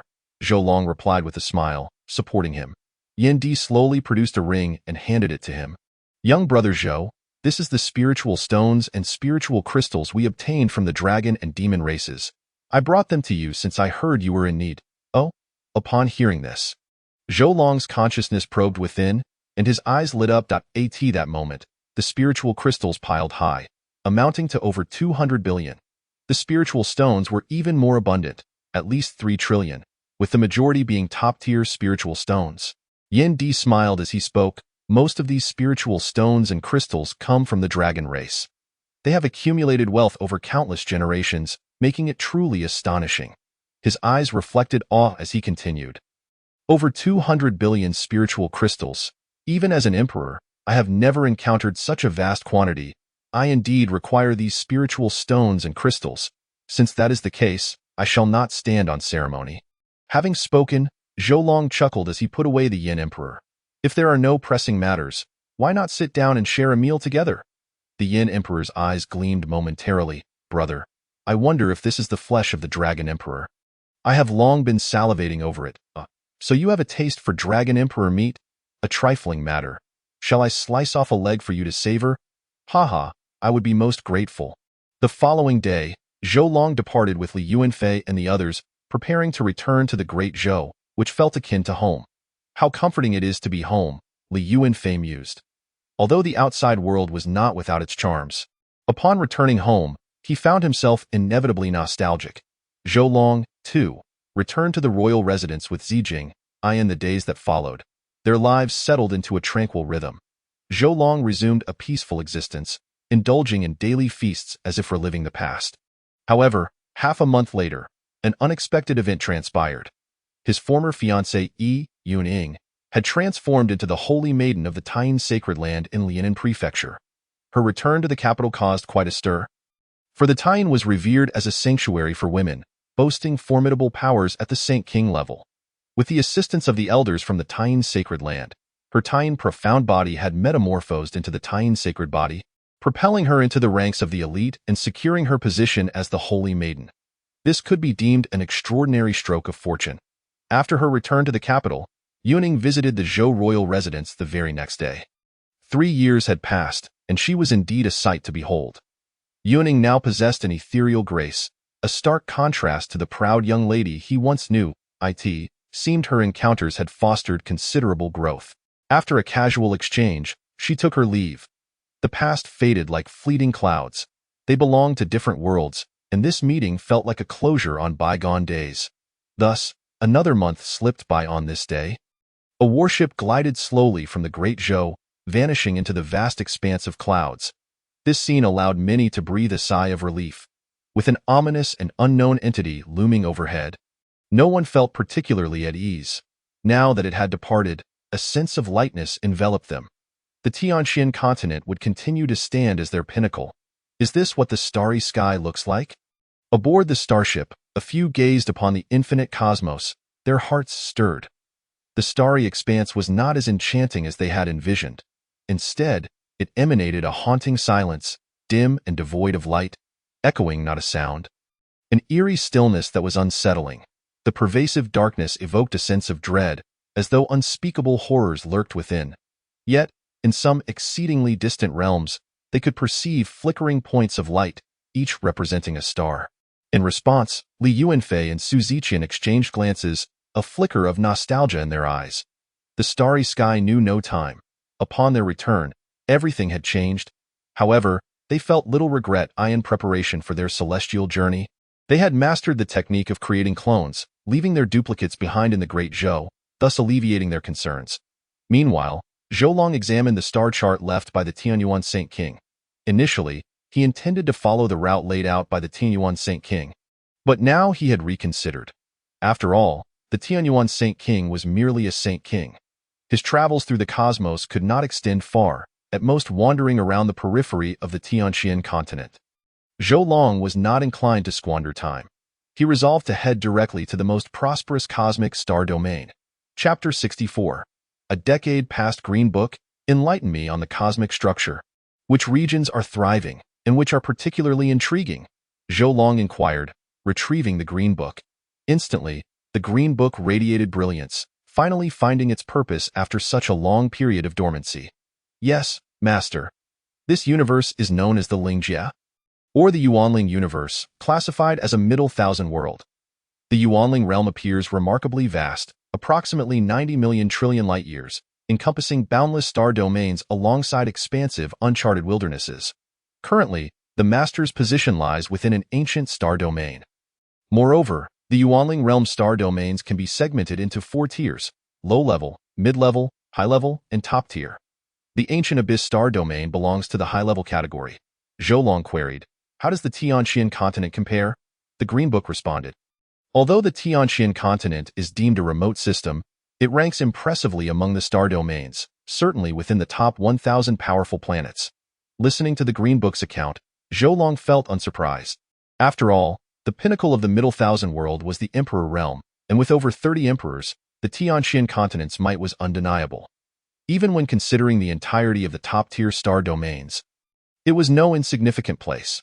Green Book, I ask you, how many top-tier star domains exist in the Yuanling realm, and which is closest to the Tianxian continent? Zhoulong inquired eagerly. The Green Book replied, "Master, there are only 13 top-tier star domains in the Yuanling realm, with the Zhouxiao star domain being the closest to the Tianxian continent." "And how far is the Zhouxiao star domain from the Tianxian continent?" "Not far, approximately 38,005,000 billion light-years." Zhoulong was taken aback. I didn't expect it to be so distant. His brow furrowed, a sense of astonishment washing over him. An emperor could traverse the void, covering 100 billion light-years a day. However, at such a distance, even an emperor would not dare to pause for a moment, needing thousands of years to complete the journey.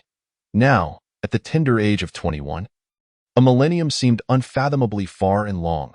Perceiving Zhoulong's apprehension, the Green Book offered, "If the Master wishes to reach the Zhouxiao star domain, I am aware of a shortcut, guaranteeing arrival within 10 years. 10 years? Is that true?" Zhoulong's eyes lit up with delight. A look of joy spread across his face. A century or a millennium was unacceptable, but a decade was indeed palatable. Very well, since you assure me of this, I shall entrust the journey to you. Let us proceed to the Jiuxiao Star Domain. Understood, Master. In an instant, they set off, a starship shimmering with starlight hurtling through the void at an astonishing speed. One that even ordinary Emperor-level beings would struggle to match. Yet, despite its rapidity, the journey would still take a decade. Theo stave off boredom during this time. Zhou Long engaged in fishing, cultivating flora and fruits, and practicing Tai Chi to refine his spirit. However, as time passed, the tedium became overwhelming. Reluctantly, Zhou Long succumbed to sleep, which lasted an astonishing 8 years. After 2 years of play and 8 years of slumber, a decade had elapsed. One day, Zhou Long gradually awakened from his dreams. He rose and gazed into the distance. Green Book, have we arrived? The Green Book fluttered over joyfully. Master, you are awake. We have now reached the Jiuxiao Star Domain. Although we are still at the periphery, it will take approximately another month to fully arrive. Excellent. Zhou Long's eyes sparkled as the starship continued its passage through the void.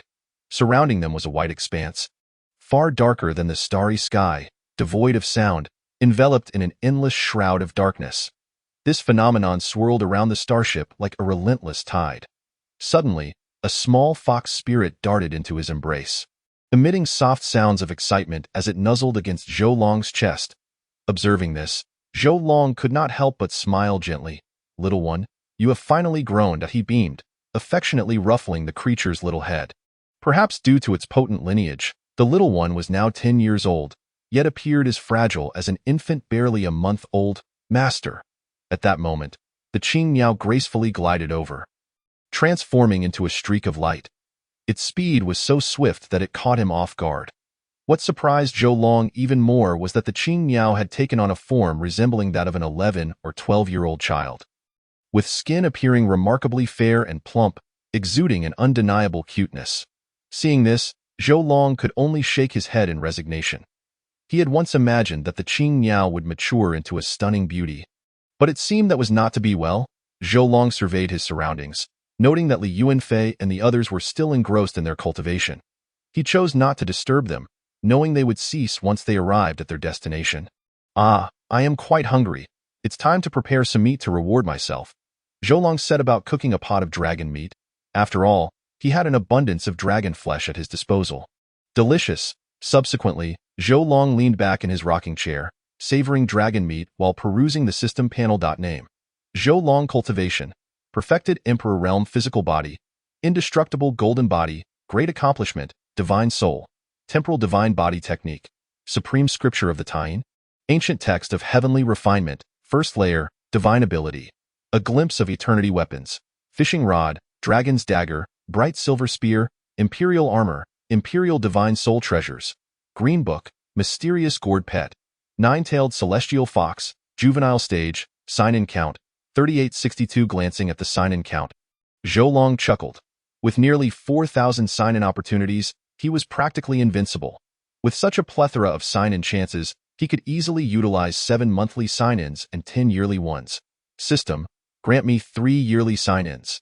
Zhou Long exclaimed with excitement. Ding! Congratulations to the host for successfully signing in for the year. The host has obtained a mystical tea for enlightenment. Congratulations to the host for a successful sign-in. Acquiring the supreme spatial divine ability of the vast world. Congratulations to the host for a successful sign-in, gaining 300,000 years of cultivation. Listening to the system's notifications, Zhou Long felt a tinge of disappointment. Damn it, after all this time, I only received 300,000 years of cultivation. In a moment, he realized he might have been a bit greedy. After all, obtaining 300,000 years of cultivation merely through sign-ins was quite remarkable. What more could he possibly desire? Perhaps he should check what the remaining 2 rewards were. Chapter 65. A fortuitous encounter with the Zhou clan bloodline mystical enlightenment tea, comprising 19 leaves of enlightenment tea. Each leaf encapsulates the profound mysteries of the Earth's principles, allowing direct comprehension of the celestial pathways, truly an unparalleled opportunity. The supreme spatial divine ability of the vast world is a genuine supreme technique. Reaching mastery can allow one to manifest the sun, moon, and stars, controlling the essence of life and death with but a thought. Upon beholding these two treasures, a smile graced Zhou Long's face. He promptly extracted the enlightenment tea. Soon, a diminutive tree, less than 2 feet tall, appeared. Its hue a rich brown resembling jade, adorned with 49 verdant leaves. Remarkably, the enlightenment tea exhibited vitality, jumping about like a little treant. Master, the little tree emitted a mental wave, allowing Zhou Long to perceive a faint voice. Curiously, Zhou Long inquired, "Are you male or female?" The little tree remained silent, evidently perplexed by Zhou Long's question. "Never mind. I shall call you Little Tree from now on." "Thank you, Master," the little tree responded, its form quivering in gratitude. At that moment, the blue bird and the little fox spirit approached, their faces expressing astonishment at the sight of the little tree. They wondered why this tree appeared so peculiar. Meanwhile, the little tree, upon seeing them, felt a surge of fear and quickly hid behind Zhou Long's leg, clutching it tightly. Being in a new environment, it felt quite intimidated. Just then, the green book fluttered over, her expression serious. "Let me introduce myself. I am called the Green Book, a repository of boundless knowledge. You may refer to me as Sister Green, but do not dare call me Auntie, understood? Furthermore, when the master is absent, you must heed my commands. Do you comprehend?" The Green Book spoke with a gravity that suggested she was the authority in the master's absence. Observing this scene, Zhou Long could not help but smile silently. Indeed, these little companions were rather amusing. Thus, Zhou Long continued to eat while quietly watching them frolic, feeling utterly at ease. After satisfying his hunger, he plucked a leaf from the little tree. Subsequently, the 4 of them kept watch over the flying vessel, while he retreated to the palace to enter seclusion and experiment with the enlightenment tea. Time passed swiftly, and a month had elapsed. The starry vessel had completely entered the most prosperous and powerful core region of the 9 heavens star domain. However, Zhou Long remained in seclusion within the palace. Reluctantly, the Green Book had no choice but to anchor the vessel on a desolate planet and activate the concealment array, patiently awaiting the master's emergence. As time trickled by, 2 more months slipped away. One day, a colossal golden ancient vessel suddenly appeared in this expanse of stars, proudly flying a golden flag emblazoned with a prominent character for Marshal. Following closely, 5 black warships hurtled towards them from various directions. "Miss, I will intercept them. You should take the young master and flee," an elderly man aboard the ancient vessel urged the young woman in a blue dress. His tone laced with urgency. The woman was strikingly beautiful, exuding youthfulness, yet a hint of anxiety flickered in her features. "Absolutely not, Wan Bo. I cannot allow you to sacrifice yourselves," she insisted, shaking her head resolutely. "It has been quite some time since we left the Tianyu star system. If we endure a little longer, our family's powerful warriors will soon arrive. But I fear we may not be able to hold out much longer." The elderly man sighed helplessly. "There are 2 supreme beings among them. I doubt we can withstand even a quarter of an hour." After saying this, the woman turned to glance at the young man behind her, determination gleaming in her eyes. "Wan Bo, I will distract them. You must find the right moment to escape." "Miss, please let me go instead," he urged. "Do not worry. I possess a protective treasure and will be fine." Suddenly, a group of masked men emerged from the flying vessel, completely surrounding the golden ancient ship. The 2 leaders, clad in crimson robes and donning blood-red masks, exuded an air of menace, while the others wore black Taoist robes, adding to the aura of mystery. "Stop with the idle chatter. Attack directly and ensure there are no surprises," the crimson-robed man commanded coldly, unleashing a punch. Boom! A violet beam of light surged forth from the golden ancient vessel, instantly shattering his palm striked eye in the blink of an eye. The violet light transformed, revealing a dagger that floated into view. The sight left the blood-robed man momentarily stunned. "Is that a quasi-imperial weapon?" Greed quickly spread across his face. "Ha ha ha, I shall claim this imperial weapon for myself." With that, he darted towards the dagger. "Though you dare to lay hands on the Tianyu clan? What audacity!" the woman declared, stepping forward with a powerful aura emanating from her. Indeed, this was a quasi-imperial weapon. "Heh, this weapon shall belong to me," another blood-robed man proclaimed, charging towards the woman. The remaining black-robed figures simultaneously launched their assault on the golden ancient vessel. "Heh, It seems you are all seeking death." The woman exclaimed, her eyes alight with boundless killing intent as she activated the two quasi-imperial weapons to slay over 100 black-robed assailants. However, she soon found herself entangled with two blood-robed men, both seasoned supremes with terrifying strength that was almost overwhelming.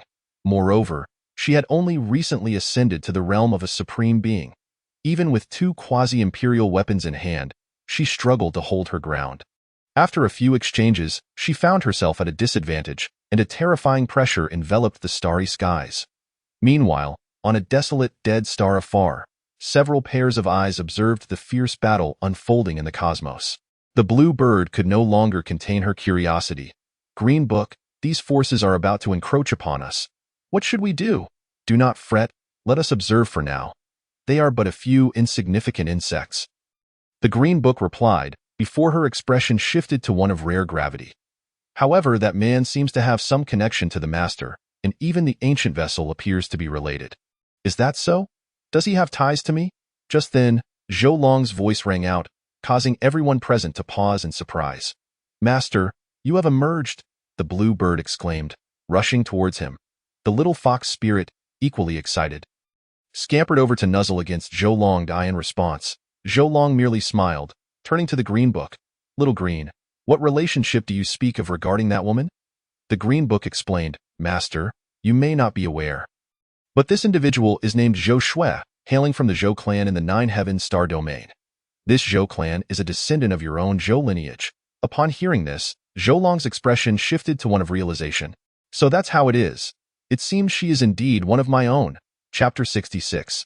A dramatic turn of events. Since she was of his own bloodline, Zhou Long felt compelled to intervene.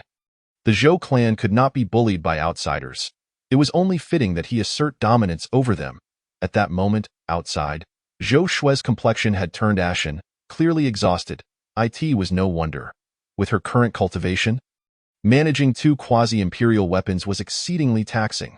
"You wretched scoundrels, when our clan's powerful warriors arrive, you shall meet a fate worse than death," she spat defiantly. "Humph." The blood-robed man sneered at her words. "Little girl, you face your demise yet still speak so boldly. However, you are quite striking in appearance. Once you have departed from this world, I shall certainly take the opportunity to insult you thoroughly. In any case, it is futile for anyone to intervene today. Kill." Whoosh, whoosh, whoosh.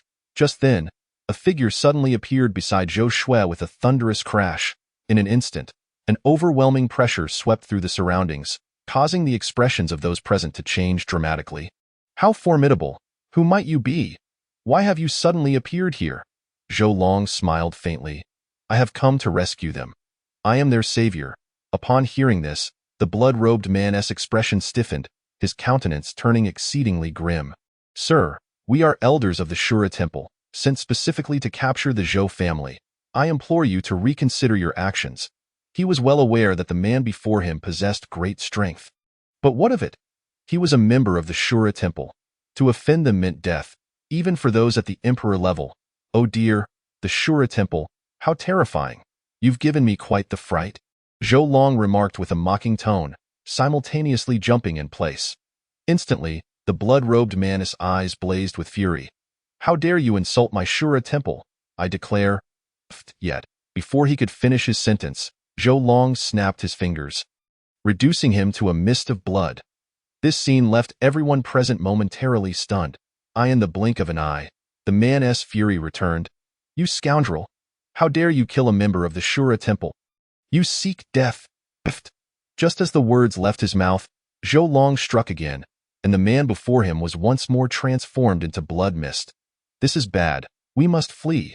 As two supreme beings were slain, the remaining black-robed men hastily began to escape. With a casual wave, Zhou Long made all the black-robed figures disintegrate into ashes. The entire sequence, though lengthy in description, transpired in merely 3 seconds. "Thank you, my lord, for your assistance." Zhou Shui hurried over to express her gratitude to Zhou Long. He turned to face her, noticing that while her beauty was not extraordinary, she was indeed graceful, cultured, and possessed an elegant demeanor. Zhou Long smiled. "It is no trouble at all. I simply acted to aid you.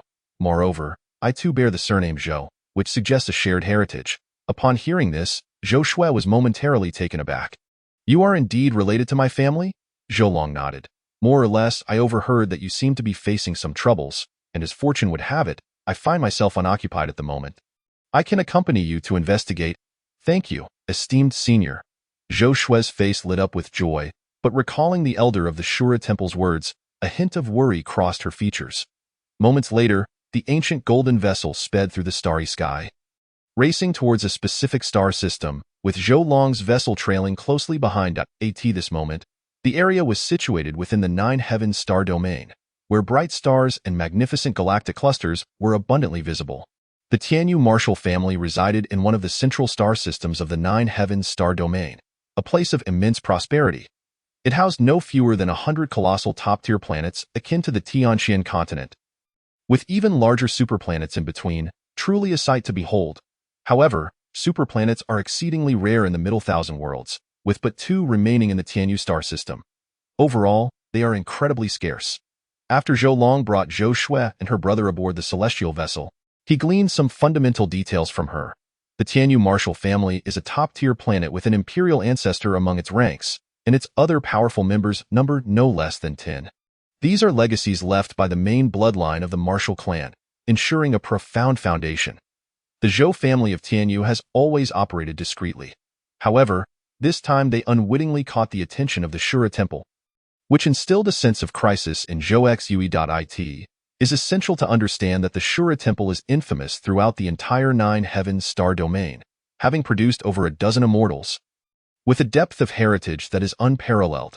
Nevertheless, Zhou Long paid little heed to such matters. The Green Book indicated that no immortals existed within the Nine Heavens star domain. Once one ascends to immortality, they may remain for at most a century. After that, they would face expulsion by the cosmic heavenly path, directing them to other vast worlds. Should one attempt to forcibly remain, they would incur heavenly punishment. Furthermore, if immortals from other worlds wish to enter the Middle Thousand Worlds, they would certainly face opposition, and might even need to suppress their realms forcibly.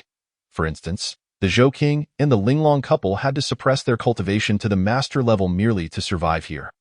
Speaking of which, I am quite curious as to why the Shura Temple has targeted your family. Zhou Long could not help but inquire. Well, Zhou Shui hesitated. What is it? Is it inconvenient to discuss? Zhou Shui shook her head, saying no, it is not a secret. This matter is somewhat related to my mother. Upon reaching this point, Zhou Shui exhaled deeply and began to narrate her tale years ago. My mother was a renowned beauty within the Tianyu star system, a dazzling figure admired by countless cultivators. Among them was one known as the Man with the Throat, whose talent was extraordinary. He personally sought my mother's hand in marriage. However, despite his exceptional abilities, he hailed from humble beginnings and was thus outright rejected. Yet, he persisted relentlessly, and in her anger, my mother married my father, causing him to vanish entirely. A decade later, he reappeared, having become a significant figure within the Shura Temple. Thus, the Shura Temple's actions against our Zhou family are purely an act of vengeance. Zhou Shui recounted this matter with a casual air. Zhou Long, after hearing this, was left speechless. What a ludicrous tale! How absurd! That despicable man, coveting my mother's beauty. Why mother holds a status that he could never hope to match. A youth named Zhou Shang, 16 years old and 2 years younger than his sister, voiced his indignation from behind Zhou Shui. Upon seeing Zhou Shang, Zhou Long shook his head in exasperation. After years of wandering, he finally encountered someone younger than himself. Not long after, they were nearing their destination. Esteemed senior, we are almost there. Zhou Shui gazed into the distance, realizing they were approaching the destination within the Tianyu star system. Chapter 67. Not to be provoked. Not to be provoked at this moment, outside the Tianxing Marshall family, dozens of massive ancient vessels hovered in the sky, faintly divided into 4 factions. These vessels exuded terrifying auras, resembling formidable emperor-level beings.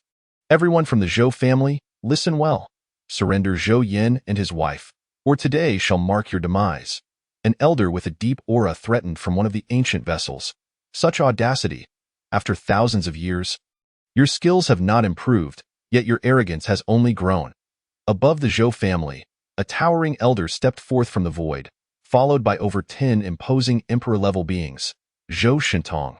Upon seeing this individual, the surrounding crowd could not help but be taken aback. their expressions filled with astonishment. After all, this man was a legendary emperor-level figure, renowned for hundreds of thousands of years, one of the top figures in the entire Tianyu star system. The elder scoffed coldly.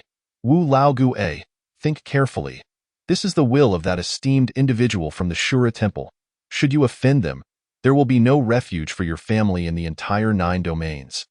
Currently, it is still possible to appease the esteemed individual's wrath with the 2 younger disciples. There is still room for negotiation. He, Gu Yin, do you truly believe that our Zhou family is composed of cowards? I can assure you, there is no way I will hand over my kin. With that, Zhou Shintong's eyes revealed disdain. You 4 families are willing to serve as the lapdogs of the Shura Temple. But my Wu family will not stoop to such cowardice.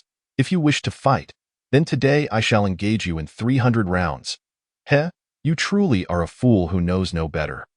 Gu Yin scolded angrily, and the others glared with indignation. Yet, none of them showed any inclination to strike. It was merely a show of bravado. The 10+ emperors of the Wu family were no easy prey. Even if the 4 families could annihilate the Zhou family, it would likely result in mutual destruction, an unprofitable venture they could not afford. Moreover, emperor-level beings are not easily killed. If they were careless and allowed them to break free, the 4 families would have to live in constant fear. The man with the throat held a significant status within the Shura Temple, having even received the inheritance of an immortal ancestor. However, that was all. He held no true power within the Shura Temple. Why should they risk their lives for someone with no official position, just a big name? Are they fools? Just a show for appearances? Indeed. Why have they yet to take action? What are you all staring at? At that moment, a woman clad in a flowing celestial gown emerged from the void. Her beauty was rare, seemingly unparalleled in the world, and her demeanor exuded pride. Even in the presence of so many emperor-level experts, she remained haughty, seemingly dismissing them all. If they do not surrender Zhou Yin and his wife, why do they not immediately obliterate the Zhou family? The woman's gaze was frigid as she confronted the ancient patriarchs of the 4 great clans, her eyes brimming with dissatisfaction. The moment her words left her lips, Gu Yan's expression darkened instantaneously. Damn it, a mere dignitary dares to shout at me, he seethed internally. What audacity! Just a maid from the Shura Palace, and she dares to presume superiority. Although he was deeply displeased, he restrained his emotions and replied, Miss Furong, the Zhou clan possesses profound heritage and numerous formidable emperors. We are not their match. I hope the Shura Palace can dispatch more powerful warriors. Upon hearing this, the woman realized that he was merely brushing her off. She could not fathom how so many experts could struggle against a single Zhou clan. Clearly, she was no fool. Very well, I shall remember your words, senior, and I will report them truthfully upon my return. With that, she prepared to depart. However, at that moment, a thunderous roar erupted from the sky. In an instant, a golden ancient ship and a colossal flying vessel emerged from the heavens. Furong positioned herself in the path of the flying vessel, refusing to yield. Instead, she stood there in fury. Aren't those the flying vessels of the 2 Zhou brats? Surely the elder has failed. What are you all waiting for? Destroy those 2 flying vessels at once.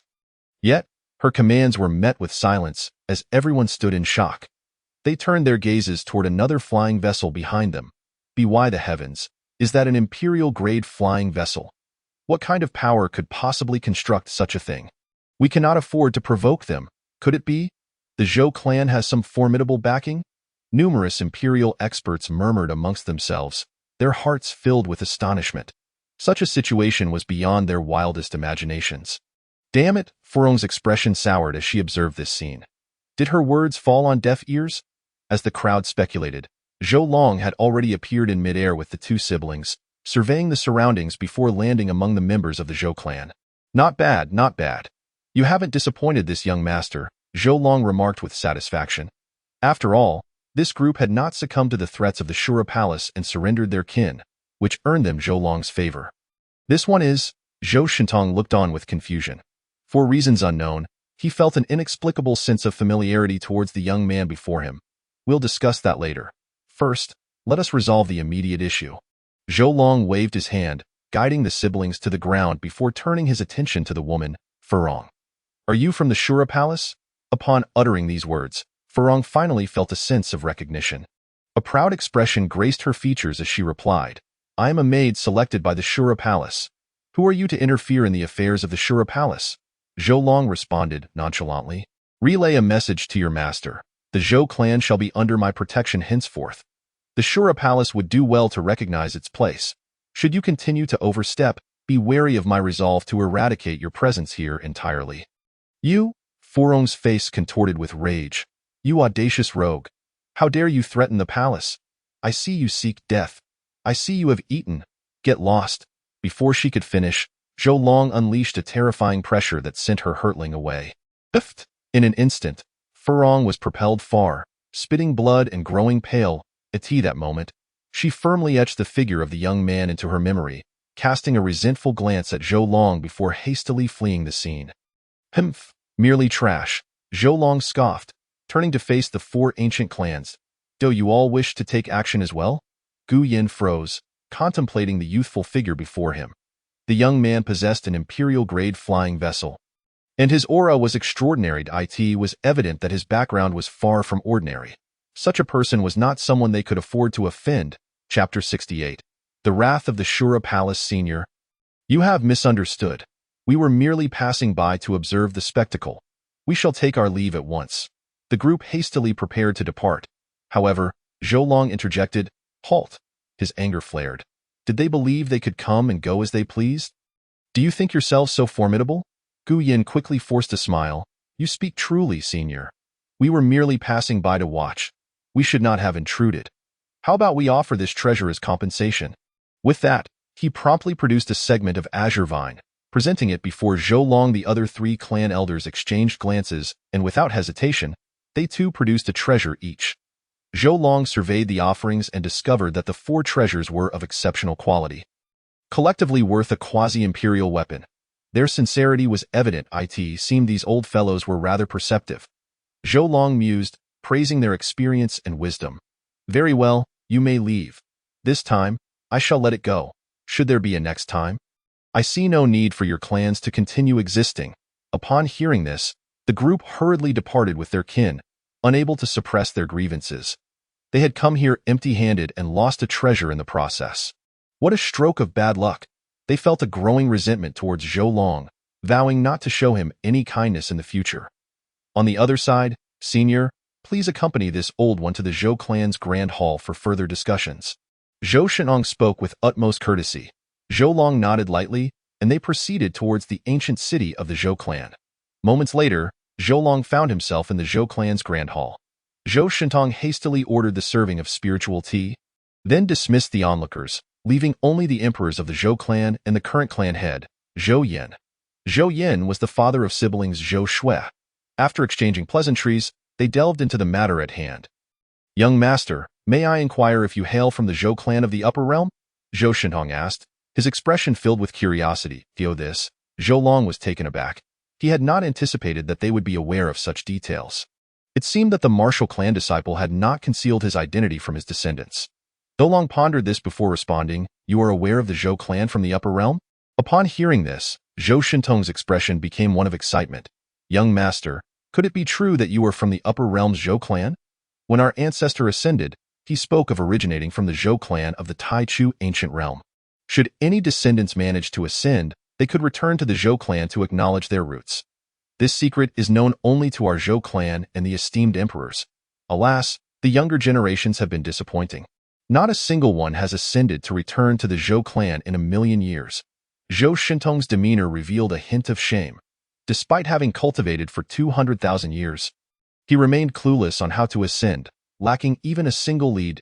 At that moment, the members of the hall turned their gazes towards Zhou Long, their eyes filled with excitement. The Zhou clan of the Upper Realm was a legendary existence to them. Now, they were able to witness the true Zhou clan amidst their dire circumstances. Indeed, Zhou Long nodded. This young master indeed hails from the Taichu ancient realm's Zhou clan. Upon hearing this, the crowd erupted with excitement. This old one, Zhou Shentong, pays his respects to the young master. With that, he knelt down, followed by the others. There is no need for such formalities. Zhou Long quickly raised his hand, an invisible force lifting them up. This gesture only heightened the excitement of Zhou Shentong and the others, who thought to themselves that it was no wonder he was a descendant of the Upper Realm's main clan. With such youth and power, they felt utterly inferior. I have some idle time, and will remain in your Zhou clan for a while. You need not worry today. As for the Shura Palace, I will handle it. So there is no need for concern. Additionally, there is another matter for which I require your assistance. Upon hearing this, Zhou Shenhong eagerly replied, Young master, please command us. The entire Zhou clan will adhere to your arrangements. Zhou Long smiled slightly. It is nothing of great importance, by the way. Does your Zhou clan have an auction house? Reporting to the young master, we indeed possess an auction house, albeit one of little renown. That is of no consequence. Having one is sufficient. With that, Zhou Long produced a ring and handed it to Zhou Shentong. Inside were approximately 100 imperial weapons and a few quasi-imperial weapons. You may select 3 to keep, and the rest can be auctioned off. Zhou Shentong, upon hearing this, could not help but extend his spiritual sense into the ring, his eyes widening in disbelief. What is this? So many? He gaped in astonishment, for, to be candid, in all his years of existence, he had never encountered such a plethora of imperial weapons, each one exceedingly potent and of the highest caliber. Instantly, his breath quickened. He was indeed feeling a surge of anxiety. Having lived for over 200,000 years, he found himself in a state of tension. He hurriedly remarked, Thank you, young master, for your generous bestowal. However, presenting such an abundance of imperial weapons seems rather ostentatious. Zhou Long chuckled softly. With me here, should anyone dare to seize them, they shall face relentless retribution. As he spoke, an expression of utter confidence emerged upon his face. Understood. In that case, I shall take responsibility for this matter. Rest assured, I will ensure that various factions within the Star Domain gather for the occasion. Zhou Shentong affirmed resolutely. Since Zhou Long had voiced such confidence, he felt no further trepidation. After all, those were individuals descended from ancient clans of the upper realms. Possessing certain hidden trump cards was only to be expected. Subsequently, he arranged for Zhou Long to have a palace for his convenience. Zhou Long retracted the celestial vessel, awakening Li Yuanfei and the others simultaneously. However, upon awakening, Zhou Long promptly instructed the trio to venture out and gain experience. Regardless, they had been under his protection for quite some time. It was indeed time for them to embark on their own journeys. Moreover, given their cultivation levels, as long as they did not encounter an emperor, self-preservation should pose no issue. Meanwhile, Shao Qing, Xiao Bai, and Xiao Shu remained by Zhou Long's side, sensing that they might need to stay with the Zhou family for an extended period, returning to the Wu clan only after the matters here were resolved. On the other side, within the Shura Temple of the Nine Heavens Star Domain, the throat of the hall was seated in the grand chamber, his expression darkening with anger. How audacious! To disregard the Shura Temple is simply outrageous. He was visibly infuriated, clearly incensed by the recent events. Chapter 69. It is he, indeed. At this moment, Furong felt particularly aggrieved. Your Highness, this individual not only acts presumptuously but also threatens to obliterate our Shura Temple if we do not heed caution. What? Such arrogance! The throat seethed with fury. At that moment, a youthful figure stepped forward. Laughing heartily, who would have thought that in this era, such a brazen individual still exists? Master! Upon seeing the figure, the throat hastily knelt in respect. The man waved his hand dismissively. No need for such formalities. Just rise. However, it must be said that our Shura Temple has remained too silent in the cosmos for far too long, so long, in fact, that our renown has been forgotten, and there are even those who dare to threaten our annihilation. With that, he burst into laughter, his eyes gleaming with derision. The throat responded respectfully, Master, do not concern yourself with such individuals. They are merely ignorant ruffians. Nevertheless, he pondered, if such arrogance went unpunished, would it not invite mockery upon them? With a flicker of coldness in his gaze, the man swiftly presented a blood-red token to the throat. Take this token to the Shura Hall. If you accomplish this feat, your candidacy for the divine position will be nearly assured. Thank you, Master, the throat exclaimed with joy, for apart from him, there were 3 other candidates for the divine position, each with a more formidable background. Thus, as someone without any connections, he had been at a disadvantage. However, with this opportunity and his master's assistance, the position would surely be his. Meanwhile, Furong's face also lit up with delight. If your highness were to ascend to the divine position, your status would be immensely elevated, allowing you to traverse the temple with authority, drawing the admiration of countless individuals in the outside world. Furthermore, with my exceptional beauty, should I catch the young master's eye? Contemplating this, Furong felt as though she was on the brink of an extraordinary ascent. In another location, within a garden, Zhou Long remained unaware of their peculiar thoughts as he focused intently on grilling meat. Young master, what kind of meat is this? It smells divine. Zhou family disciple inquired with curiosity. This is dragon meat. It's quite delectable. You may give it a try, Zhou Long replied. Dragon meat? Upon hearing this, the siblings' mouths fell agape in astonishment. They were well aware that dragons were ancient creatures of immense power, and particularly in the Nine Heavens star domain, where dragon clans existed, even the immortals dared not provoke them. Now, here was Zhou Long, offering them dragon meat. How remarkable! Zhou Shui, feeling the overwhelming energy contained within the dragon meat, could not help but exclaim, Young master, what level of dragon is this? Zhou Long glanced at it and responded, The meat you hold is from a dragon of the Emperor realm. There's also a piece of 9th-tier dragon meat here. Come. Zhou Sheng, this is prepared for you. Thank you, young master. Zhou Sheng's eyes sparkled with excitement as he hurriedly accepted it. Zhou Shui, on the other hand, was left in a state of shock. What? Emperor realm dragon meat? Is this real? She stared at the dragon meat in her hands, speechless in awe.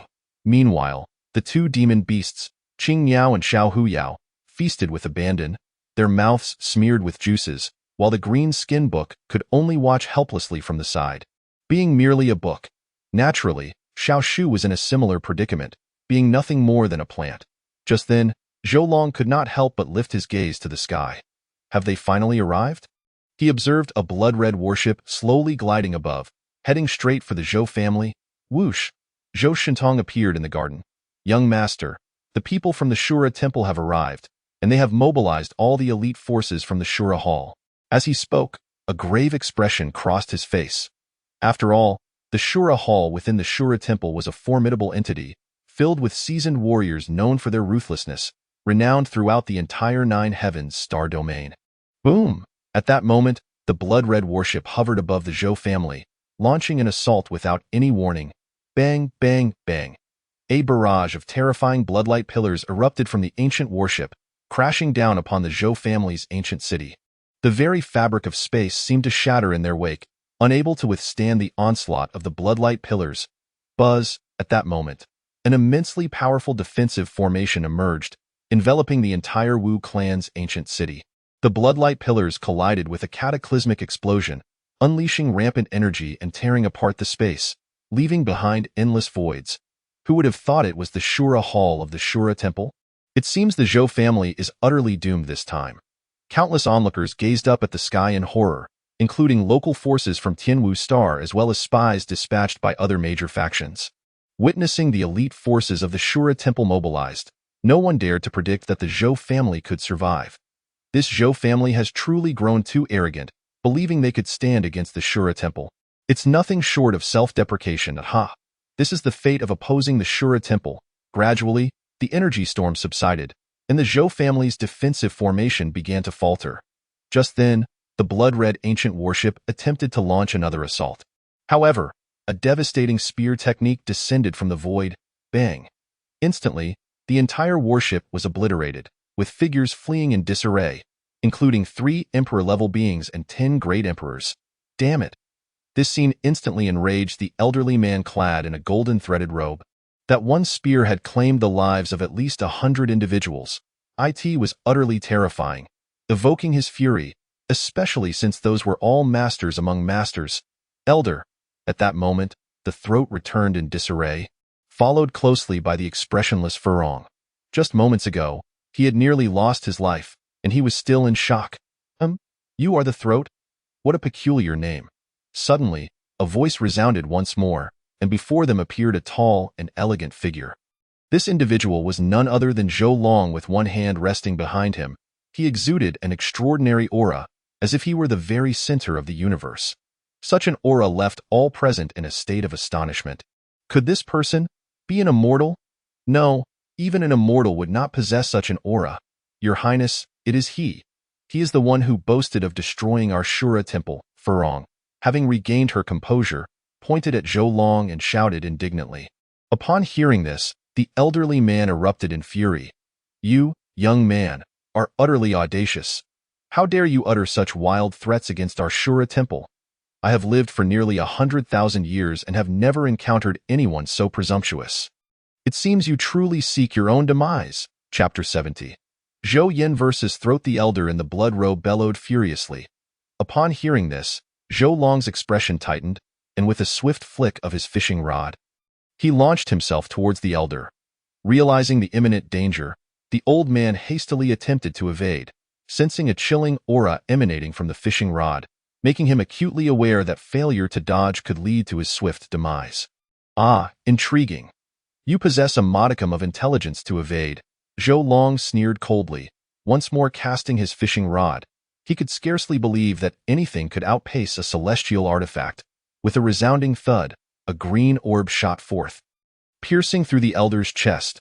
The old man widened his eyes in shock, life gradually ebbing away from him. With a gentle shake, Zhou Long reduced the elder's body to mere fragments. Why you Lao? Throat gasped. His eyes filled with horror. It was essential to note that Yu Lao was the vice master of the Shura Hall, a formidable presence among the emperor-level beings. Yet, such a powerful figure had been effortlessly vanquished? Kill him! As the vice master fell, the remaining two emperor-level beings felt a chill run down their spines. Without a moment's hesitation, they unleashed their imperial weapons, launching an overwhelmingly powerful assault towards Zhou Long. Die, old man! As the attacks approached, Zhou Long merely chuckled, donning his imperial armor and wielding the dragon's lance, charging forward. After all, these individuals were emperor-level experts. It would be a waste to kill them outright. He intended to use them for practice instead. Clang! The dragon's lance clashed violently against their onslaught. Clad in armor and empowered by the divine weapon, Zhou Long found it a mere trifle to contend with them. A cacophony of destruction ensued. The terrifying force rippled through the air, shattering the void, causing countless spectators to tremble in fright. Zhou Shintong, alongside numerous members of the Zhou clan, formed a barrier to protect the ground. After all, this was the territory of the Zhou family, and they had to maintain order. Observing this, Zhou Yin swiftly propelled himself towards Throat. Throat, all causality originates from me. Dare you engage in battle? As he spoke, a formidable aura erupted from his being. Throat was taken aback, astonished to discover that Zhou Yin had indeed broken through to the quasi-emperor level. Though surprised, he immediately charged at Zhou Yin, thinking, what does it matter if he is a quasi-emperor? I can still take him down. How naive! The two clashed fiercely, their moves fierce and terrifying. Yet, compared to Zhou Long's battle, this encounter appeared almost juvenile. Meanwhile, another emperor emitted a chilling scream as Zhou Long cleaved him in half with a single strike, his very soul incinerated by the 9 nether divine fire, leaving not even a remnant behind. At this moment, Zhou Long had slain 4 emperor-level beings, thanks to the laws of time and space. The group before him could not inflict harm upon him. Zhou Long now stood invincible beneath the heavens, a true force to be reckoned with. Retreat! Everyone, flee! This man is a monster, an emperor shouted urgently. Upon hearing this, the others nodded in agreement, hastily making their escape. Ha! Think you can escape? Zhou Long scoffed, drawing out his fishing rod once more. Why, warm-up is complete. Now it is time to send you on your way. With that, the green orb shot forth like a streak of azure light, moving so swiftly that even the emperor-level beings could not track its path. The remaining emperor-level and emperor beings of the Shura Hall froze mid-air, resembling lifelike statues. Moments later, Zhou Long gently tugged his fishing rod back. At this instant, the world fell silent. All gazes turned skyward, their expressions a mix of disbelief and horror. How could so many emperor-level beings perish in an instant? The sheer terror was overwhelming.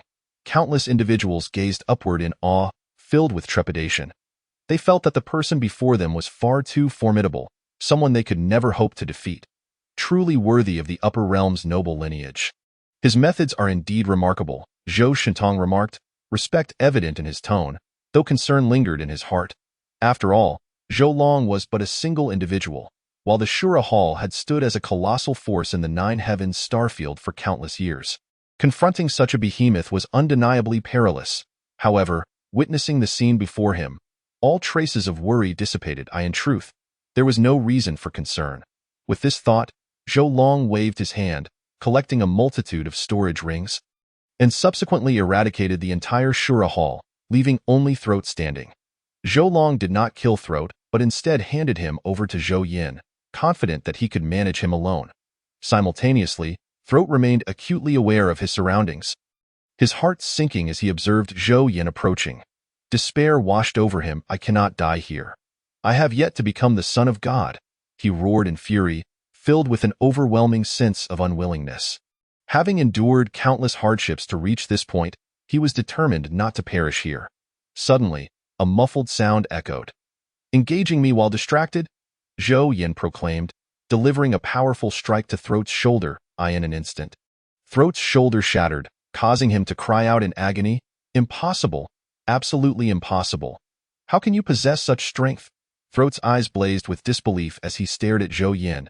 He could not fathom how someone of equal standing, and who had inherited the legacy of a celestial ancestor, could overpower him.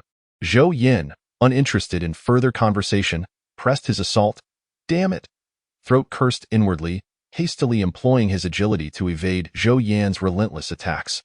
Meanwhile, within the ancient Zhou city, a woman of extraordinary grace gazed skyward. This was none other than the current matriarch of the Zhou family. Qin Shui. Observing Throat's plight, she shook her head in resignation. From the outset, she had no connection to Throat. Everything was merely a figment of his imagination. Such a deluded individual, she mused. Mother, father is about to win. Zhou Shui exclaimed excitedly, her eyes alight with anticipation. It was evident to all that Zhou Yin was effortlessly overpowering Throat. Qin Shui smiled gently. Indeed, it is clear.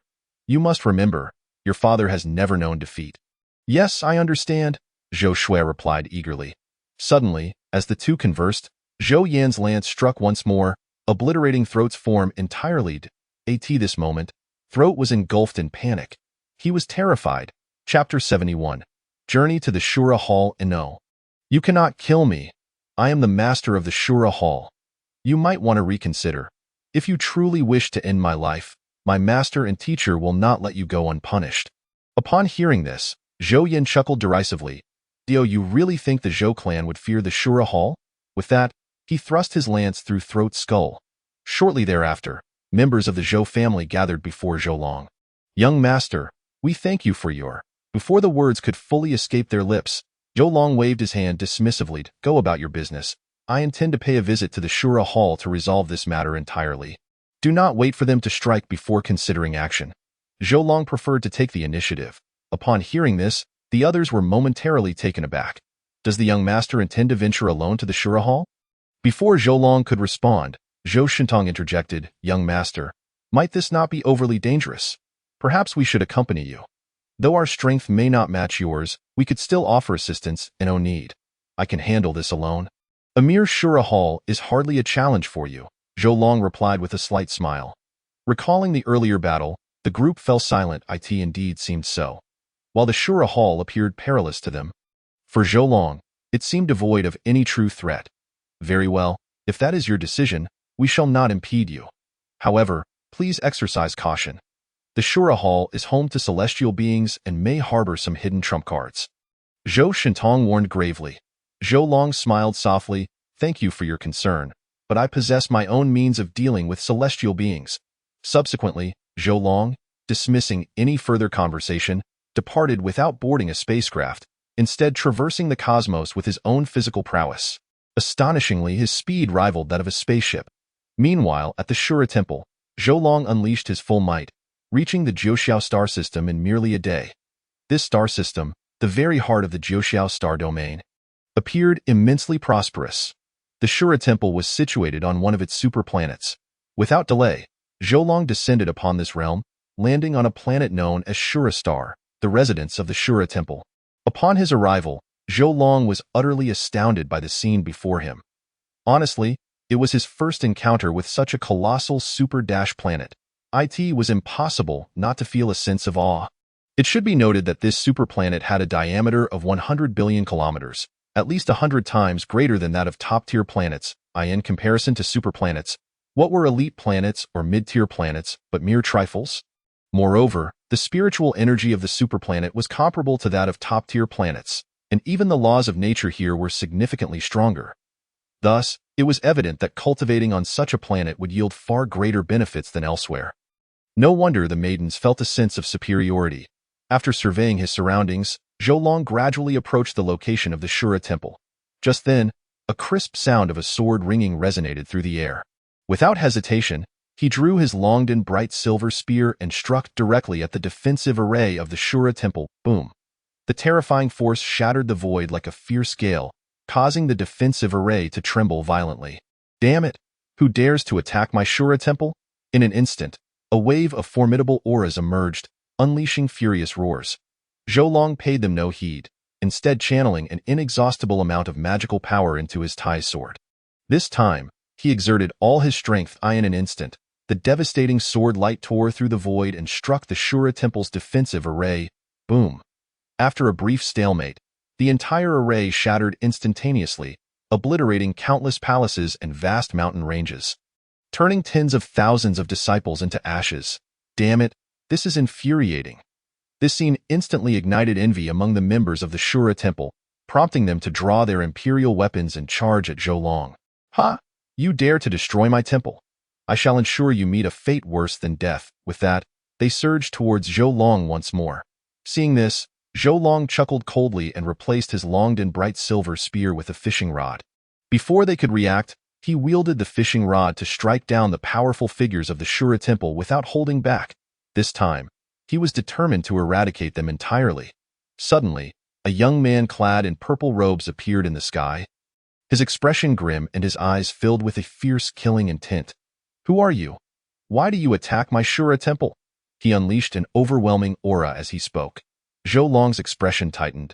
You must be the master of the Shura temple?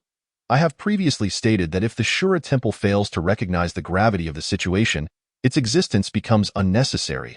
I am here today merely to fulfill my promise.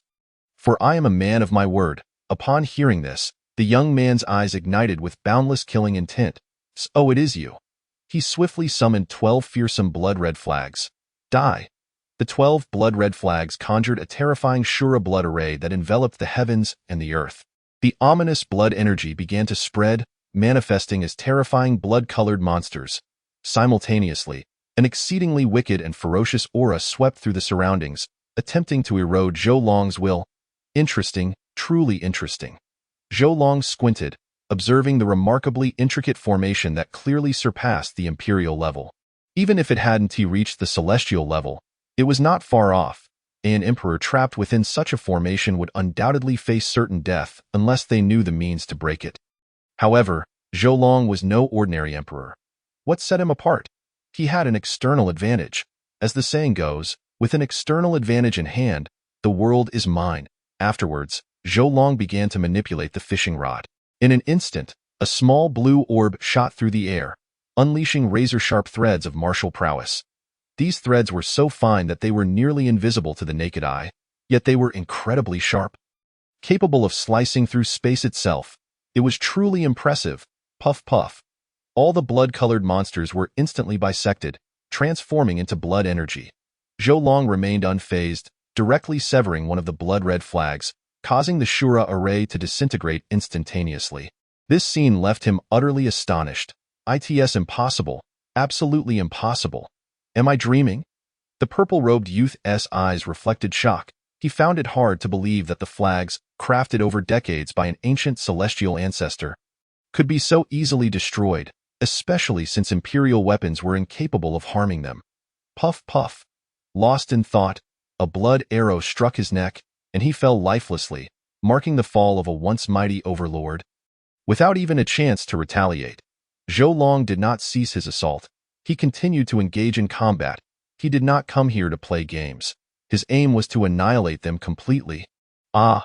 The cries of despair filled the air as pleas for mercy echoed incessantly. In the blink of an eye, the area transformed into a sea of blood, a scene of sheer horror. The stench of blood permeated the surroundings, and any ordinary person arriving here would likely be terrified to death. However, Just as Zhou Long finished slaying these individuals, another dozen figures slowly approached. Zhou Long focused his gaze and recognized them as a group of elderly men. These old fellows exuded a foul odor, clearly nearing the end of their lifespans, merely clinging to life by a thread. Just a bunch of desperate wretches. Do I fear you?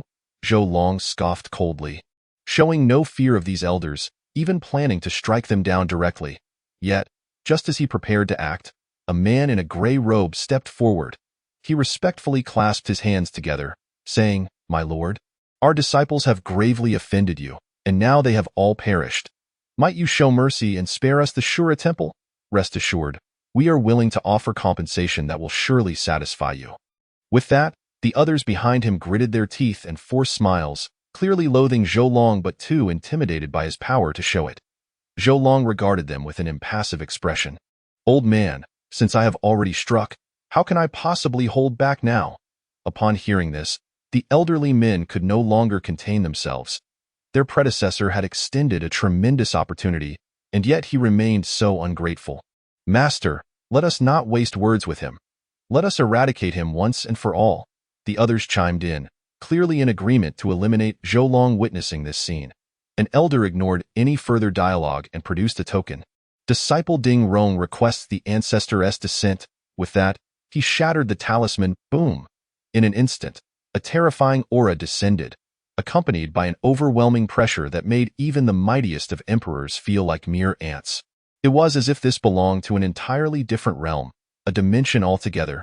In the Jiuxiao star domain, countless powerful gazes turned in astonishment towards the direction of Shura star. Has a celestial being descended? What on earth is happening at the Shura temple? I have no idea. Why are these lunatics acting up? This is unacceptable. We must investigate thoroughly. Meanwhile, on Shura star, a hazy figure emerged, towering at a height of 100,000 zhang. He appeared extraordinarily majestic, his expression cold and devoid of emotion, as if a deity surveying the world. Upon seeing this, Zhou Long could not help but squint at this moment. He was compelled to express his admiration. Indeed, a celestial being, how fearsome it was to behold such a mere shadow. Since this was a celestial being, surely it could withstand the onslaught of his fishing rod, right? Zhou Long thought to himself, genuinely eager to test this theory. Bow before the ancestor. The elders knelt before the figure, hoping the ancestor would intervene to vanquish their great enemy. Their eyes were filled with pleading. After all, Zhou Long's power was exceedingly monstrous. They were no match for him. Just then, Zhou Long took action, penetrating the center of the celestial being's brows before he could react. Impudent! How dare you insult me like this? You seek death. The celestial being's shadow instantly erupted with fury, his furious shouts echoing across the heavens. However, as soon as his words fell, the shadow shattered, disappearing without a trace, as if it had never existed at all. What? The ancestral master? A dozen elders widened their eyes in disbelief, unable to comprehend that the celestial ancestor had vanished. He was eliminated in an instant. Impressive indeed. The celestial fishing rod is truly formidable. Zhou Long nodded in satisfaction. Truly a supreme celestial artifact, it was terrifyingly powerful. From the earlier spectacle, he could surmise his own capabilities. With his strength, combined with the fishing rod in hand, slaying a true immortal was not beyond the realm of possibility. However, after this incident, I must also break through to the celestial realm. Damn it, you even killed the ancestral master. I will fight you to the death. The elder in the gray robe roared in anger, brandishing a weapon that was a pseudo-celestial artifact. Though it was a pseudo-celestial item, it was still quite remarkable. As he charged at Zhou Long. Observing his approach, Zhou Long sneered, "You're getting on in years. You should simply await your demise instead of making a futile struggle." "Very well, I shall grant you this final journey." With that, Zhou Long plunged into the Shura temple. Yet, at that moment, he felt a twinge of regret. Had he known, he would have brought along Zhou Shintong and the others. After all, there were simply too many disciples in the Shura temple. Having them share the burden of dealing with some of these prodigies would not have been a bad idea. Who would have thought there would be over 100 million disciples in the Shura temple? If he were to slay them all, it would indeed be an affront to heaven. Zhou Long sighed helplessly. To be frank, relying on his strength, eliminating so many would pose no issue at all. However, If he were to wipe out all these individuals, would he not be inviting an invisible wave of slaughter upon himself? Such actions ought to be avoided. Thus, Zhou Long merely eliminated all the powerful beings above the rank of esteemed elder, leaving the rest alive. Even so, the Shura Temple had suffered a devastating blow. After all, they were now virtually devoid of experts. Green Book, please assist me in identifying which among these individuals have the potential to cultivate beyond the imperial level. Find them for me, soon. The Green Book provided the names, and Zhou Long swiftly executed them. Talents such as these could not be allowed to live. They would only bring calamity. Theo prevent any unforeseen circumstances. Zhou Long even obliterated their souls, ensuring they could not be reincarnated. Once he had cleared them out, Zhou Long waved his hand to collect all the storage rings. After all, this was the Shura Temple. These disciples surely had a plethora of valuable items. Chapter 73. A profound gain. Subsequently, Zhou Long made his way to the Scripture Pavilion, the Treasure Pavilion, the Alchemy Pavilion, and other locations, taking everything in one fell swoop. Next, he proceeded to the Shura Temple's treasure vault, which consisted of 3 chambers located within the Celestial Realm's secret domain. Zhou Long had managed to locate them with great difficulty through the interior space was vast, featuring not only the crucial treasure vault, but also endless fields of premium arable land. Exceptional spirit herbs grew like weeds, and sacred herbs, along with numerous imperial-grade treasures, were abundant. Zhou Long, indifferent to the specifics, seized all the imperial-grade treasures before entering the treasure vault. Upon witnessing the scene inside, he couldn't help but be dazzled. The vault itself was a space-type imperial artifact. Its interior expansive, measuring at least hundreds of miles in length and width. Neatly arranged wooden racks were filled with various pills, weapons, runes, and rare materials. The treasures within were simply innumerable, captivating Zhou Long's attention. Those who could access the vault must possess at least saint-level treasures, with esteemed grade items comprising a third of the total. Sub-imperial grade treasures accounted for a tenth, while imperial grade treasures were quite scarce, making up less than 1% of the total. The sheer volume made even 1% an astonishing figure. Additionally, a vast accumulation of premium spirit stones was carelessly piled in the corners of the vault. At the deepest part of the treasure vault stood a bronze platform made from highly precious refining materials, upon which lay formidable sealed treasure chests. Zhou Long casually opened a few, each containing at least rare imperial-grade medicinal pills, while the others held runes, formation discs, and pseudo-celestial artifacts crafted by immortals. These represented the strongest foundation of the Shura Temple. Zhou Long was unreserved, swiftly packing everything to take with him to another area. Deep within the vault, Zhou Long discovered numerous storage rings. A sweep of his divine sense revealed that each ring contained spirit crystals, at least 100 million. With so many storage rings discovered, they had found no fewer than several hundred. What the hell? This scene made Zhou Long's eyes gleam with excitement. To be clear, that amounted to hundreds of billions of spirit crystals. Even he couldn't help but marvel at this abundance. Did the people of the Shura Temple never spend money? How could they possibly hoard so many spirit crystals? He was deeply shocked, yet his eyes sparkled as he continued to scour for more treasures. He was certain that the Shura Temple still harbored many more valuable items. Thus, an hour passed, and Zhou Long thoroughly plundered all 3 treasure vaults, acquiring 800 imperial artifacts alone. Although some were of lesser quality, even the inferior ones were still imperial artifacts. Selling them would undoubtedly yield a staggering profit. I must admit, the Shura Temple's foundation is indeed exceedingly rich. Whoosh, whoosh, whoosh. Meanwhile, powerful figures began to appear at the Shura Temple.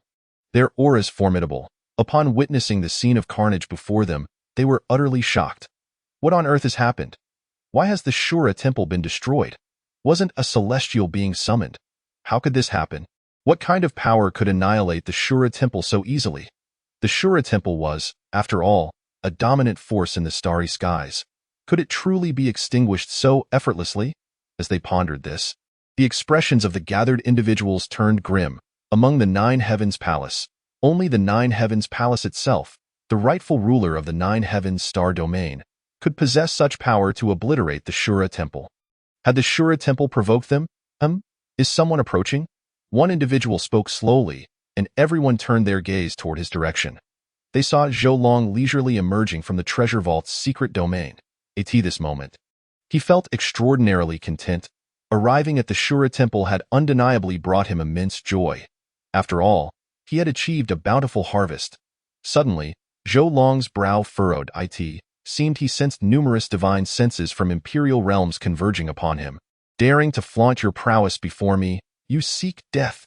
Zhou Long sneered, then unleashed his soul power, extinguishing the divine senses in an instant. This individual is formidable. I suspect he is at least an imperial lord. It seems this person hails from a certain powerful faction. He arrived before us. Where did he go? Could he have stealthily infiltrated the Shura treasure vault? Upon hearing this, the crowd exchanged glances, their eyes glinting with greed. Everyone knew the Shura Temple's wealth was immense. How could they allow him to reap all the rewards alone? A robed man stepped forward. Fellow cultivator, I am the deputy sect master of the Tsangyan Divine Sect. May I ask how you are addressed? Zhou Long glanced at him and replied, If you wish to rob me, just say so. Spare me the pleasantries. Upon hearing this, the man's expression darkened instantly, with a sullen face. He replied, I believe there has been a misunderstanding. We merely came to investigate the situation and inquire about what transpired. Humph. Zhou Long scoffed coldly. Your words are hardly convincing. However, since you have asked, I shall inform you. The Shura Temple is vanquished by my hand, and from now on, this realm belongs to me. You should leave promptly. Otherwise, you shall meet your demise with that. He unleashed his oppressive aura. The emperors present couldn't help but stiffen in response. The deputy sect master was even pushed back 2 steps by the sheer force of Zhou Long's presence. He felt that this aura surpassed even that of their sect. Are you not being a bit too arrogant? We hail from various factions, and there are numerous imperial lords behind us. A long-haired man stepped forward. His expression far from pleased, preparing to reason with Zhou Long, but just as he was about to speak, Zhou Long delivered a swift slap. Get lost? I detest being threatened. As soon as these words were uttered, the expressions of those present turned extremely grim. However, they dared not refute. A mere flick of the wrist could annihilate them in an instant. Such might was beyond their capacity to contend with. With that, they took their leave, but not without harboring ulterior motives. They had already begun to strategize, intending to rally formidable allies upon their return, for they were acutely aware that it was the legacy of the Shura Temple at stake. How could they not feel envious? Furthermore, this individual's arrogance demanded a lesson to make him realize that there are always greater beings beyond oneself, realms beyond realms. Once they departed, Zhou Long let out a cold laugh. Fully aware that those individuals would undoubtedly return. Should they dare to come again, the Shura Temple would be their fate. Zhou Long sneered, subsequently producing a pseudo-immortal level array disk, activating the Grand Formation to envelop the Shura Temple. After all, the Shura Temple still held numerous treasures, and he had no desire to allow these individuals to profit from it. Chapter 74. Zhou Long's Fury. A day later, Zhou Long returned to the planet. Young master, you have returned, Zhou Shintong exclaimed with evident joy upon seeing him. Zhou Long waved his hand. I shall grant you a day for preparations. Tomorrow we move. I will take you to Shura Star. After all, they had successfully conquered Shura Star. It would be a waste to let it go unused. Thus, he decided to leave the relocation to the bloodline of the Zhou family. Move.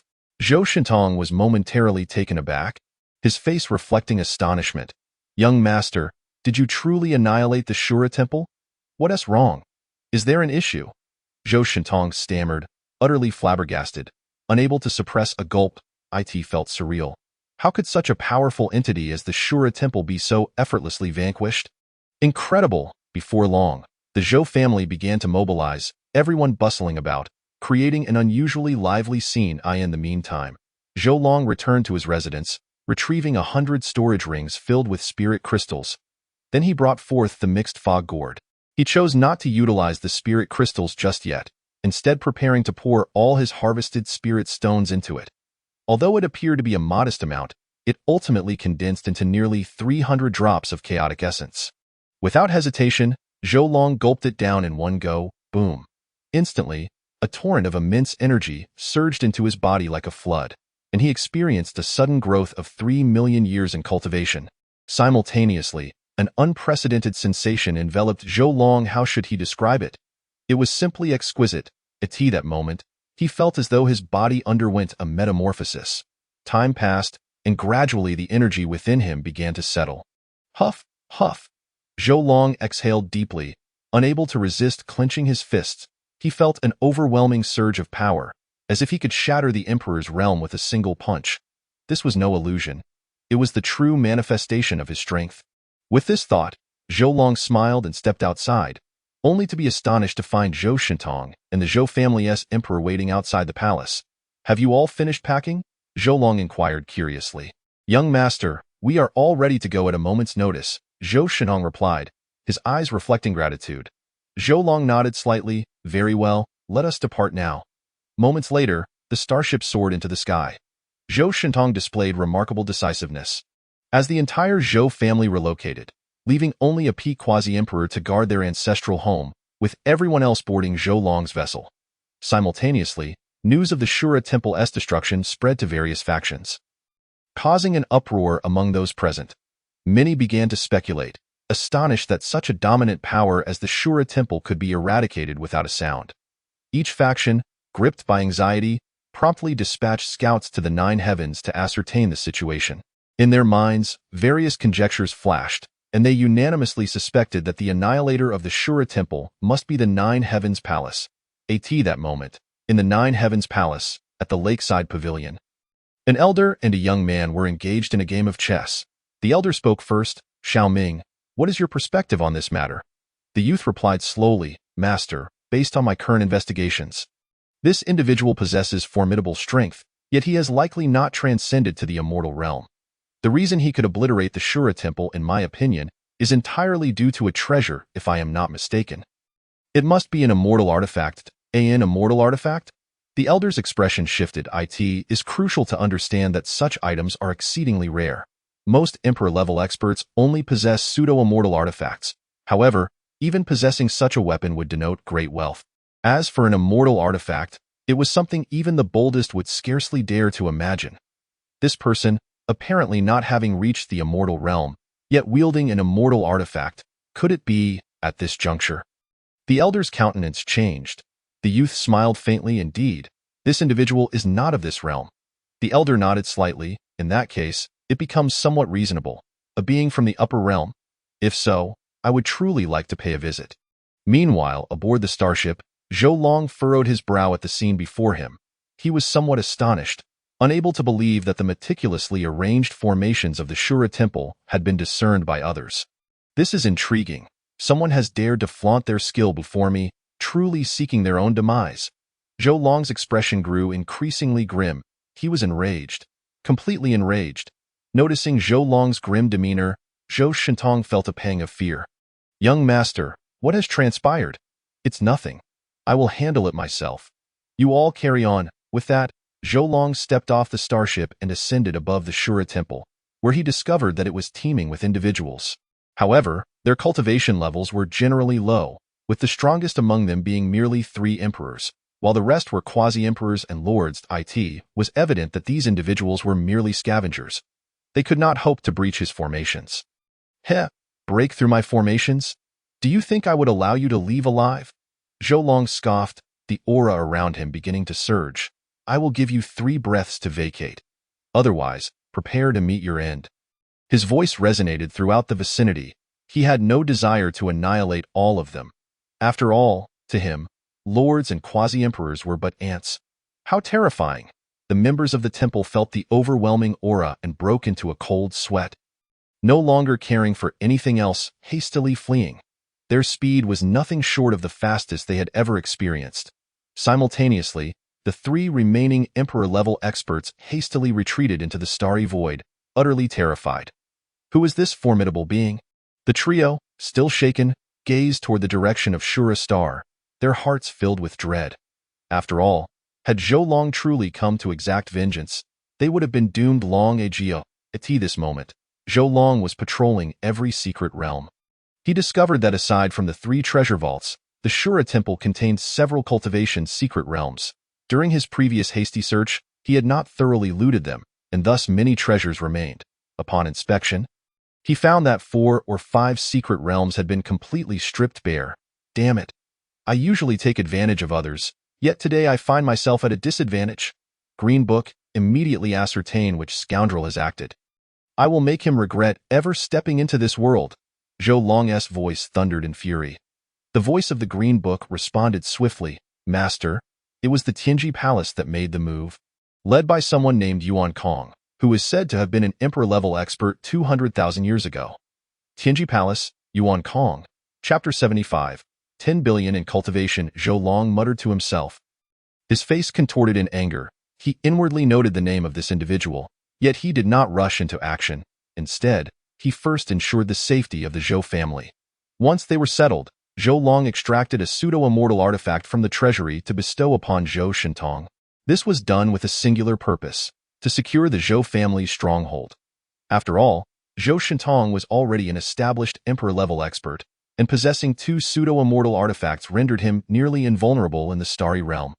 Having completed these tasks, Zhou Long departed from the scene. Meanwhile, in the Tianji Star Palace, situated not within the Nine-Heaven star system, but rather in the adjacent ancient Void Star, Zhou Long stepped out of the void. Arriving at Tianji Star space roughly 2 hours later, without uttering a word, Zhou Long unleashed a punch directly at the Tianji Star Palace. Boom! Instantly, a colossal imprint from his fist struck the defensive formation. Rumble! A terrifying roar erupted from the grand formation, resonating with an unsettling dread. Quickly, exert all efforts to stabilize the protective formation. A cohort of great emperors and imperial lords ascended into the sky, their magical energies surging incessantly into the array, barely managing to stabilize the situation. Observing this scene, Zhou Long smiled faintly. Indeed, they have grown significantly stronger. He hadn't even used his full strength, yet a single punch nearly shattered a pseudo-immortal level formation. It was no wonder. 300,000 years of cultivation was not something to be dismissed lightly. It was solid and substantial. At this very moment, the powerful figures of Tianji Palace manifested in the air. Upon seeing Zhou Long, their pupils constricted in alarm. Who are you? Why have you attacked the Star Palace without provocation? Do you truly believe that our Tianji Palace is easy to bully? A young man clad in a Taoist robe spoke coldly. Though he appeared youthful, it was merely a facade maintained by his magical power. In reality, he was likely an ancient being of over 100,000 years. Zhou Long cast a frigid glance at him. There is no need for pretense. Do you think I am unaware of your actions? I present you with two choices. First, surrender Yuan Kong along with all the items acquired from the Shura Temple. Following that, pay 300 billion spirit crystals as compensation, and I shall grant you leniency. Second, you may choose to resist. However, the consequences of such defiance shall be borne by you. Now, make your choice. Zhou Long spoke with a calm demeanor. At these words, the hearts of the Tianji Palace members trembled. Indeed, he knew. They harbored a profound fear of the figure before them. After all, it was he who had annihilated the Shura Temple. If they were to resist, would Tianji Palace suffer the same fate as the Shura Temple? A sense of dread engulfed them, coupled with confusion. The matter had been executed so covertly, it was almost as if it had gone unnoticed. How then did he come to know of it, and so precisely? Could it be that he possessed some sort of extraordinary ability? Time is of the essence, so let us hasten. Zhou Long interrupted their thoughts. It was clear he no longer wished to linger. Out of mercy, I shall grant you 20 breaths to decide. Should you fail to make a choice, I will impose the second option upon you. Upon hearing this, an elder from Tianji Palace hurriedly stepped forward. Young master, we choose the first option, but could we perhaps spare Yuan Kong's life? Zhou Long replied. You lack the standing to negotiate terms with me. The elder nodded in acknowledgement. Indeed, how could an old man like myself dare to negotiate with you? What if we were to offer an additional 200 billion spirit crystals in exchange for Yuan Kong's life? Zhou Long retorted, is he worth merely 200 billion? No, 300 billion. No less. We can manage a total of 600 billion. Very well. Zhou Long smiled slightly. He had never relished bloodshed. It was only due to others seeking trouble that he resorted to killing. If matters could be resolved with wealth, that would be most preferable. Moreover, the offer was generous, leaving him with no reason to refuse. Seeing Zhou Long's acquiescence, the elder exhaled in relief, albeit feeling quite exasperated. This time, not only had he failed to acquire treasures, but he also faced a loss of 600 billion spirit crystals. Truly, It was a case of seeking trouble where none existed, young master. 600 billion spirit crystals, to be honest, it is excessively high, and we require some time to gather the amount. How long will you need? Zhou Long inquired. 2 hours will suffice. That quickly? Very well, I shall wait here. Thank you, young master. With that, the elder hastily returned to gather his people. As time slowly elapsed, the elder soon approached Zhou Long once more, presenting a ring. Young master, within lies 600 billion spirit crystals. Along with all the items we obtained from the Shura temple. Understood. Zhou Long nodded, then began to inspect the contents. Inside, there were indeed 600 billion spirit crystals, alongside a plethora of medicinal pills and spiritual herbs, including imperial weapons and treasures of imperial grade. This sight caused the last remnants of Zhou Long's anger to dissipate. He snorted lightly. Well, it appears you possess some discernment. Henceforth, cherish this opportunity. Should you err again, I shall not be so lenient. With that, Zhou Long's figure vanished. Once Zhou Long departed, the elder breathed a sigh of relief. Although they had suffered substantial losses, they had at least preserved the facade of their sect, avoiding any unfavorable rumors. However, all of this turmoil stemmed from Yuan Kong. The elder's anger flared as he thought of the young man. Unable to contend with Zhou Long, could he not manage Yuan Kong? Bring Yuan Kong to the Star Prison. He shall not leave for 100,000 years. In the wake of such a significant incident, someone had to bear the blame, and Yuan Kong was the most suitable candidate. For it was he who had instigated all this trouble. As for the events unfolding within Tianji Palace, Zhou Long remained oblivious. At that moment, he had returned to Shura Star, resuming his tranquil life. Upon entering his chamber, he extracted all the spirit crystals he possessed, subsequently depositing them into the Hunyuan gourd. With the gains from the Shura Temple, coupled with Tianji Palace's compensation, he estimated his total to be around 1,000 billion spirit crystals. Thus, he could condense 10,000 drops of Hunyuan essence. Contemplating this, Zhou Long felt an undeniable excitement. 10,000 drops. That is indeed a monumental quantity. This is no mere water that can be amassed casually. The scarcity of such a substance is beyond imagination. If I were to consume these 10,000 drops of essence, would I not experience a direct surge of 10 billion years in cultivation?